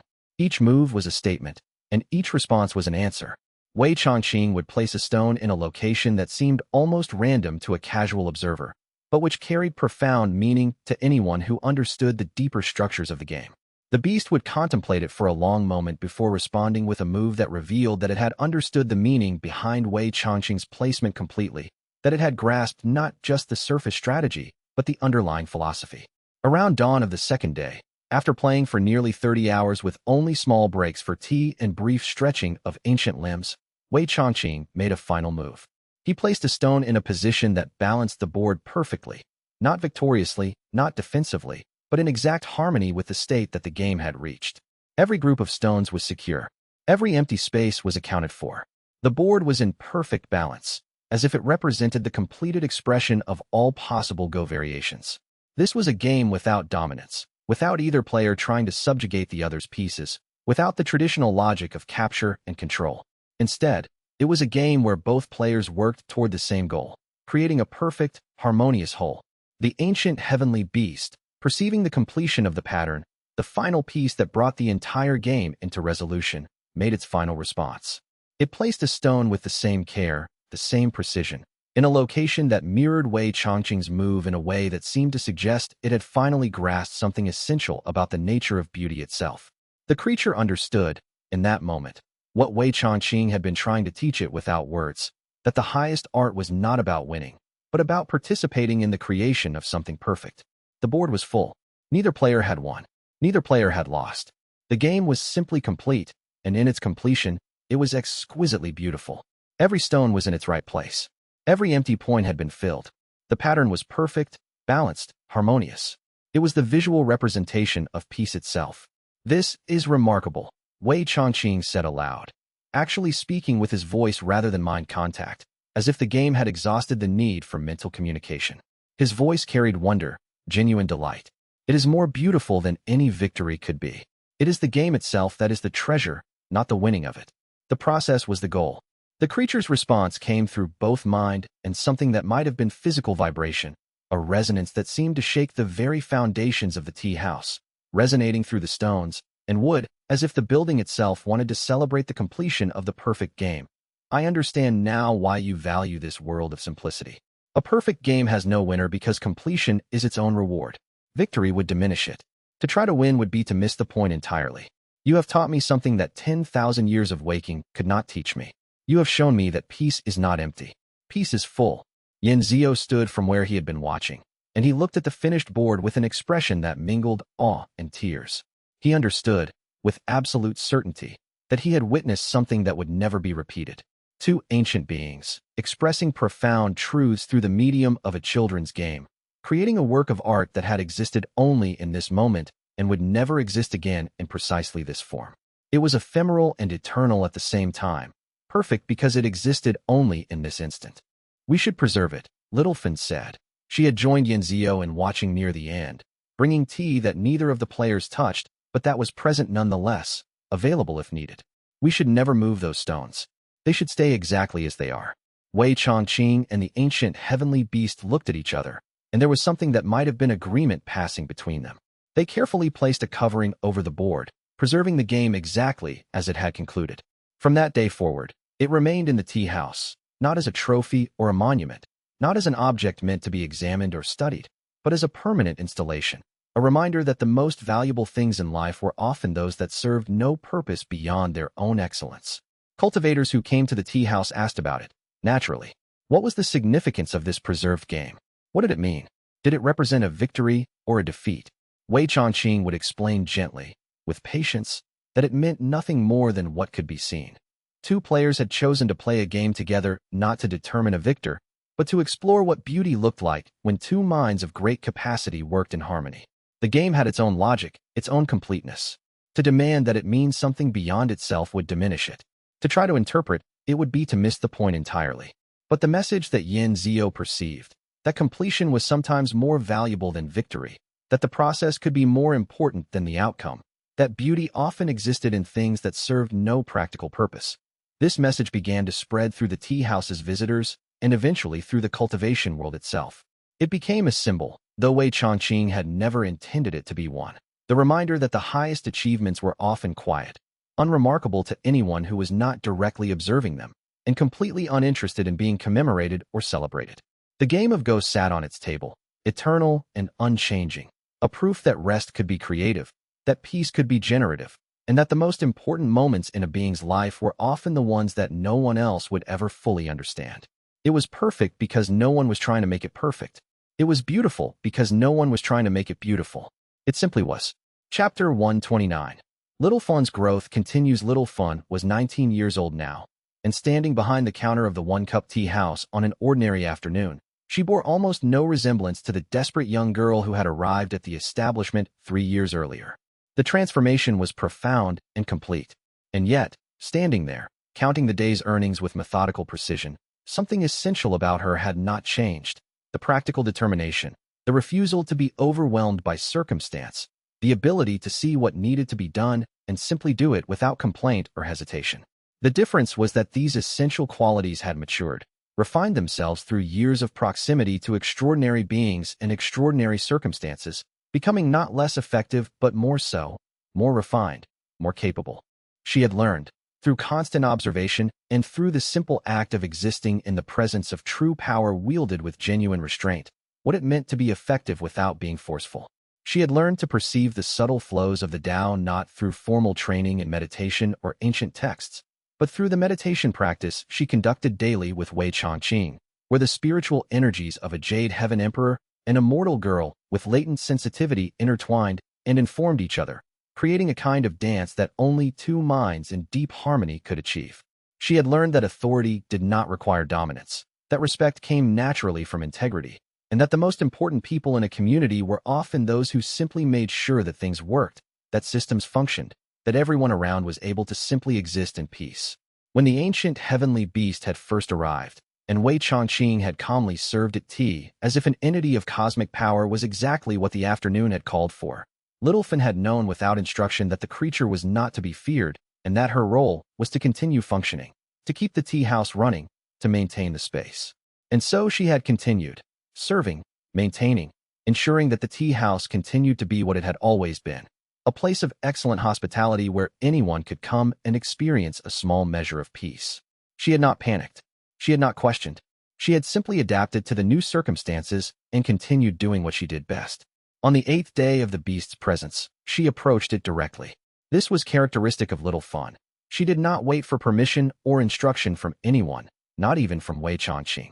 If something needed to be known, she would ask it. If something needed to be done, she would do it. She stood in front of the massive creature and asked, with genuine sincerity and complete lack of pretense, "Are you going to destroy anything, or will you stay peaceful?" The ancient heavenly beast, which had been resting in a state of deep contentment, focused its golden eyes on her. For a moment, Yanzio, who was watching from the kitchen, thought that this might be the moment when the creature revealed its true nature as something ancient and dangerous, something that would not tolerate being questioned by a mortal. But instead, the beast made that sound again. The vibration that might have been laughter, or appreciation, or simply the resonance of something vastly powerful, finding something vastly amusing, finding unexpected joy in the presence of a being who did not approach it with flattery or fear. "I will stay peaceful," the creature responded, and its voice in her mind was warm, gentle despite its immensity, filled with something that might have been affection. "I came here seeking peace, and I have found it. There is nothing here I want to destroy. There is only this place, which has shown me that rest is possible for something like me. Your directness is appreciated, young one. There is no complexity about you. You say what you mean and ask what you need to know. You do not pretend or perform. This is rare in beings of any age or power." Little Fin nodded once, with finality, as if the matter had been settled to her satisfaction. She turned back to her work without another word, without any need for elaboration or reassurance. But later, when Yanzio asked her if she had been afraid to approach the beast so directly, she made a small sound of dismissal, the kind of sound that suggested she found the question barely worth answering. Afraid of what? The old thing isn't mean. It's tired, like the old man tired things don't destroy things. They just want to rest. I was just checking to make sure.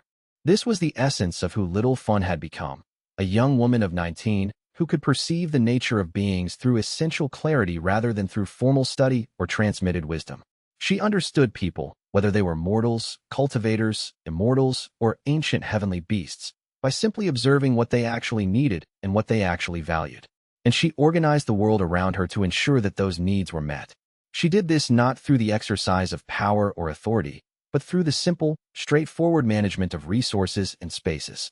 The transformation from desperate girl to effective young woman was complete, but it had not been a transformation into someone extraordinary or difficult to understand. If anything, she had become more essentially herself. The practicality, the clarity, the refusal to be overwhelmed by circumstances had simply matured and deepened. She still made tea the way she had always made it, with attention to detail and care for the guest. She still cleaned the tea house with the same attention to detail that Wei Changqing applied to everything.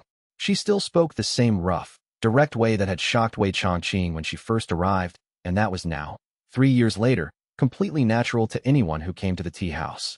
It was her voice, her way of being, and it had become almost a mark of authenticity in a world where too many beings hid their true natures behind courtliness and deception. But young cultivators who came to the tea house and watched Little Fun work began to understand something about what cultivation actually meant. She had become cultivated not through years of seated meditation or study of ancient texts, not through the accumulation of ranks or the mastery of techniques, but through the simple commitment to excellence in small things. She was demonstrating, without intending to, that the highest cultivation was not necessarily the most showy cultivation. The greatest power was sometimes the kind that made things work, that kept systems functioning, that ensured that everyone around was able to simply exist in peace. Yanzio, watching her over the counter as she worked, sometimes felt a kind of envy. He had sought cultivation deliberately, had pursued it as a path to power and understanding, had approached it as something to be achieved through effort and discipline. Little Fun had simply lived in the presence of great beings and allowed cultivation to come to her as a byproduct of committed work.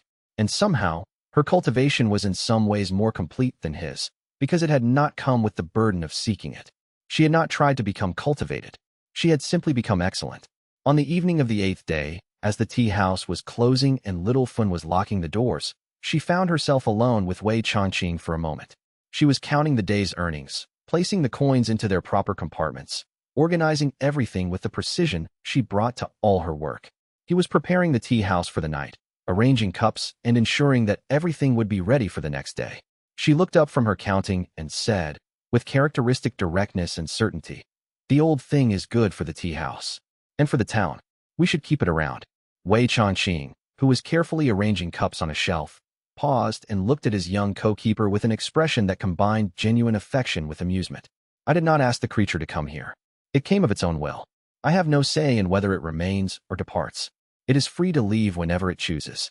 "Yes, you do," Littlefind said, with characteristic certainty, as if the matter was obvious and Wei Changqing was simply being deliberately obtuse. "You're the old man. Things listen to you. So keep it. It's peaceful, and it drinks tea, and it doesn't complain. It's perfect for this place." And so, in her practical, direct way, Littlefind had stated the essential truth of the situation. The ancient heavenly beast belonged in the one-cup tea house, not because anyone had commanded it to be there, but because it was, essentially, exactly what the tea house had always been designed to accommodate. Another being seeking peace. Another creature that had learned that rest was more valuable than dominion. Another guest. 3 years had passed since Littlefind was a desperate girl serving tea for survival. Now she was a young woman of 19, standing in a tea house that had become the spiritual center of a nation, serving an ancient immortal and an ancient heavenly beast, managing the entire operation with such complete competence that nothing ever seemed difficult or beyond her capacity. This was the real cultivation. Not the power, not the prestige, not the cultivation ranks and technical mastery, but the integrity, the clarity, and the absolute commitment to making things work. And she had become, in her own way, one of the most cultivated beings in the entire world, not because she had pursued cultivation, but because she had pursued excellence. Chapter 130. The New Guest Registry. The One-Cup Tea House. 3 years after opening and now on the 8th day of the ancient heavenly beast's residence, maintained several records that documented its unique position in the cultivation world. There was the account ledger, carefully kept by Littlefind in her precise handwriting, documenting every transaction, every purchase of tea leaves and supplies, every income from the guests who came seeking peace. There were the supply manifests, tracking the teas that came from various regions and the quality of each batch, the subtle variations in flavor and aroma that Wei Changqing noticed and recorded. And there was the guest registry, a thick, leather-bound volume that had begun almost as an afterthought and had become, over time, a document of extraordinary significance, a chronicle of the evolution of the cultivation world itself. The registry had started simply.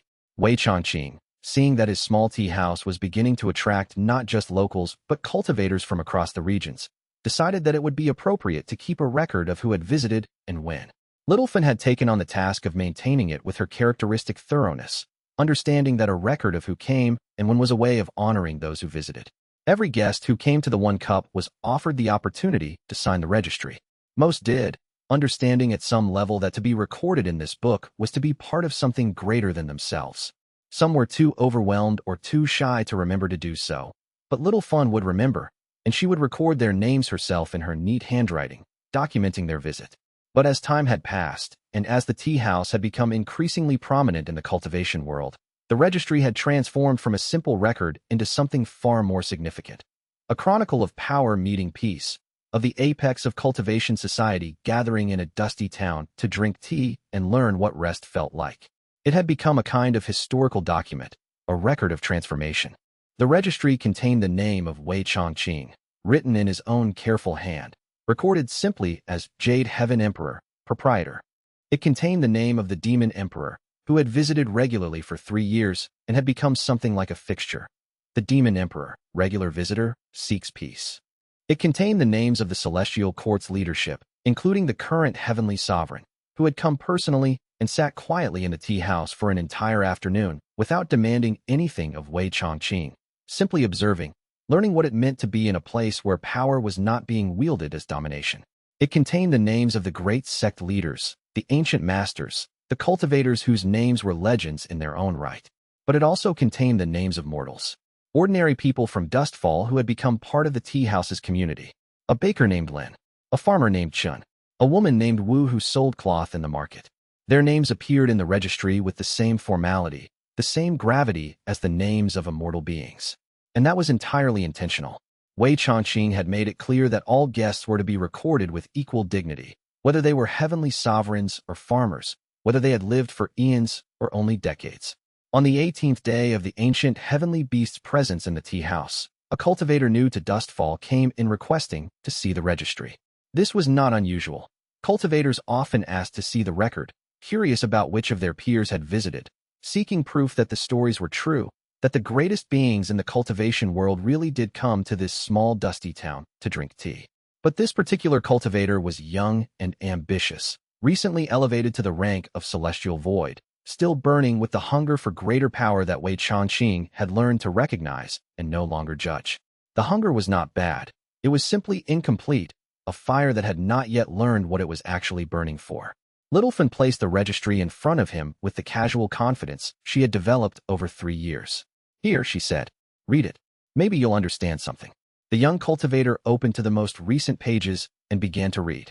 He saw the name of his sect's leader, a being he had always been slightly intimidated by, someone he viewed as the pinnacle of achievement, written down like everyone else. He saw the names of cultivators he had trained with, some of them rivals, some allies. He turned back further and saw the ancient signatures, the names of beings whose power had shaped the world, the heavenly sovereign, the demon emperor, the heads of sects that had endured for 10,000 years. All in one register, all recorded with the same formality and weight. He continued reading, and his expression shifted as he moved through the pages backward in time, watching the registry grow from its beginning. He saw the names of ordinary people who had never sought cultivation, who had simply been in the right place at the right time. He saw handwriting ranging from the careful, elegant characters of the greatest masters to the crude, earnest attempts of a mortal child just learning to write. He saw an entry that simply said, "The ancient heavenly beast, resident, peacefully," written in Littlefin's neat handwriting because the creature could not hold a brush. "Everyone," he said slowly, understanding dawning in his voice, "is in here. Everyone who comes to the tea house is recorded," Littlefin confirmed. She said this with matter-of-fact certainty, as if it was obvious that everyone mattered equally. The emperor and the farmer, the master and the mortal. The ancient heavenly beast gets a special entry because it can't write. So I wrote down the ancient heavenly beast, resident, peacefully. She said this last part with a kind of pride, as if personally inscribing the name of one of creation's oldest entities was simply another part of her job, another guest to welcome and record. "They're all the same," the young cultivator said, and his voice held something like revelation, like understanding was breaking through years of ingrained assumptions. "They're all just recorded the same way, like they're all equally important." "They are," Littlefin said simply. She said this with such absolute conviction that it seemed to settle the matter beyond any further argument. "They all want tea. They all come here looking for peace. The old man treats them all the same, so I record them all the same." The young cultivator spent 3 hours in the tea house that day. He did not speak with Wei Changqing. He did not ask for wisdom or instruction, did not make any attempt to benefit from the presence of the ancient being. He simply sat with the registry open, reading through the accumulated pages, watching the history of this small tea house as it had become the spiritual center of the cultivation world. And when he left, something in his expression had changed. The ambitious hunger was still there. He had not been transformed by a single afternoon, but it was tempered by something new, a questioning of what exactly he was ambitious for, a wondering whether the path he had been climbing actually led to the destination he thought he wanted. The registry continued to grow.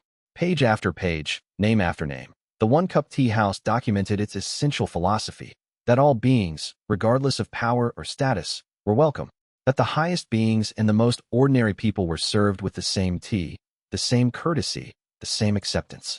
That a simple registry could be a profound statement, not through rhetoric or philosophy, but simply by recording, without commentary, the fact that this was a place where everyone belonged. Littlefin maintained it with pride, and when new cultivators came asking about its significance, she would show it to them with the matter-of-fact attitude of someone presenting proof of the obvious. "Here's the heavenly sovereign. Here's a mortal merchant named Lu who sells fruit. Here's the ancient heavenly beast. They're all in here because they all came and drank tea. That's what this place is. That's why the old man opened it." And in those simple words, recorded in a leather-bound book sitting on a table in a dusty town, was the entire philosophy of Wei Changqing's retirement. Not the rejection of power, but the recognition that power and peace could coexist. Not the elevation of the simple above the great, but the recognition that they were not actually different things. Not a revolution in how the cultivation world understood itself, but a gentle, persistent demonstration that another way of being was possible. The registry was a map of transformation, written one name at a time, showing how a small tea house had become the center of a new understanding of what it meant to be cultivated, to be worthy, to matter in the world. The tea house served its guests. Littleton maintained its registry with meticulous care, ensuring that every visitor was properly recorded, that every being who came seeking peace was honored by being documented. The ancient heavenly beast remained at peace in the space it had claimed, a permanent fixture now, as essential to the tea house as the walls and the roof. And Wei Changqing continued to prepare tea, his cup almost always unfinished, his attention always on the next guest, the next moment, the next opportunity to serve. The world continued to change around them, slowly, subtly, as it always had. But now, from the center of that change, came a message of quiet but absolute clarity, that the highest achievement was often the smallest, that the greatest power was often the gentlest, and that the most profound transformation of consciousness could come from a single cup of tea, shared in the presence of beings who had simply decided to be at peace. This was the truth that the one-cup tea house had discovered and now offered to the world. Chapter 131. Director Fang's recognition. The tax district office was precisely ordered. Every document had its place. Every shelf was aligned at exact intervals. Every appointment was scheduled in advance with the understanding that time itself was a resource that belonged to the city, to be managed with the same meticulous care as a merchant managed valuable inventory. Director Fang Xiaomei had built this order through 17 years of careful attention and absolute consistency. She was respected throughout Dustfall for her fairness and her complete unwillingness to bend the rules for anyone, regardless of their cultivation level or status. When someone came to her office seeking exception, they learned quickly that they would receive the same treatment as everyone else. This respect was the currency that had allowed her to transform what could have been a petty administrative position into something that actually mattered. Actual protection for ordinary people whose voices would otherwise never be heard against those with greater power. When Wei Changqing had first come to her office to register his business, she had been prepared for the familiar pattern. A powerful cultivator would smile charmingly and suggest that his business was special, delicate, deserving of special consideration. He would hint, with practiced subtlety, that normal regulations might not apply to someone of his elevation. And when she declined, as she always did, he would either become resentful or move his business elsewhere, spreading rumors about the inflexible tax director. Instead, Wei Changqing had simply asked what the proper procedures were, listened carefully to her complete explanation of every requirement, and submitted his registration with every document completed correctly and every fee paid without question or negotiation. She had been suspicious for the first year. Suspicion was her natural response to unusual compliance. She had inspected the tea house carefully, looking for hidden violations, assuming she would find smuggling or undisclosed income or something that would require her to exercise her authority. Instead, she had found an establishment that was genuinely, meticulously clean. The books were honestly kept. The business seemed to operate according to every regulation with what seemed like actual respect for the purpose of regulation, not fear of enforcement, but actual respect for the idea that rules protected vulnerable people. By the third year, her suspicion had transformed into something more complicated. She found herself looking forward to the visits she had to make to check on tax compliance. She found herself thinking about Wei Changqing's business as she did her administrative work. She caught herself wondering how he was managing the tea house, whether the business was thriving, whether he was happy. And she found herself deeply uncertain about why this mattered so much to her. There had been the matter of the merchant in the adjacent storefront complaining about water runoff from the tea house's roof system. Wei Changqing could have argued jurisdiction. He could have claimed that his business was cultural property, now that it had been designated a heritage site. He could have ignored a mortal merchant's complaint entirely. The law would have permitted him to do so. Instead, he had apologized for the inconvenience. He had asked for time to investigate the problem thoroughly. He had hired engineers to examine the entire drainage system. He had paid for repairs out of his own funds, treating the matter as though an inconvenience caused to someone else was a real problem, deserving real solution and real investment. When the merchant later tried to pay him for the repairs, Wei Changqing had declined the money with genuine warmth, saying only that good neighbors were worth the maintenance. There had been the matter of the charitable tithe. Tax law permitted substantial deductions for public benefit activities. Wei Changqing's tea house had clearly become a public benefit. Scholars documented this now, with actual research and measurements. He could have claimed the deduction. The law would have supported it.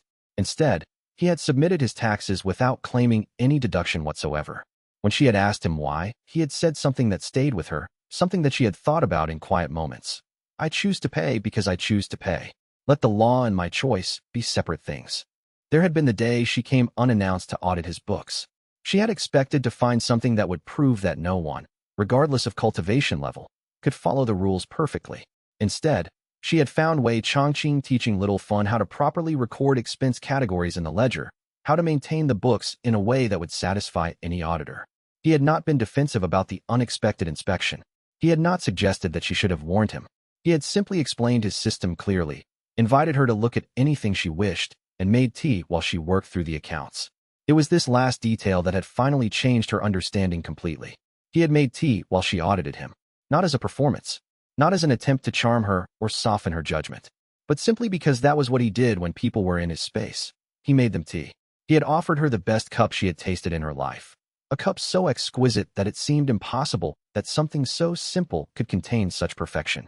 And then he had gone back to teaching Little Fawn, completely indifferent to whether the audit would find problems or vindications. She had found no problems. The accounts were immaculate. Today, Fang Xiaomei had come to the tea house not as a director, but as a person who needed to speak about something that had been building in her heart for months. She had scheduled no official visit. She had brought no documents or ledgers to review. She had simply come during her lunch hour and asked if Wei Changqing had time to talk, person to person, without the formality of her office. He had been sweeping the front step when she arrived. The morning light caught the dust as it rose, creating small spirals of gold that danced in the air. He looked up, recognized her, and smiled. The same warm smile he gave everyone. But somehow she had learned to recognize that for Wei Changqing, genuine regard for all people was not a pose, not a technique designed to put people at ease, but simply how he had decided to see the world, how he had chosen to meet every person who entered his presence. Director Fong, come to inspect again? He asked, setting the broom aside without the slightest suggestion that an unscheduled visit was unusual or presumptuous. No, she said. And then, because she had been holding this back for so long, because her professional composure was suddenly too heavy to maintain, because being in his presence seemed to give her permission to be honest. I came to tell you something true. Off the record. As myself, not the director. Wei Changqing gestured to the sitting room without any expression of surprise or concern. Little Fun brought tea without needing to be asked. She was learning to read situations with the intuition that came from months of careful observation. Fang Xiaomei sat, feeling the strangeness of being here without her official role, without the armor of position and procedure. She felt exposed. She felt vulnerable. She felt, for the first time in 17 years, like a person rather than a position. When you first came to register this business, she said slowly, searching for the words that had been forming in her heart for 3 years, waiting for the moment when she would have the courage to speak them. I expected you to treat regulation as an inconvenience. I expected you to smile and then ignore anything that wasn't convenient. That's what powerful people usually do. That's what every powerful person I've ever encountered has done. I did not expect otherwise, Wei Changqing said quietly. I have been that person. I understand the assumption. You're different now. Yes. I realized something. Fang Xiaomei continued, and there was an old ache in her voice that came from holding herself so carefully for so long, from maintaining her position without allowing anyone to see the person beneath it. I became a director to maintain order for ordinary people. I became very good at the role. I became excellent at it. But I forgot that the reason order matters is that it protects something real. It protects people's ability to live their small lives with dignity, with safety, with the knowledge that their concerns matter. And I forgot to see the people I was protecting. I forgot to see them as people instead of as entries in a ledger. I forgot that every tax filing was a person's life. Every regulation affected someone's future. She looked at Wei Changqing directly, and her composure fractured slightly, revealing the vulnerability beneath the professional exterior. You pay your taxes like they matter. You follow regulations like they matter. You don't do it because you're weak or because you fear authority. You do it because you've decided that the law that protects a shopkeeper also deserves to be respected by a former emperor. That's not how power usually works. Most powerful people I know see rules as things that don't apply to them, as obstacles to navigate around. You see rules as things that are true regardless of who follows them. Wei Changqing set down his cup with care. It is how peace works, he said. I spent centuries believing that power meant standing above the law, that authority meant exemption. I spent centuries being wrong. Now I understand. Peace means standing alongside everyone else, following the same rules, believing that everyone deserves the same respect. It's simpler than empire. It's harder than empire. It's more satisfying than empire. He reached across the small table and squeezed her hand once, briefly, with genuine warmth that held no trace of pity or condescension. The gesture was so unexpected, so human, that Feng Xiaomei felt tears threaten to surface. She had spent 17 years maintaining her position, maintaining her composure, maintaining the professional distance that allowed her to do her job without becoming emotionally invested. She had forgotten what it felt like to be touched with kindness, without calculation, without benefit.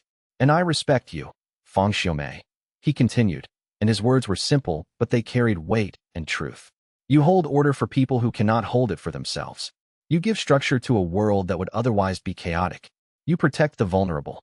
That is a form of power I have learned to value. Perhaps the highest form of power, the power to serve rather than to dominate." When she left the tea house that afternoon, Feng Xiaomei walked back to her office feeling lighter than she had in years. She had stopped performing. She had stopped maintaining her armor. She had spoken as a person, vulnerable and uncertain and true. And she had been met with genuine regard, with respect, with kindness. That evening, she approved the heritage site tax status for 1 cup without hesitation. The precedent was dubious. The regulations barely covered it. She did it anyway, because she had learned that rules were meant to protect things that mattered, and Wei Chongqing's tea house mattered more than any rule she had ever administered. She sent a note to Wei Chongqing the next day, using official letterhead, saying that the heritage site status had been approved.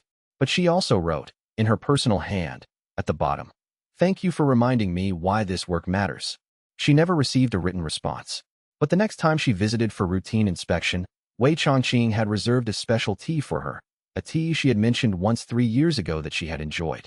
He had remembered a casual comment she had made in passing and had chosen to honor that memory. She understood then that this was his form of respect. He paid attention. He cared. He remembered people. Chapter 132. Blessings documented. The scholarly documentation had begun without Wei Chongqing's permission and only gradually come to his attention. Researchers from 3 different universities had begun visiting the tea house, staying for hours at a time, measuring cultivation progress and interviewing longtime patrons. They had filled notebooks with observations. They had created spreadsheets of data.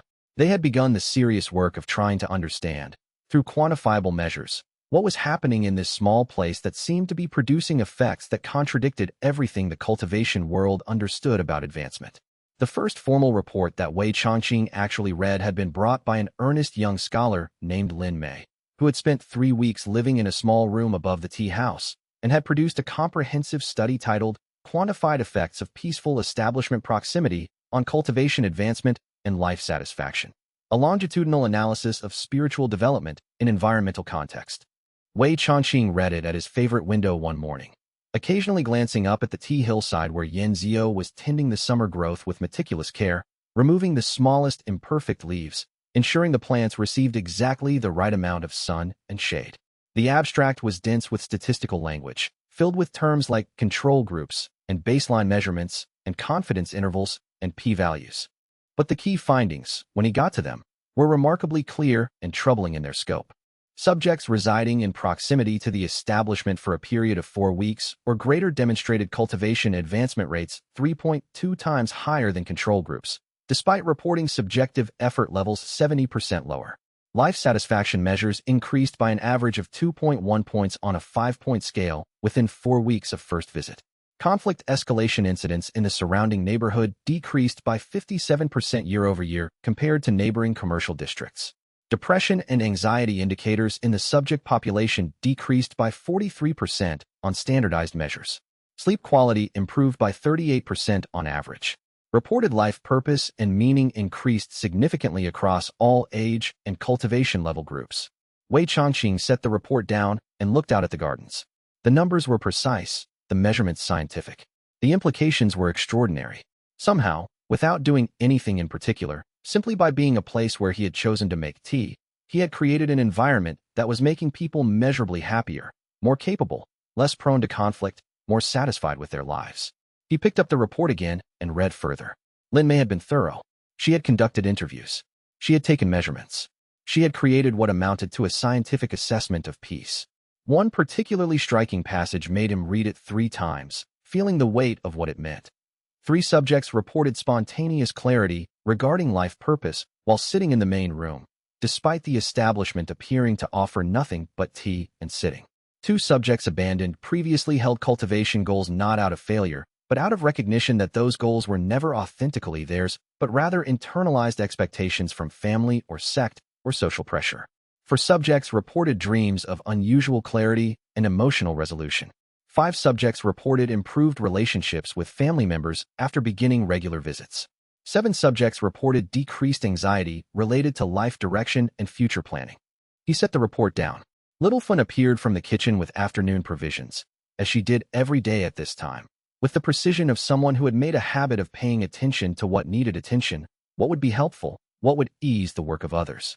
"You're laughing at something," she observed, settling into a chair with her own tea, a tea that she prepared for herself now, with the same care Wei Changqing brought to preparing for others. "The scholar report? You look both amused and disturbed, which is unusual for you." "Both," Wei Changqing said. "She says people get better at cultivation by just sitting here drinking tea. That doesn't make sense. Cultivation requires work, effort, discipline." "It does require work," Wei Changqing said, choosing his words carefully, thinking about what he had learned. "But perhaps the work is not what we thought it was. Perhaps what the peaceful life system teaches is that real cultivation is clarity, not force. That understanding what you truly want is a kind of advancement that no amount of technique can produce. That some kinds of improvement happen in the absence of striving rather than through it. So basically," Littlefin said, accepting this and building from it with her practical mind, "you're making people want fewer complicated things, and they feel better about it. That's either genius or fraud, and I still haven't decided which." "It may be both," Wei Changqing said. "Certainly it is neither what I intended." Over the following weeks, more reports arrived. A researcher at the Celestial Academy named Dr. Huang documented something she called temporal deceleration of existential suffering, a formal term for the simple fact that people felt less anxious when they were at the tea house, felt like time was moving slower, felt like they had more space to breathe and think and be. Another scholar produced a report on spontaneous conflict resolution in environments of profound peace, which essentially measured the fact that people were more likely to forgive each other within the tea house's influence, more likely to see others' perspectives, less likely to escalate disagreements into fights or competitions for status. The most dramatic report was titled Cultivation Foundation Restructuring in Peaceful Contexts, a Theory of Peace-Centered Practice. Wei Changqing found this one overwrought, the claims too grand, the implications too vast. The author claimed that the tea house was fundamentally reordering the spiritual foundation of everyone who spent time there, shifting them from values of hierarchy and dominance toward values of harmony and wholeness. She claimed that this was not something Wei Changqing was doing intentionally, but rather something the place itself was doing, something the accumulation of 3 years of peace was radiating outward like heat from a fire. He brought this one to the Demon Emperor on a weekly visit, reading passages aloud while they drank tea in the private room, looking for his old friend's perspective on whether the scholars were right or simply flattering through exaggeration. "She says we're changing the basic structure of cultivation," Wei Changqing said, skepticism clear in his voice. "She says we're rewriting what advancement means for the entire spiritual world. She claims that you've noticed changes in the demon realms, fundamental shifts in what demons value and pursue. This seems like significant overstatement." The Demon Emperor read the conclusion and set the report down with care. "She is wrong about the mechanism," he said thoughtfully.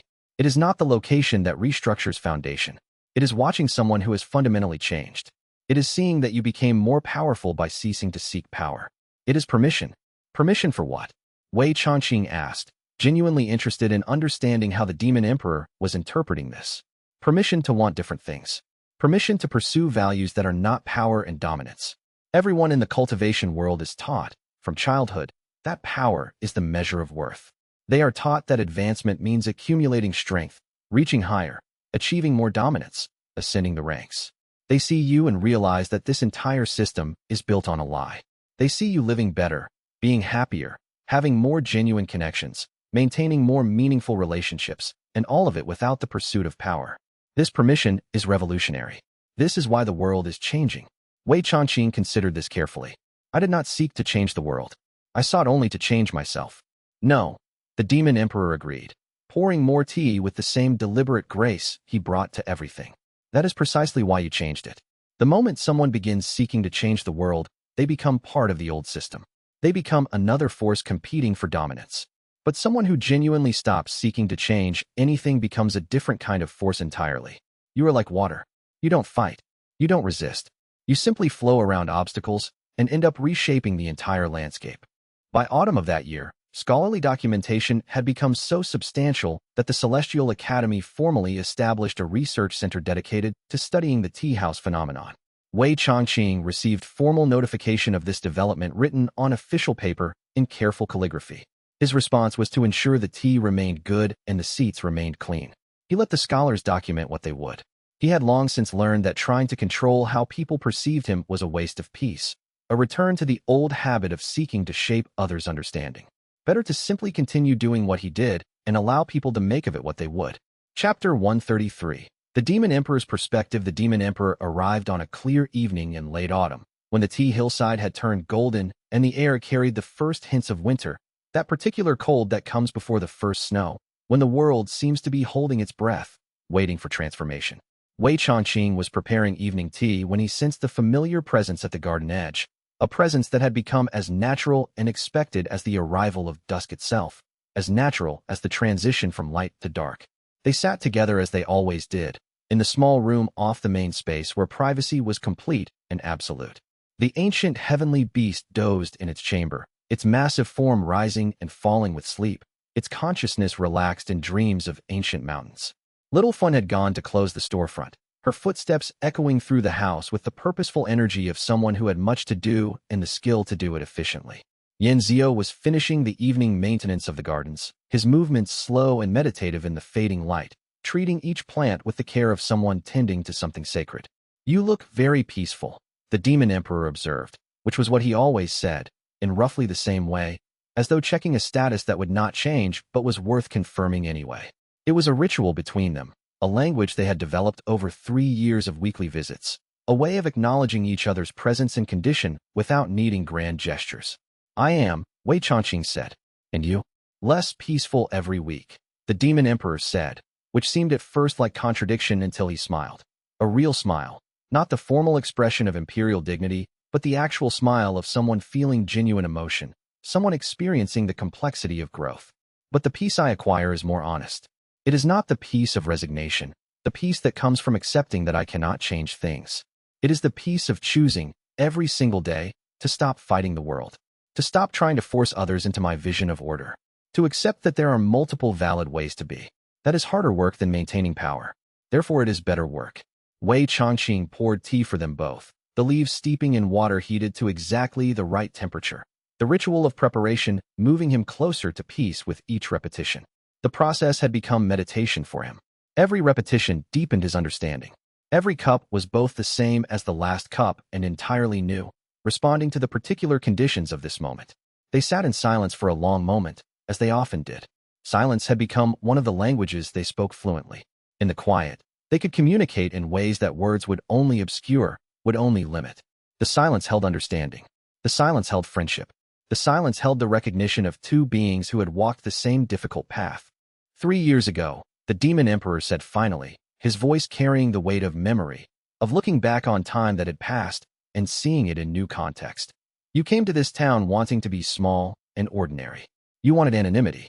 You wanted to disappear from the world entirely, to give up on it, to step away from all responsibility and power and the burden of being needed."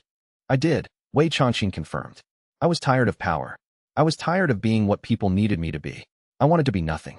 Instead," the Demon Emperor continued, and there was something like wonder in his voice, something like recognition of irony and meaning. "You became so peaceful that peace itself has become a force in the world. The Celestial Court is more balanced because of your presence. They are not afraid of you, and yet they respect you more than they respected your authority when you were emperor, when you held all power.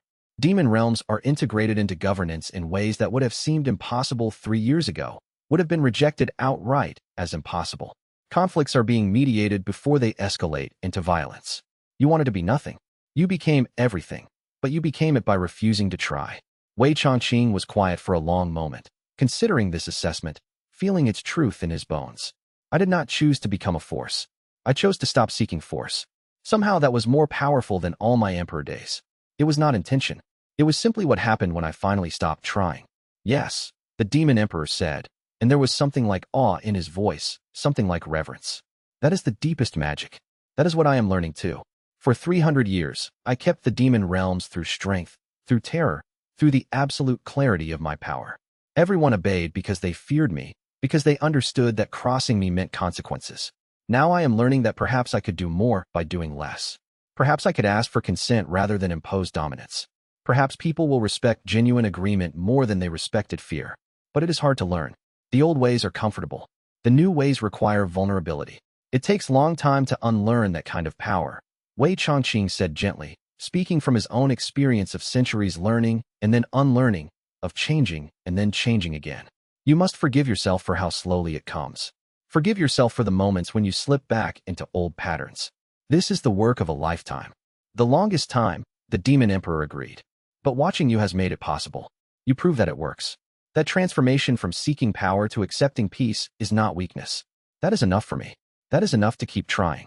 They sat together as the evening deepened into genuine darkness, as the stars began to appear in the sky one by one. Wei Chongqing poured more tea, the motion smooth with repetition, the warmth of it rising in the cool evening.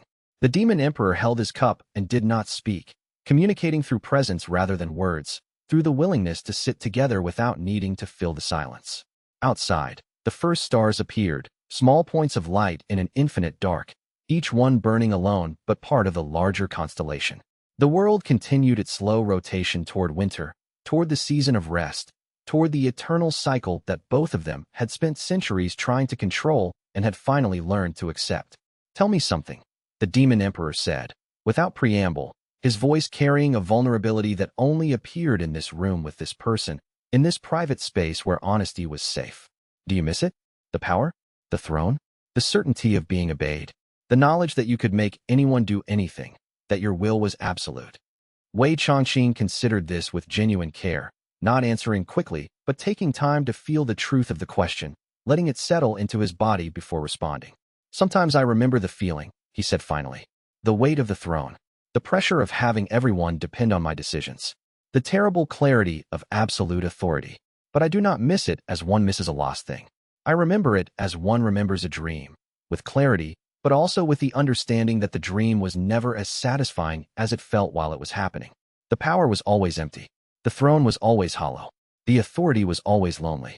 Now I have a tea house, and people who choose to be here, who come back because they want to, not because they are compelled. This is infinitely more satisfying than any throne ever was. You have changed the calculus of what power means, the Demon Emperor said. In the cultivation world, power is still measured by force. In every realm I know, might makes right. But here, at this tea house, we all know that the most powerful person in the world is an old man making tea. That changes everything for everyone who understands it. I do not think of myself as powerful, Wei Chongqing said. Then you have achieved the final transformation, the Demon Emperor replied. The point at which power becomes invisible because it has become truth. The point at which strength is so complete that it needs no name, no title, no recognition. They sat in silence until the stars filled the sky, a depth of darkness that only appeared when humans were not fighting against it, not trying to light everything up, not trying to illuminate every shadow. Two beings who had once been defined entirely by dominion, by the absolute certainty of their strength, by the clarity of their command, now finding power in quietude, finding strength in gentleness, finding authority in the simple choice to serve rather than to rule. The Demon Emperor had brought fear to the spiritual worlds. Wei Chongqing had brought order to empires. Now they brought peace to a single room, and that was enough for both of them. Next week I will come again, the Demon Emperor said, when the night was deep and it was time to leave. I will prepare tea, Wei Chongqing said. And this was the sum of their friendship, the promise to return, the promise to be ready, the profound understanding that both of them had walked the same difficult road through centuries of power and dominance, and had finally, impossibly, found rest at the end of it. Not rest like death, but rest like the earth rests in winter, full of latent energy, full of potential, but no longer fighting to grow. Chapter 134. The Celestial Court's formal acknowledgement. The messenger arrived on an ordinary morning with extraordinarily formal credentials. She wore robes of celestial silk that seemed to hold the color of deep sky, and Wei Chongqing could sense the cultivation clearly. She was of significant rank, a person with authority in the high courts. Yet she carried that authority with such ease that she might have been wearing a light coat, something almost forgotten, something so natural to her that it required no effort to maintain. Wei Chongqing, she said, bowing with the precise depth that indicated genuine respect rather than mere protocol. the kind of bow that was offered to equals rather than to subordinates.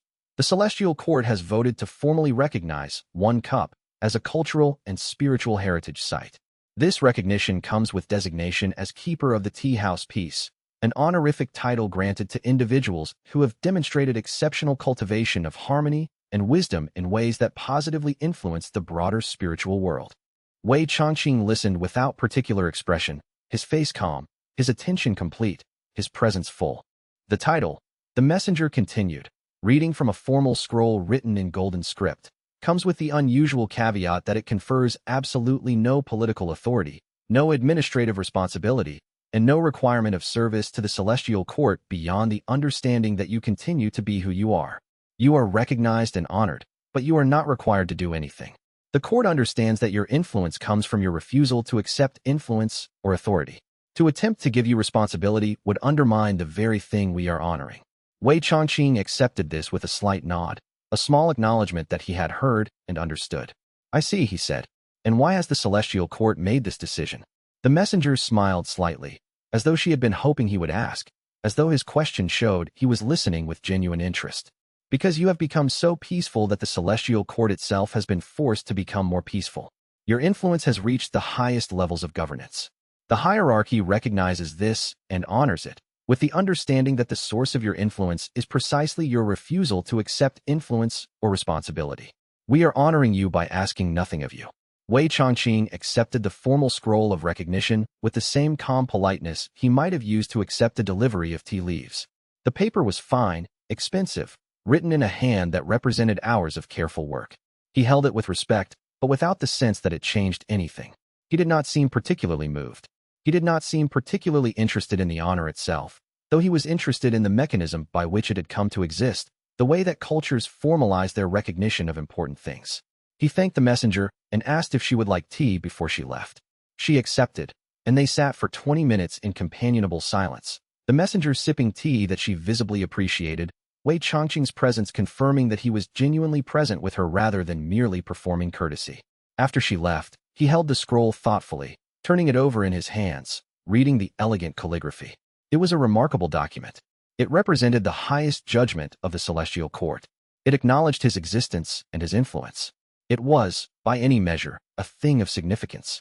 I will place this somewhere, he said to Yenzio, who had appeared to observe the ceremony with quiet interest, drawn by the formal energy of the exchange. Probably in the back office. It seems like something that should be filed properly, should be preserved carefully, should exist in the world. But it will not be my most important possession, and that is how I know I have truly changed. The celestial messenger looked almost amused by this response. This is the highest form of recognition the Celestial Court can bestow on a civilian. Most recipients are moved to tears. They frame the scroll. They keep it in the most honored location in their home. They are transformed by the recognition. I am grateful, Wei Changqing said, and he genuinely was. His appreciation was sincere even if it was not dramatic. But gratitude does not change what I do here. I make tea. I manage a business. I have people I care for. I have a life that is small and complete. A title, even one that requires nothing, does not change these things. It is pleasant to be honored. But the honor does not make the tea taste better or make my life more meaningful. The tea and the life are what matter. The messenger bowed again and departed, likely to file a report noting that the most honored person in the spiritual world had received the highest honors with what could only be described as professional courtesy tinged with genuine indifference. But little Fawn, when she learned the news a few hours later, was not so measured in her response. A heritage site? She demanded, finding Wei Changqing in the back office where he was reviewing supply orders, examining quality and price comparisons with the methodical precision that had made him a good administrator. We're an official heritage site? Does this mean different tax status? Because it absolutely should mean different tax status. And if Director Fong didn't already update our classification, I need to contact her immediately. It likely does mean different status, Wei Changqing said, amused by her practical response, by her immediate focus on implications rather than honors. Though I have not looked into the specific implications. That would require more administrative knowledge than I possess. Have you filed the appropriate paperwork? Who did you contact at the district office? Did you notify the Celestial Academy's Heritage Committee? I have not filed anything, Wei Changqing said. I am assuming it will be handled by people whose job it is to handle it. The Celestial Court likely has procedures for these matters. If Director Fong requires something of me, She will ask. If the academy needs information, they will request it. You can't just ignore bureaucracy. Littlefinger said, her eyes bright with exasperation and purpose. I'm not ignoring it.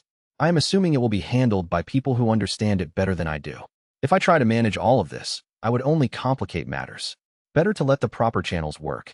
That's not responsible, Littlefinger said, though she was already reaching for her own documents, accepting the implicit challenge.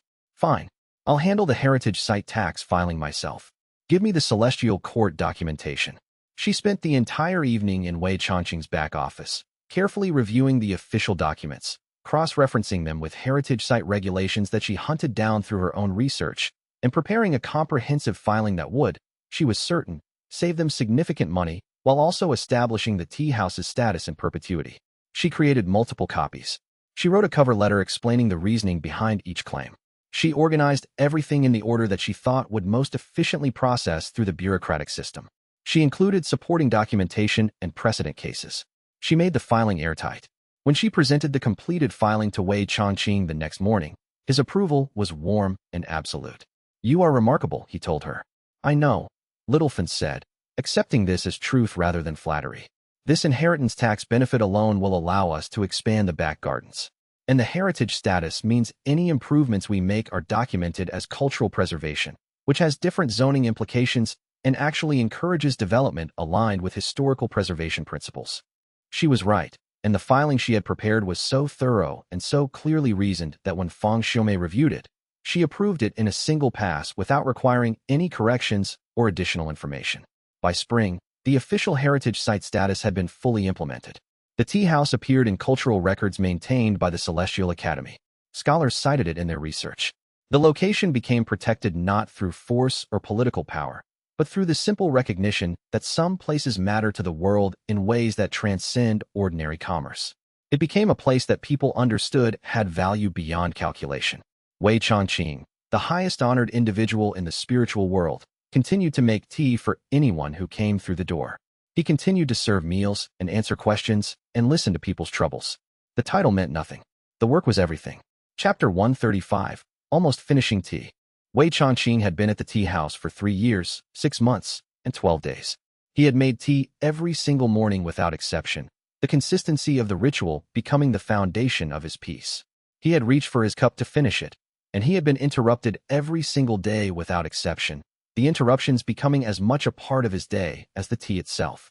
Sometimes the interruption was a traveling cultivator seeking counsel on a matter of the heart, a problem that had plagued them for years and had somehow become clear at the tea house, as though the peace had acted as a kind of solvent.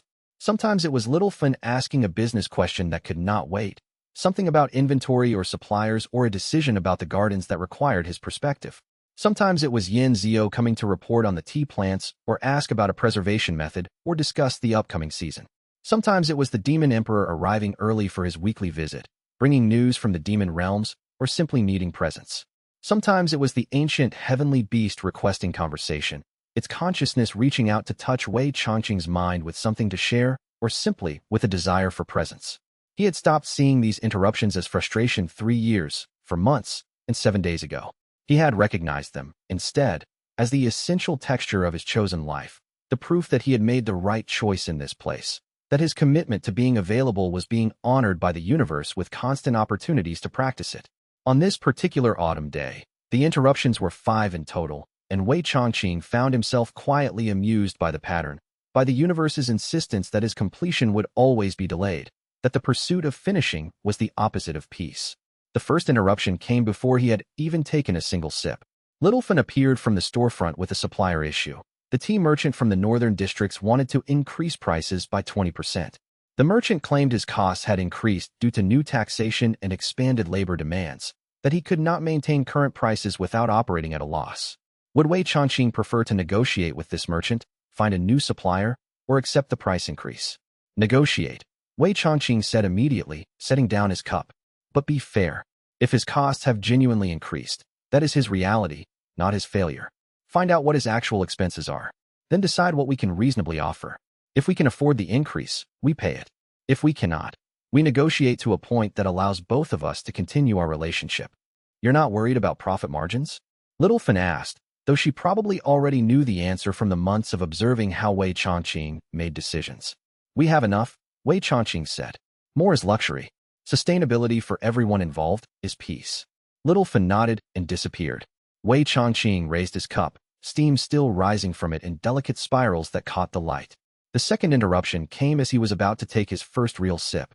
An elderly cultivator, visiting the tea house for the third time, appeared at the doorway looking lost. She was a woman of perhaps 70 years, though with cultivation, age was harder to judge, could be measured in different ways. She asked if Wei Changqing might clarify something about meditation. Her mind kept returning to regret about a choice she had made 40 years ago. She had chosen security over love, stability over passion, the responsible path over the path her heart wanted. She had never regretted it for her family's sake. They were provided for, they were safe. But lately the regret had started surfacing during meditation, and she was unsure if this was normal or if it meant she had made the wrong choice. Wei Changqing set down his cup again. It had gone from steaming to merely hot, and gestured for the cultivator to sit. Regret is a teacher, he told her, speaking from the depths of his own experience of centuries of regret, and then the slow process of learning to release it. The question is whether you have learned the lesson it came to teach. If you have learned it, you can let it go. If you have not, it will return until you do. Listen to the regret. Ask it what it came to teach. Thank it for its teaching. Then choose something different going forward.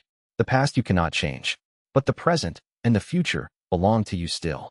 The cultivator sat with this for a long time, breathing through the realization that was crystallizing inside her. Then she bowed deeply. Thank you, she said. I understand now.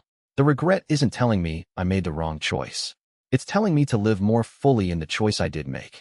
She left peacefully, and Wei Changqing raised his cup again. The tea was now warm rather than hot, the temperature perfect for drinking, the flavors deepest at this warmth. The third interruption came as he was taking his first real sip. A message arrived from the Celestial Academy requesting permission to establish permanent research stations at the tea house. They wanted to conduct long-term studies of the effects of the space on various aspects of cultivation and well-being. They requested an appointment to discuss the proposal and answer any concerns. Wei Changqing asked Yin Zio to bring him the formal proposal. He read it while his tea cooled to exactly the right temperature, the leaves releasing their deepest flavors as they steeped longer. The Academy's request was reasonable. They were asking for space, but also offering to conduct the research in ways that would not disrupt the tea house's normal operations. Tell them yes, Wei Changqing said finally. But also tell them that scholars must follow the same rules as all guests. They serve themselves. They clean up after themselves. They respect that this is a place of peace, which means they conduct their research quietly and without disruption. And tell them I want to see what they find. The fourth interruption came as Wei Changqing was settling back into his chair with his cup. A young demon, perhaps 700 years old and still learning how to navigate the terrestrial realms, appeared at the door looking uncertain. The demon was small, barely taller than Little Fawn, with translucent skin that seemed to shift between colors depending on the light. It had come to the tea house several times, but had never been quite sure of the proper protocol for greeting humans, for existing in this space without seeming threatening or strange. Wei Changqing spent 20 minutes explaining that there was no proper protocol except honesty and respect. Come as you are, he told the young demon. Sit if you wish. Drink tea if you wish. Speak if you have something to say. The tea house is for everyone who approaches it with peace in their heart. The young demon left looking less uncertain, and Wei Changqing picked up his cup again. The tea was now cool enough to drink quickly, which seemed fitting given the amount of time that had passed, given how many people had needed pieces of his attention. The fifth and final interruption came when Wei Changqing had managed 3 consecutive sips. The ancient heavenly beast woke from its morning rest with an unusual clarity of purpose. It did not have an urgent message. It did not have a pressing matter that needed immediate attention. It simply felt social, as it occasionally did, and chose to come sit near Wei Changqing. It did not need anything. It simply wanted presence. Wei Changqing set down his cup and opened his mind to the beast's consciousness. Their communication was deeper than words, operating in the space between intention and understanding. The beast shared images of the dreams it had been having, dreams of ancient times when it had roamed across mountains that no longer existed, when it had been young and fierce and filled with the need to prove itself, dreams that were memories. It shared these memories with something that might have been peace, or might have been acceptance, or might have been the transformation that comes when ancient things learn to rest. They sat together in silence for a long time, old entities now at peace with each other, at peace with the world, at peace with themselves. When the beast had finished its social need and returned to rest, Wei Changqing finally picked up his cup. The tea was now cool. The warmth completely departed, but the flavor had deepened even more, had become more complex and satisfying. He drank what remained in 3 deep swallows, the taste complex and full and absolutely right for the exact moment it was being consumed. It was not the slow appreciation he had once imagined finishing would be like. It was not the meditative sipping of a man at peace finally achieving his goal. It was practical. It was efficient. It was happening in the margins of other people's needs. It was perfect, because the interruptions were not obstacles to finishing his tea. They were what finishing meant. They were his life, interrupted and resumed, the constant rhythm of a man at peace with his own incompleteness. The profound acceptance of a heart that no longer required things to be perfect to be satisfying. He set down the empty cup. Little Fun had already prepared the next pot, as she did every hour, anticipating his needs without needing to be asked. Wei Changqing would reach for it, and there would be another interruption, and he would respond, and the day would move forward, and he would be grateful for all of it, the tea and the interruptions both, the pleasure and the responsibility, the quiet moments and the constant engagement. This was the life he had chosen. This was the life that had chosen him. They were the same thing now. Chapter 136. The world's reflection. Wei Changqing walked through dustfall at dawn, as he did most mornings, moving without particular purpose, simply observing how the world had changed in the 3 years since he had opened one cup. The changes were subtle but profound, the kind of transformations that happened so gradually that they seemed like the natural order of things once they were complete. The streets were quieter than they had been, not silent. That would have been strange and wrong, would have indicated that something was broken. A living town needed noise, needed the sounds of commerce and conversation and human activity, but quieter in a meaningful way. The merchants who set up at dawn were taking more time with their arrangements, no longer rushing frantically to open before competitors, no longer driven by the sense that missing a single customer meant survival failure. The early morning conversations between shopkeepers and regular customers had become longer, more genuine. People were no longer rushing quite so desperately toward the next thing, as if peace was something that had to be seized before someone else took it. He passed the shrine to the local mountain deity, which had been expanded and beautifully renovated. A scholar was sitting before it in meditation, writing in a notebook, documenting her spiritual experience. She did not look desperate or fearful. She did not have the frantic energy of someone trying to earn salvation through effort. She looked thoughtful, the kind of contemplative that came from genuine peace. Near the center of town, the old conflict zone between the merchant guilds had been converted into a garden. Wei Changqing remembered when this space had been the site of 3 different disputes between factions that could not agree on use of the common area. Harsh words had been exchanged. Authority had been invoked. The space had felt tense and fractured. Now families sat there in the mornings. Children played without adults watching in constant fear, and the tension that had once occupied the space had dissipated like morning mist, leaving behind only growth. He walked to the edge of town where the Demon Emperor kept watch, a position that had become less about guarding against threats and more about maintaining the peace that now prevailed. The demon was sitting in his usual position on a rise that overlooked the approach roads, but something had changed fundamentally in his bearing. He was no longer surrounded by an aura of potential violence, the sense that force might be deployed at any moment. Instead, he simply sat, as watchful as ever but also as peaceful as a lighthouse keeper, present and attentive but not aggressive. His very presence had become an assurance rather than a threat. The world is changing, Wei Changqing observed, settling beside his old friend. They had stood together in these positions for 3 years now, watching the town wake, watching the changes unfold gradually. Because you changed, the Demon Emperor replied. Because you chose peace and have maintained that choice consistently. Not because of a moment of enlightenment, but because of the 3-year commitment to showing up and choosing the same thing every single day. I did not change the world, Wei Changqing said. I changed myself. I changed my small corner of the world. The world is responding to that change as it naturally responds to any change in the field, cause and effect on a subtle level. Yes, that is how this works.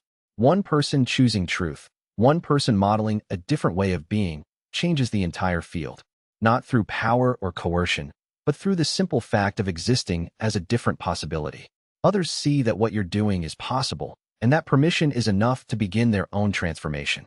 They stood in companionable silence, watching the morning light settle over dustfall. The Demon Emperor had been in this position for 3 years as well, watching over the town, ensuring that the peace Wei Changqing had created was protected while simultaneously learning the peace himself, embodying it, becoming it. Wei Changqing walked deeper into the surrounding countryside, where cultivation sects had begun establishing small outposts in the hills around Dustfall. But these were not military installations, not fortifications built to withstand siege. They were teaching centers, meditation halls, places where young cultivators were being instructed in philosophy rather than combat technique. The architecture was open and welcoming rather than defensive. The energy of these places felt like learning rather than preparation for war. He had not prescribed any of this. The celestial court had not mandated it. The demon emperor had not enforced it. Instead, cultivators had visited the tea house, had spent time in its peace, had understood something fundamental in their bones that could not be explained through force or dominance, and had taken that understanding back to their sections. The sects had transformed not through external pressure, but through internal recognition that the old ways of power had lost their meaning, had become hollow. Conflicts that would once have escalated to warfare were now being mediated through discussion. The celestial court itself had become more balanced, with demon representatives sitting in councils that would never have allowed them before. The spiritual foundation of the world was healthier. All of this because he had stopped seeking to change anything. Wei Changqing sat on a hillside overlooking Dustfall as the sun climbed higher, warming the earth, bringing the world fully into day. He could see the tea house from here, see Littlefin opening the storefront with the precision of someone who had made routines into meditation, see Yanzio beginning work in the gardens, see the morning light catching the roof tiles and reflecting it back to the sky. The ordinary movements of an ordinary day. And yet, because he had chosen peace, because he had chosen to stop fighting the current of the world itself had shifted slightly toward peace. It was not a matter of his intention. It was mathematics. One person choosing genuine peace, consistently, every day, every moment, became a kind of gravity that drew others toward it. One person accepting their own incompleteness freed others to accept theirs. One person believing that a cup of tea was enough, that a small life was a good life, created an opening for others to believe that their ordinary lives were enough, were worthy, were meaningful. He thought of the sect that had transformed without his direction. He thought of the celestial court that had become more balanced because he had withdrawn from it. He thought of the demon emperor learning peace by watching him choose peace. He thought of Little Fun and Yanzio, who had come to the tea house as refugees and had become keepers of something sacred. He thought of the countless people who had visited, whose lives had shifted subtly through the simple act of being in a place where peace was practiced consistently.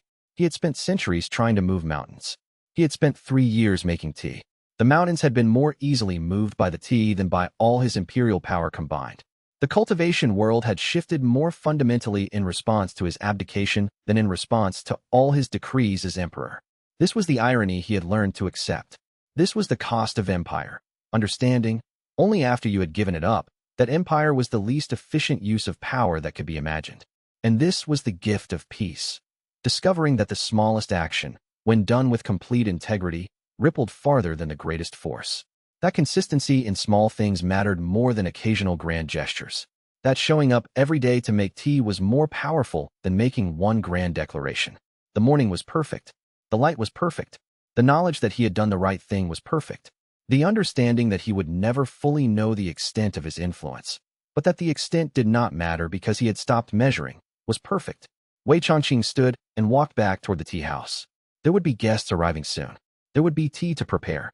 There would be the ordinary, perfect texture of a day that asked nothing but that he continue to be exactly what he had chosen to be, continued to make the small choices that added up to transformation. Chapter 137. The final reconciliation by Longshan arrived in Dustfall on an ordinary afternoon in late autumn, traveling by conventional means rather than through the demon roads. He was visibly older than Wei Changqing remembered, though of course, older meant something different when measured in the centuries of a cultivator's life. What mattered was that by Longshan's eyes were different now, not harder from carrying burdens, not worn down by years of administrative difficulty, but somehow more whole. His cultivation had deepened, his understanding had expanded, and something in him that had been tight had loosened into acceptance. Wei Changqing and Bai Longshan had not seen each other since the day Wei Changqing had abdicated his throne in the celestial realms and had walked away from all authority. The sect that Wei Changqing had founded so many centuries ago had been left behind, left leadless, left without the guidance of its founder who had once believed that his vision and his effort were essential to the sect's success. Wei Changqing had given it nothing when he departed. No instructions, no guidance, no vision for what it should become. I have news. Bai Longshan said, sitting in the quiet room where serious conversations happened, where people brought their hearts instead of their positions. About the sect. I suspected you did, Wei Changqing replied. You did not travel here to discuss the weather or to check on my well-being. You came with purpose. The sect has transformed, Bai Longshan said, and there was something like wonder in his voice. Completely. The younger generation, after visiting this tea house, after seeing what you have become, after understanding your philosophy and the choices you made, they have taken over the leadership. They have changed everything we are and everything we teach. Changed how? Wei Changqing asked, though somehow he already knew the answer from the peace that radiated from his old friend. We teach wisdom now instead of combat techniques, Bai Longshan said. We encourage our disciples to find peace instead of pursuing power. We meditate instead of training in violence. We serve the spiritual needs of the world instead of seeking dominance in it. We study philosophy instead of accumulating strength. The transformation happened organically, gradually. You left and gave us nothing. And in that nothing, you gave us everything. Wei Changqing was quiet for a long moment, feeling the weight of these words, understanding what they meant, understanding the profound gift of his own abdication. The sect was my greatest work when I was young, he said finally, speaking from a place of deep honesty. I poured myself into it completely. I tried to make it perfect, to control what it would become, to ensure it would embody my vision. I tried to mold it like clay, tried to force it into the shape I thought was right. It resisted every step of the way. Every attempt to control it created conflict.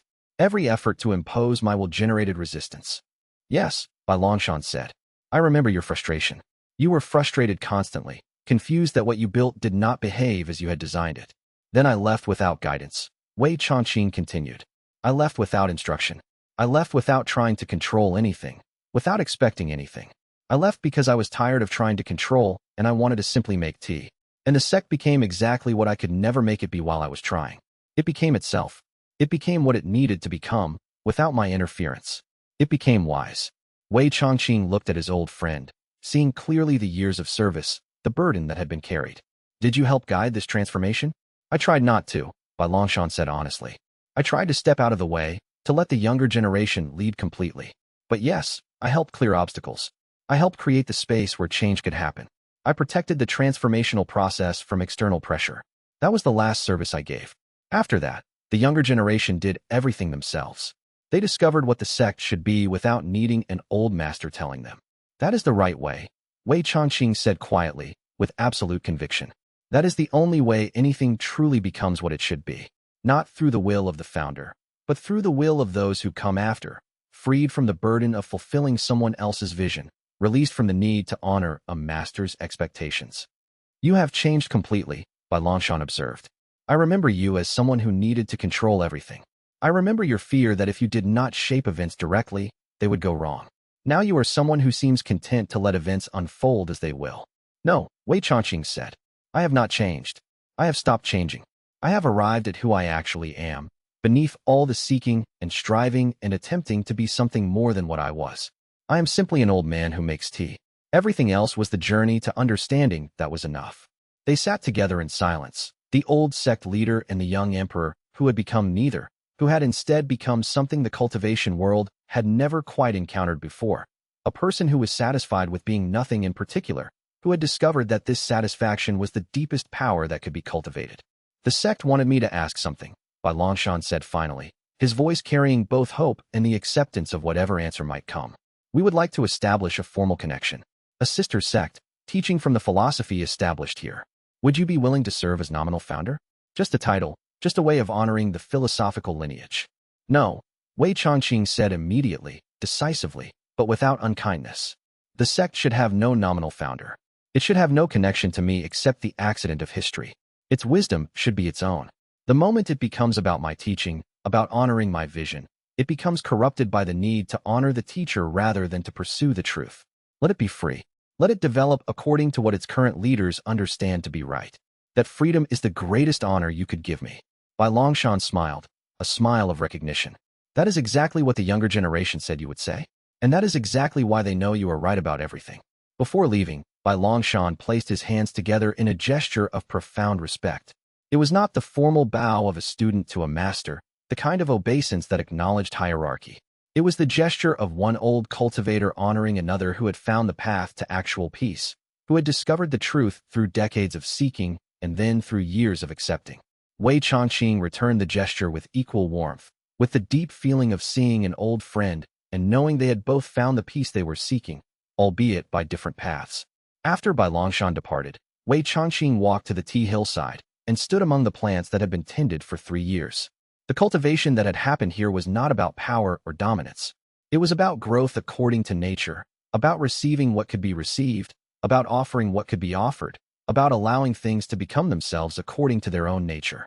The plants were healthier than they had ever been, not because Yin Zio was forcing them to grow, but because he was providing exactly what they needed and allowing them to respond. He ran his fingers over the leaves, feeling their texture, sensing their vitality. These plants were like his disciples, like the sect, like the world. They flourished not through the application of force, but through the provision of the right conditions, and then the patient trust that they would become what they were meant to be. His sect would become what it was meant to be. His empire had become history. His power had become peace. The greatest teaching he had ever given was the teaching of stopping, of stepping back, of allowing things to become themselves when he was no longer trying to force them into his vision. The sun was beginning to set on another day. Soon Little Fun would come to close the storefront. Yenzio would finish his work in the gardens. The Demon Emperor would make his way back to his watch position. The ancient heavenly beast would wake from its rest and perhaps come to sit with Wei Changqing in the evening quiet. And Wei Changqing would be here, as he always was, present and available and peaceful, asking nothing of anyone but offering everything he had learned to those willing to receive it. This was the final reconciliation, not with the sect, but with the understanding that his abandonment had been his most important gift. Not with the empire, but with the understanding that his abdication had been his greatest achievement. Not with power, but with the understanding that peace was infinitely more valuable than all the force he had ever wielded. Chapter 138. The unfinished game. The game of Go had been sitting on the same wooden table for 3 months and 16 days. Wei Changqing and the ancient heavenly beast had played it together on the day the beast first arrived, and then they had simply left it incomplete. Neither of them had expressed any desire to finish it. Neither had suggested adding a final move. The game had entered a state of permanent incompleteness that had become more meaningful with each passing day. Players came to the tea house and studied the board, seeking meaning in the unfinished game, seeking to understand what had driven 2 of the most powerful beings in the world to leave something incomplete. Some of them played out the rest of the game in their minds, trying to determine what the optimal conclusion would be, which player would have won, what strategic principles the conclusion would have demonstrated. Others simply sat with the board and meditated on its incompleteness, on the idea that something could have value without being finished. A young cultivator named Sha Mei had begun coming to the tea house daily specifically to study the board. She was 23 years old and was struggling with a fundamental crisis of purpose, a crisis that had been building for months, but which she had only recently allowed herself to consciously acknowledge. Her sect wanted her to become a master of combat, wanted her to climb the ranks through power and achievement, wanted to display her as an example of their training effectiveness. Her heart wanted something else entirely, though she could not articulate what. She had spent 4 years training in combat and had become quite skilled, had won tournaments and earned recognition from the sect leadership, but the satisfaction she felt when defeating an opponent in sparring was hollow and temporary. The advancement felt empty once achieved. The praise for her achievements felt wrong, as if it was praising something she didn't actually care about. The more she advanced in cultivation power, the more she felt the absence of genuine meaning in her practice. Every morning, she would sit at the board and study the current position. The game was complex, the territory contested. White had consolidated an advantage in the upper right corner. Black had secured the lower left. The center remained entirely open, full of potential, nothing yet determined. There were at least 30 different ways the game could proceed from this position, and each continuation would lead to different possibilities. No single move was obviously correct. No path was clearly superior. The uncertainty was infinite. One morning, Wei Changqing sat down across from her while she was studying, settling into the position of a fellow observer rather than a teacher imposing guidance. "What do you see?" he asked gently. "I see a game that could still go many ways," Sha Mei said, and there was frustration in her voice, as if the multiplicity of possibilities was itself a problem, as if the open board was presenting her with an impossible choice. Whoever plays next has more choices than anyone should have. No matter what they choose, the game continues. It is not clear that there is a winning move. Maybe there is no winning move. Maybe finishing would be worse than leaving it incomplete. Maybe the most important thing about this game is that it remains open. Yes, Wei Changqing said. What does this teach you? Xia Mei looked at him with sudden understanding, as if something that had been obscured was suddenly clear, as if she had been looking at the board from the wrong angle and had only now rotated her perspective. It teaches that sometimes the most important moves are the ones that create possibility for others. It teaches that finishing is not always the goal. Sometimes the process is more important than the outcome. Sometimes leaving things incomplete is the most honest choice because it acknowledges that you don't know everything, that others might see something you don't, that the future is still open. And how does this apply to your life? Wei Changqing asked gently, giving her the space to find her own answer, the space to discover her own understanding.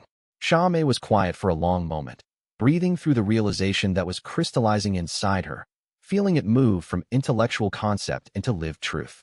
I have been trying to finish becoming what my sect expected of me. I have been trying to win the game of advancement and power, to reach some imagined state of completion where I would finally be good enough, where I would finally have proven my worth. But maybe I should leave my life unfinished too. Maybe I should create space for possibility instead of trying to determine how everything ends. Maybe I don't have to know who I'm becoming before I stop trying to force it. My path doesn't have to be complete now. It can unfold gradually. I don't have to be a finished product. She stood up and bowed to Wei Changqing with genuine gratitude, the kind of deep respect that comes from recognition rather than obligation. Thank you, she said. I understand now. 2 days later, she informed her sect that she was stepping down from the combat training track and was instead pursuing a philosophy of peaceful cultivation. Her sect, reformed by the influence of the tea house, accepted this without resistance. Some of her teachers were disappointed, but they understood. The sect had learned that forcing people into paths that did not align with their hearts only created suffering. Better to support them in finding their own way. Weeks after the young cultivator's realization, Wei Changqing and the ancient heavenly beast stood together before the unfinished game. The beast had spent the morning in its chamber and had emerged curious about the board, about the pattern of stones that had been sitting undisturbed for so long. The two of them stood in companionable silence, examining the position. Should we finish it? Wei Changqing asked the beast, speaking in the direct mind contact they had developed over months of communication. Should we complete what we started? The beast's response came not as words, but as a profound knowing, shared directly into Wei Changqing's consciousness, a gift of understanding rather than mere information. Asterisk, let it remain unfinished. This is its purpose, to teach that incompleteness is not failure, that a path not walked still holds infinite possibility, that the most important games are the ones where finishing matters less than the space you have held open for others, to show that two ancient beings can choose not to compete, not to achieve victory, but simply to explore together. Asterisk. Wei Changqing looked at the board with new understanding, seeing it no longer as an abandoned game, but as a completed message. The game had never been about who would win. It had always been about what could be learned from leaving something incomplete in a world obsessed with final victories, final achievements, definitive conclusions. He did not touch the board. He and the beast walked away together, leaving the game exactly as it was, a permanent installation of the most important lesson. Sometimes the greatest power lies in knowing when not to move, when not to finish, when to hold space instead of claiming closure. Visitors would come and study the board. They would see the position and wonder what each player had been thinking. They would analyze it. They would play it out in their minds. Some would become frustrated by the incompleteness. Others would find in it a peace, a permission to leave their own games unfinished, to understand that not all of life needed to end with victory or defeat.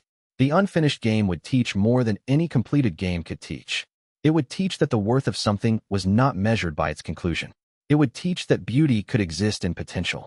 It would teach that patience with incompleteness was itself a form of wisdom. And Wei Changqing, every time he passed by the board, would remember that this was the truth he had learned.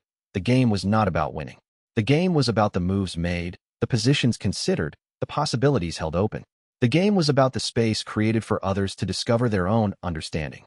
Chapter 139. The sunrise. Wei Changqing stood at the window of One Cup on an ordinary morning, the kind of morning that had repeated itself almost 1,300 times since he had opened this door. Dustfall was waking below him, the sun just beginning to paint the eastern sky in shades of amber and rose, the light gradually deepening the colors until the entire sky seemed to hold a warmth that made waking feel like a blessing rather than an obligation. 3 years and 6 months had passed since he opened this door. 3 years of mornings had unfolded in almost identical patterns, each one new and each one familiar. Little Fun was in the kitchen, beginning the morning preparations with the efficiency of someone who had made routines into meditation, who had transformed the repetitive work into something sacred through the completeness of attention she brought to each task.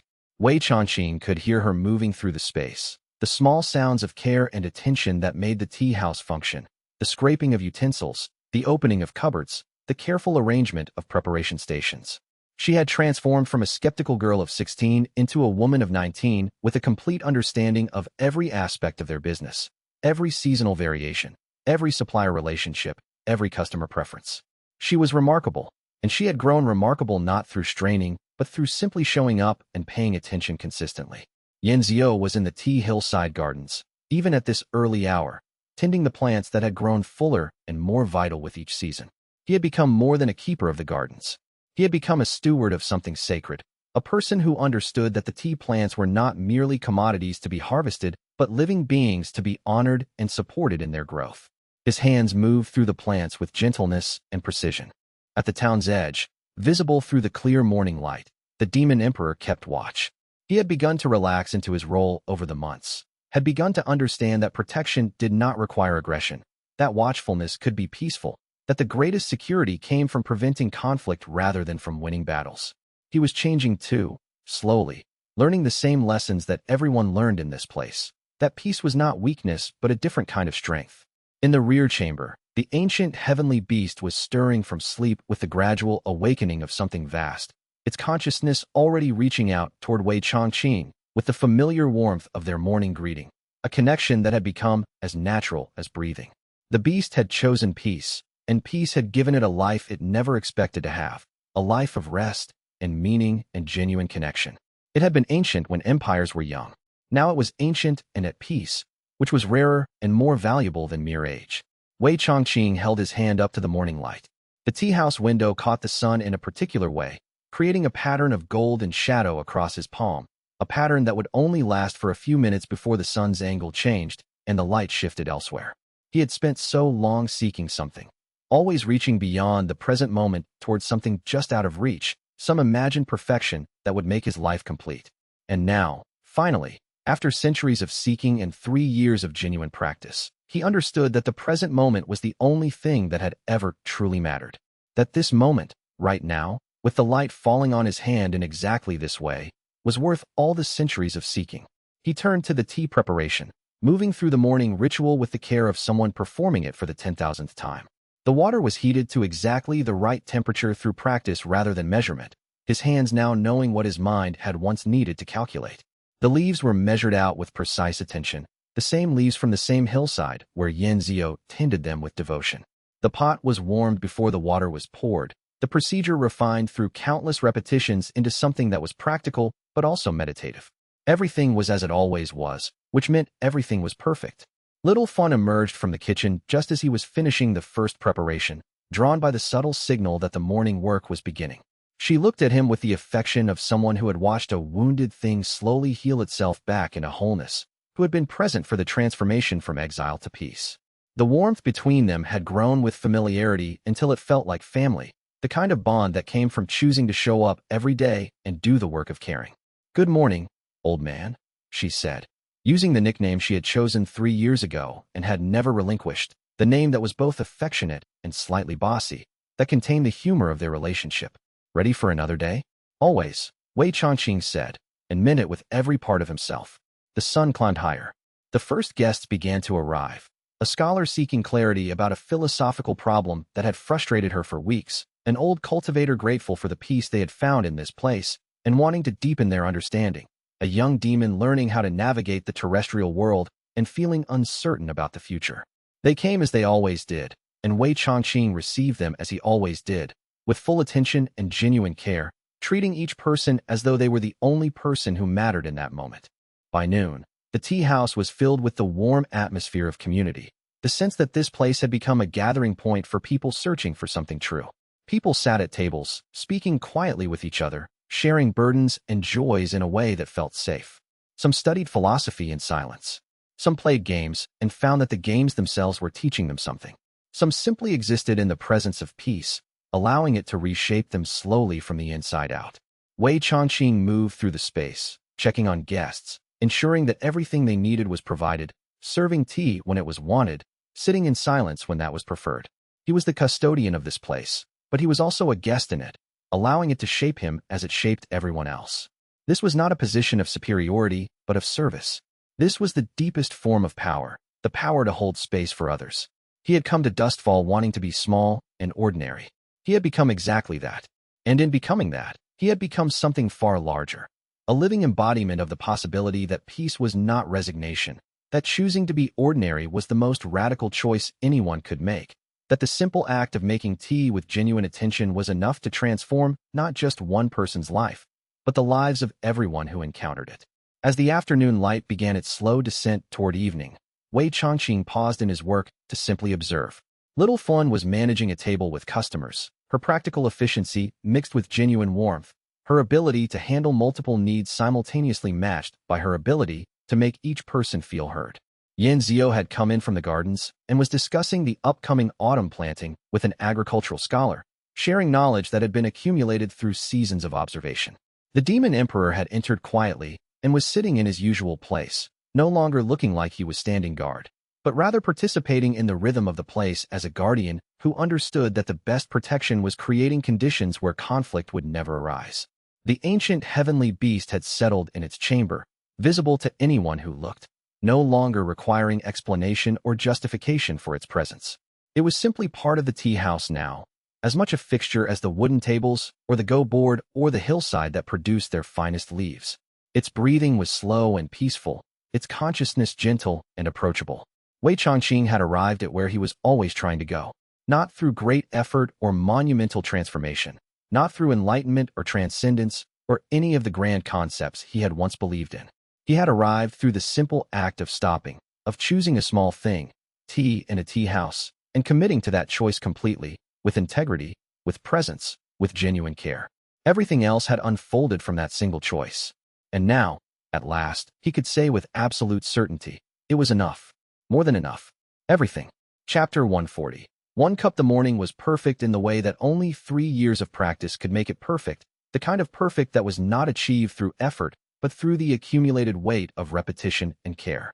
Wei Changqing rose before dawn, as he did every day, moving through the darkness with the unconscious grace of infinite repetition.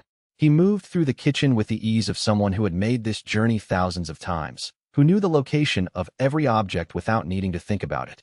The water heated in the iron kettle, the gentle sounds of heating water filling the quiet darkness. The tea leaves were measured, the same leaves from the same hillside where Yan Zio tended them with devotion, the finest leaves from the finest season, measured out with the precision that came from practice rather than thought. The cups were placed carefully on the wooden table by the window, the same window where 3 years and 6 months of mornings had unfolded in exactly the same configuration, the same ritual repeated until it had become sacred through sheer consistency. He was alone. This was rare enough to notice, rare enough to feel important.